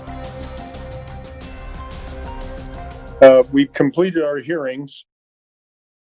We've got one item, and I want to be clear, council. We've got one item on that we were discussing on consent, and then we have to move on to ordinances, and then we've got communications reports and some speakers. We had said earlier that we would have a set amount of time for the main speaker, 5 minutes. And we had said 1 to 2 minutes for each subsequent person that would want to speak on that item. Where would you want to be on that? And then we had said up to maybe a half hour, but would we want to have that be a little different? We are in the middle now of over 6 hours into this meeting. So council, any thoughts on this before we move forward? Mayor, this is Westergaard. Can we reduce that 30 minutes down to, say, 20 minutes I think that if everybody is total? amenable to that per item or speaker, I think we can do that. Is that what you're asking? That's what I'm asking. And Yeah. of course, you know, we all want to be respectful to the speakers, but in 6 hours, we've been hearing the same theme over and over and over again. And I guess I would hope that if the speaker speaks, then the next speaker could speak on something differently. I don't know that we need to just keep repeating what we've heard. I know in the past we've asked, you know, kept it on topic, but if the speaker before them has said what they wanted to say, then, you know, they don't need to say it. Does that make And of sense? course, yeah, and of course, when we're in council, we ask how many agree with this, and we get a sense of who all's there. It's you know, given this format, it's got its reservations and for all of us. So yeah, let's try to do that. And let's say, how's everybody feel about we put this limit on before 1 minute as the people are going to speak after the main person? I think that's perfectly acceptable. And then 15, 20 minutes. How's everybody feeling for the balance to speak to request, whether it's somebody talking about the 47th and Holcomb project or whatever? Mayor, can we get a legal opinion from Mr. Lester that Sure. since we stated how long we were going to allow everyone to start? Are we able to do anything differently now? Jeff, can you jump on? Generally, the idea is that you set the rules at the beginning of the meeting. And I think Mr. Gatto raises a valid point. The rules were set at the beginning of the meeting for 30 minutes per item. That's the general rule of doing things. If council has some broad latitude in terms of setting limits. Well, but if you feel that's where we should be, let's move ahead and get started. I'd say 30 minutes is fine. That's fine. Okay. Let's go ahead then. And first item to complete our consent agenda is item 30. We had heard from 26 or 7 speakers regarding that. And we had problems right at the end, so we were not able to, in the midst of trying to vote on that. But let's, again, item 30 is purchases from the following, and C is Keisler Police Supply, Inc. Doug Keisler is the Chief Executive officer for that and for ammunition and training and duty purposes for the state of Iowa master agreement for use by the Metro Star, actually, as was pointed out the other day, and the Des Moines Police Department. Joe, I think you had made a motion, and would you like to restate that? Yeah, I'll move 30C. All right. 30C has been moved. I would ask the clerk to hold the council, please. County, Yes. Boson, Yes. Boss, Yes. Gray, Yes. Westergaard, Yes. Mandelbaum, Yes. Gatto. Yes. Your Honor, that's 7 yes, motion carries. All right. That completes the consent agenda.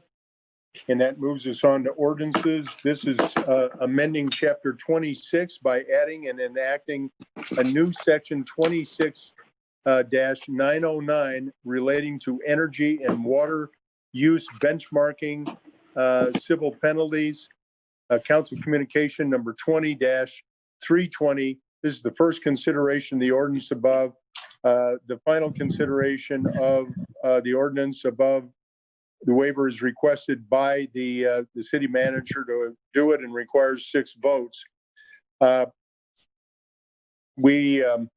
that is item 35A and B. And I will ask council any quick comments on this. And I know there's a couple of people in the public who've contacted us on this that may want to speak to it. So, council, any comments? Mr. Mayor, I'll start just by explaining what this particular item is, because we spent a lot of time working through the benchmarking ordinance in the past, and we're just now starting to implement it. And one of the things that came to the attention of staff is that while we had set an administrative fee schedule for non-compliance, if someone did not submit their benchmarking report, if that person does not pay their fee, we have no way to collect. And that's what this does, is it provides a civil infraction to go along with the administrative penalty. So if someone does not pay, that we can we have a mechanism for trying to collect that fee for non-compliance. The goal is obviously to work with folks and get everyone to comply. That's the goal of the benchmarking ordinance, is you want folks to know what the building energy use is, so that hopefully if they're a less than efficient building, they look at it and take steps to improve their usage. So I'm happy to move item 35 and 35A. I'd be happy to move item B, but I don't know if what our discussion will be on that. So I'll wait on that. Right. Mr. Mayor, this is Westergaard. I'm trying to raise my hand, but I don't seem to be able to, but I would like to make some comments on this item also. Yeah, please go ahead. You're on right now. Okay. Well, I remember if you go back and you watch the tapes when we passed this, you know, the benchmarking we had many people from the community who came in and spoke, and it was really, why are we doing this? And the answer was, well, we just want to know what kind of, we want to benchmark, but there was nothing else to it. And it specifically said that there would be no fiscal impact to the city to do this. But since then, I know that we have 2 people that are on the city payroll that are doing something regarding this benchmarking. And I think it would be beneficial for our residents to know exactly what this is costing us, because when you talk about putting money into community things, I'm not sure paying 2 full-time staff and maybe somebody can clarify, maybe they're doing something else. But just to gather information that we can't really do anything with. And that was part of the, when we passed it, it was like, well, we just want to know. We just want to gather this information. But you can't force a private property owner to do something. And I fail to understand why we ever thought that we could make somebody do something. Many of these buildings are older, and actually we're really targeting apartment owners. And many of these apartment owners are providing housing for people that really can't afford to pay increased rent. And when I hear council say, well, we need to make them put in energy efficient windows and we need to do furnaces, that's all great, but it's going to have an impact on someone. And I'm not sure you could buy a replacement window today that was not energy efficient. I'm not sure you could even buy a furnace anymore that's not energy efficient. I mean, technology has advanced so much. I just fail to understand what the reason is that we're requiring this benchmarking when it does absolutely nothing. And I'll let the other speakers address their questions, but I would like to know what the fiscal impact is to the city, because I went back and looked and it said there would be no fiscal impact. Okay, anybody else? Mr. Mayor, I have my hand up, but I don't know if I was in front of Carl or Matt, but so they can go if they want. Matt, why don't you start, and then Thank you, Mayor. I just wanted to address Matt Anderson, Deputy City Manager, to Councilwoman Westergaard's question on the fiscal impact, and do we have two full-time people working on this? So to clarify that, we do not have two full-time people working on this. So two people that are working that have contributed to benchmarking. So keep in mind, Laura Graham left city employment last year, and her position has not been filled. So she was really our in-house expert on the benchmarking. So to pick up the slack in her absence, Pa Goldbeck, who is a budget analyst in the finance department, has been lending help to the city manager's office to get this off the ground. Jeremy Karen, who has joined Jim Hoff's staff, is going to ultimately take over the benchmarking as it's transitioned out of the city manager's office with Pa's help. But benchmarking won't be 100. And then so when we make this transition, Pa will no longer be involved in benchmarking. She's just helping out in Laura's app. And then Jeremy will take this on. He will be the one who will do what Laura was going to do in the sustainability efforts. And that involves much more than just benchmarking. There's a broader sustainability responsibilities that will fall on Jeremy. He'll take on Laura's work that she did for Star Communities and everything else that is sustainability oriented across the entire organization. That will really be every department working with Public Works and Engineering on their sustainability efforts, and police and fleet, and he's going to wear a pretty broad sustainability hat. So benchmarking is just one component that will be his responsibility, and then Pa will no longer be involved once we've made that full transition. Jeremy is a brand new employee. Unfortunately, through COVID, I haven't even had a chance to meet the guy yet. Jeremy also work with all the citizens that are working on the sustainability task force as well. So he'll be getting citizens' input as we move along also. And Mr. Mayor, if I could just ask a question then. If he's working with the sustainability, is he also working with the property owners to listen to them to understand how difficult this benchmarking is? Has he had any conversations with those folks?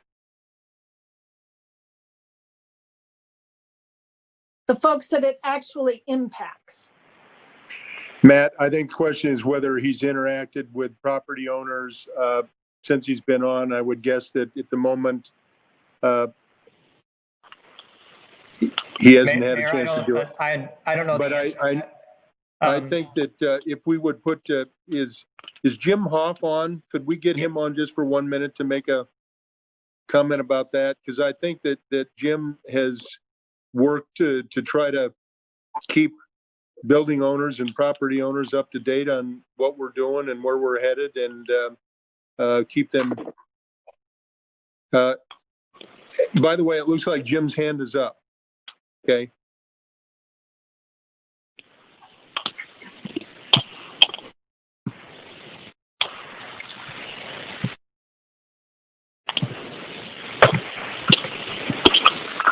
Jim, you're on. Okay, thanks. Jim Hoff, facility manager. Jeremy and I are both on the call, so I can take the first pass, but Jeremy is can answer some of the more specific questions if you have any. But yeah, there has been several. We've had several outreaches to groups affected by this to help them input their data. Those have taken place in the library typically. Those were earlier in the year, and Jeremy has reached out to several of them as we take in email questions and provided virtual assistance. I don't know the exact number of times, but it's been several of them. So he has interacted with several of the property owners that have had questions. Jeremy, can you, if he is on, can we get him to quickly make comment?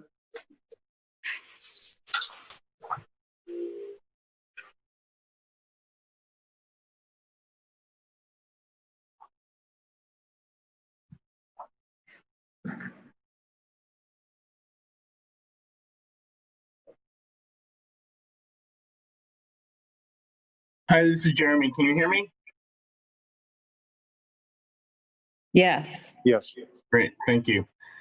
Jeremy Karen, Sustainability Program Manager. I live at 3115 Guthrie in the Accent neighborhood. Just wanted to provide some more detail on the number of property owners that we've been working with throughout the start of the benchmarking data collection period for 2019.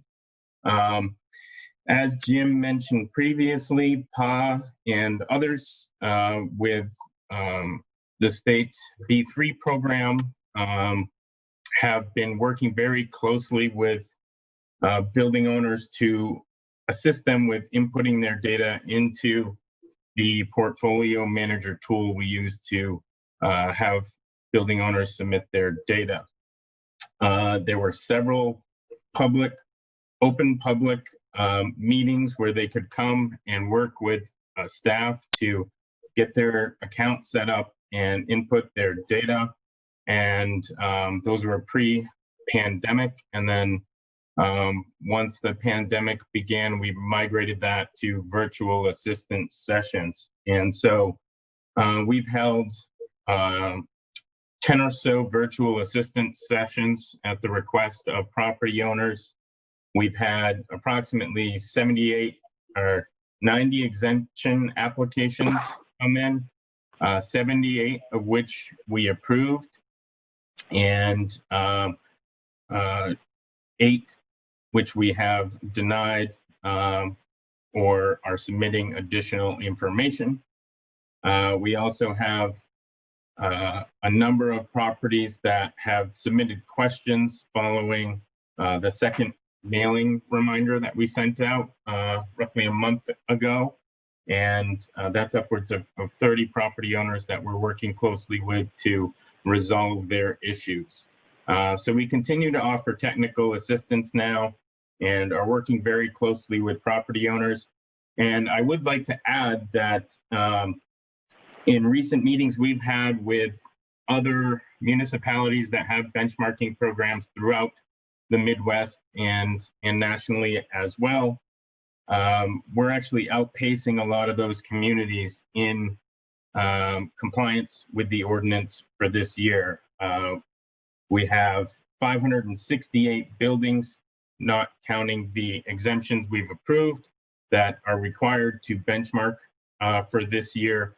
And we've received 342 submissions of data at this point, and that's approximately 60% of the building owners or property owners that are required to report. So we're working very closely to assist the other property owners out there to resolve their issues and those reports submitted to the city. Hey, Jeremy, this is Joe Gatto. Can you tell me how many of that 60% are apartment buildings that have filed the data?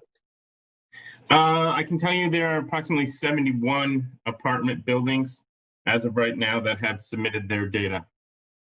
How many tenants? How many tenants is that? We do not have the number of tenants based upon the data set that we've used to put together our list of properties. So there's 71 complexes, not 71 apartments. That's correct. So we're affecting quite a few. And Joe, if I can just, to clarify your question, when he says there's 71, what if there are more than what if there are multiple buildings in the complex? Is each building being counted? Or when you say 71, could that really mean, 300? To answer your question, Councilwoman, correct. So the data that we used initially to establish the list of properties is taken directly from a data query from the Polk County Assessor's website and resource, and that's what was used to generate that list. The level of detail provided in that list does not get down to the level to provide the number of buildings on a particular property. For 2019, given the circumstances around COVID, we have elected not to require or apply the campus definition of a property and to assist people with reducing the burden for reporting for this cycle. For 2020, they will be required, all properties that qualify as a campus will be required to report. And later this year, once we've completed the 2019 reporting cycle, we will be going through that assessor's website data more finely to determine the number of campuses and related buildings that are required to report for 2020. I still fail to understand what you're going to do with this information. What good is it other than to harass property owners who have tenants? So I would add here that, as you know, there are a number of more strategic planning efforts around sustainability that the city and the Sustainability Task Force are looking to pursue in the next several years. And so this ordinance assists in establishing the baseline for energy and water use across the city, which will then feed into goals that will need to be established. But I would defer to other council members and senior leadership on the schedule for that and the various issues that they're looking to address. Well, I am a council member, so I don't know, wouldn't I have the same information that all the other council members have?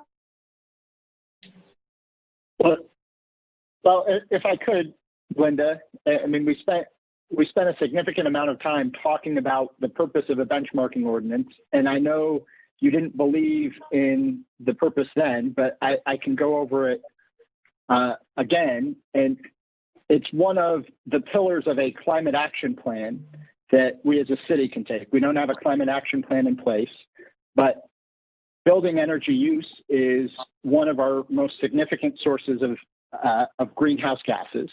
And addressing building energy use is one of the ways that we can reduce our greenhouse gas emissions. And the purpose of a benchmarking ordinance, it's the start of a process. Because what benchmarking does is it looks at how building energy is used, and it puts like buildings on a scale, so you know if you are an efficient building or an inefficient building. And oftentimes, folks might not even know that their building is less efficient. They note that, well, when we built this, we bought the most efficient equipment, and we haven't upgraded that. So, a newer building or a building that is retrofitted equipment might be significantly more efficient. A benchmarking ordinance helps tell folks that.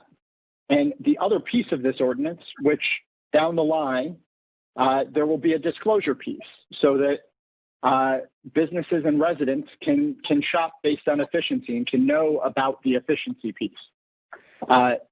The idea is if you're fine being an inefficient business, that's fine. But if you want to be more efficient, it gives you the information and perhaps a little bit of a nudge to do so. And that's why we've done that.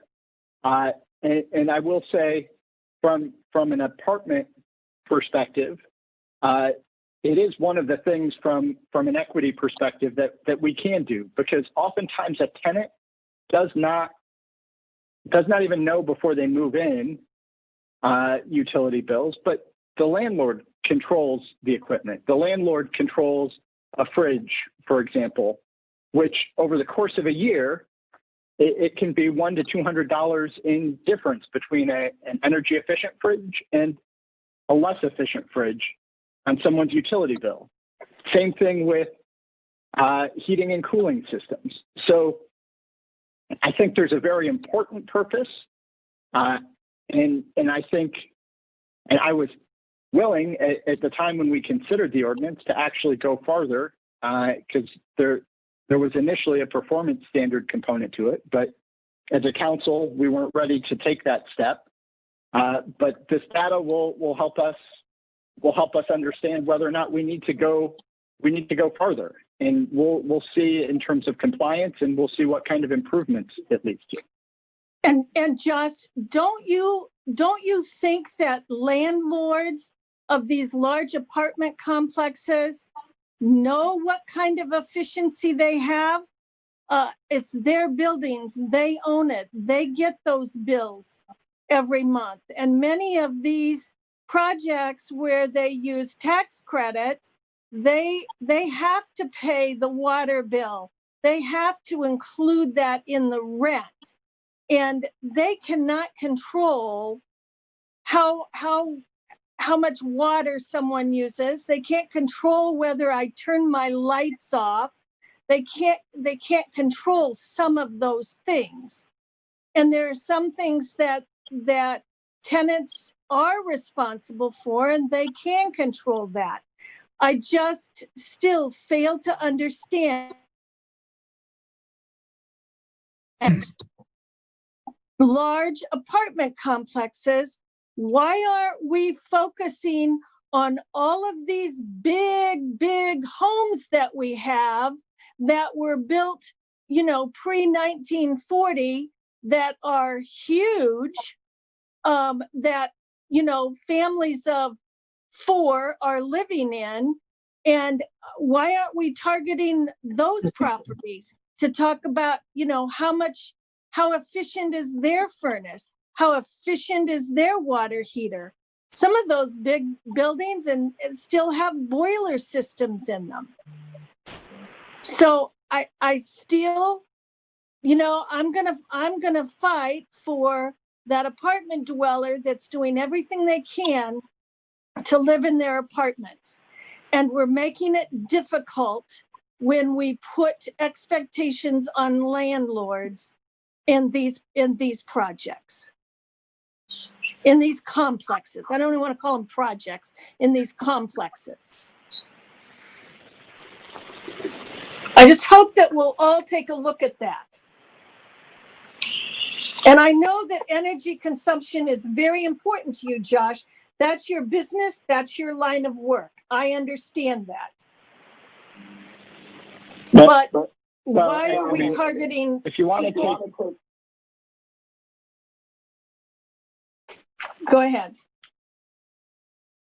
I mean, it's fine. You're very concerned when members of the public were taking personal shots.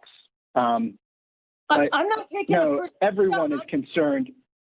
Everyone is concerned about the environment. We all have a stake in the environment. We all have a stake in climate change. Absolutely, we all do. And yes, I am concerned about it. And yes, I bring some expertise to energy-related issues because I have worked on them. But that doesn't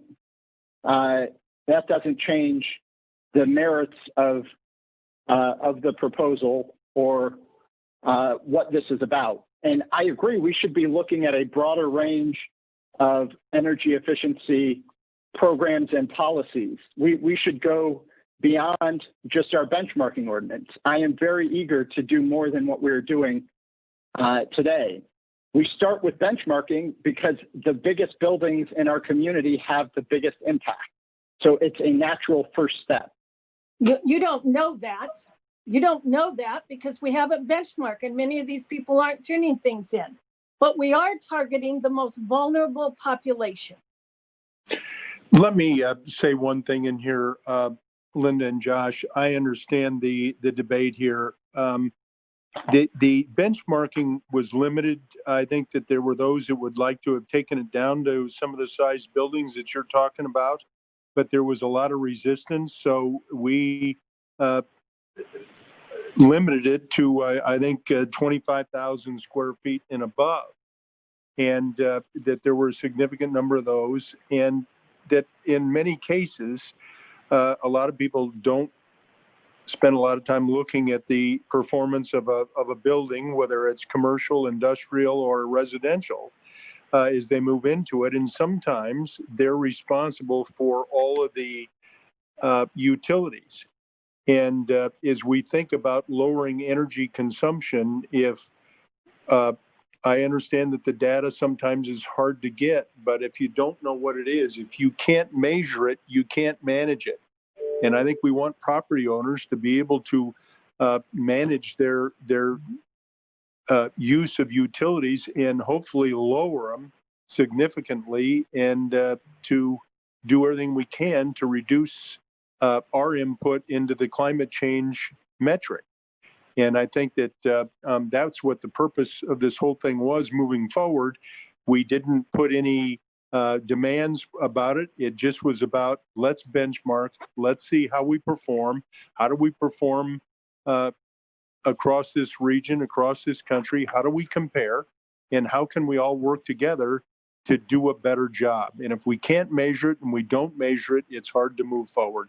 That's my only comment. And I know that our main representatives on this were Josh and Bill, but we all have worked hard, and I know that, Linda, you have an interest too to make things affordable for all of our citizen residents, but certainly utilities is a big part of it, and heat and water is a piece of it as well. And it is, Mr. Mayor, and I respectfully take everything that you said into consideration. And I'm all for helping landowners understand how they can better manage their things. But this item is now we're saying we're going to put a civil penalty on you.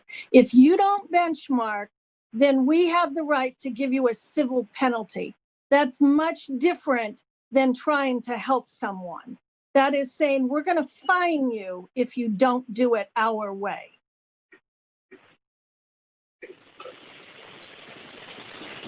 Mr. Mayor, can I just jump in real quick? Just a couple things, and I appreciate your comments. I know you've worked on this a long time.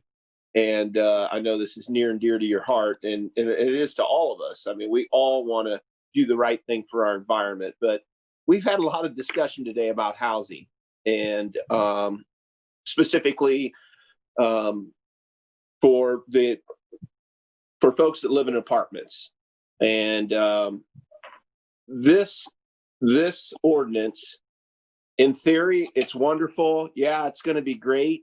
But any additional cost that we're going to put on to the landlord, they're not going to eat that cost. They're going to pass that on to the tenant.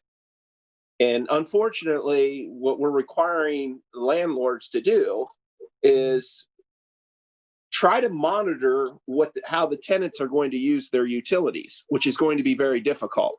Then they're going to have to record it. And I think we should hear from some of the folks that have tried to record it, that have quite a few apartment buildings, specifically in my ward, that house a lot of underprivileged folks.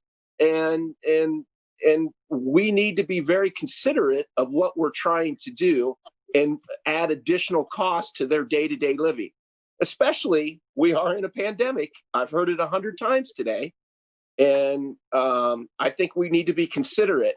I still haven't heard much about the process and recording it, other than it's a nightmare. Other than, hey, why don't you try to do it for your house or your business?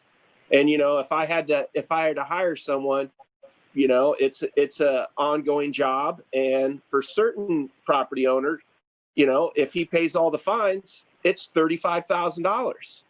Well, he's going to have to pay someone $35,000 to enter it.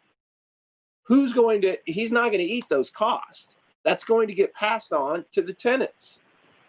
And I think we just need to look at the big picture. In theory, it sounds wonderful that we're trying to make sure they have the best refrigerator and make sure they have the most efficient lights and LED lights and things like that in there. But as those replacements are done, those added costs are going to get added to the tenant. It's not going to get eaten by the landlord. So I'd like to hear from some of the folks that have actually tried to do this. I know I've spoke to them on the phone. I've gotten emails from them. So it'd be interesting I'm sure some of the other council, but I'd like to listen to what they have to say. But I think we all need to keep that in consideration before we vote on something like this. So I think that let's start that input from our some of the other speakers that are out there to talk about this. Katie, you see any hands up out there? Yes, we have 11, but we have Okay. 2 council members wanting to speak as well. All right. Well, let's have the 2 council members who haven't spoken already speak. Thank you, Mayor County. So I was not involved in the passage of this, but it would appear to me from the outside glancing in that we, the city, may not have been ready for the program, and in particular, the data input. And so I wonder if Jeremy, Karen, if when you've talked to other cities, are we using the city of Des Moines, using the best software, the most efficient software for the property owners to enter the information? And my second question is, I understand that for a lot of affordable housing, or I think the term we're now using is workforce housing, if the property owner, the landlord, is paying the gas bill and the water bill, what are we gaining by having those are pretty much unrestricted. So the tenant really doesn't know how much water they're using. They could be turning their apartment into near a sauna, and that's, that really skews the numbers. So 2 questions. Do we have the best software, what other cities are using? And 2, what do we gain when the tenants are not seeing their gas bill or their water bill? Thank you. Councilman, can everybody hear me all right? Yep. Yeah, Councilman Voss, wanted to reiterate that we're using Portfolio Manager through the EPA Energy Star program. That is the most widely accepted tool for benchmarking from municipalities throughout the country. There are a lot of resources and guidance that assist property owners with inputting their data into that system. And we've deferred to that program for all private building owners. Public building owners, and primarily the city itself, are currently using the B3 benchmarking program that's provided at the state level to public building owners. And so we are using a free online tool that is easily accessible to property owners. Regarding your second question, I could use a little more clarification on that. It sounded like you're asking what type of benefit the renters see from investments in energy efficiency by apartment owners.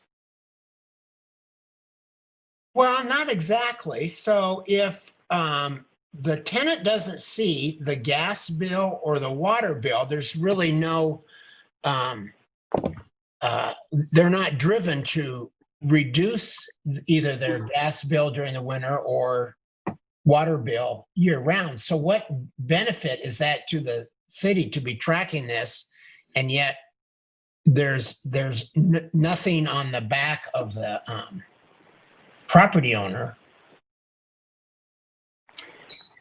Yeah, so I would say that the challenge is we don't know what to measure for the apartment owner or the renters within these types of facilities. We've created an aggregated data submission method which allows property owners to request their data directly from Mid-American and Des Moines Waterworks that aggregates all of the energy across their facility, so they don't have to work with individual renters to collect that data. That allows the property owner to submit their data for the benchmarking ordinance and then can be used by the building owner to identify improvement opportunities that increase the efficiency of their facilities, and oftentimes allows them to operate their facilities at a reduced cost. And in some instances, there are some property owners who do pass those cost savings back on to the tenants. There are a number of energy efficiency rebate and incentive programs out there for renters. Unfortunately, at a statewide level, Iowa does not have many of those programs available, and those require larger policy efforts at the state level. Well, your comment about the software being free reminds me of a former city council member who described the two types of pizza: free pizza and good pizza. So anyway.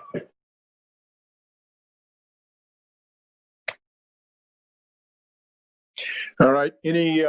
Was there another council member? Yeah, Connie has her hand up. I guess, well, Carl kind of asked the same question, was because I have heard that the software system makes it very difficult. So is it a better system than what we had originally when people were shown how to do it? And is it hard to input the data or time consuming? So I would mention that the technical assistance sessions allow people to sign up for one-on-one assistance, where we walk them through the process of setting up their account and submitting the data. It is, on average, takes maybe an afternoon at most to set that up and submit the data. The B3 program, which was one of the programs we were initially using for the benchmarking ordinance, is offered through Iowa Economic Development Authority. And earlier or late last year, that was being opened up more broadly to private building owners, but has since been scaled back to public building owners only, and especially those that have updated their data within the last year. And so at the statewide level, they're shifting away from that program to a certain degree. And so that program is not available to private building owners. Portfolio Manager has a significant amount of reporting tools that assist building owners to evaluate the energy use and water use and other resource use throughout their facilities and identify improvement opportunities that they can invest in. It's up to the property owners to take advantage of those tools and resources. But overall, it is not a heavy lift for property owners to input this data. So the I was just going to say, so we're just asking them to benchmark, put the information in so we can get a baseline and try to understand the consumption use. That is correct. So the penalty only comes if they, and which is what our agenda item is. I just want to make sure we're not redoing the whole energy efficiency ordinance, but it's. No, we're not. We're not. And you hit it right on the head. We're talking about the penalty factor. That's right. Okay. I just want to clarify because I think we're going off on re-talking about it on the whole program. So I just wanted to make clear on that. But Jeremy, we need to get back focused on the fine, not the validation of the entire program. Go ahead. I know, but can I ask Mayor to Jeremy? So each individual apartment meter has to be looked at every single month, and water meter, and recorded every single month for every apartment, correct? No, that is not correct. The data is requested annually from the utilities, and that is simply a download of a spreadsheet off of either the Mid-American website or through Des Moines Waterworks, and then that can be uploaded into Portfolio Manager using a template provided through that software.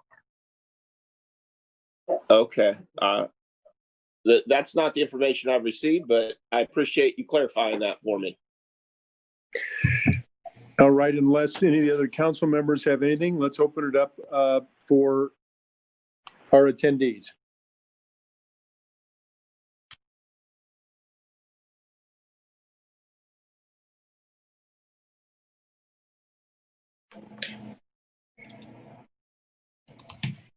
Okay. Yes, I'm waiting. There was one person that specifically asked for this item, so I have to go through. Okay.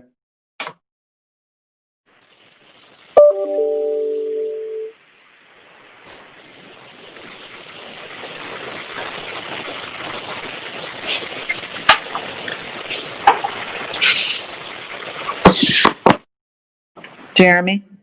Or yes. Jay? Can you hear me? Yeah, we can. Mayor and council members, this is JB Conlon, 3721 Southwest 61st Street in Des Moines. I'd like to know how much time, Mayor, do I have to speak? Well, can you do it in 5 minutes, JB? Sure. I was going to try to do it in 2, but I wasn't going to be able to do it all. If you can do it in that amount, you're going to get a rose. Okay. All right. Well, I'll try. So a couple of comments that I'd like to make. The staff at the city has been fantastic to work with. I've talked to Pa, I've talked to Jeremy, I've talked to Mr. Hoff. The person that left, I can't recall her name off the top of my head, but she was very helpful. I've spent probably more time with these folks than anybody else, because we are the housing provider that has affordable housing. So I want to first of all say I'm not looking for any of those folks to lose their positions, but I would like their positions to be more valued to the citizens of Des Moines rather than what we have here. Matt Anderson, hopefully he's still on the call, have a lot of respect for him. And he said earlier that the city has no control over rents. That's absolutely not true. This is one area where the city does have control over rents, because I can tell you exactly how much time it's going to take me to put that data in for each and every meter. I do have to put it in for every month. When I request it from Mid-American Energy, which takes at least 3 weeks to get. You got to fill out all these forms. It's not an easy process.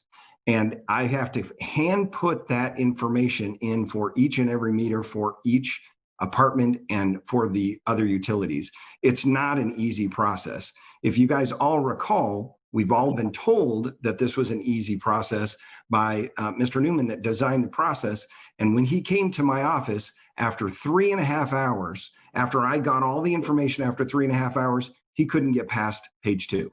So I would like to ask the question to the council members: has anybody put their businesses through this, their own buildings through this system? Anybody on the council, have they done it? No, Westergaard says no. I have not. Well, I would just add that this is one of 4 promises that we as citizens were given that would occur, and probably the least important, but I would really like somebody to try to go through this process and see how difficult it is. One building is difficult, times that by the number of meters in an average 24-plex, and that's the amount of time. It is estimated that the time it's going to take me the cost of the time that it's going to take me per meter by Medith, a company that does this all over the country, is $144 per meter per year. That is a horrendous cost that gets passed on to the tenants, directly passed on to the tenants.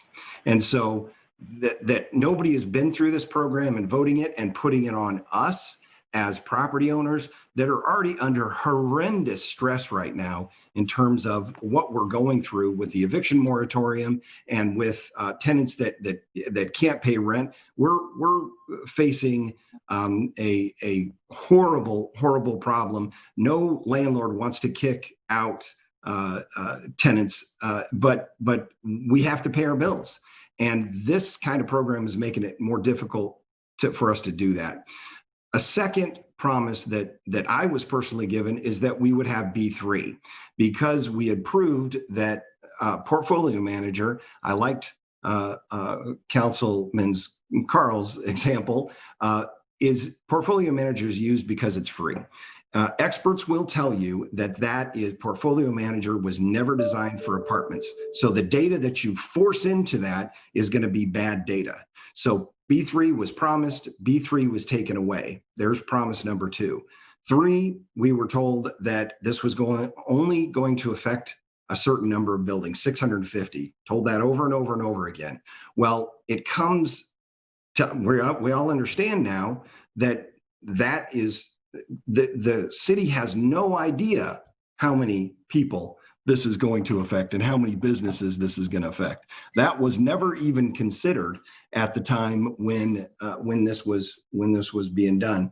And probably the thing that sticks in my craw the most is this new rule that came up on what is considered a campus.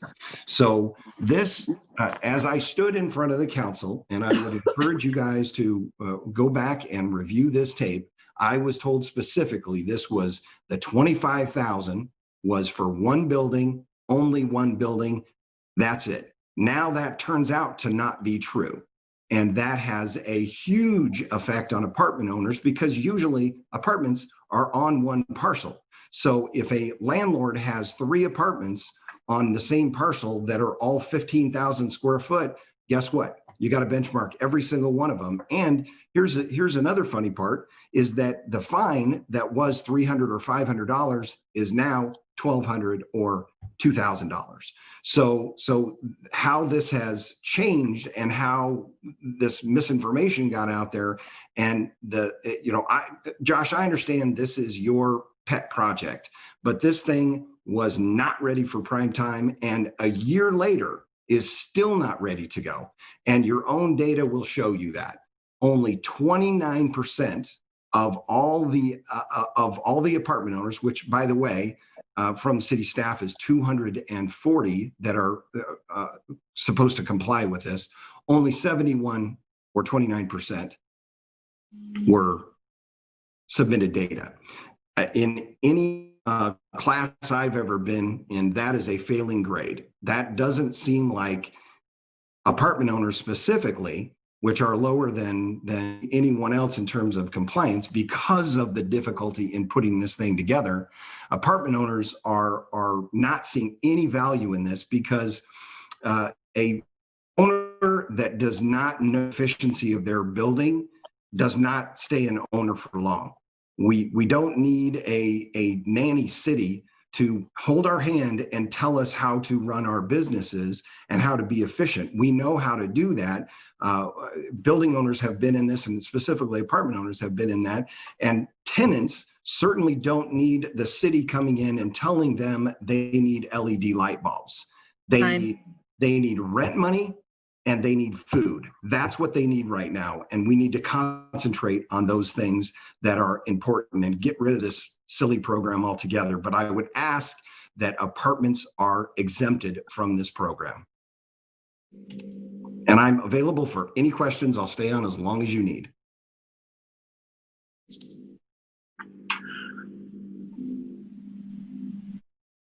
Let's, JB, thank you very much. Let's see if we can move on and see if there are any other speakers that would like to speak to this.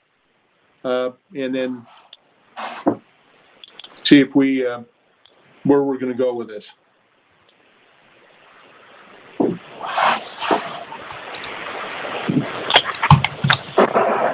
Indira, are you muted yourself?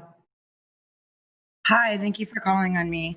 I would like to request that I get the same amount of time since we're being fair on this one. So I have a lot of things to say. So I'm hearing from our last speaker that this project is not ready. Unfortunately, we don't have time for the inconveniences of property owners to not be ready to implement a system that is going to attempt to save our planet. We have 11 years before we have lost the war on climate change. We have 11 years before it is irreversible, and all of us have to live with the repercussions of that. I would also like to emphasize that we are talking about pushing costs back onto tenants. It's very interesting to me that all of a sudden, I don't even know how many hours down the line, 7 hours down the line, Council Member Westergaard and Council Member Gatto are suddenly concerned about tenants when we were begging for you guys to consider tenants for about 4 hours in the hearings. But regardless of that, this is not going to push costs back onto tenants. This is going to push costs off of tenants because putting in more energy efficient showers, sinks, lights will make their bills go down. If the tenant is paying these bills, they are going to see less and less bills that they have to pay every month. That is the idea behind energy efficiency, that you are not losing as much energy due to unsealed windows, due to lots of heat loss on your light bulbs. You're saving money because you're not using as much energy. I'd also like to emphasize that we are talking about landlords having to try to convince their tenants not to use as much water.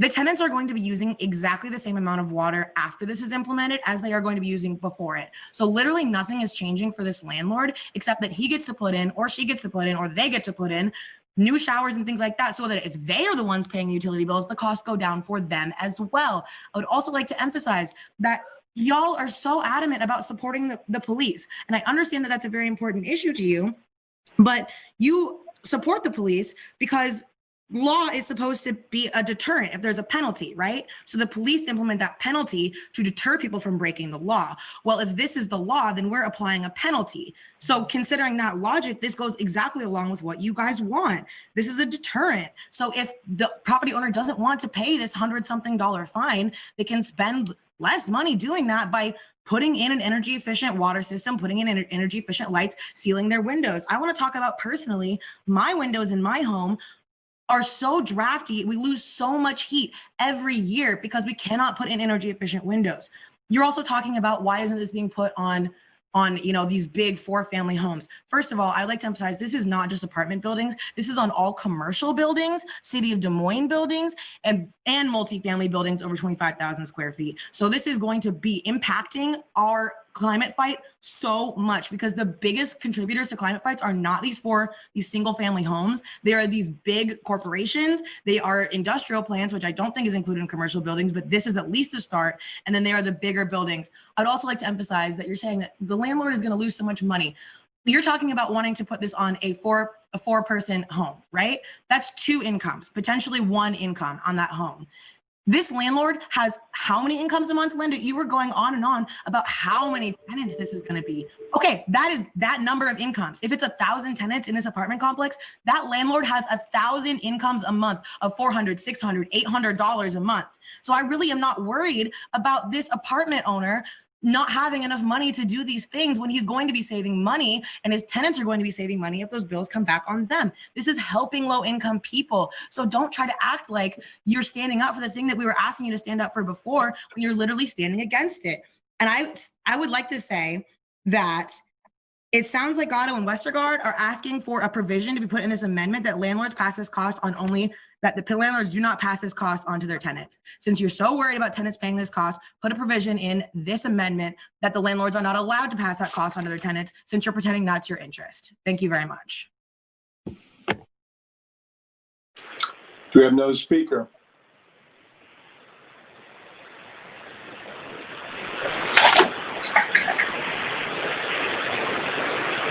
Hello, can you hear me? Yes. Hey, Jalen here. I would just say that I want to just uplift and echo everything Indira just said. I think that she just spoke facts on facts, and y'all should really listen to her. I do support, having these benchmarks for energy and water use. I want to, I guess, thank Josh Mandelbaum for fighting for the environment. It seems that some people on our council are not really committed to fighting for our environment. So that's disheartening, but I'm glad that, one of our council members did take the time to actually stand up for this. And I would say that I wish that some folks on this council were as concerned for the young people who have been brutalized by the police night after night as they were for landlords. It's kind of crazy to me that the biggest reaction we've seen from some council members today, besides getting called a racist, was, fighting for landlords and crying about the rights of landlords and thinking that landlords are being targeted. To me, that is insane. I'm not surprised because this council person is a realtor and has investments. But yeah, y'all need to do better. Stop fighting for landlords, start fighting for the people.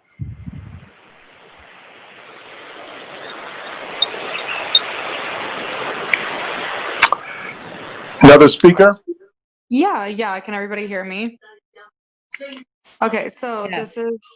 this is Miranda. I believe this will probably be the last chance that I get to speak in the meeting. I'm really appalled that, I stayed on this meeting specifically to talk about the ammunition bump for police. And it seems like I didn't get a chance to have my voice heard about that. That's pretty appalling, very disheartening, and I'm very disappointed in the council. The fact that that was not open for public comment is honestly, I'd like to hear your lawyer's perspective about that, if that's even okay.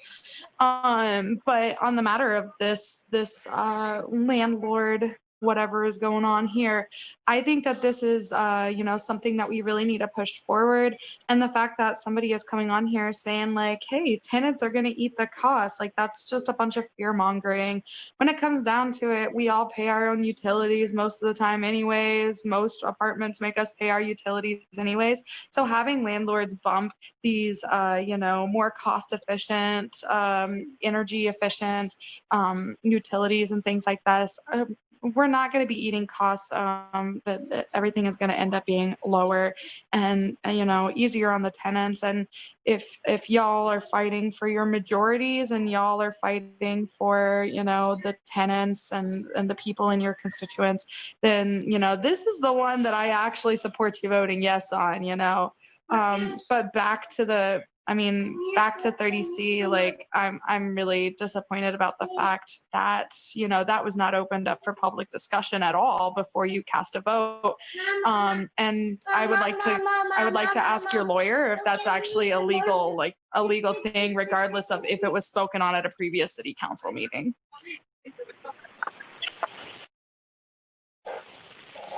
We have another speaker.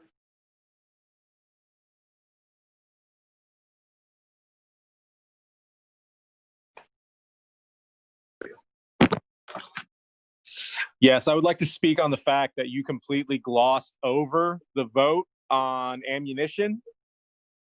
Is there a reason why no one was allowed to speak on that?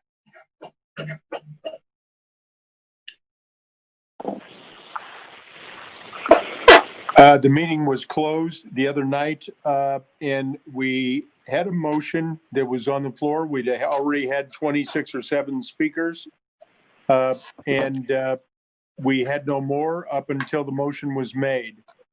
And so we had to vote on that motion. Thanks for the question. Next speaker, please.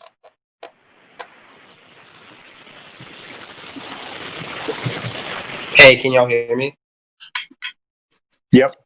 Cool. I would like to say, like, I find it really, really, really strange that, like, now all of a sudden we care about marginalized people, we care about the poor when it comes to protecting landlords. We really need to get serious about climate change.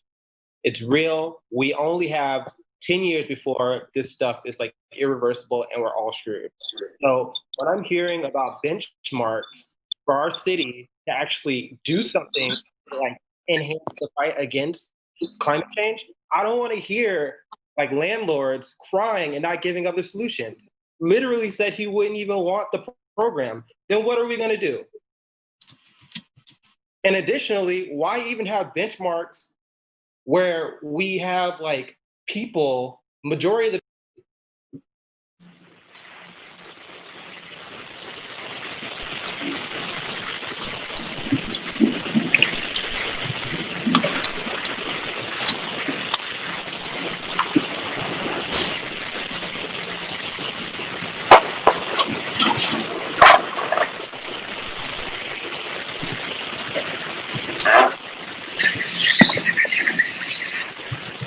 I'm sorry, did I get muted? No, you're open now. Wallace, no, it was something that jumped off. I had a mouse to disable. I did it. I apologize. I didn't do it on purpose. I know. It's all right. It's okay. I just think that we need to take this seriously. We don't need to be protecting landlords. Like, I feel like y'all are listening to like landlords more than you're listening to the people. And if anything, if we were so concerned about like all of this like money and all this stuff, you wouldn't have voted like nearly $1 million to give to the police today. You would have given people opportunity to speak on the ammunition thing today and listen to your constituents. I really hope you listen to your constituents today because I actually agree with Josh. I'm glad he could speak up on climate change. I wish he would have spoke out as passionately for other things today, but I'm glad he's right on this with the young activists on this call. So with that, I yield my time.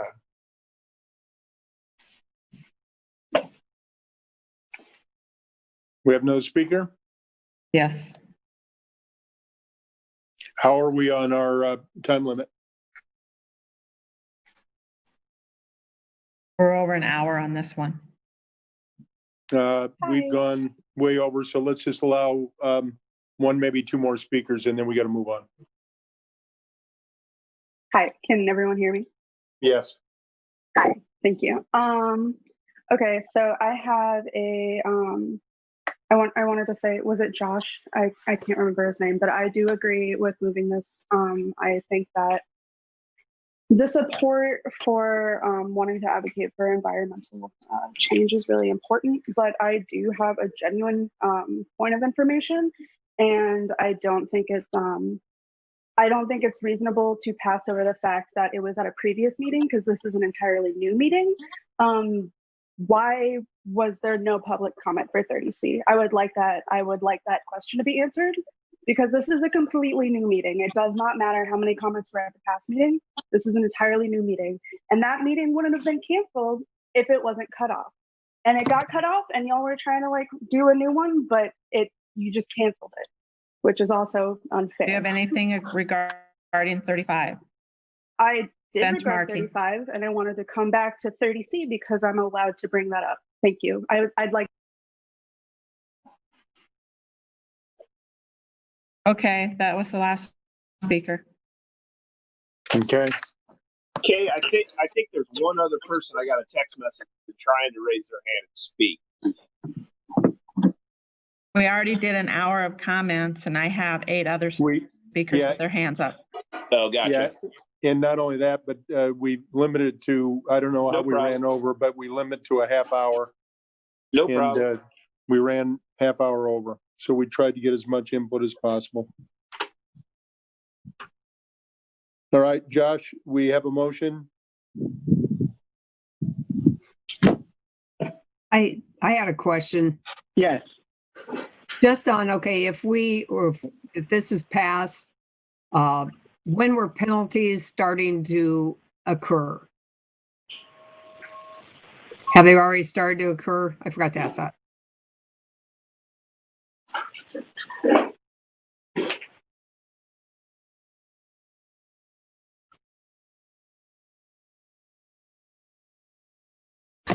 Does any of the staff have information on that, either Jim or? Yeah. This is Jeremy.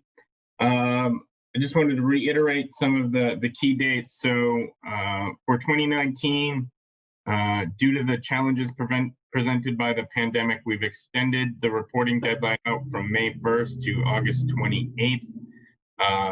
That's the date that property owners have to report their data to the city and receive assistance from us virtually up until that point. And then beginning mid-September to early October, we're going to be issuing the violation notices. We do provide a 30-day grace period for building owners. Ultimately, the goal of this ordinance is compliance and collecting the data so that we can keep track of that rather than issuing a fine.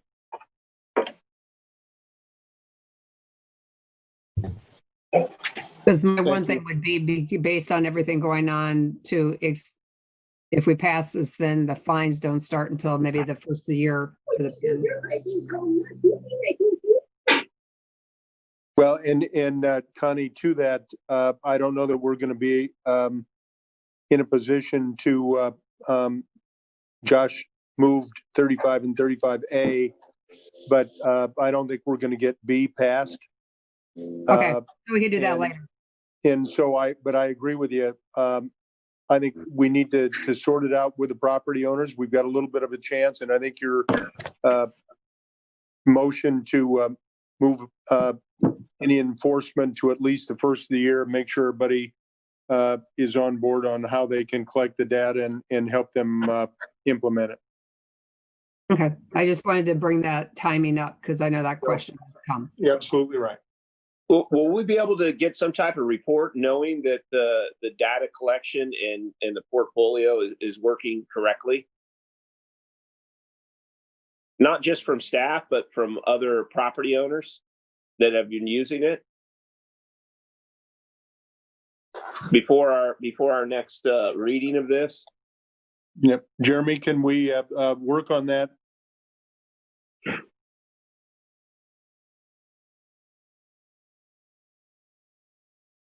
Okay, can we get Jeremy back on? I'm trying, just a moment. Okay. Any cost that the landlord has of getting the data, there's no way that we would be able to stop them from passing it on to the tenant, correct, Mr. Attorney?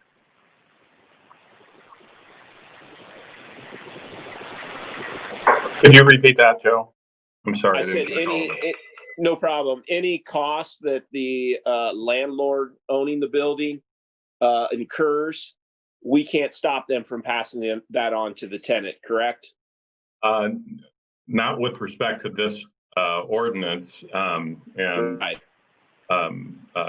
certainly as currently drafted, we'll be happy to look in to see whether there's any opportunity if council directs us to do that. But yeah, I mean, not with respect to this ordinance. We all know any occurring cost is not going to be paid by the landlord for any upgrades or any reporting they have to do. This will pass on directly to the tenants.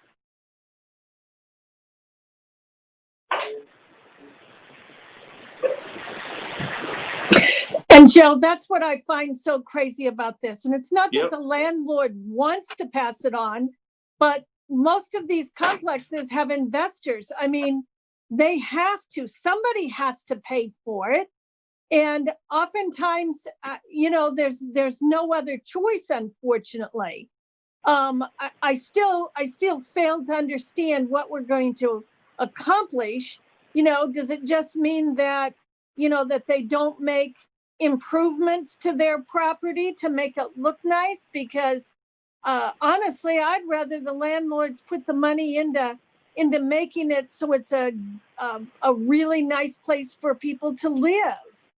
I just, something's got to give, and putting it into paperwork just doesn't make a lot of sense to me.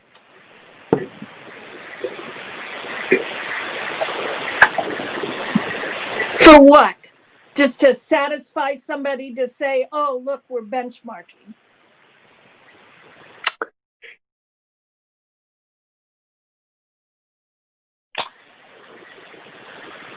Mayor County, Carl Voss here. I'm going to vote no this afternoon. And whenever this comes before the council, again, if you can find a better path to do that data input, that would please me. But as it sits, I'm not comfortable with it. So. Yeah. Well, again, I would just say that if you can't measure, you can't manage, and if we can't find the most efficient way to measure, it's going to be tough to move stuff forward. So I know that Jeremy and Jim have been looking hard at the best ways to gather that data. What? Get your baseball stuff out. Steven, get your lunch open. Yay! Get your baseball stuff out. Daddy, come on, let's go. Are we ready to vote? Motions, are you ready to move it, Josh? He already did. Yep. Well, Yeah, I moved it. okay, you're ready to go. All right, would you poll the council, please? Yeah, I think they're almost to the one last item that I have to deal with. That's what I think. Steve, we can hear you're on mic.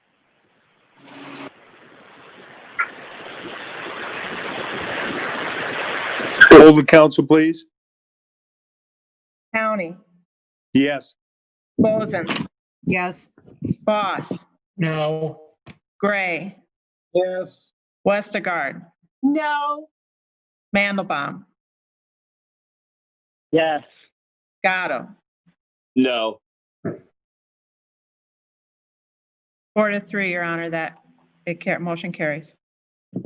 Okay. Let's move it on, but we do not have all the items waived. So this will come back, and let's I'll toss it to Jim and to Jeremy to kind of help us guide landlords and move forward, as Connie had mentioned, in ways that get things more well-defined. And because of the COVID, let's not implement any fines till at least the first of 2021. But let's move on. Item 37.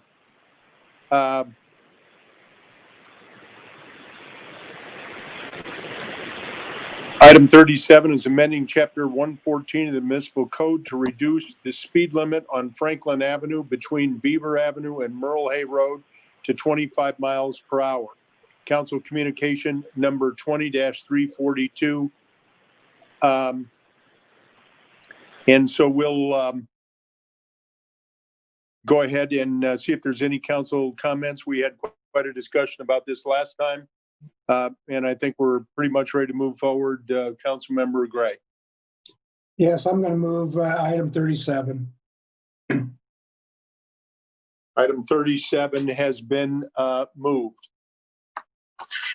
Are there any people who would like to make any comment on 37? If there are none, let's poll the council. No, there's 10. There's 11. One moment. Hi, Kay. Can you hear me? Yes. Awesome. Christopher Morse, 3517 52nd Street. I am speaking on the behalf of the Merle Hay Neighborhood Association on this issue. I wanted to share with the council that we know that you've received feedback from Beaverdale and Waveland Park neighborhood associations in regards to this. I would like to share that as a board, we are indifferent on this issue directly. However, we have heard some residents speaking in favor of this change. We have a lot of cyclists, joggers, and walkers in our neighborhood that would appreciate the change of a 25-mile-an-hour speed limit between Beaver and Merle Hay along Franklin Avenue. We have concerns, however, that we want to raise in regards to the potential enforcement of this change, because currently people already fly down our residential streets, which are marked at 25 miles per hour. We do recognize that this is a law enforcement issue and not an engineering issue. We also look forward to hearing more about the safety efforts the city would make, such as flashing lights by Mount Olive for the safety of the students that attend that private school, signs like drive like your kids live here, or perhaps even replace some of the aging signs that welcoming people to the Merle Hay Neighborhood Association. Thank you for the opportunity to speak on this matter. All right, next speaker.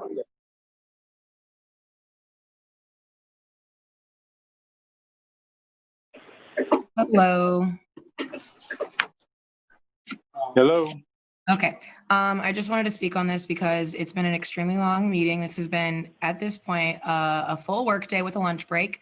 So I just wanted to say something. I just wanted to represent my neighborhood on this because I don't know if a lot of them are here right now or if they were on earlier, but I've been in the last couple of council meetings when I've heard people in my neighborhood, in the Merle Hay Neighborhood Association, but very, very close to Beaverdale, very close to where Bill Gray lives in his ward, that people are really passionate about getting this changed. This is essentially a residential street, even though it is a major throughway, or not really major throughway, semi-major throughway.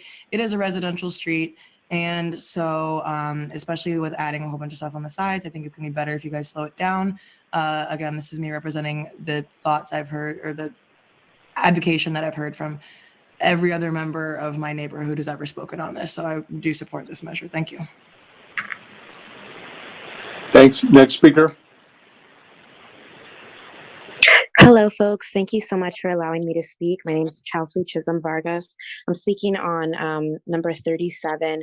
I'm in support of reducing the speed limit to 25 miles per hour in this neighborhood. One big reason why I'm in support of this is because Des Moines Police Department on Merle Hay tear gassed, pepper sprayed, and shot rubber bullets at minors in the Merle Hay area, forcing minors to run into the street. DMPD also shot rubber bullets across intersections and threw tear gas bombs across these intersections. So if we had a lower speed limit, we could definitely make sure that the next time DMPD targets Black children, that at least they're a little bit safer knowing that the cars are driving slower. So I'm in support of this. Thank you. Next speaker.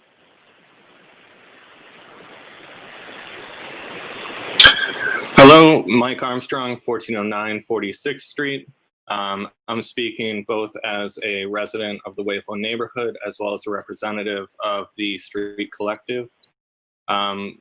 We've done a lot of outreach throughout the neighborhood, and we've heard pretty strongly that there is support for moving this to 25 miles per hour.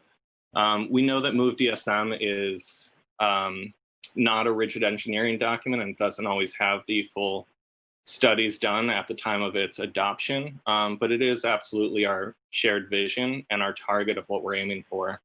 So I'm really happy to see us following through on it in this area, and that while this may be a, much smaller flashpoint, it is indicative of our intent for the future. So we're really happy to see that.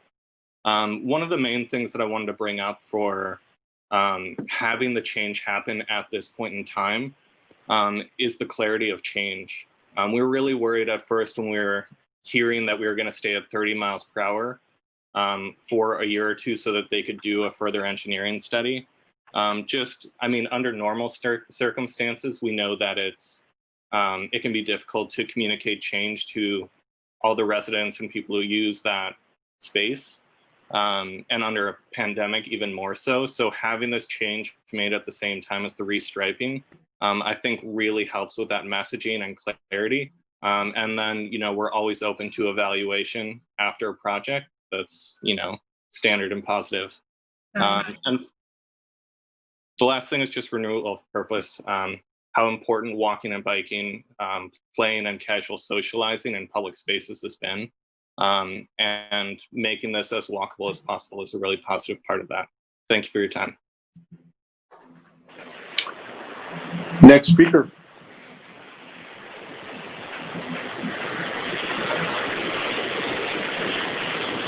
Jalen, you Hello? can. Yeah, you muted me.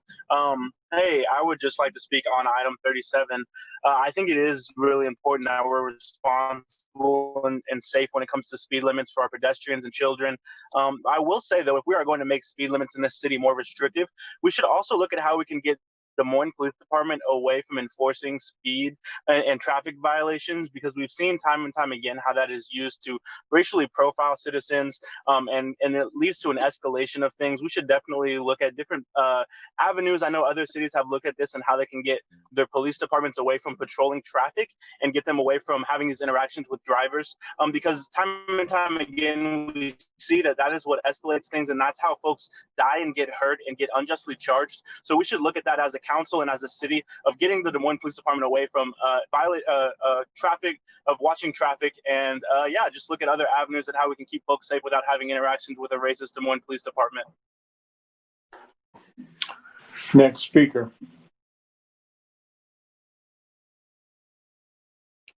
Hi, so I want to go ahead and thank you for allowing me to speak. This is Miranda again. I know I've been very vocal and I know I've been saying a lot of the same things. And I believe that the reason I've been saying a lot of the same things is because my questions are not being answered. I specifically asked the last time that I spoke for your lawyer, for your legal representation to weigh in and say whether or not opening the section 30C up for public comment, whether or not that was even a legal move, since this is a completely different meeting with completely different people on a completely different day. And that question was never answered. So I extended again to your legal representation, your legal advice. Is that a legal move for your council to make? Next speaker, and we'd like to have them stay specific to our 25 mile an hour on Franklin.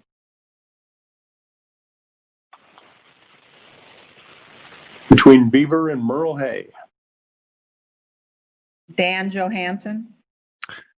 Hi, Dan Johansson, 42nd Street in Beaverdale. The previous speakers did a pretty good job of covering what I was hoping to talk about today. I really appreciate what the council and staff has done on reducing the speed limit down to 25. Our ward councilman also last month proposed extending this, if funds become available, out to 63rd Street. So I would hope that if that resurfacing happens, which is badly needed, like you pointed out, that the speed limit would be reduced there as well. And I'd also like to point out that the stretch east of Beaver could also stand to be reduced down to 25. That's pretty residential over there. I think if I read this, yeah, I'm reading this correctly, that it's only between Beaver and Merle Hay that it gets reduced to 25.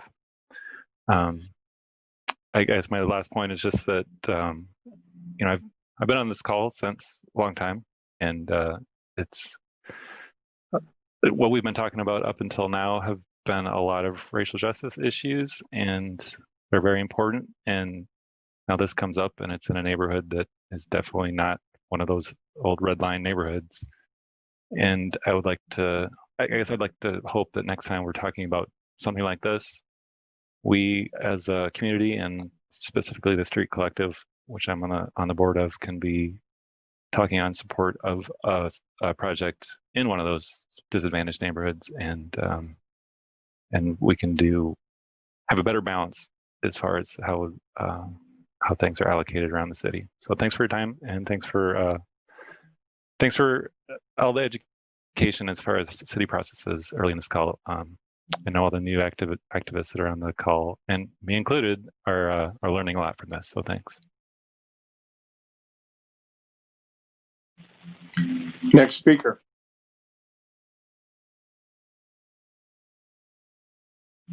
Scott.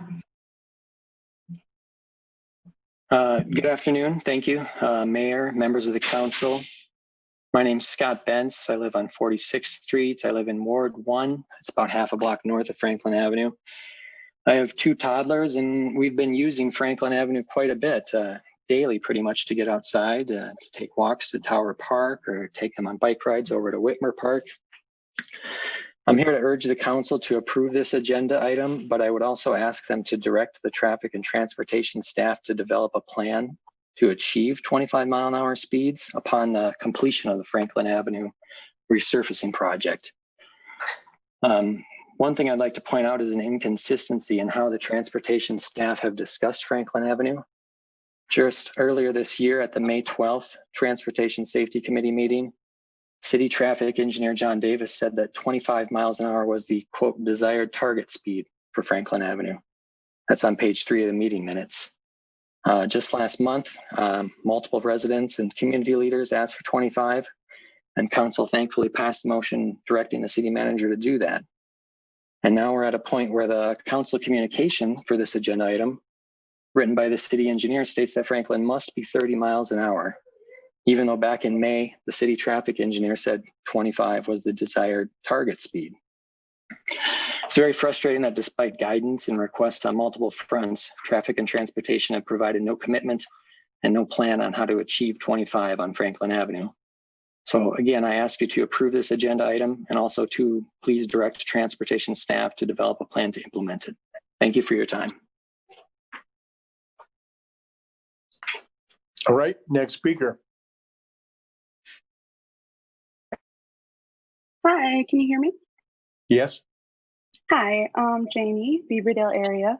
I agree with this motion to reduce the speed limit on Franklin Avenue. I think that's a good idea. I also think that it's unjust to ask us to stay on the topic of 37 when we didn't have a chance to keep on the topic of 30C, nor were we allowed 30 minutes of public comment for that, and instead you use that time to talk about landlords. So again, I would like to know why there was not time for public comment on 30C when this is an entirely new meeting. Thank you. Next speaker, please.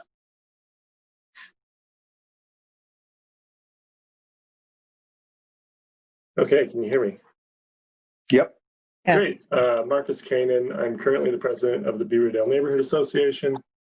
I live on 38th Street, just north of Franklin, east of Beaver, though, unfortunately. And today I'm speaking to you not as the association, or not representing the association. I'm speaking to you as a resident and a transportation planner by background. I urge you to support the speed change. In the council communication, it does say that staff recommends using MUTCD that requires an engineering study to set speed limits. The interpretation that I have of that is that it's not quite accurate. That you can set a speed limit by law, ordinance, or regulation, which is what we're doing here today. I would like to applaud staff for the detail that they included in the communication related to the speeds on Franklin Avenue and the use of US Limits 2. US Limits 2 is a good tool put out by Federal Highway Administration to evaluate speed limits beyond just the traditional use of the 85th percentile speed. It looks at contextual elements. And as Indira mentioned, this is a neighborhood street. You're making changes to make it more accessible for biking and pedestrians. So lowering the speed limit does make a lot of sense. Just to point out, when you're going through the US Limits 2 portion, assumptions are important. because you're using a lot of data. And I did 2 different analyses of this, and depending on the assumptions you make, 25 for a portion of the segment that we're talking about, it is a reasonable speed based on that tool. Not saying that tool is an end all, but it is a method that can be used to set speed limits and evaluate speed limits. So again, I thank staff for taking the time to use that tool and evaluate the corridor with that method. With that, I would just like to thank the speakers who have already spoken on this topic. Bill Gray, thank you so much for moving this item today. Councilman Voss, thank you so much for pushing this item at the last meeting.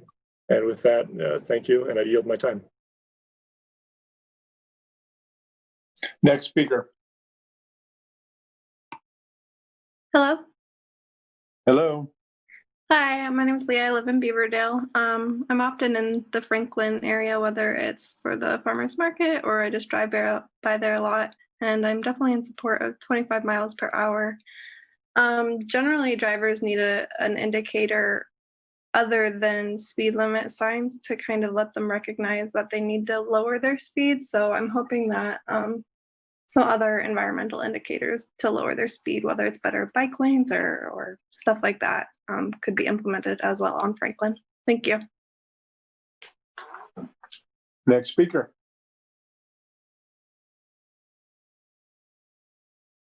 Can you hear me? Yes. Yes.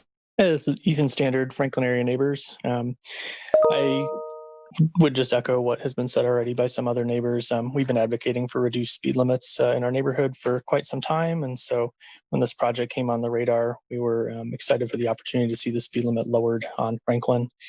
2 points that were made. I would like to see further speed reduction both east of Beaver and west of Merle Hay. I think the whole corridor from 34th to 63rd could be reduced to 25 miles per hour. But we'd appreciate your support to make the streets in our neighborhood a bit safer. Thank you. Next speaker.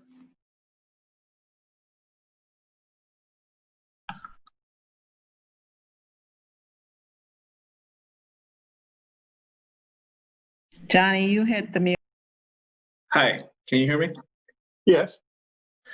Johnny Alzavar, Indianola Hills resident. I want to thank the council for passing this 25 miles per hour for the Franklin Avenue project. City planner by trade, I want to share one of the facts that was part of the Move the SM guide that you're all familiar with. When you have a street that has a 30 mile per hour speed limit, the likelihood of a pedestrian surviving from being hit by a vehicle, it's 50%. Whereas when you lower that to 20 to 25 miles per hour, that goes up to a 90% likelihood of surviving that hit. So I think you're making the right choice here for the people that, the pedestrians in the neighborhood, the kids, the bikers, all of the street users.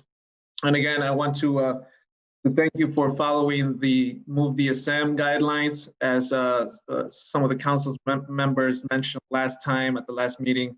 This is a guide for you all to make the decisions of what the Moines streets should look like based on some of the feedback from the citizens, from the residents of the city. Thank you for listening to your neighbors. And as I mentioned, I live in the south side, but I know that this would set a precedent for any future projects so that we can keep all of our families and different street users safe when they are using our street. And lastly, again, thank you for listening to the public. And I think we also need to listen to all of the participants of today's meetings, as they do make some great valid points. Thank you for your time. Next speaker.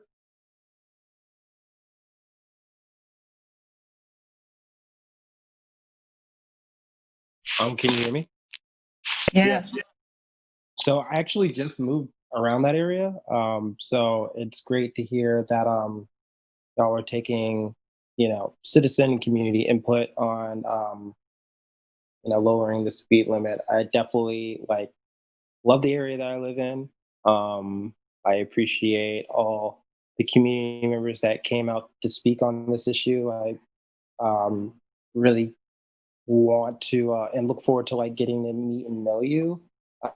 So I'm really excited about the changes that we can make in our community, and hopefully the council takes more precedent and doing more projects like this to help the community, focusing more on like safety and what safety looks like and what it doesn't look like.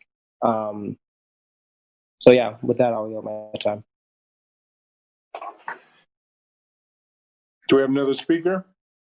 We have one more.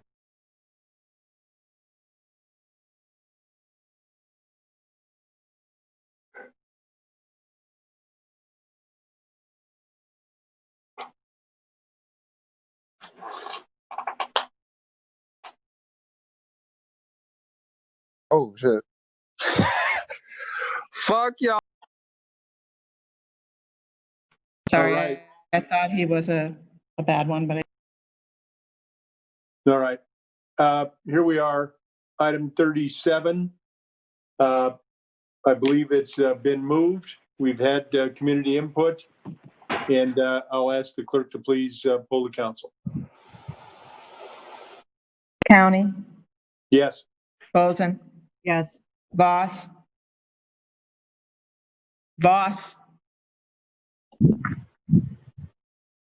Gray, Yes. Sorry. I had to unmute myself. Sorry. Gray, Yes. Westergaard, Yes. Mandelbaum, Yes. Gatto. Yes, ma'am. Your Honor, that's 7 yes, motion carries. All right, takes us to item 38. This is amending chapter 114 of the municipal code regarding traffic regulation changes as follows. It's council communication number 20-337. A is parking restrictions on Robert D. Ray Drive from Des Moines Street to the Des Moines Botanical Gardens. B is parking restrictions Locust Street from Robert D. Ray Drive to 2nd Avenue. Mr. Mayor, I'll move 38A and B and waive All the right. second and third reading. All right. Joe, this Yes, is Linda. ma'am. I would like to not waive the second and third reading. We have had some questions from the Botanical Garden, and I have them printed out here. And I just. Linda, this is, we've had many complaints that's gone on down there about 12 o'clock. That whole area turns, I know. So we've got to get this, in the books, and we've got to get it taken care of. So Okay, can we will be able change to it? enforce it. Can we change it to 10 p.m. instead of 11 p.m.? I think we left it 11 p.m. because people park there when they go across the bridge and go to the Iowa Event Center, and then they can still come back. That's why we had it 11. But if you want to make it 10, I mean, if that's the objection, it's not a big deal. I just want to get this taken care of tonight and waive the second and third reading so we can get some signs up, and so the folks that have moved in down there will have a little bit of peace. All right. I'll go with that. They were minor suggestions that they had. We can always bring them back if we need to. Well, what other suggestions are there? Well, I need her email, Okay. and I had it Monday, and now I have to go back and find it. So it's fine. Go ahead and I'll address what I need to later. All right. That's fine. Sounds good. Okay. So I'll move 38 A and B and waive the second and third reading, Your Honor. All right, it's been moved. Is there any comment? There are 2. All right, let's take those 2. Hello, thank you for letting me speak on this. I was a little upset because I didn't get to speak on the parking meter issue earlier, but parking is an issue that's really important to me, especially downtown. I spent most of my time as a teenager downtown. When I am here in town, and there's not a pandemic, I and a lot of other citizens spend time downtown. Parking downtown has become less and less available, and I understand that this is becoming a residential area, but it also is close to a lot of entertainment places downtown and things like that. So I like to go ice skating at Brenton Skating Plaza, and if I go ice skating and then I go out or go for a walk or do anything else in that neighborhood, because it's the East Village is a nice neighborhood to be in. I don't want my car getting towed because all of a sudden I can't park somewhere. I don't, there's no municipal parking. We lost a whole entire parking lot for the Hy-Vee over by the courthouse. That was like the only free parking anywhere near Court Avenue. And it was a huge parking lot as well. And now we don't have that. We're just losing parking all over the city. And so I don't agree with shutting down parking during these times. I don't agree with, making part of it no parking at all and just municipal parking. Like, that is one of the only places in the East Village that I can park most of the time, especially when we're not in a pandemic and there are more people out downtown.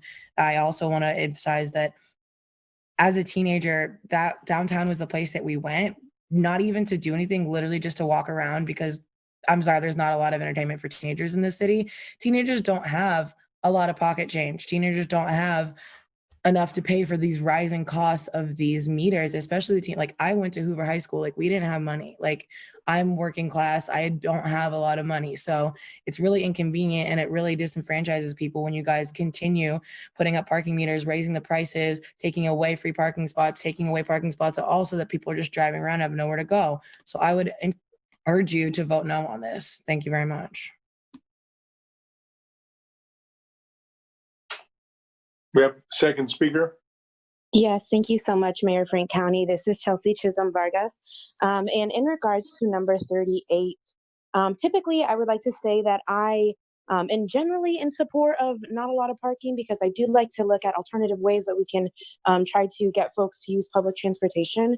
But for this particular issue, and due to some things that have happened in recent weeks, I'm very, very much in opposition of limiting parking downtown. Parking downtown is already very difficult, but recently we've been practicing our First Amendment right to protest downtown, and some of these vehicles have actually worked to our benefit when we're being tracked and harassed and chased by Des Moines Police Department.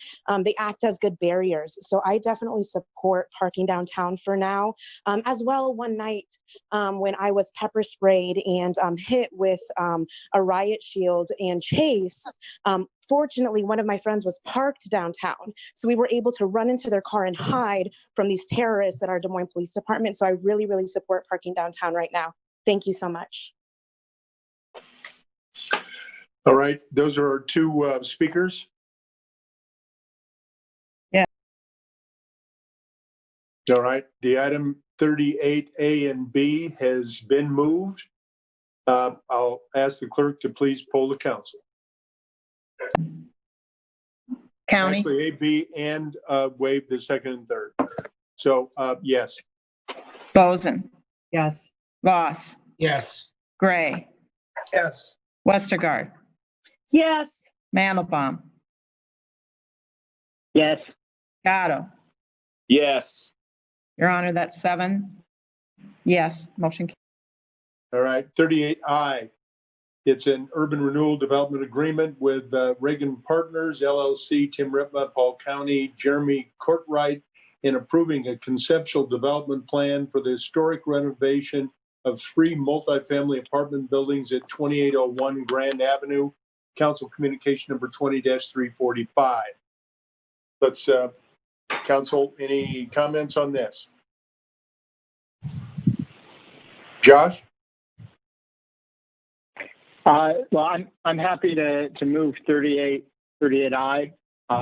We've worked with these folks to provide an affordability component moving forward, so that they're affordable units. And I think actually most of the high end of the rent in these is maybe only going to be $700 or $800 at most, and there's others that are going to be at a lower price point. So we've worked with them on that, and I think this is a good project, and we'll move 38I. All right, 38I has been moved. Are there any speakers? One. All right, let's open it up for that speaker. Yes, this is Jalen. I would just like to request a point of information. I would like to know the relationship between Mayor Frank County and Paul County, and why this contract is being given out to someone who seems to be related to Mayor County. If I could please get some clarification on that. About fourth cousins, thank you.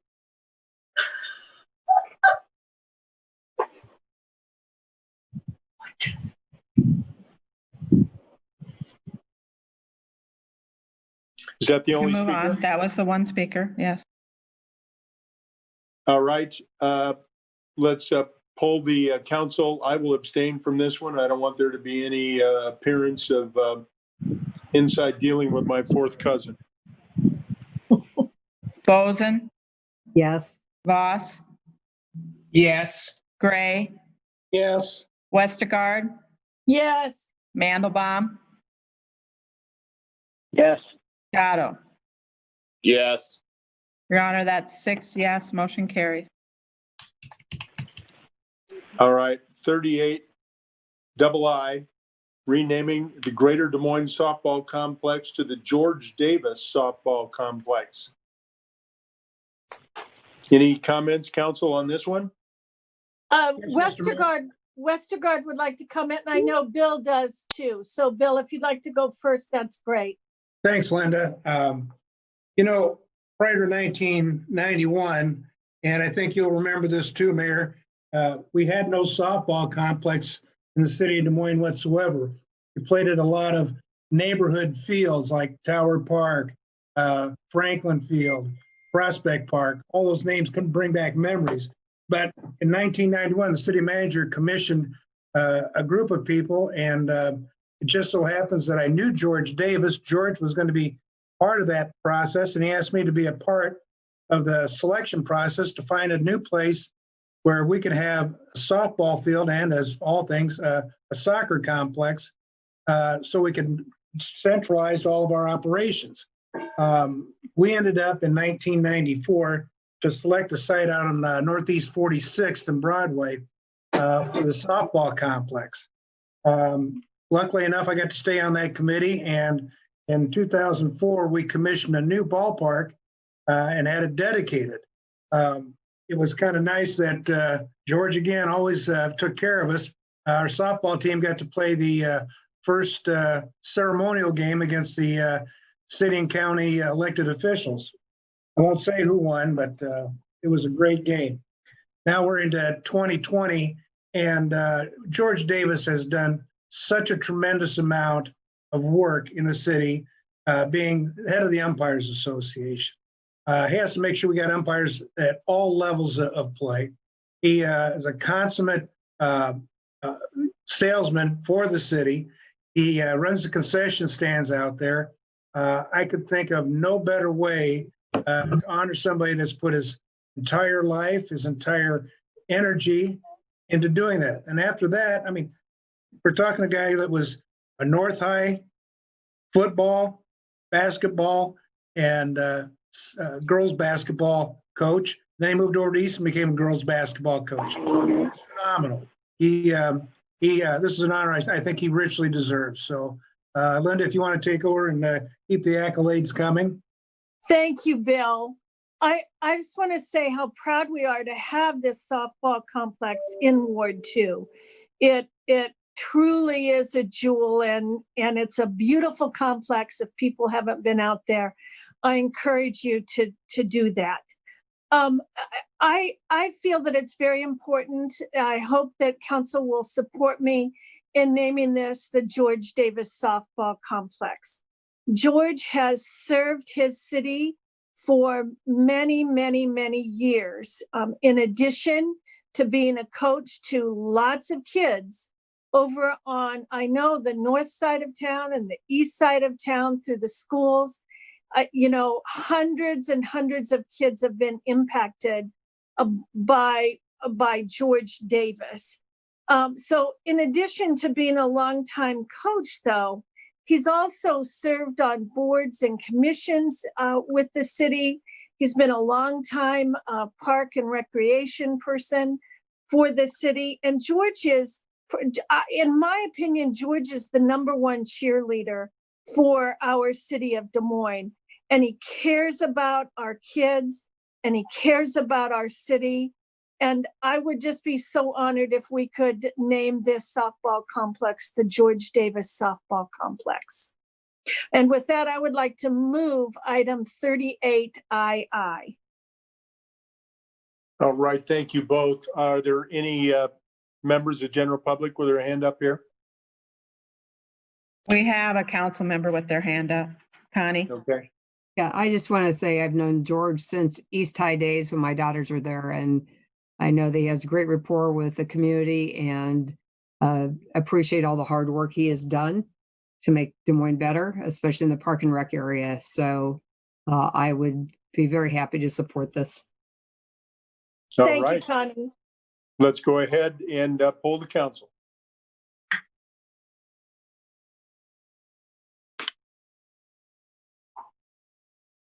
Bose or County? Yes. Bozen? Excuse me, Yes. I thought we had members Or did we- of the public, and there's still a couple other council members who want to speak too. He didn't ask me to, so I just went and took the vote. So if you No, want. all right. Well, we to, Mayor? can pull it back.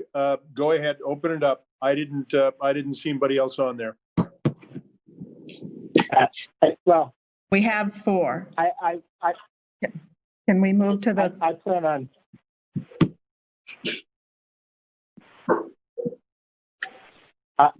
I was hoping I could say a couple words. I do plan on supporting this as well. George does give back a lot to the community. He's served on the park board. He's been a neighborhood association president. He's been active and engaged and cares deeply about the community and working to make it a better place. So I'm happy to support this item. Thank you, Josh. Anybody else?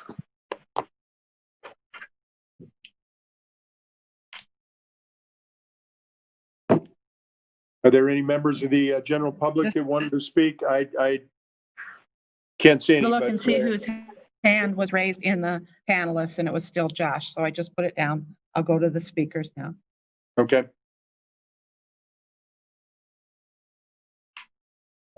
Hello, folks. This is Chelsea Chisholm Vargas. Thank you so much for allowing me to speak on this. And thank you for telling us about all the great things that George Davis has done in this community. It really sounds like they're committed to, really committed to serving children and helping them uplift their skills. I can tell you that I played softball when I was a young girl. I played softball for a long time, and there's a lot of people that really influence you. But I really do also thank softball for my feminist approach on matters. So with that, I would say, as great as George Davis is, I do think it would be more appropriate to name a softball complex after a woman. A few names that come to mind are Asada Shakur or Angela Davis, both who are anti-cop and want to abolish the police. So I think that'd be a better approach. Also, when we're talking about the name of George Floyd comes to mind. So I would just like to say that we stand in solidarity with Minneapolis and with everyone around the country who's still protesting. Thank you. Chelsea. Next speaker. Go crazy. Where y'all going for that? Hey, I would just like to. So we're speaking on the George Davis softball complex.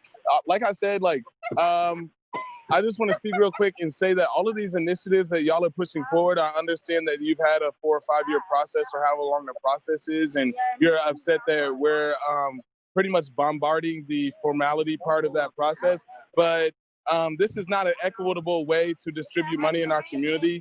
And this softball complex really is just indicative of that. People are losing their homes right now, and y'all are throwing however much money into, or however much attention into renaming softball complexes and throwing money into sidewalks and toilets and shit like that. So I would just encourage everybody to keep bombing these Zooms until they act right.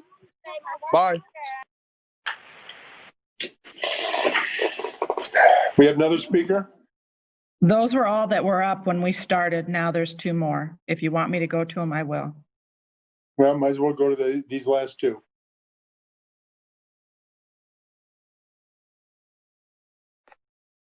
Can you guys hear me? Yes. Yes, we can. Okay. Hi, thank you for giving me the chance to speak. I just want to say that I find it really interesting hearing the way you guys talk about George Davis and how much he cares about the community, or cared about the community, and how much work he did. When all of us are here, any of us who have joined this call, those of us who have been on here for the last 8 hours, that's exactly what we're trying to do. We're not just here to complain, we're trying to make Des Moines better because we care, and we have not been met with even a modicum of that same respect. Thank you. We have one more speaker? Yes.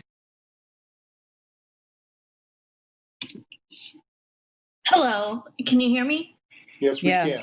Hello, my name is Lizzie Gilman. I'm sorry, I'm new to these council meetings. Am I allowed to ask questions? On number 38. On 38. 38 II, the second item we're on. Okay, yeah. Am I allowed to ask questions about those? About the George Davis softball complex. Renaming. Okay, I would like to ask, what is the percentage of male to female players on the softball fields? Is Ben on?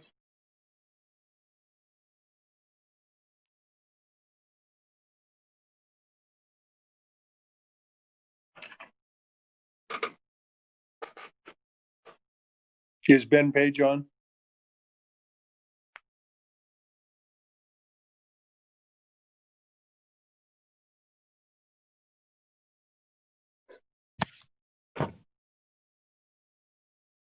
Okay. I'm trying to get him unmuted. Can you hear me now? Yes. Mayor, County members of Des Moines City Council, Ben Page, Parks and Recreation Director. I don't have that data in front of me, but I can tell you that we run co-ed softball and we run specific sexes softball for men and women. So about this year, 800 participants out there. In a normal non-COVID year, closer to 1,200. And I would say if I had to give you just an estimate right now without looking up the data, it would be probably 40% women, 60% men. All right, thanks, Ben. All right. Okay. One moment, I'm answering a question. All right.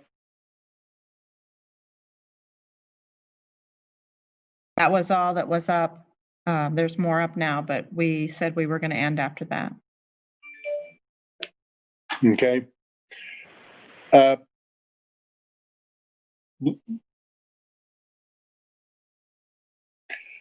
Let's go ahead and vote on 38 II. County. Yes. Boson. Yes. Voss. Yes. Gray. Yes. Westergaard. Yes. Mandelbaum. Mandelbaum. Yes. Gatto. Yes. Your Honor, that's 7 yes, motion carried. All right, thank you. Let's move on now to the communications and reports.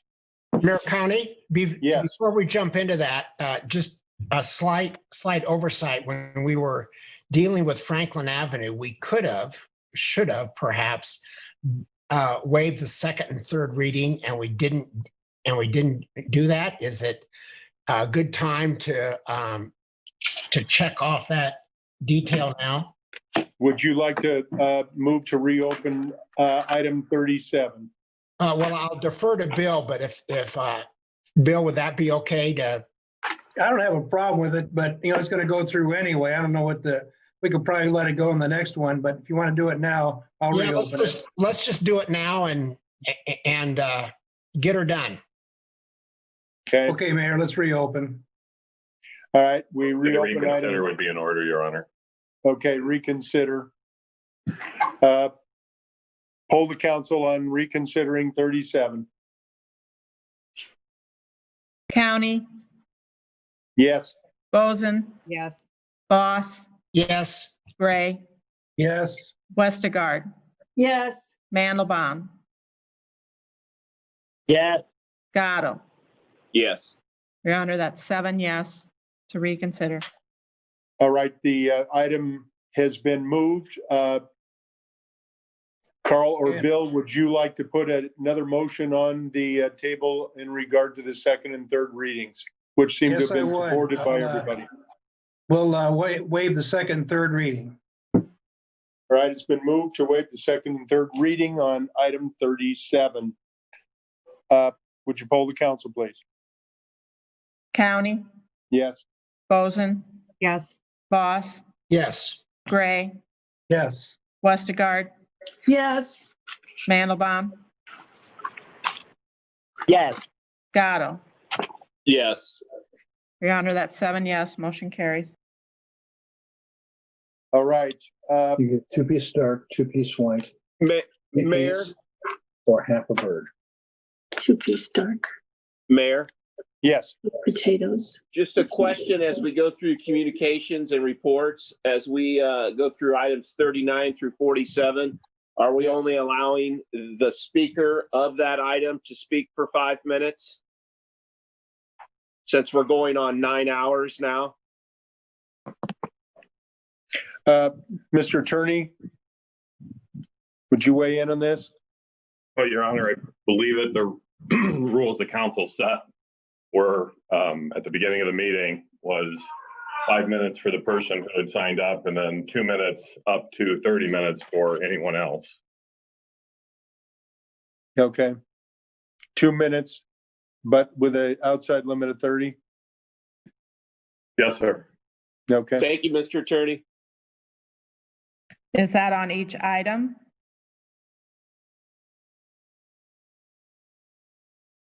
Yes. Okay. Thank you. All right, let's. Just so everybody realizes, that's 4.5 more hours, just so everyone knows. So let's move forward. Okay. Item 39 is request to speak from Jenny Kleiss regarding 47th and Holcomb project. Jenny, are you on?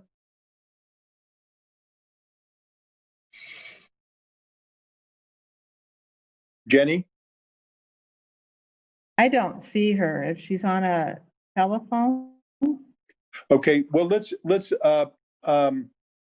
receive and file, have a motion to do that, and then she can get back on next meeting. Yeah, I agree, Mr. Mayor. So I'll make a motion to receive and file item 39. All right. Poll the council.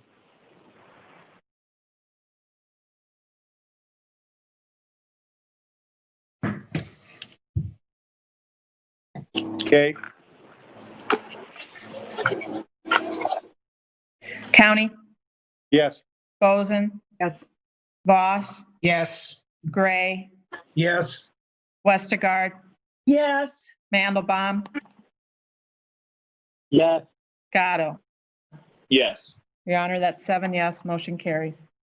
Thank you. Move to item 40 is request to speak from Andy Holt regarding 4219 Hubble. I do not see Andy Holt. Let's see, just one moment. Let me check one more place. Okay. I do not see Andy. And All right. Could we get a similar motion? well, this is Westergaard.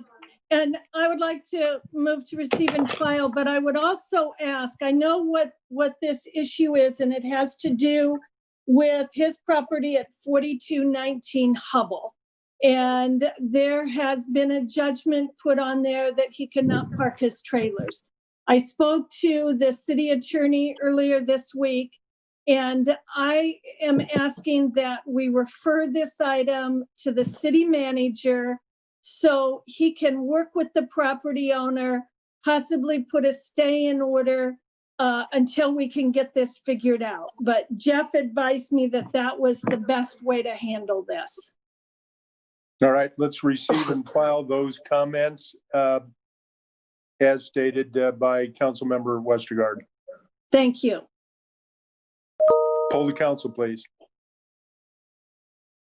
County, Yes. Boson, Yes.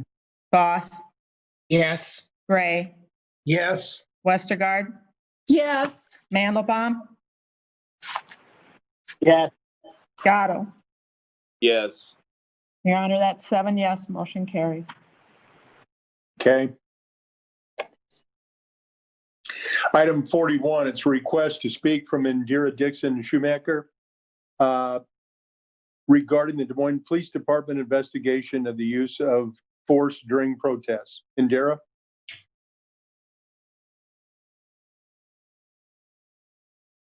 Indira, you hit the mute again, okay.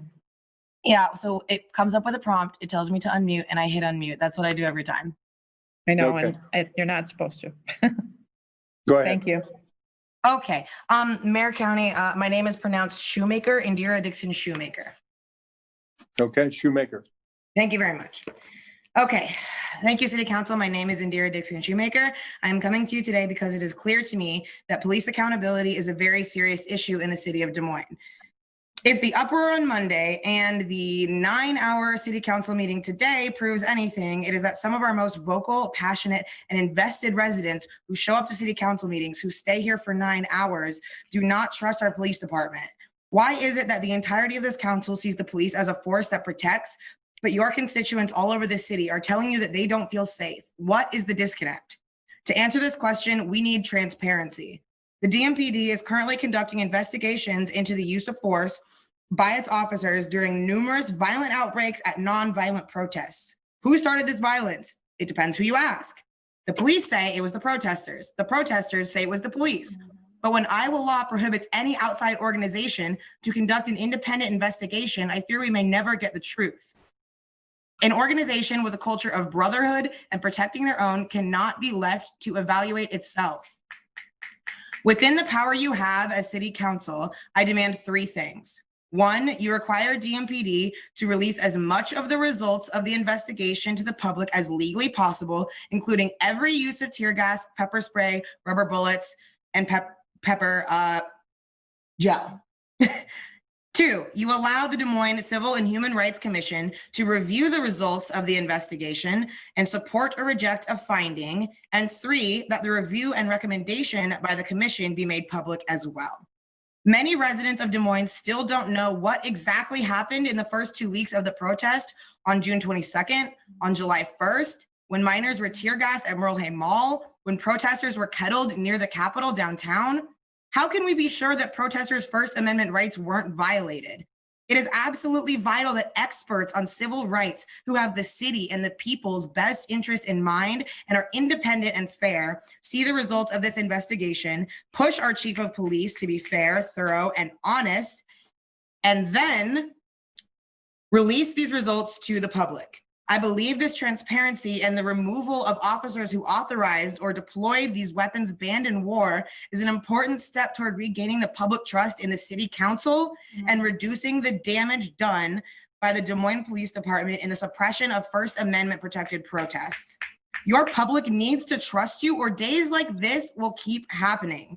Demand transparency, demand accountability, demand the protection of our civil rights, demand transformative and restorative justice. Thank you very much. All right. Are there any other speakers on this item? Better be.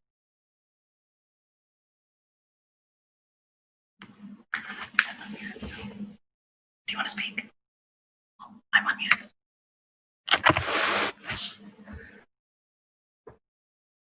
Hi, can you hear me? Yes, we can. Thank you. I thoroughly agree with Indira. I think that there needs to be a little bit more accountability on paying attention to what DMPD is doing in the community, into to all of your constituents, to all of the people who stay on for 9 hours to talk to you while you are doing your job to listen to us, to make sure we're being heard, to make sure our community is still safe. I think that one thing that might help is perhaps using that what is it, $99,029.76 in topic 30C that wasn't able to be spoken about today. Perhaps that money could be used to hiring, other investigators to be looking into the Des Moines Police Department so they don't have to be investigating themselves, since that doesn't make sense. Thank you. Next speaker.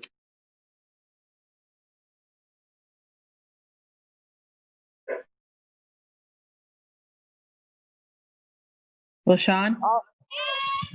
Buck City Council.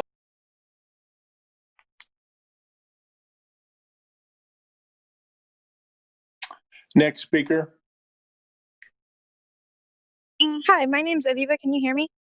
Yes. Yes.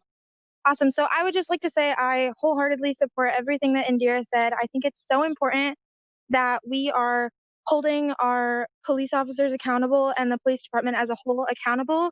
And if they really did nothing wrong, then it shouldn't be an issue for the results of their investigation to be either supported or not supported by the Human Rights Commission. So that's something that's really important to me. I know because of Iowa code, the police department has to investigate itself, but I think there also needs to be outside accountability and outside eyes looking at this, because as we know, the police cannot hold themselves accountable. They have proven time and time again that they cannot hold themselves accountable. And we've seen this not just in Des Moines, but all across the nation. So yeah, I think it's super important that we have outside eyes looking at this investigation. Thank you for your time. Next speaker. Hello. Hello. Yes. Hi, I would just like to echo everything that everyone else has been saying on this issue.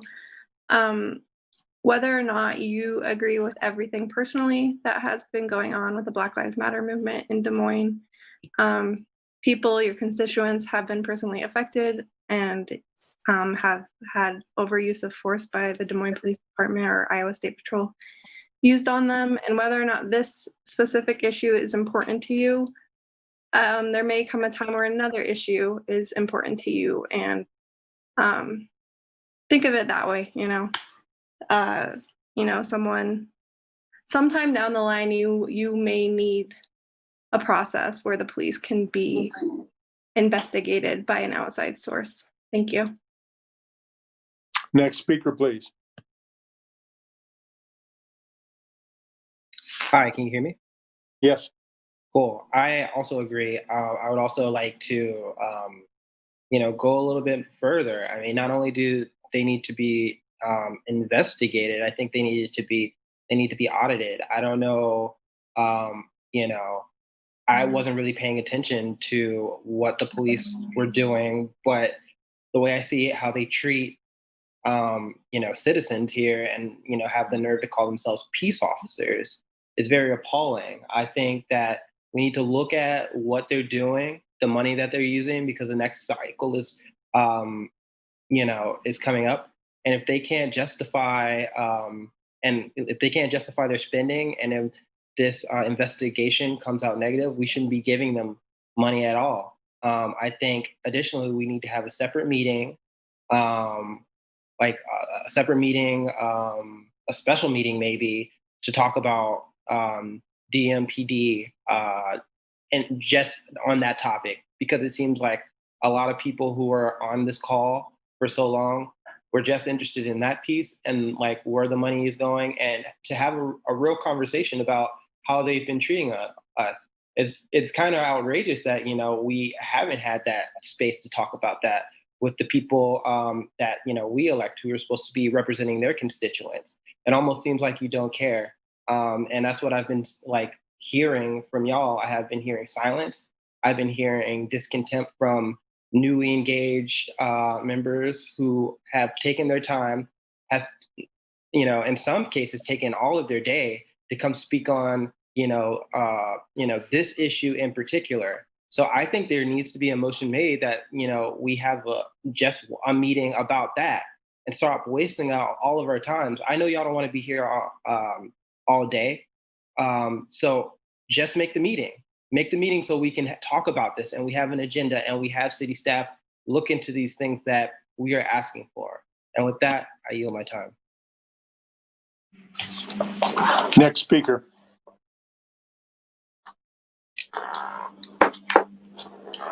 Hayden?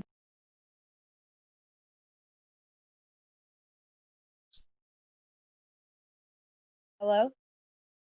Yes. Hello. Hi. Hi, this is Peyton Shoemaker. I just wanted to say that I support everything that Indira has said. I support everything that she said. I think that we do need to have an investigation into the Des Moines police. I think that it's crazy that our laws don't allow outside forces to do these investigations because, as has been demonstrated clearly, the Des Moines police aren't going to hold themselves accountable. Also, I personally don't care if this meeting takes another 4.5 hours because you guys need to be listening to everything that we have to say, always. So this meeting can take as long as it wants. We can do a million meetings because we're going to be at every single one of these meetings. And if you guys don't want to lose your jobs to these activists who you're trying to silence, then you need to listen to us. You need to do this investigation. You need to hold the Des Moines police accountable because you are the ones who are here to hold them accountable. Our only recourse is to come to you guys and beg you to hold them accountable. We can't do any of this. So you guys need to do your jobs, listen to us, do what we say, and hold these police accountable. Thank you. Next speaker, please. Yeah, I would definitely like to echo what Indira said. These investigations are very valuable, especially one done by the Civil and Human Rights Commission. That would be amazing. Just because the more investigations, the better. Everybody wants to be so proud of the Des Moines Police Department. Well, let's get these investigations done. Let's make them public so you can show us how proud you really are of them. I yield my time. Next speaker, please. Hi, yes, I would just like, hello, can you hear me? Yep. Hey, I would just like to say that I support and uplift everything that Indira said. We need an investigation of the Des Moines Police Department so badly, and it must be an outside investigation because, as we've seen, policing police just does not work. They are corrupt. We cannot trust them to hold themselves accountable. So we need an outside investigation as soon as possible with the most teeth in it as possible. I know that some council members have said behind closed doors to me personally that they would support an investigation, but now I am asking for those council members to stand up and say this publicly, deliver this statement to the rest of the council and to the rest of the city, because this is egregious that we do not have an outside investigation already on top of the atrocities that have been committed by the Des Moines Police Department, the Iowa State Patrol, and the Polk County Sheriff's Department, all within your jurisdiction. You have had kids injured at your hands. You have kids been slammed, pepper sprayed, shot with rubber bullets, shot with tear gas, all on your watch, and you've done nothing about it. Where is the leadership in this city? I reclaim my time or whatever. Next speaker.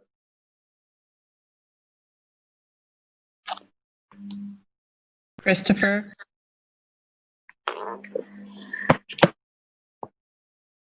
Yes, thank you. Christopher Morse, 3517 52nd Street. He, him, his, them, they, their, in solidarity.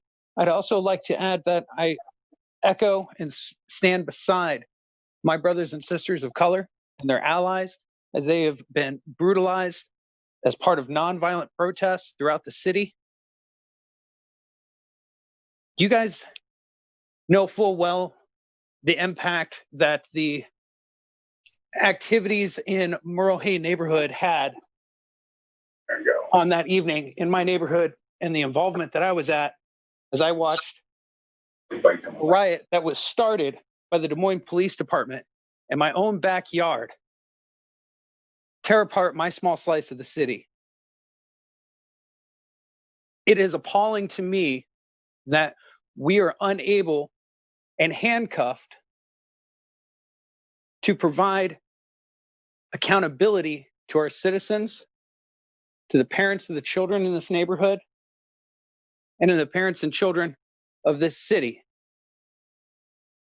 I really enjoyed the comments that was made by a gentleman earlier, asking for us to move forward with an investigation, finish those investigations so that we can truly see what we have to be proud of in regards to Des Moines Police Department's actions over the course of the last 30, 45 days. I stood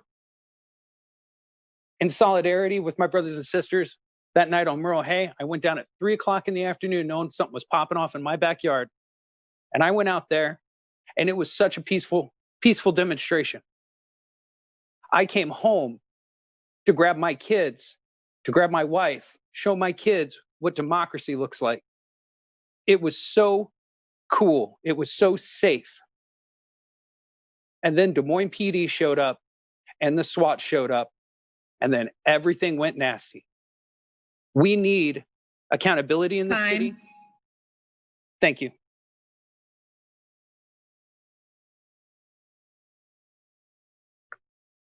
Hello, can you guys hear me?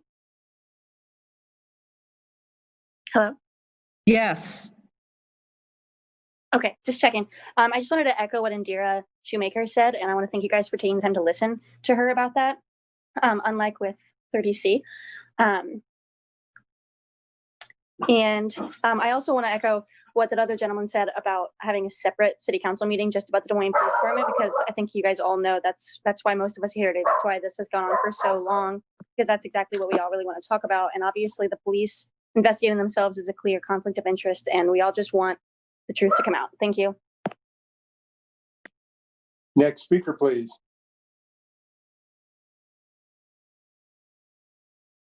Adam?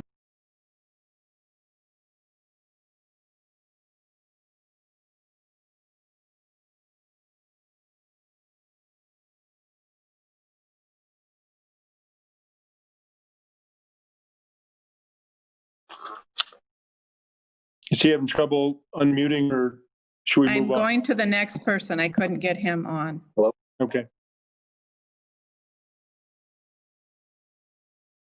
Hello? Hello? Yes, you're on. Hi, this is Tumsa. I agree with everything I heard Indira say, as well as, agreeing with the sentiment that the police should probably be continuously audited by an independent authority. It's sort of a trust but verify model. We're giving people the privilege to kill people if they feel the need to, apply physical force and violence against citizens of the city of Des Moines. I don't think it's too much to ask that we ensure that, they don't do that inappropriately. Blindly trusting the state militia is probably not a good thing. I'd also like to ask a question to the city council members just around if any city council member has experienced an instance of police brutality or has had a family member who has experienced an instance of police brutality or police violence.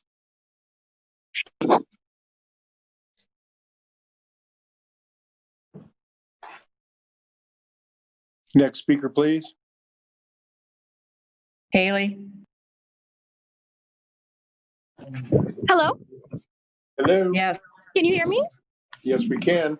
Hi, I just wanted to say, my name is Haley. I'm a small business owner here in Des Moines.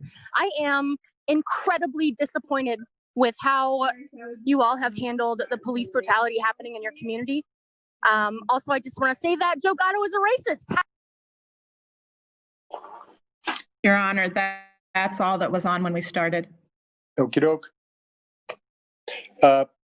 Could we have a motion to receive and file comments? Make a motion to receive and file. This is Connie, but I'd also like to ask our attorney about the probability of having, once we get a report, because I think we're supposed to get a report for the use of force, can that go over to the Des Moines Civil and Human Rights Commission to review?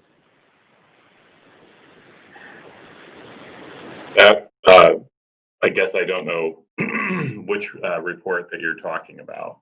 I thought we were going to get a report on whenever there's a use of force done. Do we get that report? Or I think the police do a report. The police do a report on, my understanding is that the police do a report on or a review of every use of force. On this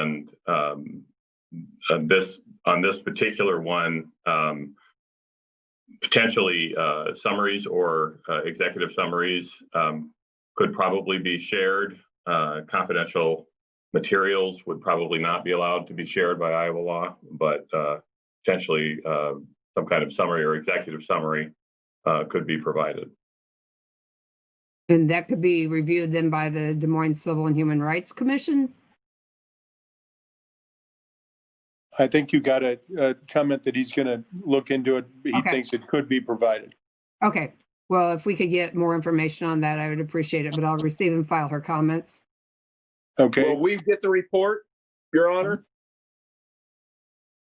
As council members first, will we see it? Jeff? I mean, I've never seen it in 6 years, but I mean, if we're going to pass it out to another department in the city, I guess it should come to us. I thought, but we'll be happy to look at that. I mean, one of the issues, there are a number of issues, but that spring to mind. But we'll be happy to look at that and report back to council. Yeah. So whatever could be legally shared, we'd ask you to look at that, Jeff, and report back to us as to what that might be. Appreciate it. what can be reviewed? Okay, thank you. Yep. It's been moved. Jeff, I would like your opinion also. Can we, by voice, all in favor, say aye? Are you okay with that? Mr. Mayor? Josh has a comment. Josh, go ahead. Yeah, well, I support what Connie asked for. I do think that we could have the Civil and Human Rights Department provide an extra layer of review. And I think just given the attention and the community concern, I think it's important to take that step. I think we need some transparency around this. So I think the council should see the use of force report, and I think we should try and figure out a way to make as much of that public as possible. Part of, I mean, this has consumed not just our community, but communities across the country, and I think we need to understand what has happened, how we have used force, and we should look at what our policies are as a community in use of force in protest and crowd control situations. And I would hope that the investigation into the use of force incidents here helps us reflect on that and helps us learn from it, and that we take those steps. So that's what I would like to see happen going forward. And hopefully we can address all of those things with additional input from the city attorney. All right. Jeff, are you okay with on these, or would you like a roll call? Voice vote is fine on these items, Okay. Your Honor. All in favor, say aye. Aye. Aye. Aye. Any dissension? All right, let's move on to item 42. Item 42 is request to speak from Noah Bacam regarding the City of Des Moines response to Black Lives Matter movement. Noah?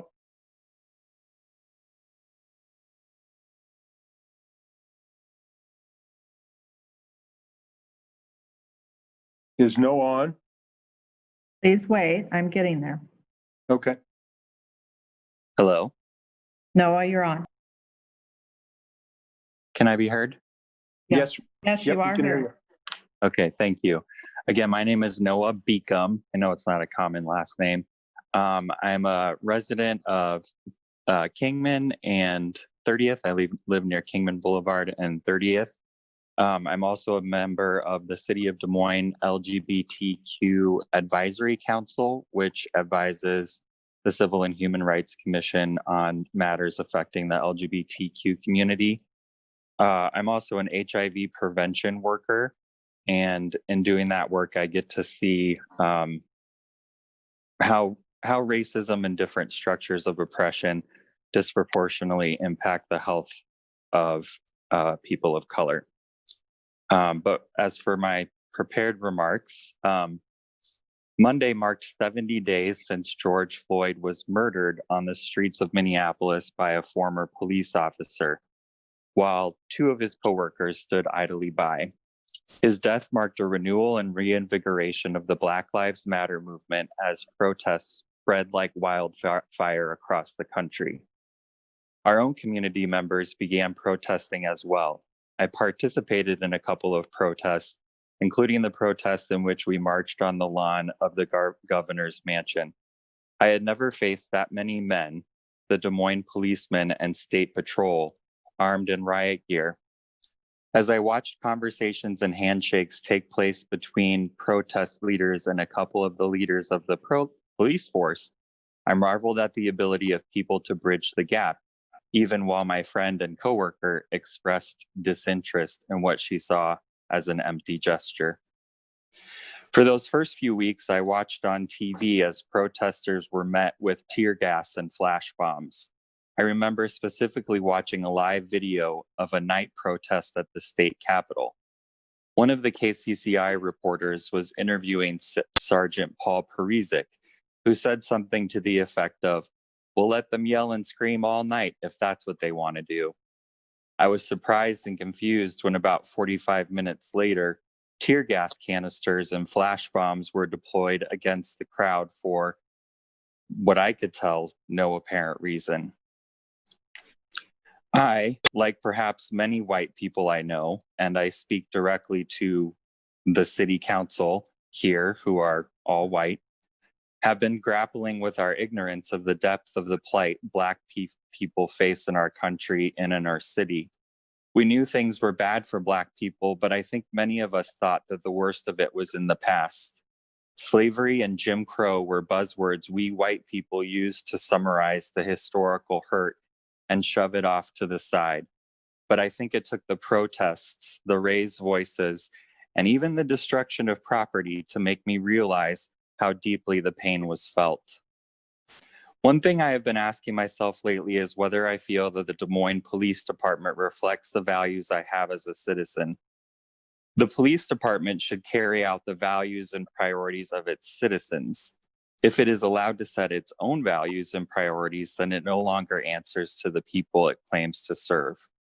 And since I am in part responsible for the actions of the police through these protests, I have tried to imagine myself holding a canister of tear gas and lobbing it into a crowd of young and mostly harmless protesters. I am embarrassed and not proud to be responsible as a citizen of this city for the tear gas and the flash bombs. I want to encourage you, Mayor, County, and members of the City Council to keep these very important discussions top of mind. I'd like you to regularly provide us with reports of updates on the 6 items that the Alliance and others have called for. I'd like you to keep us posted on how you are moving forward with the Civil and Human Rights Commission's Bridging the Gaps initiatives. Consider moving items like cul-de-sac parking to the end of the agenda and move critical discussions like ones about race in our city to the forefront. If you, like me, imagine your hand on a canister of tear gas, robed in riot gear, looking out at hundreds of young, harmless protesters, are you proud of that image? If not, then keep these issues at the top of your mind so that the next time we can do better, and so that every day we can give voice to Black and other people of color in shaping a thriving city for everyone. Thank you. I yield the remainder of my time. Next speaker.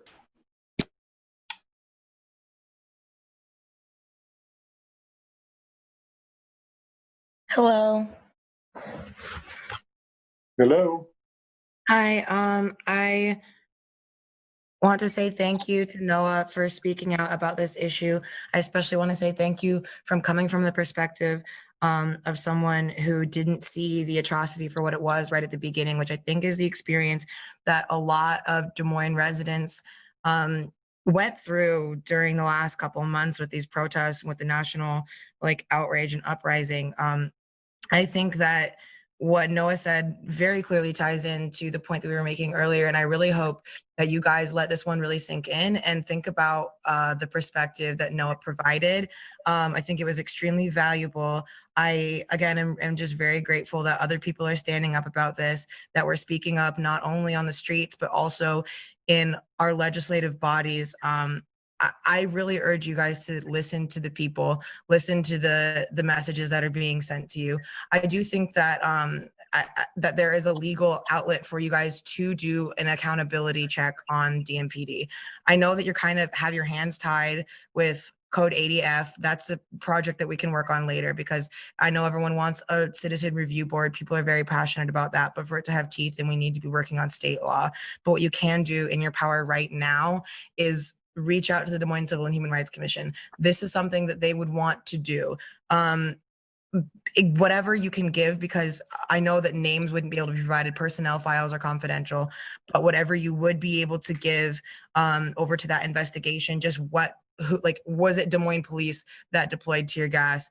I know that this information can be revealed because Iowa City is under the same Iowa law, and under a Freedom of Information Act, they found out that Iowa City PD did deploy tear gas in Iowa City. So if they're doing investigations of every use of force, we should know what they did on these dates, on these weeks, every single day of these protests. I would also. Time. Thank you. Next speaker.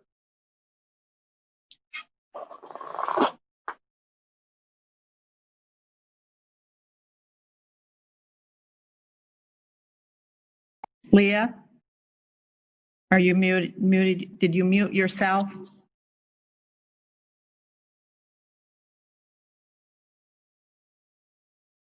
Leah? Hi, can you hear me? Yes, we can. Okay, I actually was trying to speak about, I don't know if you guys are still on topic. I stepped away for a second, so I'm sorry. I wanted to speak about the investigation. Is that still the topic? No, it's Black Lives Matter. Okay, well, I guess this is still related. I just wanted to say that I support the investigation. I think it's very important for the police to be held accountable, especially when within the same meeting, you guys did just vote yes to invest nearly $100,000 on police ammo. And we do know that police violence disproportionately affects Black people and people of color. And I also do want to point out, just out of my own curiosity, I did some research on what the Des Moines PD does for their racial bias training, and they only do 2 hours per year, which I think is really unacceptable, and just shows that they do not prioritize equality and protecting the Black people and the people of color in Iowa. And that's all I have to say. Next speaker, please.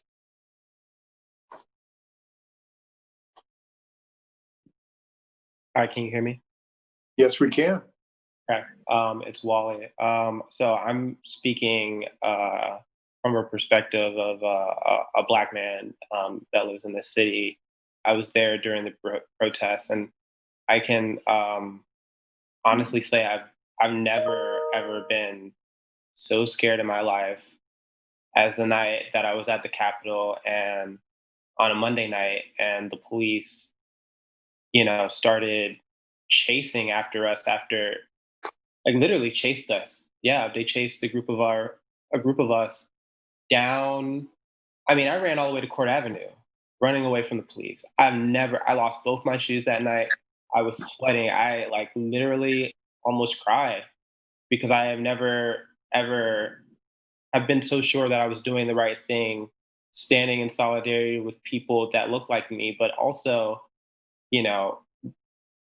really stepping in the footsteps of my ancestors. I mean, we talk about Martin Luther King, we talk about John Lewis. They were literally doing the same stuff that protesters are doing now. And where were our elected officials? Where are the people who are supposed to be representing us, during those days, during those protests? No, none of y'all were there. I mean, if you were, say it, but, I feel like real leadership is standing in solidarity. You can't just put things out like tweets about leaders and quoting leaders and not really, standing up for what they believed in. I truly believe that, what Black Lives Matter and, people all over the country are doing, history will look at us and smile because we were doing the right thing. What will history say about y'all in this moment when you had an opportunity to do something? Like, what will you tell your children? Hopefully you can tell them that, I stood with protesters. I stood with the leaders that were trying to make real revolutionary change. Time.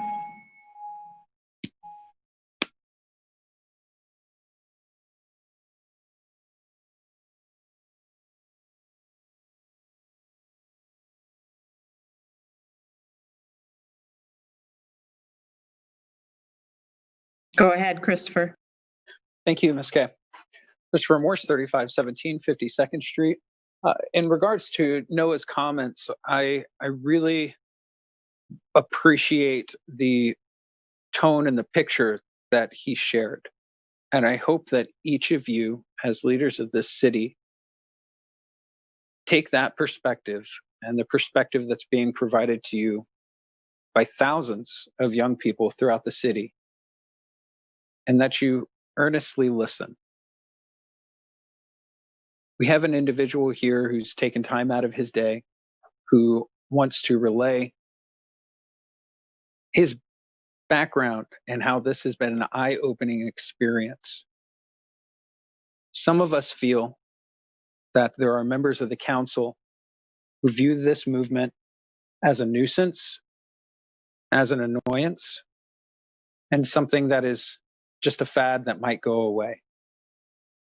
I cannot express to you hard enough that this is not something that is going to go away if you continue to ignore it.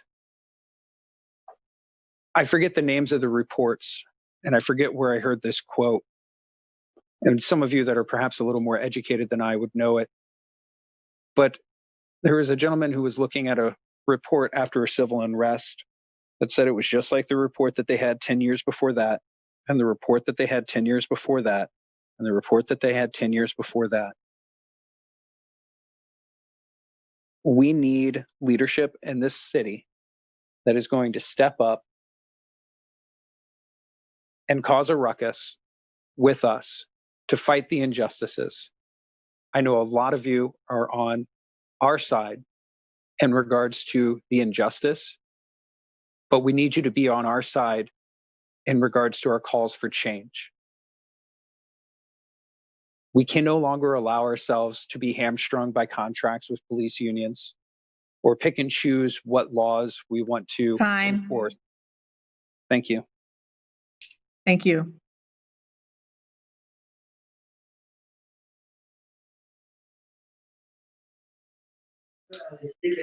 Hello.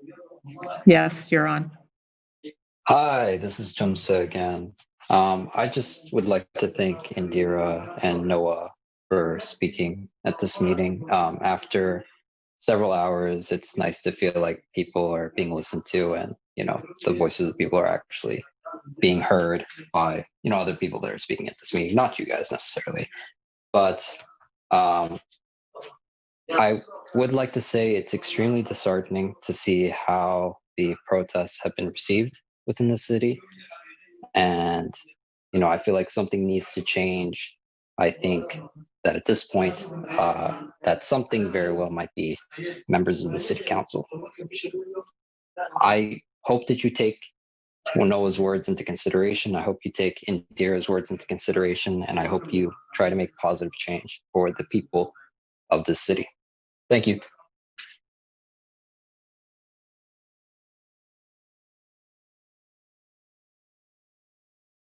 Nicole? Hi, can everyone hear me? Yes, we can. So firstly, I'd like to say that I can tell that everyone on the council is very tired right now. This has gone on for a long time, and I hope you take this as testament to how much the people of Des Moines care about issues of police brutality and the response of the city towards police brutality.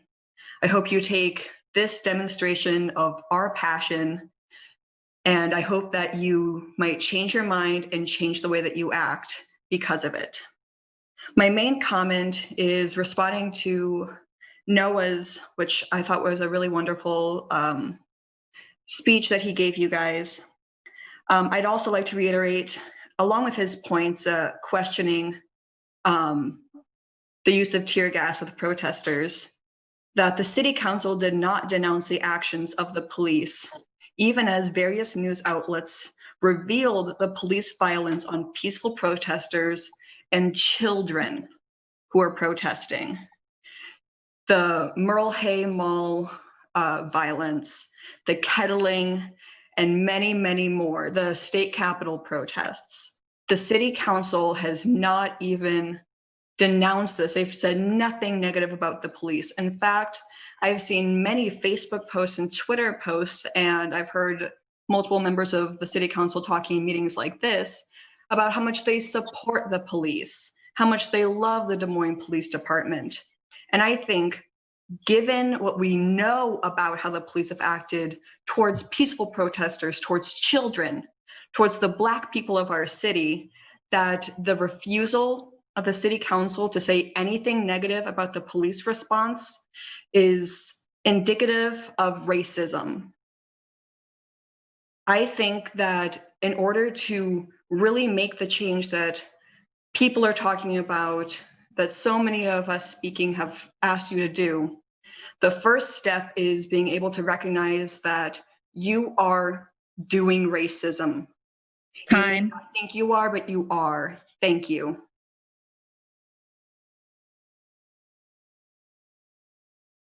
Next speaker, please. Jamie. Hi, thank you for calling on me. I just wanted to give recognition to Noah. I really appreciate you making this space to bring this topic to hand and being able to let us all have our voices be heard, and you being vulnerable and sharing your comments.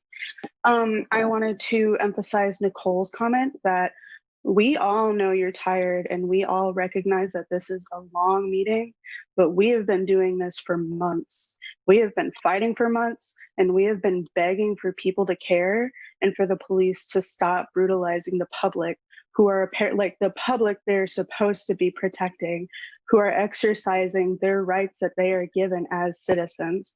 I also wanted to emphasize Toomsa's question that he had earlier. Have any of you or anyone you cared about been affected by police brutality? And the answer should be yes, because again, your citizens, the people you are supposed to be caring about, have been attacked multiple times, multiple occasions, not only adults, but also minors. And also arrested for unreasonable bail bonds, tacked with things that they didn't even do. I also did want to bring, I wanted to touch note on the investigation. If the city council would want a copy of the police report, I think that would be okay, but I don't think that Joe Gatto should be allowed to see it, since he made a speeding ticket disappear and obviously can't be. Next speaker, please. Great. I think it's really important that people who are within the LGBTQIA plus community speak out for Black liberation. As a gay person myself, I think it's incredibly valuable to understand where our modern gay rights came from. They came mainly from Black and brown trans women, trans people. And we need to remember what Stonewall was. Stonewall, the birth of pride, the birth of gay liberation that wasn't even gay liberation to begin with. So Des Moines loves touting their Pride Festival, make it seem like Des Moines is an extremely inclusive area.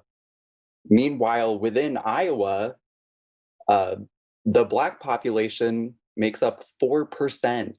4 out of 100 people are Black in Iowa, and yet 25% of people incarcerated are Black. And so when we're thinking about Black liberation, we need to be thinking about who's putting Black people in jail. It's the police. That's why people are outspoken against the police. I yield my time.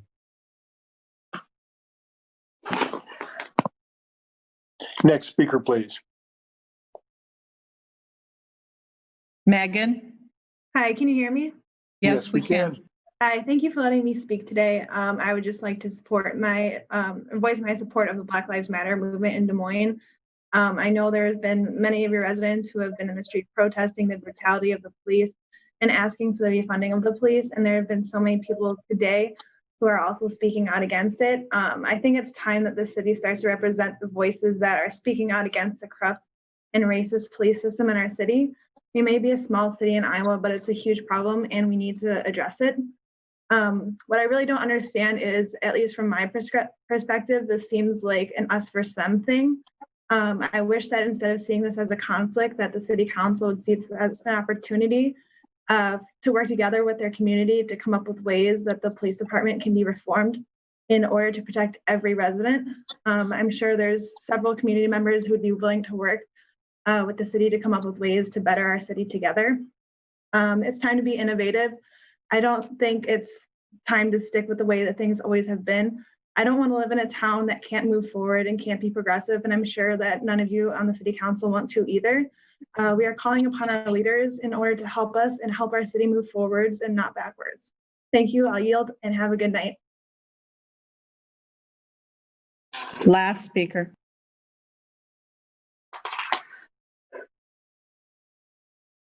Adam? Can you hear me? Yeah, barely, Adam. Barely. Barely? Yeah, Can you hear me?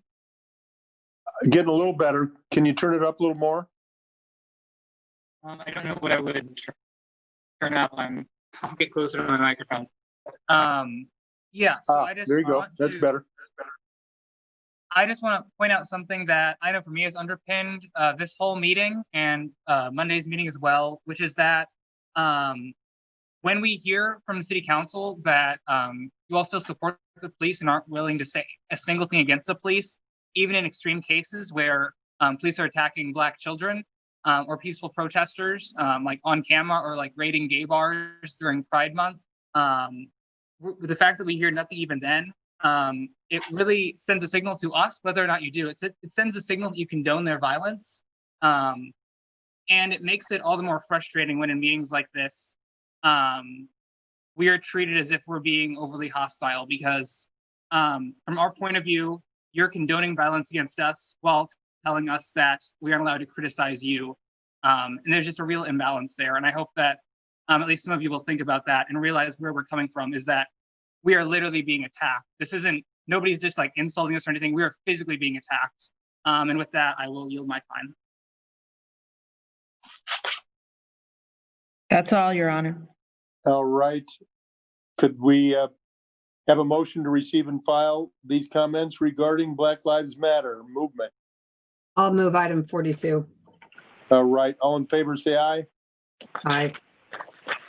Aye. Any Aye. All right. Anyone in opposition? Hearing none. Thank you. Let's move on to item 43. Item 43 is a request to speak from Matthew Bruce regarding the Des Moines economic responses to COVID fallout. Matthew? Yeah, I'm here. You guys can hear me? Yep, we can hear you. Sounds good. Sorry if there's any background noise. I'm currently at the press conference talking about the executive order that got signed. So I'd just like to celebrate that with everyone that's here today. Congratulations on that, Matthew. Yeah, tens of thousands of Iowans did get the right to vote today. So I just want to mention that. With response to the COVID-19, I wanted to speak along the lines of what we've been speaking about the last few minutes, which is Black Lives Matter and what that means. I wanted to recognize, first of all, that it has been nationally noted that African Americans have been disproportionately affected by COVID-19, both in the infection rates, in the death rates, and in the social and economic fallout. We've been the most likely to be evicted, the most likely to lose our jobs. We are the most likely to be essential workers and not be able to escape the physical conditions that COVID-19 presents a hazard to. So we have to remember that the issue of COVID-19 is an issue about racism and about racial equity and equality.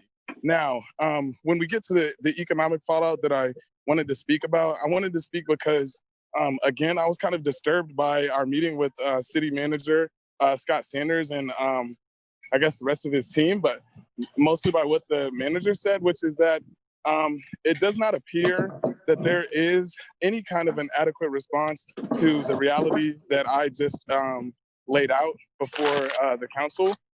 It does not seem as if right now there is a response to the fact that evictions are up by 30% in the state of Iowa from this time in 2019. A report that WHO just did shows that just since July 13th, that's not even been a full month, and this was incomplete data, that 74 evictions happened in Polk County, and that 22 of them at least violated the Federal CARES Act, which means that there are evictions happening in Polk County and most likely in Des Moines, given what we know about the demographics of the area, that are illegal. That means violent interactions with law enforcement. That means people losing their homes. That means people losing food security. That essentially means more death, piled on top of the fact that Iowa is the worst state as far as its response to COVID-19. So this is a serious concern for Black people in Des Moines, for people of color in Des Moines, and for people who rent in Des Moines. And I would like to point out that there are a few things that the City Council can do and that the City of Des Moines can do to directly address this issue. The first would be to put in an eviction moratorium. Again, an eviction moratorium would first of all prevent law enforcement from having to come into contact with vulnerable communities. We would immediately not only stop that from happening, we would make sure people stay in their homes. We would give a stimulus check to people who are struggling the most in this time. And we would begin to show people that, yes, we do value safety, health, shelter, community, and wellness and survival and life over property and the interests of profit in this time. Again, landlords losing their profit is not the same as families losing their homes. 22 families in Polk County have already been illegally evicted just since July 13th. And I'm sorry, I don't mean to sound rude, but if we can mute whatever background noise is going on, it'll be easier for me to focus. But that's the first thing that the city could do, is raise an eviction moratorium. The second thing that the city could do is to create an emergency fund. And I've already heard you guys say that something like that exists, that these measures exist to address plight. I've heard the blitz on blight, that's only $100,000. We've seen a lot more than $100,000 get allocated just today in regular, what you guys seem to think are mundane projects.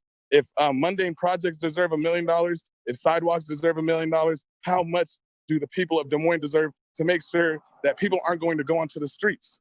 And another thing that I missed about the eviction moratorium is that should include homeless people. We should not be doing homeless evictions right now. We should be coming up with more equitable and, quite frankly, humane solutions to these problems than simply throwing people's stuff away and making them move somewhere else. That's not even a solution to the problem. You're just scratching an itch that the landlords are raising, and you're not truly standing up for anybody, neither the landlord nor the people that are being evicted in these situations, because you're only pushing people onto someone else's property.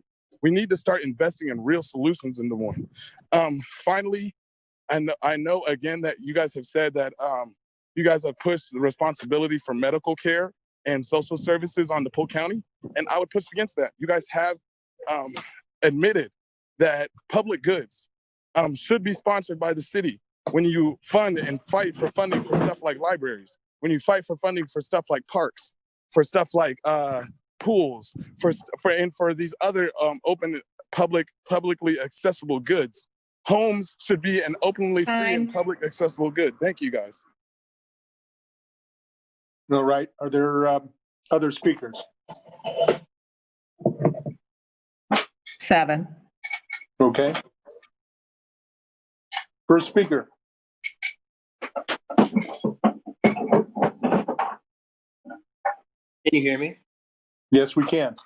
Okay. Thank you again for letting me speak. I agree with Matt, what he was talking about economic response to COVID, the disproportionate effects of a pandemic when it comes to of color has been apparent, not just now, but throughout history. And the way that government, responds to it will really say about the community. Sorry, I have something in the background about the community and what we really prioritize. I 100% agree with him. If we can be allocating all this money to certain things that a lot of people called in and said that we don't want to be invested in, why can't we invest and saving our community? This is really what it is. This is about community. This is about like really stepping up to the plate and helping out the most vulnerable of us, people who are really suffering right now. And we really need to be very forward thinking when it comes to this. I agree that there needs to be an eviction moratorium. I don't think that we should be putting people in in harm's way when it comes to like police interaction, especially what the police do to people who are just out in the street, kidnapping people from their homes when they have like all they've done is like march on the streets peacefully and non-violently. I don't think we need to be doing that. I don't think that, I think that we need to be standing up for tenants as much as a couple of these council members have stood up for landlords today. And with that, I yield my time. Next speaker, please.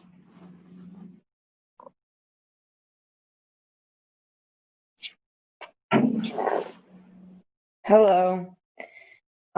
So I am very concerned about the response to COVID, especially as it pertains to Black and Brown folks in our communities. There are a lot of people in multifamily homes, which is something that we were talking about earlier. There are a lot of people who don't have resources to be able to not work. And now with people being forced back to school, with kids being forced back to school and parents being forced back to work, they're not really given the choice to stay home.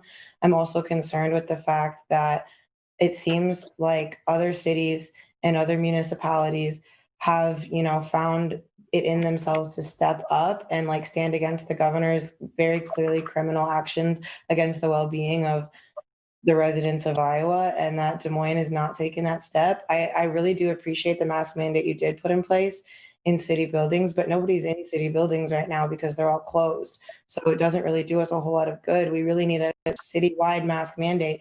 And the reason that I say we need a citywide mask mandate is because all of our businesses are open and the people who are working there are the most disenfranchised in our community. People who are forced into service labor jobs, people that are forced into food service, the people that are forced into warehouses, the people that are forced into meat packing plants, some of them who don't even speak English, and some of them who don't even know that the pandemic was happening until they got sick and they went to a hospital and realized everything was weird. And also those are the people who go to the hospital, can't communicate with any of the nurses or any of the staff because they don't speak the language. And I have a friend personally who's like their family member doesn't speak the language, but they couldn't go into the hospital with them.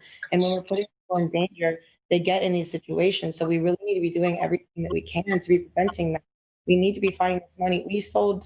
I had the number, it was like $147 million of bonds today. And this is why we were fighting so hard on that. It's all tied. Okay, I just want you to understand that that is tied together with what we were fighting with earlier. Thank you. Thank you. Next speaker.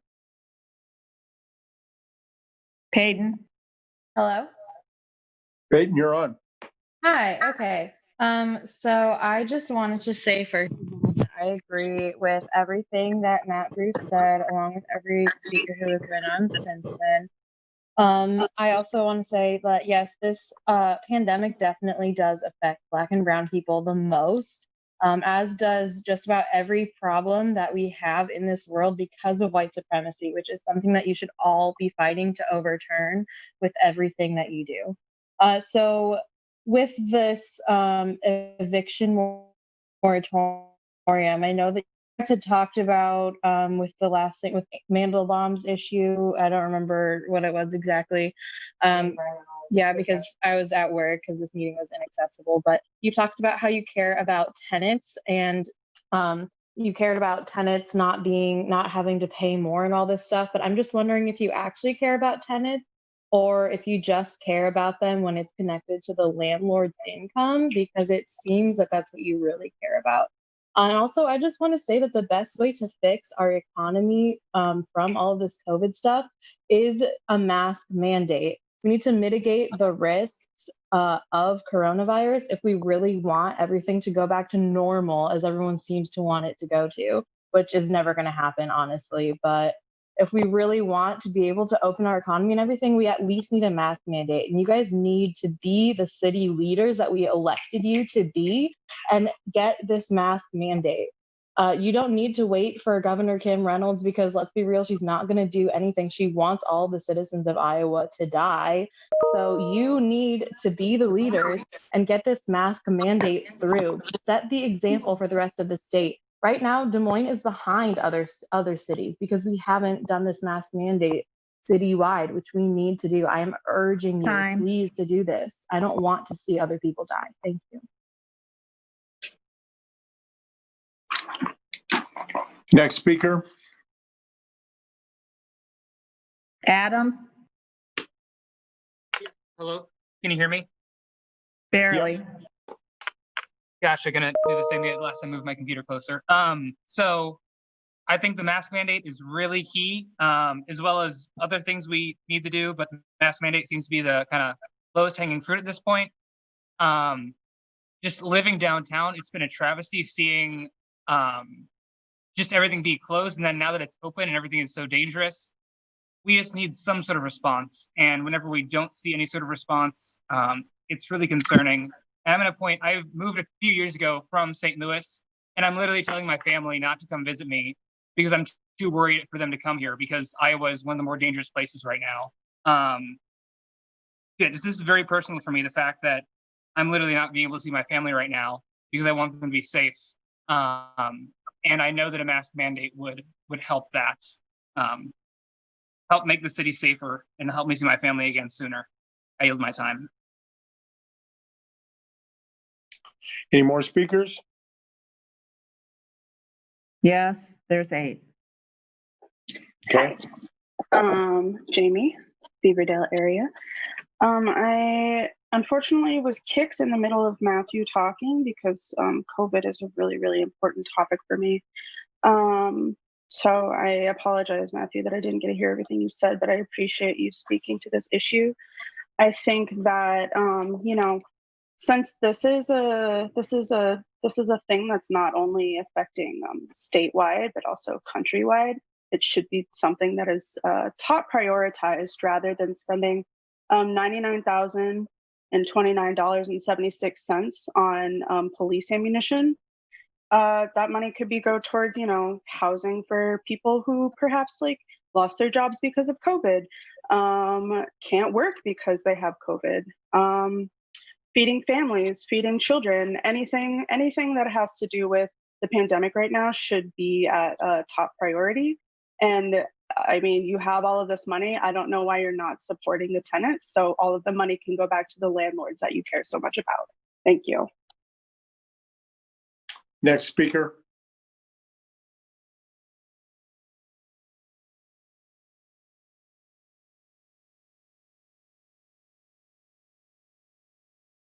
Haley. Hello, can you hear me? Yep. I just wanted to voice my support for a eviction moratorium as well as a mask mandate, and thank Matthew for bringing that up. I really urge you guys to consider both of those things. I think an eviction moratorium is incredibly important for the people in our community. I also just wanted to reiterate what I said earlier, that Joe Gatto is a racist. Looking at you too, Linda. Yep. That's enough. Next speaker. Hi, can you hear me? Yes. My name is Aviva. I live in Des Moines. I'm in Ward 1. And I just want to say I completely support what Matt Bruce has said. I think when we're talking about money, the way that we spend the money shows our priorities as a city, and specifically your priorities as a council and as individual council members. So when we're prioritizing spending money to on golf courses and on police parking lots, and police ammunition to perpetuate violence against our own community. It just doesn't make sense to me. And I personally want to trust that every single council member values the safety and security of every single one of their constituents. I really, really do want to believe that. But right now, I'm not seeing it through action. And I would love to see it through action. I think if you do believe that, then you should show me through action. So I just want to reiterate that the way that we spend our money indicates our priorities as a community and as a city council. So with that, I also want to bring up the eviction moratorium. I fully support an eviction moratorium. I think evictions right now are absolutely horrible. It's horrendous that we're even doing them, especially this close to an election when we know we have voter ID laws and people need a place of residence. To be evicting people from their houses is voter disenfranchisement at this point. And also in a pandemic where the best way to avoid getting the sickness is to isolate, not having a place to isolate it's endangerment and it's a public health crisis. So yeah, I think we need to have an eviction moratorium, and we also need to have a mask mandate because, as we know, wearing masks is also a really great way to slow the pandemic. So yeah, I think every single council member just needs to consider what they are prioritizing right now, what values they want this council to hold and represent. Thank you. Next speaker. How are we doing on time, Kay? We're actually, how long do we have left, Laura? We're only on 16 minutes, so we only have 4 speakers left on this. Okay. Go ahead, next speaker. Hi, can you hear me? Yes, we can. Hi, my name's Frida. I live in the Drake neighborhood. I'm in Josh Mandelbaum's ward. I just really think that everyone on the city council and you, Mayor County, should be absolutely ashamed of yourselves right now as our elected leaders in the city, not only in your response to the pandemic, but in your response to the Black Lives Matter movement. I think that you absolutely showed today who you are elected to represent when you spent 30 minutes talking about public safety on a golf course, but you have dedicated no time on this agenda to discuss the pandemic, to discuss the Black Lives Matter movement. I think that, I've seen where y'all live, right? I've seen your houses. Josh, I know you're up there south of Grand on 28th Street. Your house is real nice. My house is not very nice. My neighbors can't afford to pay their bills. My neighbors are getting evicted. They cannot afford rent. There are houseless people in my neighborhood. And I know that y'all don't see that. I know that those are not your communities. Those are not the people that you were elected to represent. You're here to represent the wealthy folks in Des Moines. You're here to keep them comfy on their golf courses. You're here to keep them safe in their homes and keep their pockets stacked with rent from low income folks. And I think that none of you are fit to lead this city. I have been volunteering with our real community leaders, the Black Lives Matter movement this summer, who have actually been spending time dedicated to helping citizens in Des Moines, to providing PPE, to feeding people in this town who can't afford food.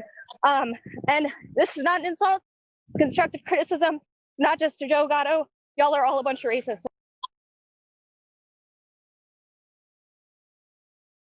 Next speaker. Hi, Chris Morse, 3517 52nd Street. I just want to make a quick comment in regards to what the young lady said in a moment ago. I want to point out that some of the feelings that are being expressed because there's many of us that believe that silence is violence. And by not stepping up to the plate on many of these issues, it's where some of this anger and verbiage is coming from. In regards to Matt's topic, I do want to share that, in my opinion, and the opinion of a lot of Americans, that housing, like healthcare, is a human right. And you guys have a responsibility as the leaders of our city to help protect your citizenry. I love the comment from a lady earlier when she said, when you were asked if any of you knew somebody that was personally affected or somebody you care about that was affected by the police violence, and you guys were silent, and she pointed out that you all should have said yes because you're supposed to care about our citizens. I thought that was right on. In regards to COVID, I think you have a opportunity to step forward with a mask mandate. I think you have an opportunity to step forward with an eviction moratorium. I think those are the right things to do. City Council has shown in times past that they have elected to not enforce rules, or they have chosen to stand up against rules that they felt were unjust. You have an opportunity to stand up to the administration of the state government and put the interests of your citizens first, as opposed to standing behind and cowering in the views of a lot of individuals, cowering behind what you can and cannot do. This also applies in regards to the violence that's been perpetrated by the Des Moines Police Department. I know from some communications with a few individuals on the council that we feel our hands are tied by the Law Enforcement Bill of Rights or the Policeman's Bill of Rights or something along those lines. I can't remember. I think it's State Code 80. We have an opportunity to be leaders. I encourage you to be leaders. Thank you for your time. Next speaker.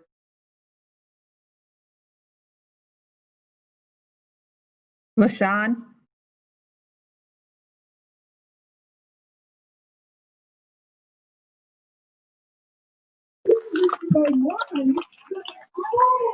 I would just like to say, fuck. Next speaker.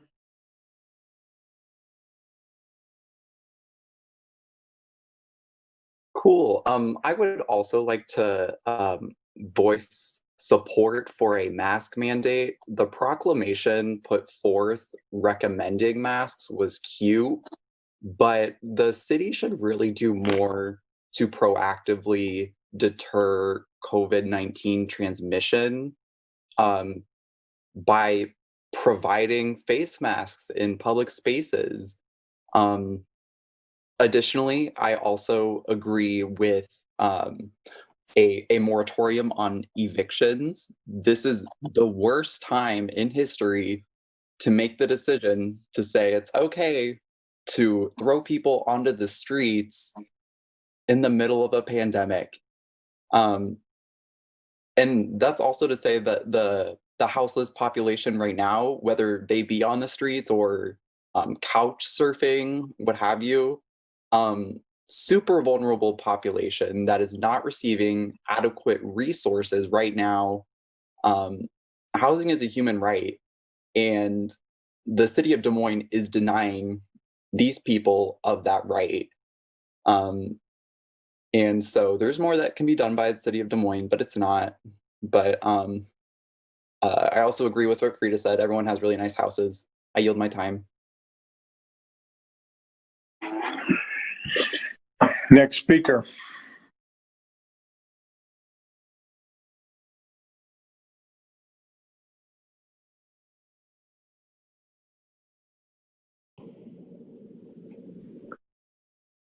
Hi, my name is Megan Anderson. Thank you for the opportunity to speak about the COVID-19 responses. I don't agree with how our governor has handled this pandemic, and I think that she hasn't acted appropriately and is not prioritizing the health and lives of Iowans. She has an emergency proclamation in effect, so she recognizes that there is an emergency, but has not responded as such. That is why I am calling on my local leaders to hopefully provide the safety that a governor that cannot and will not provide. I would like to reiterate the points that the speakers before me have made, and I support their points, and I support the eviction moratorium. But I'd also like to stress my support for a mask mandate in Des Moines. A mask mandate is an easy way for the city to help protect all their citizens, and I ask that my city please implement a mask mandate. Thank you. I yield my time. Next speaker. Can you hear me? Yes, Maria? we can. Yeah, my name is Maria, and I have heard a lot about a mask mandate, and so I would just like to share that I would encourage the city leaders to leave that up to the state government, to our governor, to make that decision as to whether a statewide mandate would need to be done, and leave the city business owners, give them their own right to decide whether or not a mask is necessary in their place of business. There's not enough scientific evidence that a mask actually slows the spread. And so I would just encourage you guys not to mandate a mask. That's all.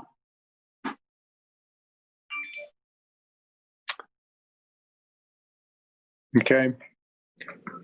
I would just pick one. Okay, go ahead. Hi, this is KT Galloway from Skyline Drive again. I spoke with you guys earlier this morning. I also am in support of a moratorium on evictions, as earlier I spoke about how DHS's best way to be able to assist me when taken out of a domestic abuse situation was to keep my children and I evicted from our apartment. I'm not really sure how that equaled helping us, but yes, fully support a moratorium on eviction.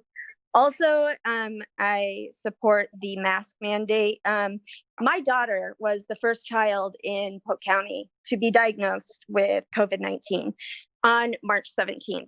Her primary source, they figured out, Polk County Health Department figured out, was from an Urbandale School District employee, which, mind you, was also all over the news. They announced it everywhere that there was an Urbandale School District employee that also tested positive. So with that said, as we are about to venture back to students being able to go out there and go back to school, I am fully I can't even express my stress with all of this, because having a 16-year-old child that was diagnosed at March 17th with COVID-19, and then looking that we don't even have a mask mandate, we have a governor that is sitting out there and sending kids back to school. Back then, I emailed her multiple times telling her we need help with this. The best thing I got back was from Ann Hartswit telling me to go to the COVID-19 page. I didn't need that. So I'm asking you to please take this serious, do your investigation, look into this. There's a lot of stuff that is being hidden from you. Also, I'm just asking that you please listen to the people that are coming to you with all of this, telling you about the racist stuff that's going on with the police department. That 16-year-old child of mine also was drenched by the police with gel mace. There's a lot of hate, a lot of anger from the police that is being launched onto people that are vulnerable, people that are not vulnerable, but strong, that are fighting back against racism because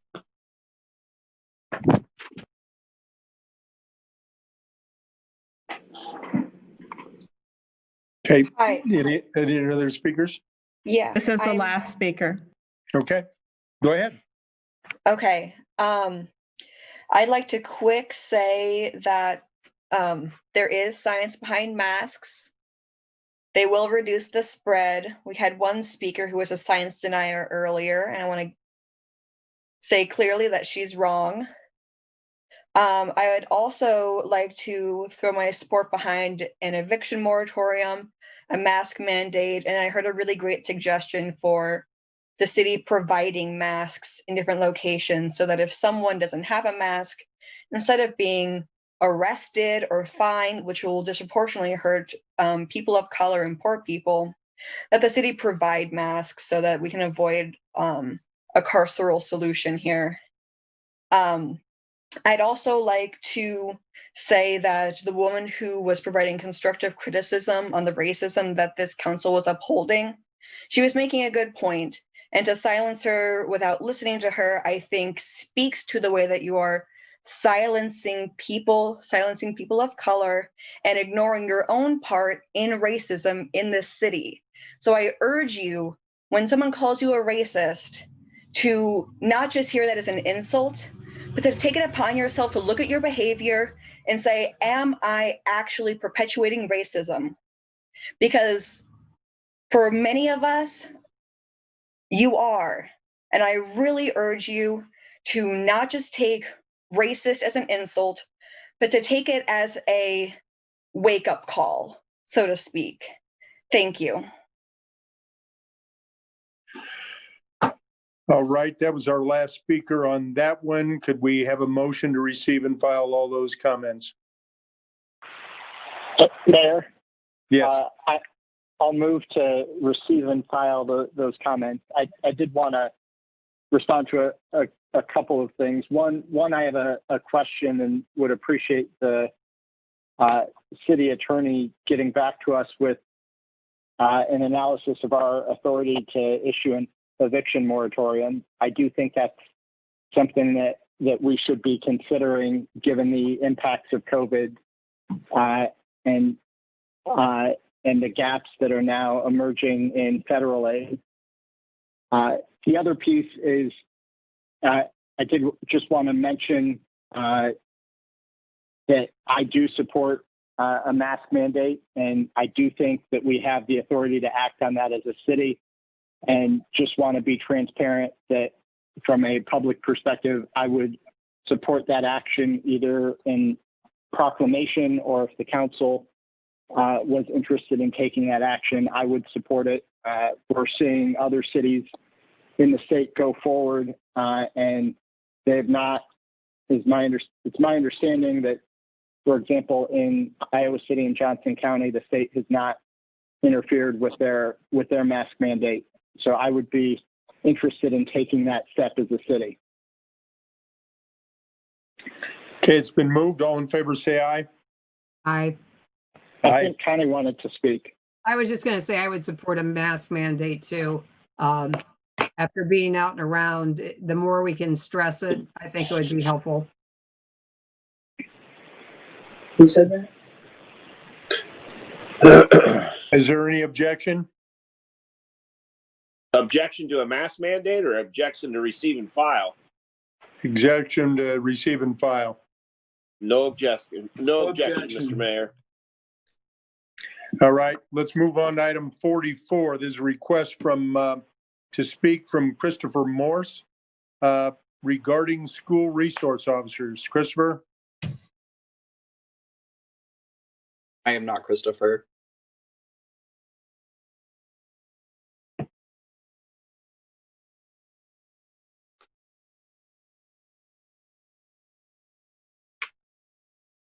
Is Christopher on?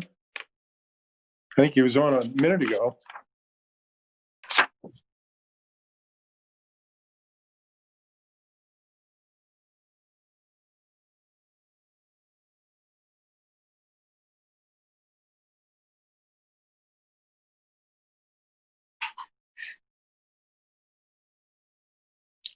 Okay. Christopher, you're on. Awesome. Got me? Yep. Thank you. Christopher Morse, 3517 52nd Street, Des Moines, Iowa, 50310. I'm here today as an individual citizen and a father of two who supports the Des Moines Black Lives Matter movement. We want you to stop putting police officers into our schools. We do not want our city supporting a service that has disproportionately had negative effects on Black and brown kids. There's a picture covering 2 pages in the latest issue of Time magazine. In the picture, elementary age students line up flanked by a school nurse and a school resource officer. The caption says both the nurse and the officer are there to ensure the kids keep a safe distance apart as they enter their elementary school. This picture summarizes everything that is wrong with having police in schools. Is the SRO there to build relationships with students? Is the SRO there to teach children about their civil rights? Is the SRO there to protect and serve? No to all three. The SRO and SROs all around the country are there with their hands inches away from their sidearms to remind young minds of one thing. If they slip up, the police are there to keep them in line. And if they don't do it, they don't just do it with their presence. Many actively harass our students with their attempts to turn places of learning into the recruitment ground for the U.S. prison industrial complex. In the spring of 2003, I was a senior at Hoover High School. One day I left campus to grab smokes from a hiding spot a few blocks away because I'm not dumb. As I returned to the campus, a hall monitor greeted me at the door and asked me to come with him. They just told me to take you to the nurse's office, he said. To summarize the 20 minutes that followed, the school resource officer, using the school nurse as a prop, proceeded to grill me. Her goal was to intimidate me into confessing into something I wasn't even doing, getting stoned on my lunch break and bringing weed into the school. Fortunately, I knew my rights and was able to advocate for myself. The officer wanted to search my bag. I did not consent. The officer wanted to know where my cigarettes were. I advised they were not on school grounds. Do we need to call your parents? I said, actually, I think we do if this is going to continue. Can I go to class or am I being detained? Did I learn these skills from my school resource officer? Did the SRO take the time to explain my rights to me at the time of this interaction? Of course not. I learned them in a street law class that was offered by my school, a class where the school resource officer was never present, not even as a guest speaker. Imagine I didn't know how to advocate for myself. Now imagine I wasn't white. As your contract with Des Moines Public Schools currently stands as amended, the school resource officer program is suspended until such time as the district resumes regular classroom attendance. That's a quote. As I understand it, we are unlikely to return to regular classroom attendance anytime in the near future. Even the now delayed hybrid model for the Des Moines Public Schools would not constitute, quote, regular classroom attendance, unquote. Furthermore, as I understand the contract, it cannot be further amended unless there is a mutual agreement to do so. We demand that you do not amend the contract as it currently stands. We demand that you exercise your right under Article 7 this written notice that you are terminating this agreement within 1 year. We do not want police in our schools any longer. As part of my research for this presentation, I had a conversation with Sergeant Robert Clark, who oversees the DMPD's SRO unit. While our conversation was pleasant and insightful, I was unable to obtain any of the core information I was looking for. How many children has the Des Moines Police Department fed into the school to prison pipeline? What are the demographics of those who are interacting with the SROs in a legal sense? What presentations outlining the services the SROs provide can you share with me? The answer to these were nothing. While I understand that incidents involving minors need to be treated with care, I find it abhorrent that not even high-level metadata is available for citizens or parents to review. We demand the City of Des Moines release all of the data they can on impacts that the School Resource Officer Unit has had on our students since the current contract was signed in 2015. I should note that Sergeant Clark did spend a good deal of time sharing with me all the positive things that his unit brings to the table. However, all of those could be provided by staff members and administrators who have spent their careers learning how to reach and children. The 1.2 annually need to be immediately reallocated to schools to fund the resources they need to help kids be smart, happy, and healthy. You could start with ensuring all schools have counselors and school psychologists. James Baldwin once wrote, "If one really wishes to know how justice is administered in a country, one does not question the policemen, the lawyers, the judges, or the protected members of the middle class. One goes to the unprotected and listens to their testimony." Ladies and gentlemen of the Des Moines City Council, Honorable Mayor Frank County, I have been listening to the unprotected, and they don't want police in our schools now or ever again.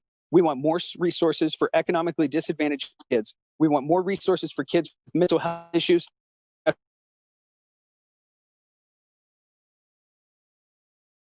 you for and would appreciate. Thank you. All right. Are there other speakers, Kay? 5. Okay, let's bring the 5 on. Thank you. Hi, can you hear me? Yes, we can. I'd like to appreciate everything that the previous speaker just said. I 100% agree. I also have had my experiences with resource officers, not in Iowa, but I think it just means the more that, whether it's in Iowa or whether it's in Florida, people have, experiences with resource officers, some good, some bad. I think mostly bad. I think we were talking about previously how in Merle Hay there were minors and how officers completely abused those minors, arrested them without parental consent, tear gassed them. This is the same department that is doing that in the streets, that we have in charge of handling our kids in the school. So I don't feel comfortable, and I know a lot of parents don't feel comfortable with that sort of thing being presented with all this other stuff that's going on in school, right? We have a pandemic, we have anxiety, we have so much stuff going on. And the last thing that our kids need is, police. What they need is counselors. They need, better paid teachers, right? These are the things that kids need. They don't need, their problems being met with handcuffs and extreme force and by armored men, right? They need, they really need a space where they can grow and mature, not only academically, but mentally, and be a functioning member of our society. And the police aren't going to teach them that, right? So why are they in our schools? I absolutely agree. I do not think SROs should be in the classrooms. And with that, I'll yield my time. Next speaker.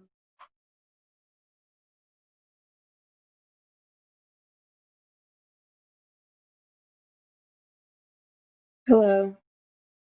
Hello. Hi. So this issue is very important to me.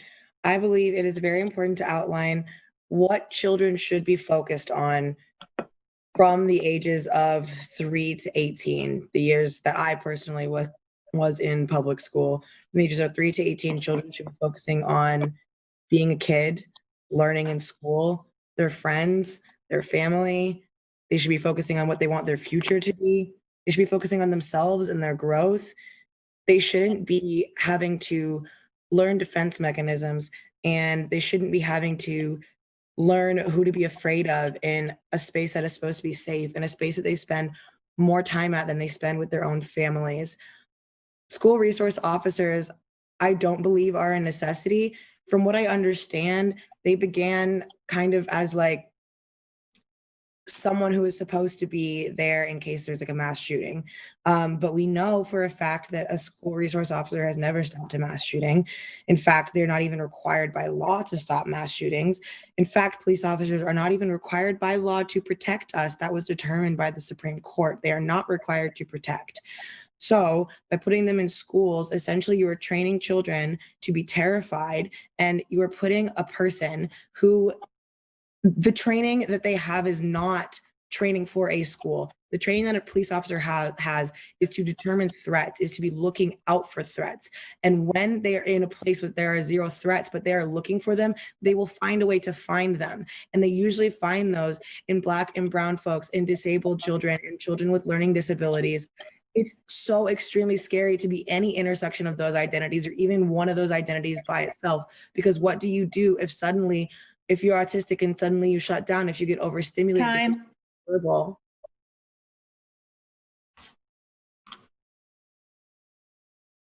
Next speaker, please. Hello. Hello. Hi, this is Peyton Shoemaker. I just wanted to say that I agree with everything Chris said about him. I heard him give this speech, actually the same speech outside of your house, Mayor County, when we were out there at the city council meeting that we put on since you guys wanted to cancel our last one.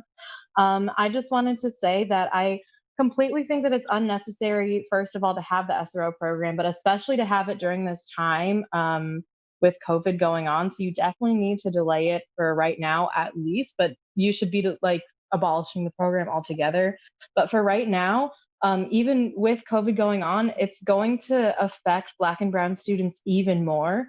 Because when you think about it, Black and brown parents of these students are the ones most likely to be working during these school hours. And so they will not be able to opt out of the in-person classes under Kim Reynolds' new requirements. So they're going to be the ones who are in the school. So obviously, if they're the only ones in the school, the SROs are going to target them. We know that they would have targeted them anyway, but now they have even more excuse to. This will just extend the school to prison pipeline at a time when it's completely unnecessary and even more dangerous. I just wanted to say my earliest memories of an SRO is when I was a student at Meredith Middle School. I was walking down to Hoover to have my sister pick me up and like get a ride home from school. And I saw SROs arresting a Black man in handcuffs with his jaw broken. That's my earliest memory of them. So after that, of course, I was terrified of these people. I'm never going to trust them in my schools. That's just a traumatic thing for any student to see their classmate walking down the hall in handcuffs with a broken jaw. That's terrifying. We don't need that in our schools. We don't need to be traumatizing these students, and we need to stop the school to prison pipeline and end the SRO program. So I'm really urging you guys to end it right now, at least when we're in this pandemic, as Chris said. Time.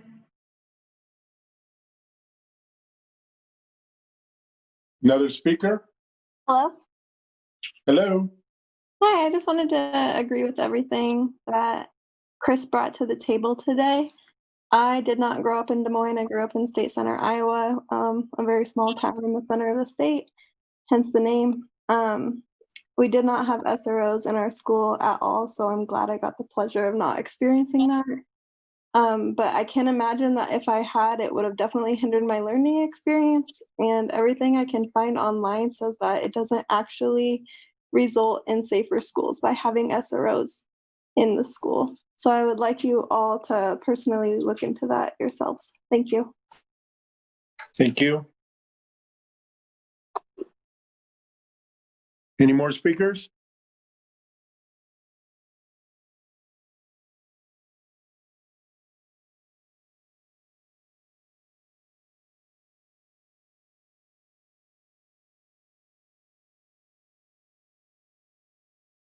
Heather? Or Heaven?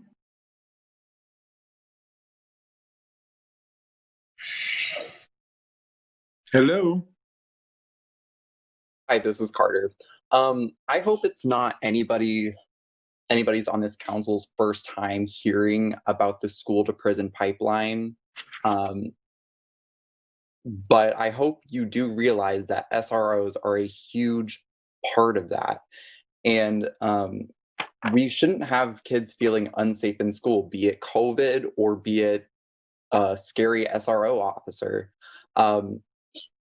Additionally, the funding for SROs we should be putting towards counselors. I would much rather, when I was in high school, I'd much rather prefer having a strong emotional relationship with a counselor in my school for emotional support as opposed to someone walking around the school hallways with a gun. Everyone wants to keep guns out of schools, but we are paying people to be in school with guns. Doesn't make sense to me, and it makes people feel uneasy, and it just creates more problems than it can solve. As far as active shooters go, I think it was Indira who said this, but they don't prevent anything. If you look up SRO actions in past school shootings, they're usually the first ones to run. So really, they are useless. It's just for the theatrics, and there's no further need for them in Des Moines schools. I yield my time.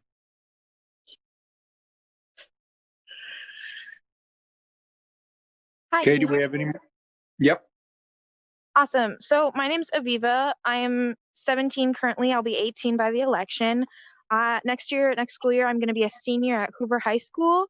So I know firsthand what it's like to have these police officers and these people that commit violence in my schools, in the places that I'm supposed to be learning and growing as a human being. Fortunately, I spend a lot of my day at Central Academy where there are no SROs. And fortunately, I am white, and that's a privilege that I have. And so even with both of those privileges, the small time that I am around SROs, and they are in my schools and they are in my learning spaces, I am incredibly anxious. And it makes it difficult for me to focus on my education. And if I, as a white person who is around them a very minuscule part of my day, cannot focus on my education with SROs around, I can't even fathom what it's like for Black and Brown students and my Black and Brown classmates. And I think it's really terrible that we're spending so much money to terrorize young people and people that I know and people that I respect and I care about. This goes back to the point I made the last time I spoke with what are we prioritizing spending our money on? We spend $1.2 million on SROs every year. And that money could go to so many better things. That money could go to free lunches, that could go to better housing, that could go to mental health counselors in schools. It could go to so much. It could go to supplying our teachers with the supplies that they need. That money is in my opinion being wasted right now, and there are so many other places that desperately need it.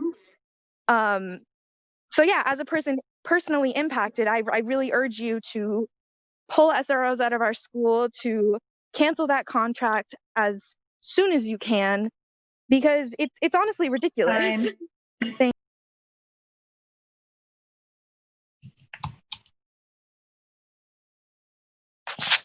Right, do we have any more speakers on this item?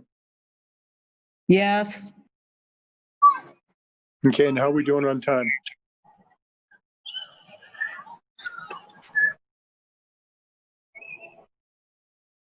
Hello. 10 minutes. Okay, hello, we have a speaker, you're up. Hello. As a parent, I'd like to thank Chris for the statements that he made.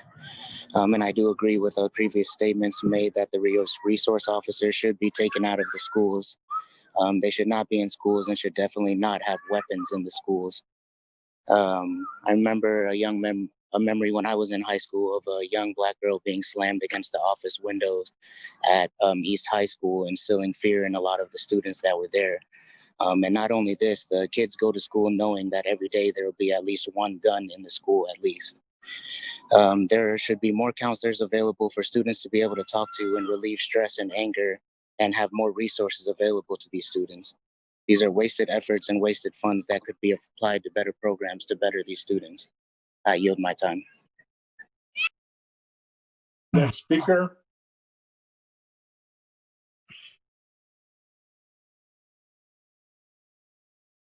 Hello. Hello. Okay. To kind of finish up what I believe Indira was getting at, she got cut off at overstimulated. She was talking about students with disabilities, something I tend to know a lot about. I work at a school, and when you have students that have disabilities, and especially autistic students, police are not trained very well at all to work with students or any kind of people with disabilities. But working at high school with SROs, we have asked them to please not come near our students in special ed, because we are trained with CPI, and that is crisis prevention intervention. They are not trained at any means in any kind of crisis prevention intervention. I do not know why they are there. I do not know why they want to be in our way when we know how to work with our students. We are trained to reduce and de-escalate our students, students that overstimulate, students that get scared and fearful. They cannot tell their reasoning. They cannot express their concerns. They cannot even begin to tell the police what's going on with them. And police do not even have the mindset or the education or the time spent or even the relationships built with those students to even know how to work with them. And it's an individual basis thing. And so them being in the school system, they can cause more harm with our students in the special ed community. And it can actually cause physical damage, let alone emotional, psychological damage. And them being there is going to cause that kind of harm that cannot be undone. And not only that, not only from that standpoint, from a parental standpoint, my own child was pulled into the office and questioned and questioned and questioned. And she was, thank God, smart enough to refuse to answer a single thing. But then her and her friends were pitted against each other. And because she's Latino mix, time.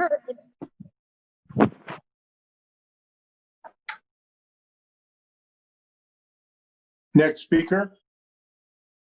Hi, can you hear me? Yes. Hi. So I just wanted to reiterate all the points that were brought up about school resource officers not doing anything to help students in schools. No one's ever comfortable when they're in an educational setting and they know that there are guns present in the building. We should be working to abolish the school to prison pipeline, not continuing to perpetuate it. None of us should be okay or comfortable with having guns in schools.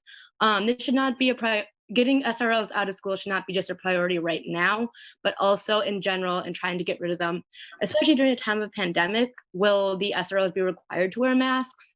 Because at everything I've seen in Des Moines, the only people at protests, the only people who I've seen in public not wearing masks consistently are Iowa State troopers, Des Moines Police Department, and other law enforcement officers who aren't taking wearing masks a requirement. So because I assume that you guys will probably just continue to perpetuate the school to prison pipeline, even if we all oppose it, can you at least guarantee that they will be required to wear masks and to protect the students that they will be traumatizing every day?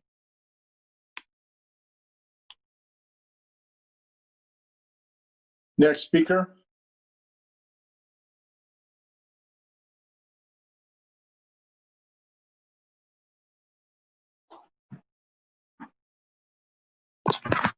Hello. Jim? Can you hear me?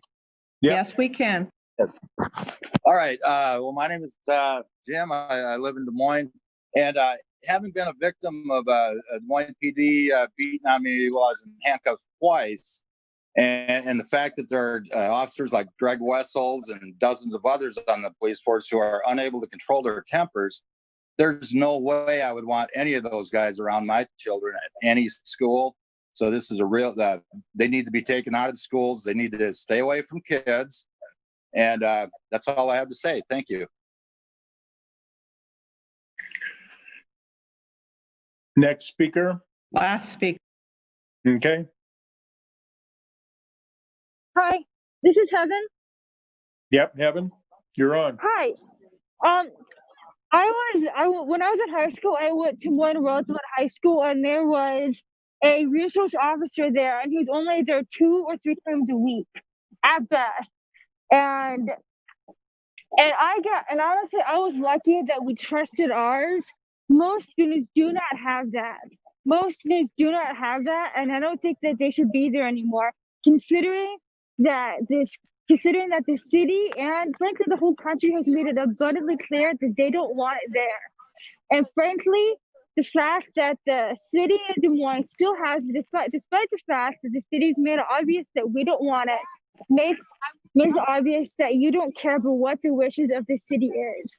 We want you to get rid of the school resource officers. And I noticed when I was in middle school, a majority white in middle school in Stillwell, none of the resource officers were there. I have never had a resource officer until I was in Roosevelt High School, a school with many people of color. I was predominantly in white schools throughout my entire school career until I got to Roosevelt High School, and that's when there was a school resource officer.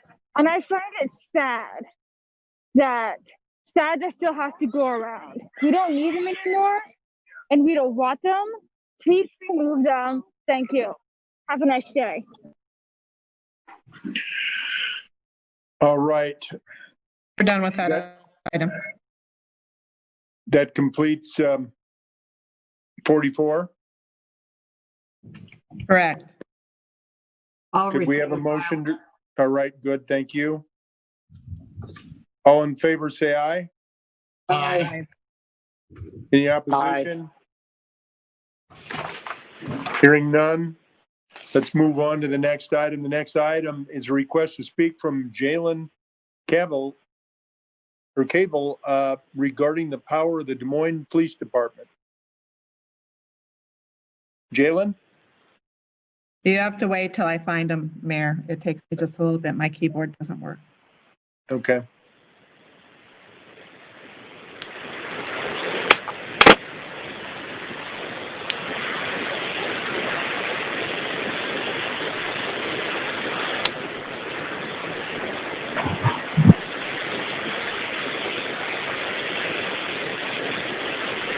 Hello, can you hear me? We can. Okay, awesome. Thank you. Are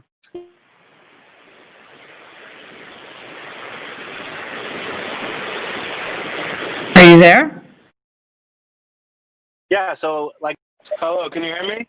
Yeah, we can now. Okay, so I'm here to speak about the outrageous amount of power that the Des Moines Police Department currently holds in the city, and how they have not been held accountable specifically by the people here, council.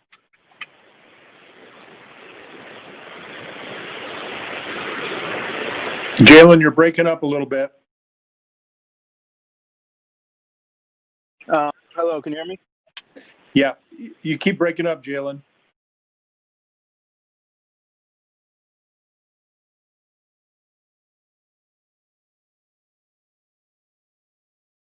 Okay, please roll. Seeing that there's no one holding them accountable, especially not the city council. We've seen a complete lack of leadership out of everyone sitting in the city council right now. There's no local oversight currently, and the police are currently just in charge of policing themselves, which, as I spoke about in a previous point, we know that does not work. We cannot hold the police, we cannot expect the police to police themselves because we know that they won't hold themselves accountable. They are ineptly corrupt. And the way that the public information officer is currently set up right now gives extremely irresponsible amount of power. Currently, our public information officer is Sergeant Paul Parisic, a very problematic figure. First off, in the Des Moines area, this man is a known abuser It's been documented by local journalists here in Des Moines, and his son has spoken out about the abuse that he received at the hands of his father. Yet this man is still the face of the Des Moines Police Department, the person who's supposed to be upholding the law and protecting and serving the community. You put him up as the face of the Des Moines Police Department and give this man the power to speak to the media and lie to the media, and then the media goes and runs all of his quotes. To me, this system is not set up correctly at all. Even the things that Paul Parizek will post on the Des Moines Facebook page are extremely problematic. They vilified and demonized protesters in a way that's divisive and really just unprofessional, especially coming from someone who's supposed to be, protecting and serving the people and supposed to be representing the Des Moines Police Department, a department that, might I add, takes up 40% of the city's budget. 40% of the city's budget, and the people who are writing out those blank checks won't even hold them accountable.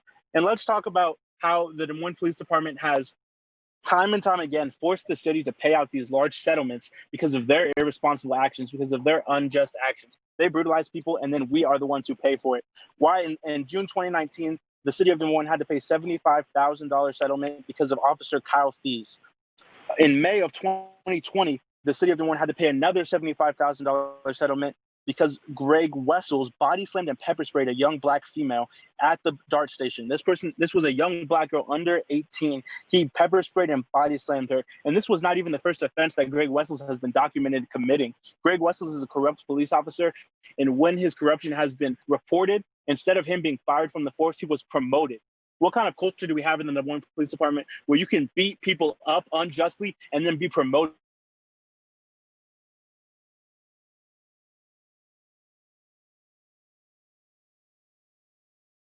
because of it? Jalen? Tell me a job. Yes? Hello, You're can you hear cutting me? in and out. Can you hear me? Yeah, you're cutting We in can and out a now. little bit, Jalen. What part did I cut out at? Was it when I was talking about how Officer Greg Wessels was watching porn in his office and then was later promoted because of it? So yeah, I don't know what kind of job you can body slam teenage Black girls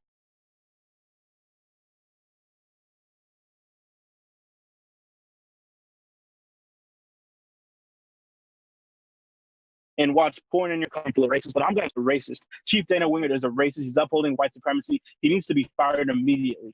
The city of Des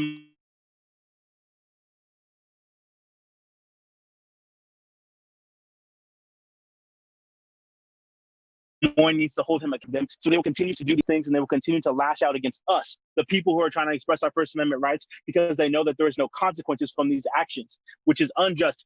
You all are writing the blank checks. We expect y'all to hold them accountable. They're suppressing the First Amendment in the city of Des Moines. Everyone in the city council is supposedly a Democrat. I have not seen y'all uphold democratic values at all. Y'all should be standing with the protesters. Y'all should be out in the streets marching with us against the police violence that we're experiencing. But instead, Frank County comes out and wears a Des Moines Police Department hat at a press conference. Joe Gatto posts All Lives Matter on Facebook. Linda Westergaard posted lies on Facebook last night. Linda Westergaard posted on Facebook last night that defunding the Des Moines Police Department will not lead to increased opportunities for housing or social programs. That is a lie, and that is wrong. I don't know where you're getting your information from, Linda Westergaard, but please stop misinforming people on Facebook. Time's up. We have any speakers on this item? Yeah. 6. Hi, it's Wallace here again. Yeah, I would like to echo everything Jalen just said. I think it's outrageous that we give 44% of our budget, our taxpayer monies, to the Des Moines Police Department, and there's no level of accountability. I also would like to echo, I don't know the instances of what she was speaking of, but I don't know any position where you can body slam a young Black woman or watch porn in a cubicle and not get fired. And if he, also got promoted, I think that's ridiculous. I don't know why we aren't standing up against bad policing. I don't know why we aren't standing up for our citizens. A lot of people have said this before, but there are a lot of people in the DMPD that don't even live in Des Moines. So you are literally doing the opposite of what you were elected to do. You're supposed to serve the citizens. You're not serving the citizens if you're getting 44% to people who don't even live in the city limits. That doesn't make any sense to me. So we welcome to hour 10, right?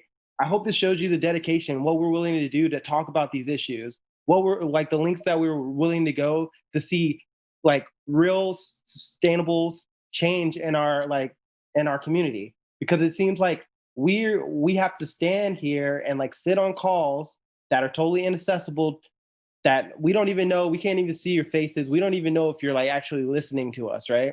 I think that's a problem within itself. We don't even know if you're listening, and when it does seem like you're listening, you're not voting the way we're asking you to vote. So I think that's super problematic. I think that we definitely need to look at DMPD, absolutely look at like the way they're spending their money, because they don't need all that money. We don't need we don't need them in our schools. We don't need them on the streets. Like, it's very ridiculous. We have next speaker.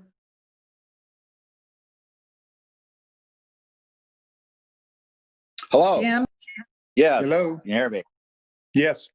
Yes. All right. Yeah, I kind of pretty much echo what the last two guys said. I mean, the Des Moines Police Department has way too much power. And one of the reasons is that, when they go out and commit their crimes, they don't have to pay for them. Greg Wessels, again, him and another Sergeant Fong almost beat a man to death down on Court Avenue, cost us $800,000. And he still has a job. And before that, he, punched another guy that was in handcuffs. And like I've said, I've been a victim of being beat on by Des Moines police. Well, I've been handcuffed, not because I did anything wrong, just because they lost their temper. And this is a huge problem. And the bad thing about it is that they investigate themselves. So, and none of them will snitch on each other. And so what needs to happen, you need one or two, I don't know, a few police officers that are willing to step out and publicly call out crooked police that they work with, call them out by name and what they do. And until that happens, nothing's going to happen. So we need one police officer to step up and be a hero and speak out, and maybe others will follow that person. And because the reason they have their power is because they're never held accountable. They don't have to pay their own bills when they beat somebody up and get a settlement against them. And they just all cover up for each other. Parisa gets on TV and straight up lies, even though video evidence proves that he's lying. He still does it. And then he gets on the radio and calls Greg Wessels a fantastic officer and talks about how pretextual stops are great and all this, when we know in fact that pretextual stops are for things like driving while black. I've been pulled over as a white guy with a black female passenger, and I was told by a Des Moines police officer that it was suspicious because a white man with a black woman is suspicious because it has to be a prostitution or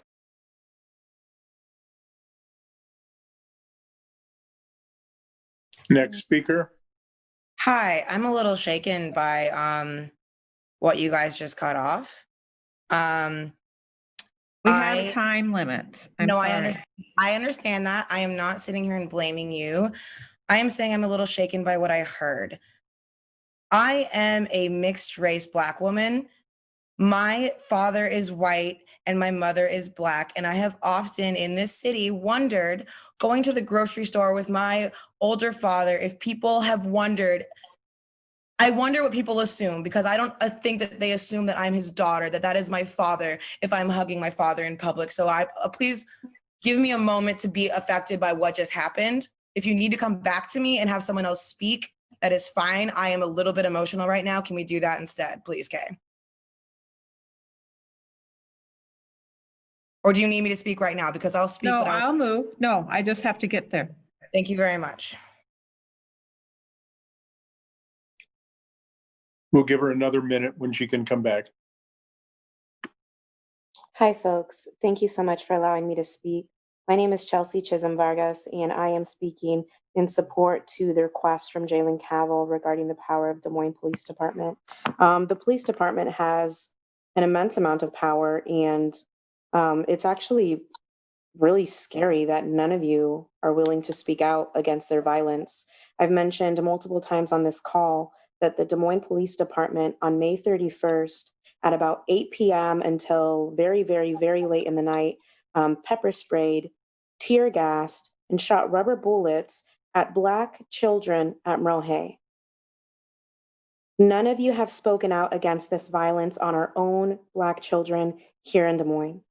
Since none of you are willing to speak out, and since Chief Winger clearly supports this, as he has not yet spoken out as well, it's clear that anyone is susceptible to violence by the Des Moines Police Department. I also agree. Sergeant Paul Parizek does seem to have an enormous amount of power with the media.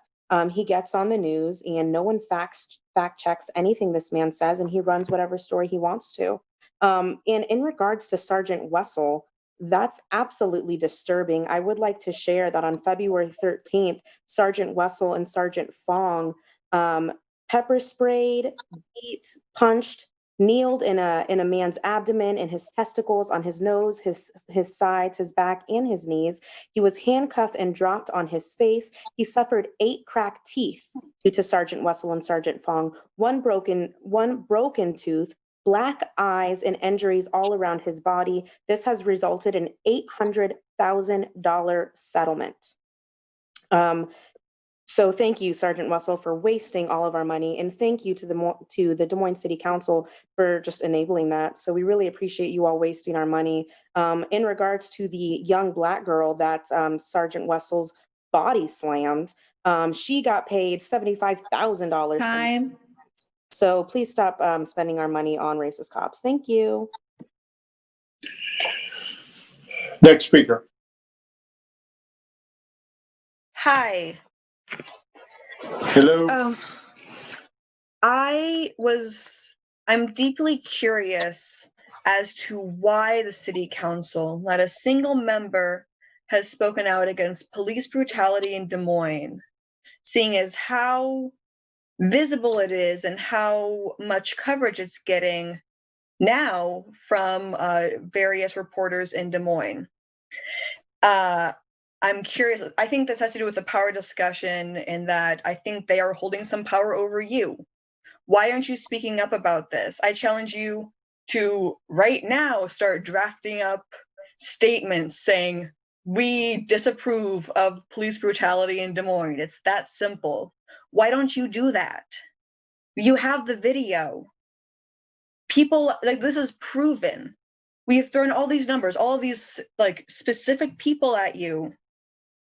So I beg you to please denounce the police brutality in Des Moines towards children, at the very least. I'd also like to bring up, in addition to all of the specific officers people have been talking about, 2 people pictured wearing what looks to be quasi-police uniform, but without name badges or badge numbers, that were seen at the Capitol Hill protests. If you want some more information about that, that's on Twitter. I can also personally email that to you. You have my email as part of this. And so I was wondering, those are 2 people who were not named, not identified. Paul Parizek would not name them, and yet they were beating protesters right alongside the other police officers. So, like, the Des Moines Police Department has enough power to literally hire unnamed thugs to beat up protesters, and no one's doing anything about it. So please do something about it. Thank you. Next speaker, please. Hello. Hello. Hi, this is Peyton Shoemaker. I just wanted to say that we need to have a checks and balances system for our Des Moines Police Department, like we have for every other government entity, because yes, they do have way too much power. And I know that all of you support the Des Moines Police Department, especially because, you know, Linda Westergaard is going to a Blue Lives Matter protest. But I need to know what exactly you're proud of them doing. Because you've heard hours and hours of public comment now about how they brutalize your constituents. So is that what you're proud of? I'm just wondering. And you know, you guys, as I've said before, you are the only ones who have the power to do something about DMPD. So I think that you need to do it. Someone was saying earlier, I don't remember the name, I'm sorry, but that they don't even pay their own bills. So of course they're not going to hold themselves accountable to anything. they don't pay their own bills. The taxpayers pay that. I don't want my tax dollars going to buy off police misconduct. That's not what I'm paying taxes for.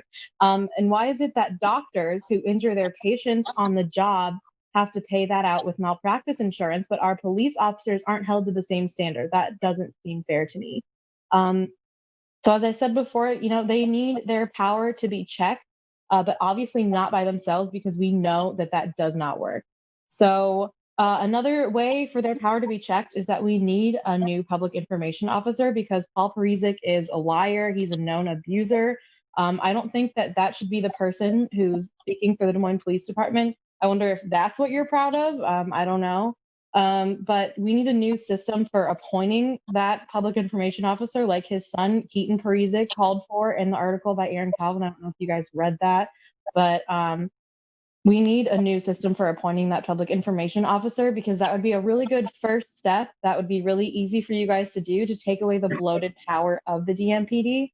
Just one way to check. Time. All right, that's all I had to say. Next speaker, please. Hi, hello. Hello. This is Heaven. I'd like to speak to you again. I was at the protest out in the Capitol, that in the one where the state troopers and the police officers literally surrounded us and then made us walk all throughout the entire neighborhood around the circle to River Park, despite the fact that they could have led us to more direct route tours were. So I don't understand why they made us essentially walk us through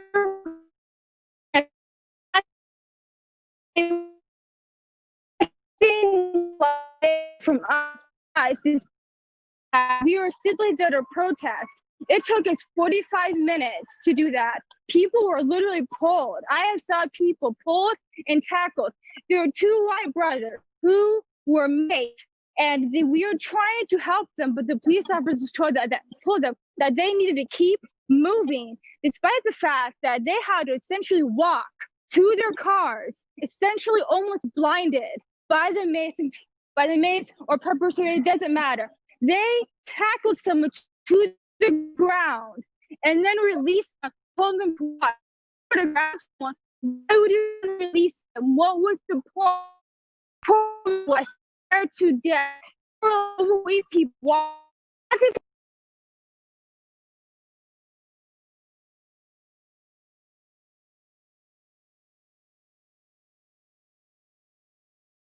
Hi. Before I begin speaking, please don't forget to circle back to Indira.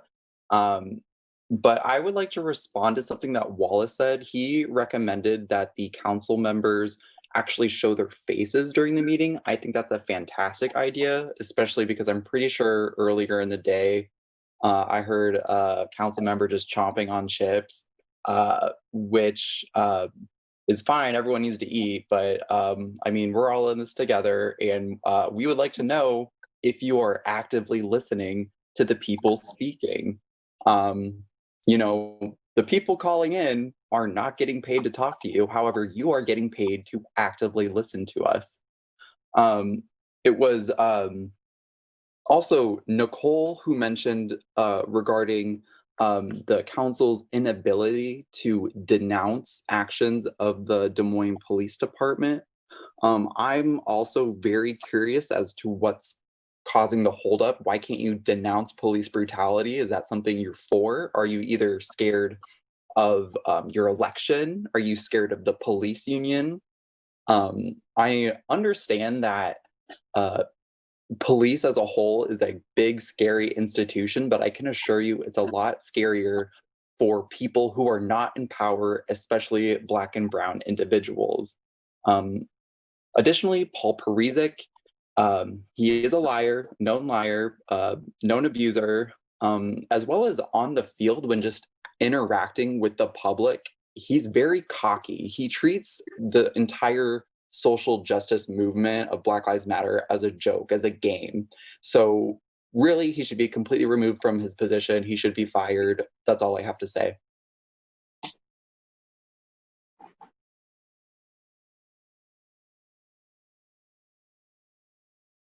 Any other speakers, Kay? Hello, thank you for circling back around to me. I really do appreciate that act of compassion because I was very affected by what I heard. I would like to request that I have my full time to make my comment. I did want to focus primarily on Paul Parizek. I know that a lot of people have spoken on him, but my concern is I've spoken to a lot of members of the press, and I understand that we need to have a public information officer and that the police department would prefer to go through one person or the chief. So I understand the need for a public information officer. I would like to know what's going on with ongoing investigations in my city. And the public information officer is one who does that. My concern with Paul Parizek, besides the fact that his reputation is being questioned right now, which makes the Des Moines Police Department look really bad, considering the stats that we've seen about domestic violence in police families. About 40% of police families have domestic violence cases. What I'm concerned about is I feel that he abuses his power. I feel that he oversteps the job where he should be giving facts about investigations that are open to be given. He often gives opinions. He has used his power. He fights with people on Twitter, which I just feel is extremely unprofessional for a man in his position. I understand that's his personal account, but he is a very visible figure. And then I worry that he has abused his power to get two people fired for can't be proven. So I would really like you to consider how you operate the public information officer position and potentially putting someone else in that position with stricter guidelines. Thank you very much.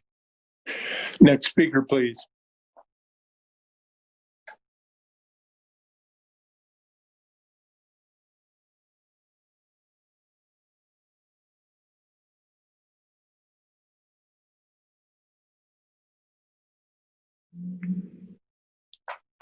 Do you have any more speakers up on this item, Kay? Yes, it's just taking a little bit of time. I'm there. Okay. Can you hear me? Yep. Yes, we can. All right. Chris Morris, 3517 52nd Street, Des Moines, Iowa. So I just want to point something out. I've been slow talking. I'm sure you guys have noticed that earlier, just part of my strategy to make a point in regards to the citizens filibuster and maximizing my time. But I see that we're running out, and I do want to throw a few things out here to make sure that they really stick. One of the things that we talk about is the inability for the city council to take action on some of these things. And I just want to remind you guys that Scott Sanders, who, from what I understand, essentially runs the city staff, with essentially you guys acting as a board of directors, with him being the executive director, if you will. You have control over Scott Sanders and the actions that he takes as a city leader. Specifically, you could let him go, right? If he's not able to rein in your police department, then you could let him go, or you could tell him to let go of Dana Winger. And if he doesn't, you could let him go. There's options that you have on the table is the point that I'm trying to make. In regards to Scott Sanders, I just want to point out also just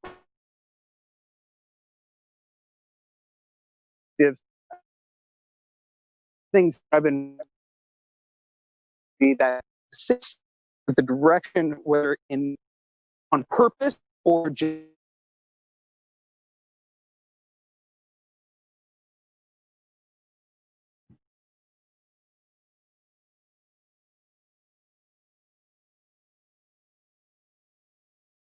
bringing up to their leadership for years.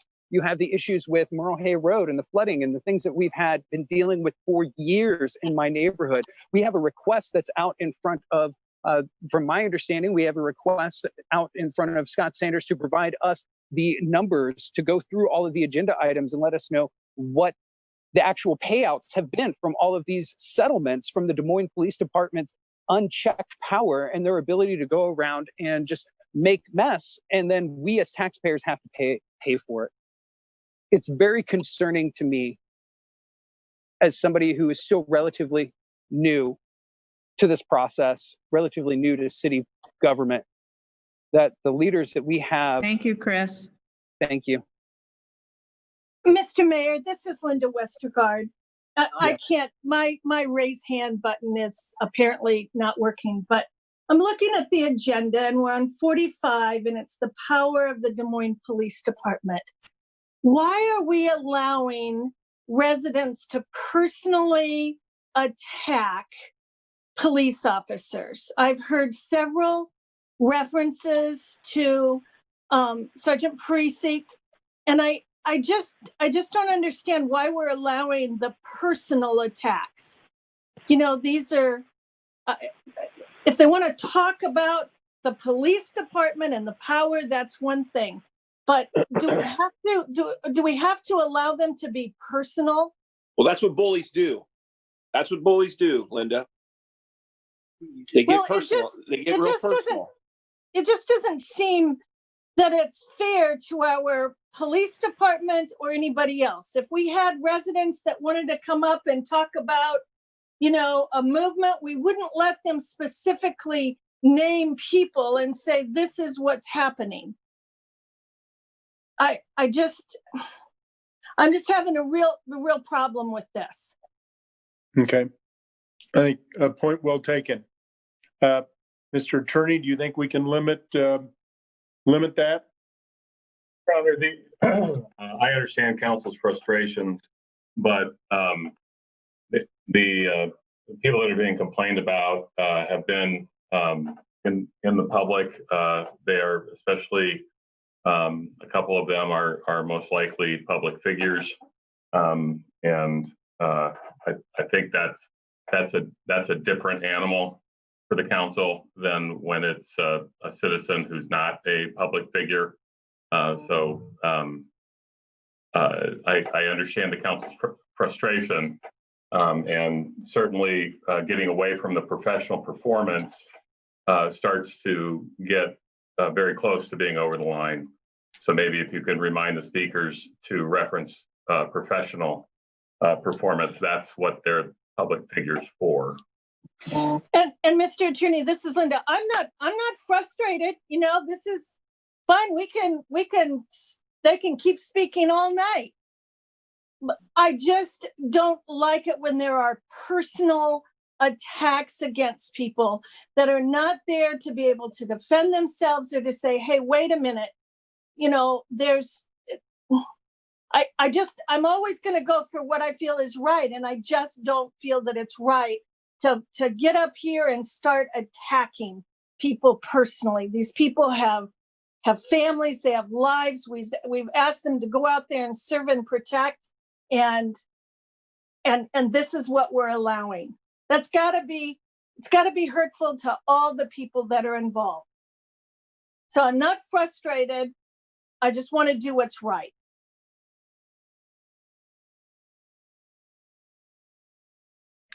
This item has exceeded their time. Okay, let's, with the comments that have been made by council and also by the general public, I think it actually bleeds over into the next item. But let's have a motion to receive and file these comments. I'll move to receive and file Jalen and the rest of their comments, item 45. We sure appreciate it. Yep. All in favor, say aye. Aye. Aye. Any opposed? Hearing none, we'll move on to item 46. We will ask that people please make your comments relative to the subject at hand, but personal attacks at this point we believe are inappropriate, and we'd like you to speak to the issue in broad sense. So I believe Carter White is requested to speak on this item regarding police brutality against protesters.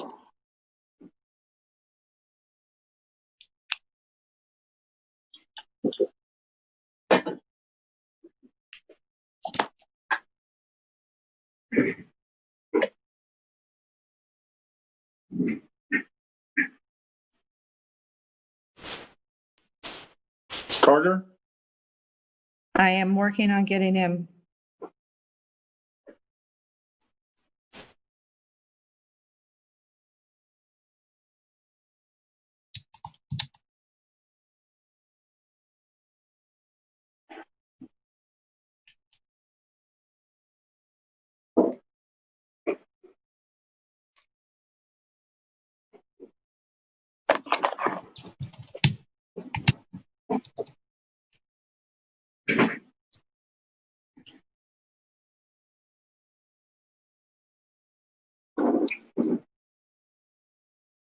Mr. Mayor, this is Linda again, and I would like to just add one other thing, if I may.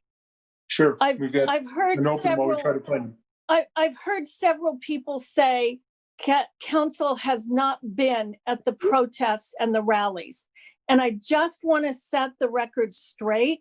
My Facebook page has pictures from the rallies. I was at the rallies. I was there. I was there at the Capitol.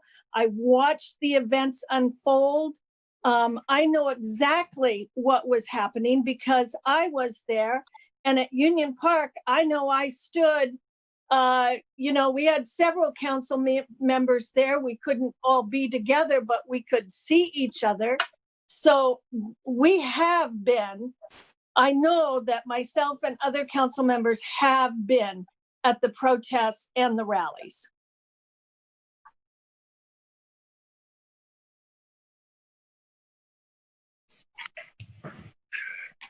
Good point.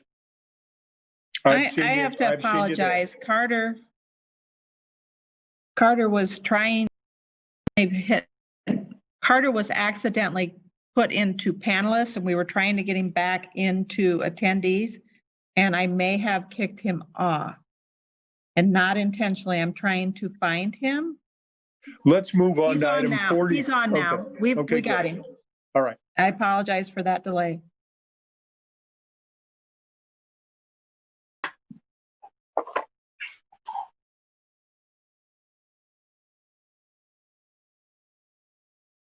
Okay, good, great. I just wanted to say that I wanted to thank Congressperson Westergaard for that really good segue, talking about personal attacks on police, because I would like to talk about the personal attacks on the public from the police and how the police bully the public. And I would like to say that protesters were not able to defend ourselves. And we also have families and we also have lives. So I don't appreciate the double standard, but I digress. I personally have experienced firsthand the vicious attacks on protesters from the Des Moines Police Department. These violent actions are misaligned with the values of a well-functioning democracy. You might assume that I am demanding the complete abolition of DMPD and start from scratch, which I am. However, the current and past actions of DMPD must be denounced and investigated, as DMPD should not have a future role within future protests and demonstrations, as they only instigate and agitate protesters. I have both seen and experienced the use of flashbangs, tear gas, pepper spray, rubber bullets, beatings with batons and fists and shields, which were disproportionately used against Black and brown protesters. I cannot fathom that anybody on this council would find these atrocious actions to be the logical or humane response to nonviolent protests. Members of this council, you claim to hold DMPD in high regard, but are unable to establish standards that meet that regard. Officers are allowed to patrol the streets in heavily armored Bearcats and carelessly use chemical weapons against anyone in sight, all while in full riot gear. This creates an image of a war zone that incites a fear that prevents people from engaging in their First Amendment right. It is extremely dangerous to use chemical irritants that induce coughing in the middle of a pandemic caused by a virus that spreads via respiratory droplets. Such use of these weapons further demonstrates the lack of concern to public health of the city of West Des Moines. The Des Moines BLM organizers have taken more steps to prevent the spread of COVID-19 with face masks than any proclamation or ordinance put in place by city officials. Furthermore, the role of police within these protests is completely unwarranted. Due to community building efforts led by Des Moines BLM, de-escalation and self-monitoring techniques are used to ensure the safety of everyone.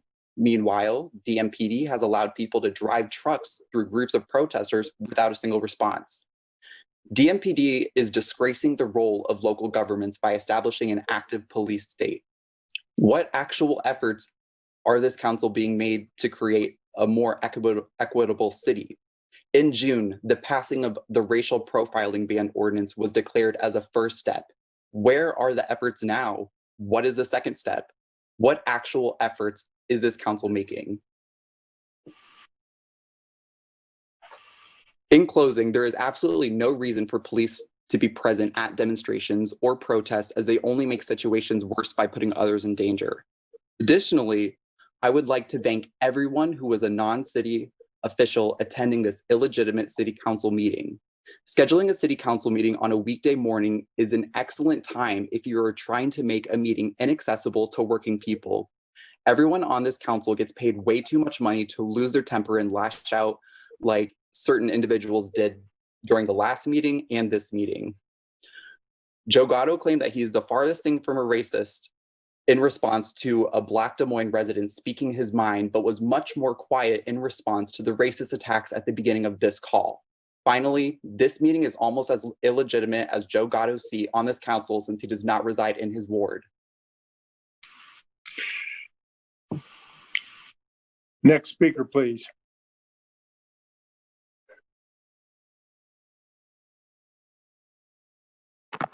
Hello, folks. Thank you, Carter, for your statements. This is Chelsea Chisholm Vargas. Police brutality is real, and Des Moines Police Department have been brutal, straight up. I know, Councilwoman Westergaard, that you said that you've been at some of these activities. I can tell you that I've been at every street protest, and I mean like direct action when riot cops show up. I haven't seen you there. But that could be because I've constantly been pepper sprayed by Des Moines Police Department and blinded. So that could be why I didn't see you. So apologies if you were there. And apologies too if you got pepper sprayed by your own police department. They're absolutely brutal. I don't know if you folks have heard, but on May 31st, the Des Moines Police Department pepper sprayed, tear gassed, and shot rubber bullets at Black youth in the Merle Hay area. They're absolutely brutal. And then we expect these cops to be SROs for these same kids. I mean, gosh, the system that we're setting up is built to literally just put these kids in cages. So it's absolutely disgusting. The brutality by the Des Moines Police Department needs to be called out.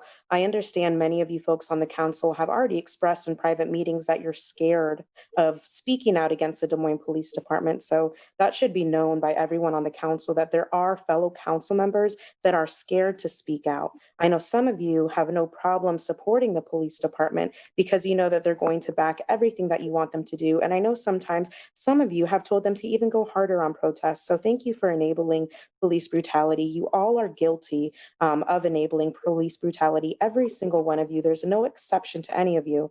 And I was pepper sprayed on a bridge, on the sidewalk on a bridge by one of your Des Moines police departments. I could have literally fell over that bridge into the river and died, which just would have been more brutality by the Des Moines Police Department. The amount of brutality that they have used with the excessive weapons, and you just gave them, what, 100K more in ammunition? Y'all are ridiculous. Time. Yep, thank you. Next speaker, please.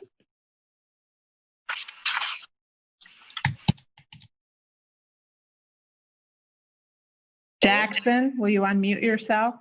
Yeah, I think I did. All right, you're on. We can hear you. I'm on? Okay. You know, I'm racking my brain because, you know, I hear you talking about bullies and personal attacks. And and if you say you've been there, it hasn't stopped anything because, you know, I've been pepper sprayed as well. And it just keeps happening. And at every protest, the police are the ones that are escalating things. And I know you all get money from them, so that's the only reason I can think of you not speaking out about it. You're afraid to lose your payday. I yield my time. Next speaker.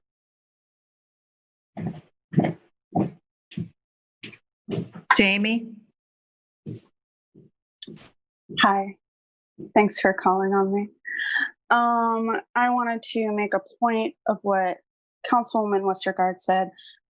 You're begging for the cops who are being called out to be able to speak for themselves, since what we're saying is harming their status. These people, as some council members like to say, I won't name names, are public figures that are supposed to be held accountable for their actions that they take no matter what.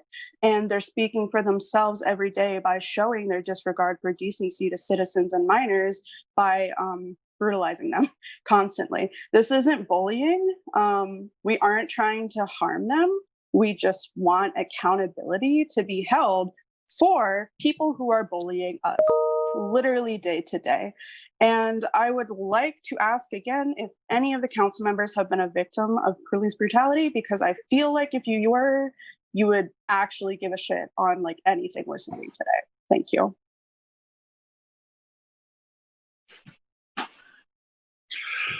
Next speaker. Hello. Nicole? Hello, yes. I would also like to tie Lisa Westergaard's comments and Joe Gatto's comments to this particular topic about police brutality against protesters. We have been calling out specific individuals, showcasing our knowledge, showcasing the facts that we're using in our discussion of police brutality here with you. The fact that you're framing this as us attacking personally these officers means that I don't think you really understand what accountability means. We're not just talking about trends. We're not just talking about the broad general problem of police brutality. We're talking about very specific interactions that people have had with police officers, which means that we need to bring up specific police officers to talk about those issues. This includes specific things that affect the way that police officers are able to do their job, such as Paul Perisic's child abuse and Paul Perisic's lies to the public. These are not spurious. They're not like irrelevant. They are related to how he does his job, because child abuse is a crime, and lying to the press means that he's not doing a good job as a PR person. So everything that you guys brought up that is us bullying these people or us doing character attacks, this is us bringing up specific issues against specific individuals, which is what I would think you would want us to do, so that you would know that we're coming here with facts. We're coming here having fully thought this through. We're coming here with specific things that we would like you to do, and specific things that we would like you to continue to think about. So I want to say how disappointed I am in the narrow-mindedness and in the racism that this city council is enacting. Next speaker, please.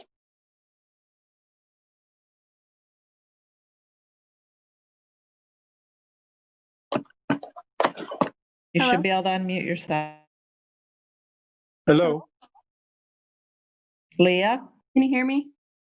Yes, we you're can. breaking up a little bit, Leah. Okay, sorry. I'm not sure why that is. I just wanted to say that when we bring up I know that there are some people on the council who, no matter what like videos they see, no matter what protests they were at, no matter what testimony they hear from us, are still not going to have that deep understanding of the issues that we're bringing up to you. That's why it's so important to me to have that secondary investigation. If we are wrong and they're not at fault, like, then let it come out that way. I think that's very important. I also want to touch on something when we're talking about police brutality, when we're talking about these very chaotic situations, and when we're talking about our personal experiences. I personally, and a lot of the people who are talking today, don't believe in police and prisons. I'm not asking for any of these people who have hurt us to be abused in a prison system. What we are asking for is something that is very, very uncomfortable, and that is radical accountability. We are asking for these people to be held accountable for their actions. And it is very uncomfortable. It feels like a character attack, but it really is tied to their jobs. When I was talking about Paul Perisic, his reputation bothers me as a public figure. The way he uses his power outside of his job bothers me as a public figure. But the way that he uses his power in his job makes me think that the system needs to be changed in order to make it so that public information officers aren't able to abuse their power like that. That is in the power of the city council. You have so much more power than most of you admit. I hear you say all the time, I am one voice in 7. I don't have that much sway. There are only 7 of you, and there are thousands and thousands of us, but you are the 7 who are in power. And I know that you all don't get along and you all don't agree on everything, but one voice in 7 is a lot louder than one voice in 300,000. And you have power. You guys are in charge of all of this. So I really want you guys to check your power and decide that you are going to do something about the injustices that you see. Thank you very much. Another speaker?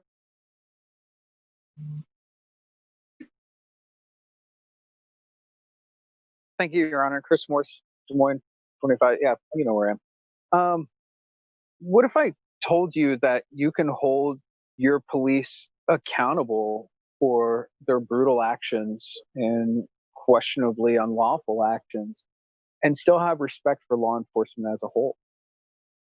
I ask that question because it would seem that some on the council may not have thought of that before.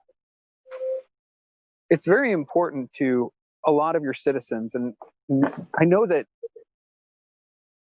some folks on the city council really want to hang their hat on the silent majority that backs the decisions that you want. And I would like to remind you that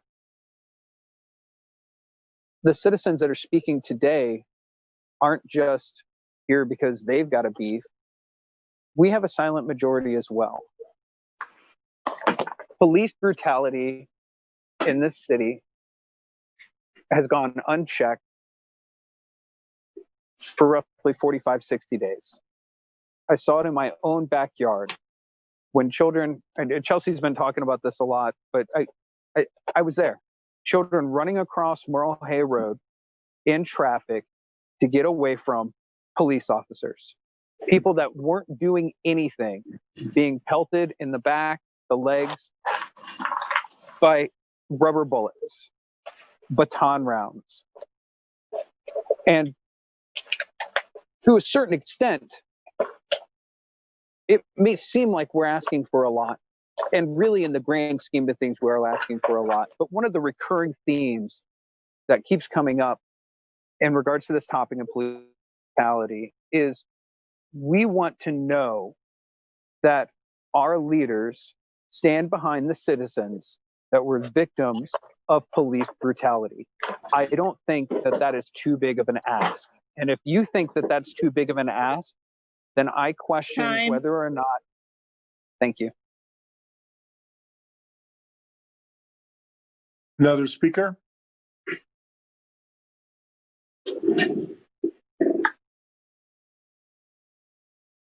Hello? AT? Hello, can you hear me? Yes, we can. Okay, all right. First, I just feel that it's really important to say that this is not us being bullies. This is us speaking truth. And I know in your perspective, it has to be incredibly difficult to see that, believe it, experience it because you weren't there to be part of it.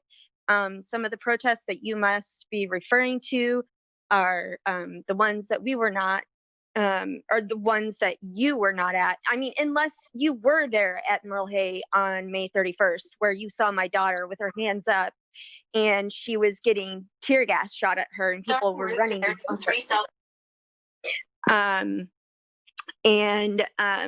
There were bullets being shot at Target and the glass was being shot out and kids were being blamed for that, by the way. I'm not really sure why that was, but the media was falsely covering that. And then on June 22nd as well, people were being kettled in. That experience on its own was absolutely horrifying. I mean, I can't even on my own talk about it without it bringing me to tears, the experience that my child and I had. So for you to sit there and say that we are being bullies is not your right to talk about that story. That is our experience and that is our story. So police brutality is real. It is not your story to tell us that we're bullies. That is our experience. I don't know which protest you were at, but it was not the one where you were brutalized. I am pretty certain, Linda, that you didn't have that experience unless you did have that experience. Now, something more important that I should ask, how many of you have had that experience by police? How many of you had that experience? Because I've had that experience. Time. I know what it's like.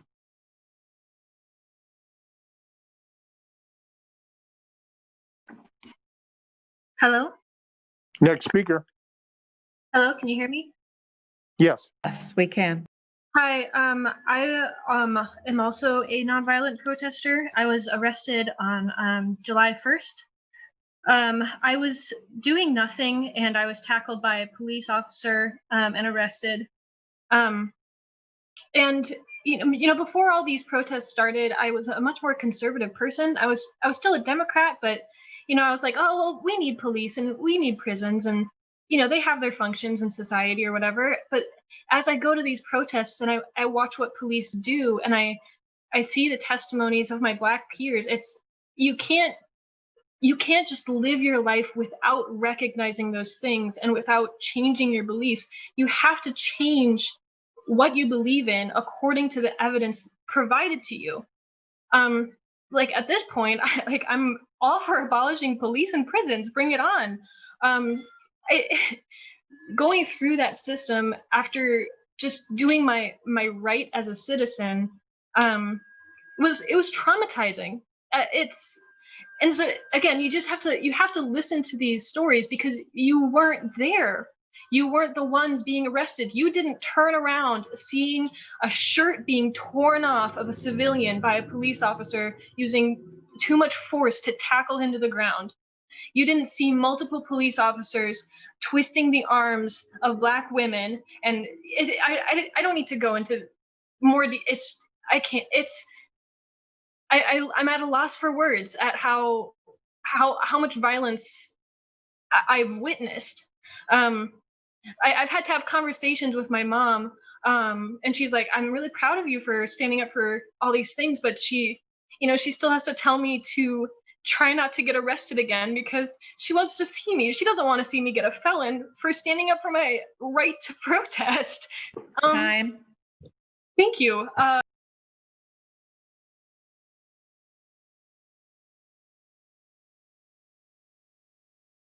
Next speaker, please. Hello? Hello. Go ahead. Hi. So I would just like to say that speaking the truth is not bullying. Police brutality is a lot closer to bullying than anything that anyone on this call has been doing today. So I'd love to hear the same amount of outrage for that. So if you have been coming to these protests, as you said, then you would have seen this police brutality and maybe even experienced it yourself. And then maybe you wouldn't be so quick to shut down our quote unquote bullying. Your own lawyer even told you that we could say whatever we want about individual people, and then you tried to silence us, saying not to personally call anyone out. So I'm just wondering if you're trying to get sued about that. The next thing I'd just like to say is that chemical weapons are against the Geneva Convention, and yet you're okay with your police officers shooting them at protesters. I think that is entirely unacceptable. I don't think that you should let your police officers continue to brutalize your constituents.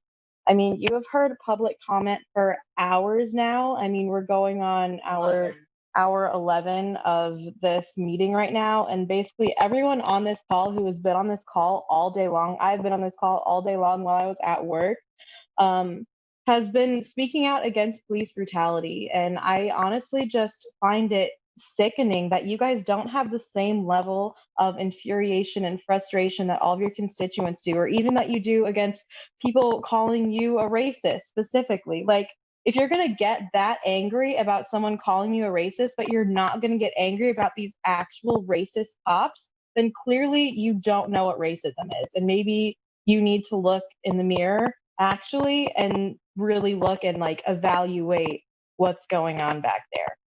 So I just really think that you guys need to hold the police accountable, as I have said multiple times. Don't let them brutalize your constituents anymore. It's completely unacceptable. You guys need to be doing everything that you can to protect your constituents. Next speaker. Hi. I just want to agree or say that I agree with what everybody else has been saying. I think it's just really scary how little accountability there is with DOPD and how bad the abuses of power have been.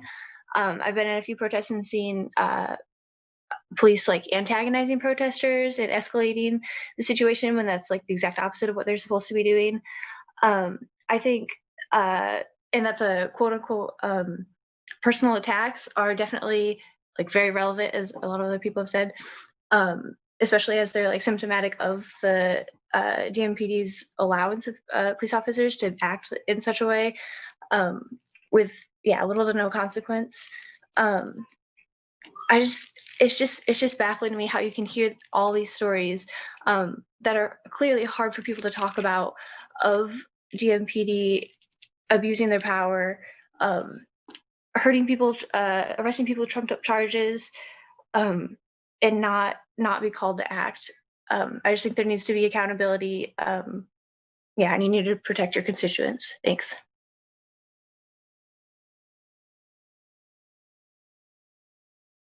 Next speaker.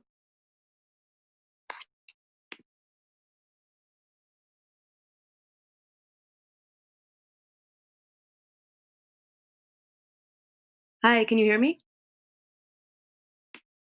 Hello? Yes. Great. Okay, so we are attacking the power of the Des Moines Police Department and its officers because you, City Council, are literally giving the police so much power to lie and brutalize people. How are you not enraged that we know by name so many of the police officers who are and have been brutalizing your constituents? I'm so shocked, and I really don't know why I still am after 11 hours of this, that you've heard these stories of police brutality for hours against children, Black people, and Des Moines residents, and you've not been able to change the tone of your voices from being annoyed or tired that there are so many members of the public raising concerns about each issue. It is disgusting to hear the lack of interest in your voices as we continue to hear disturbing, heart-wrenching stories of police brutality and racism in your city. The amount that you don't care about people who experience police brutality in your city is clear because you have done nothing to change or end it or even call it out. Also, am I missing something? Where's the ASL interpreter or the captions? I know it's going late, but accessibility is still important.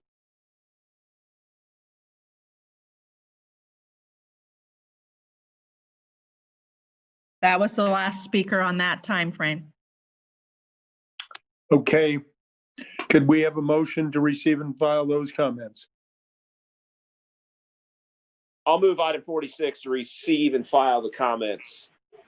We appreciate them. All right. Motion's been received. All in favor, say aye. Aye. Aye. Aye. Aye. Any opposed? Thank you. Let's move on to our last item, item 47. This is a request to speak from Yena Bakayani regarding housing.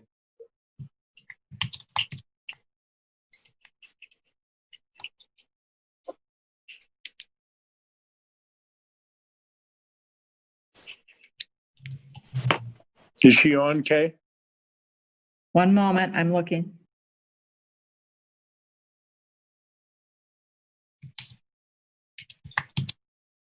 She is not on. All right. I'll move to receive and file 47, even though she's not on, Mr. Mayor. All right. Let's receive and file. All in favor, say aye. Aye. Aye. That's the last item on our council agenda. I want to thank all of our council members, and I want to thank all the public for being with us today on this reconvening of a recessed council meeting from Monday. Just to make it clear, this was not a new council meeting. We recessed so that we could reconvene and deal with all these items. Want to thank everybody for your patience. And with that, if somebody would want to make a quick motion to adjourn, we'll stand adjourned. I'll move adjournment. All in favor, say aye. Aye. Opposed? Hearing none, we're adjourned. Thank you all.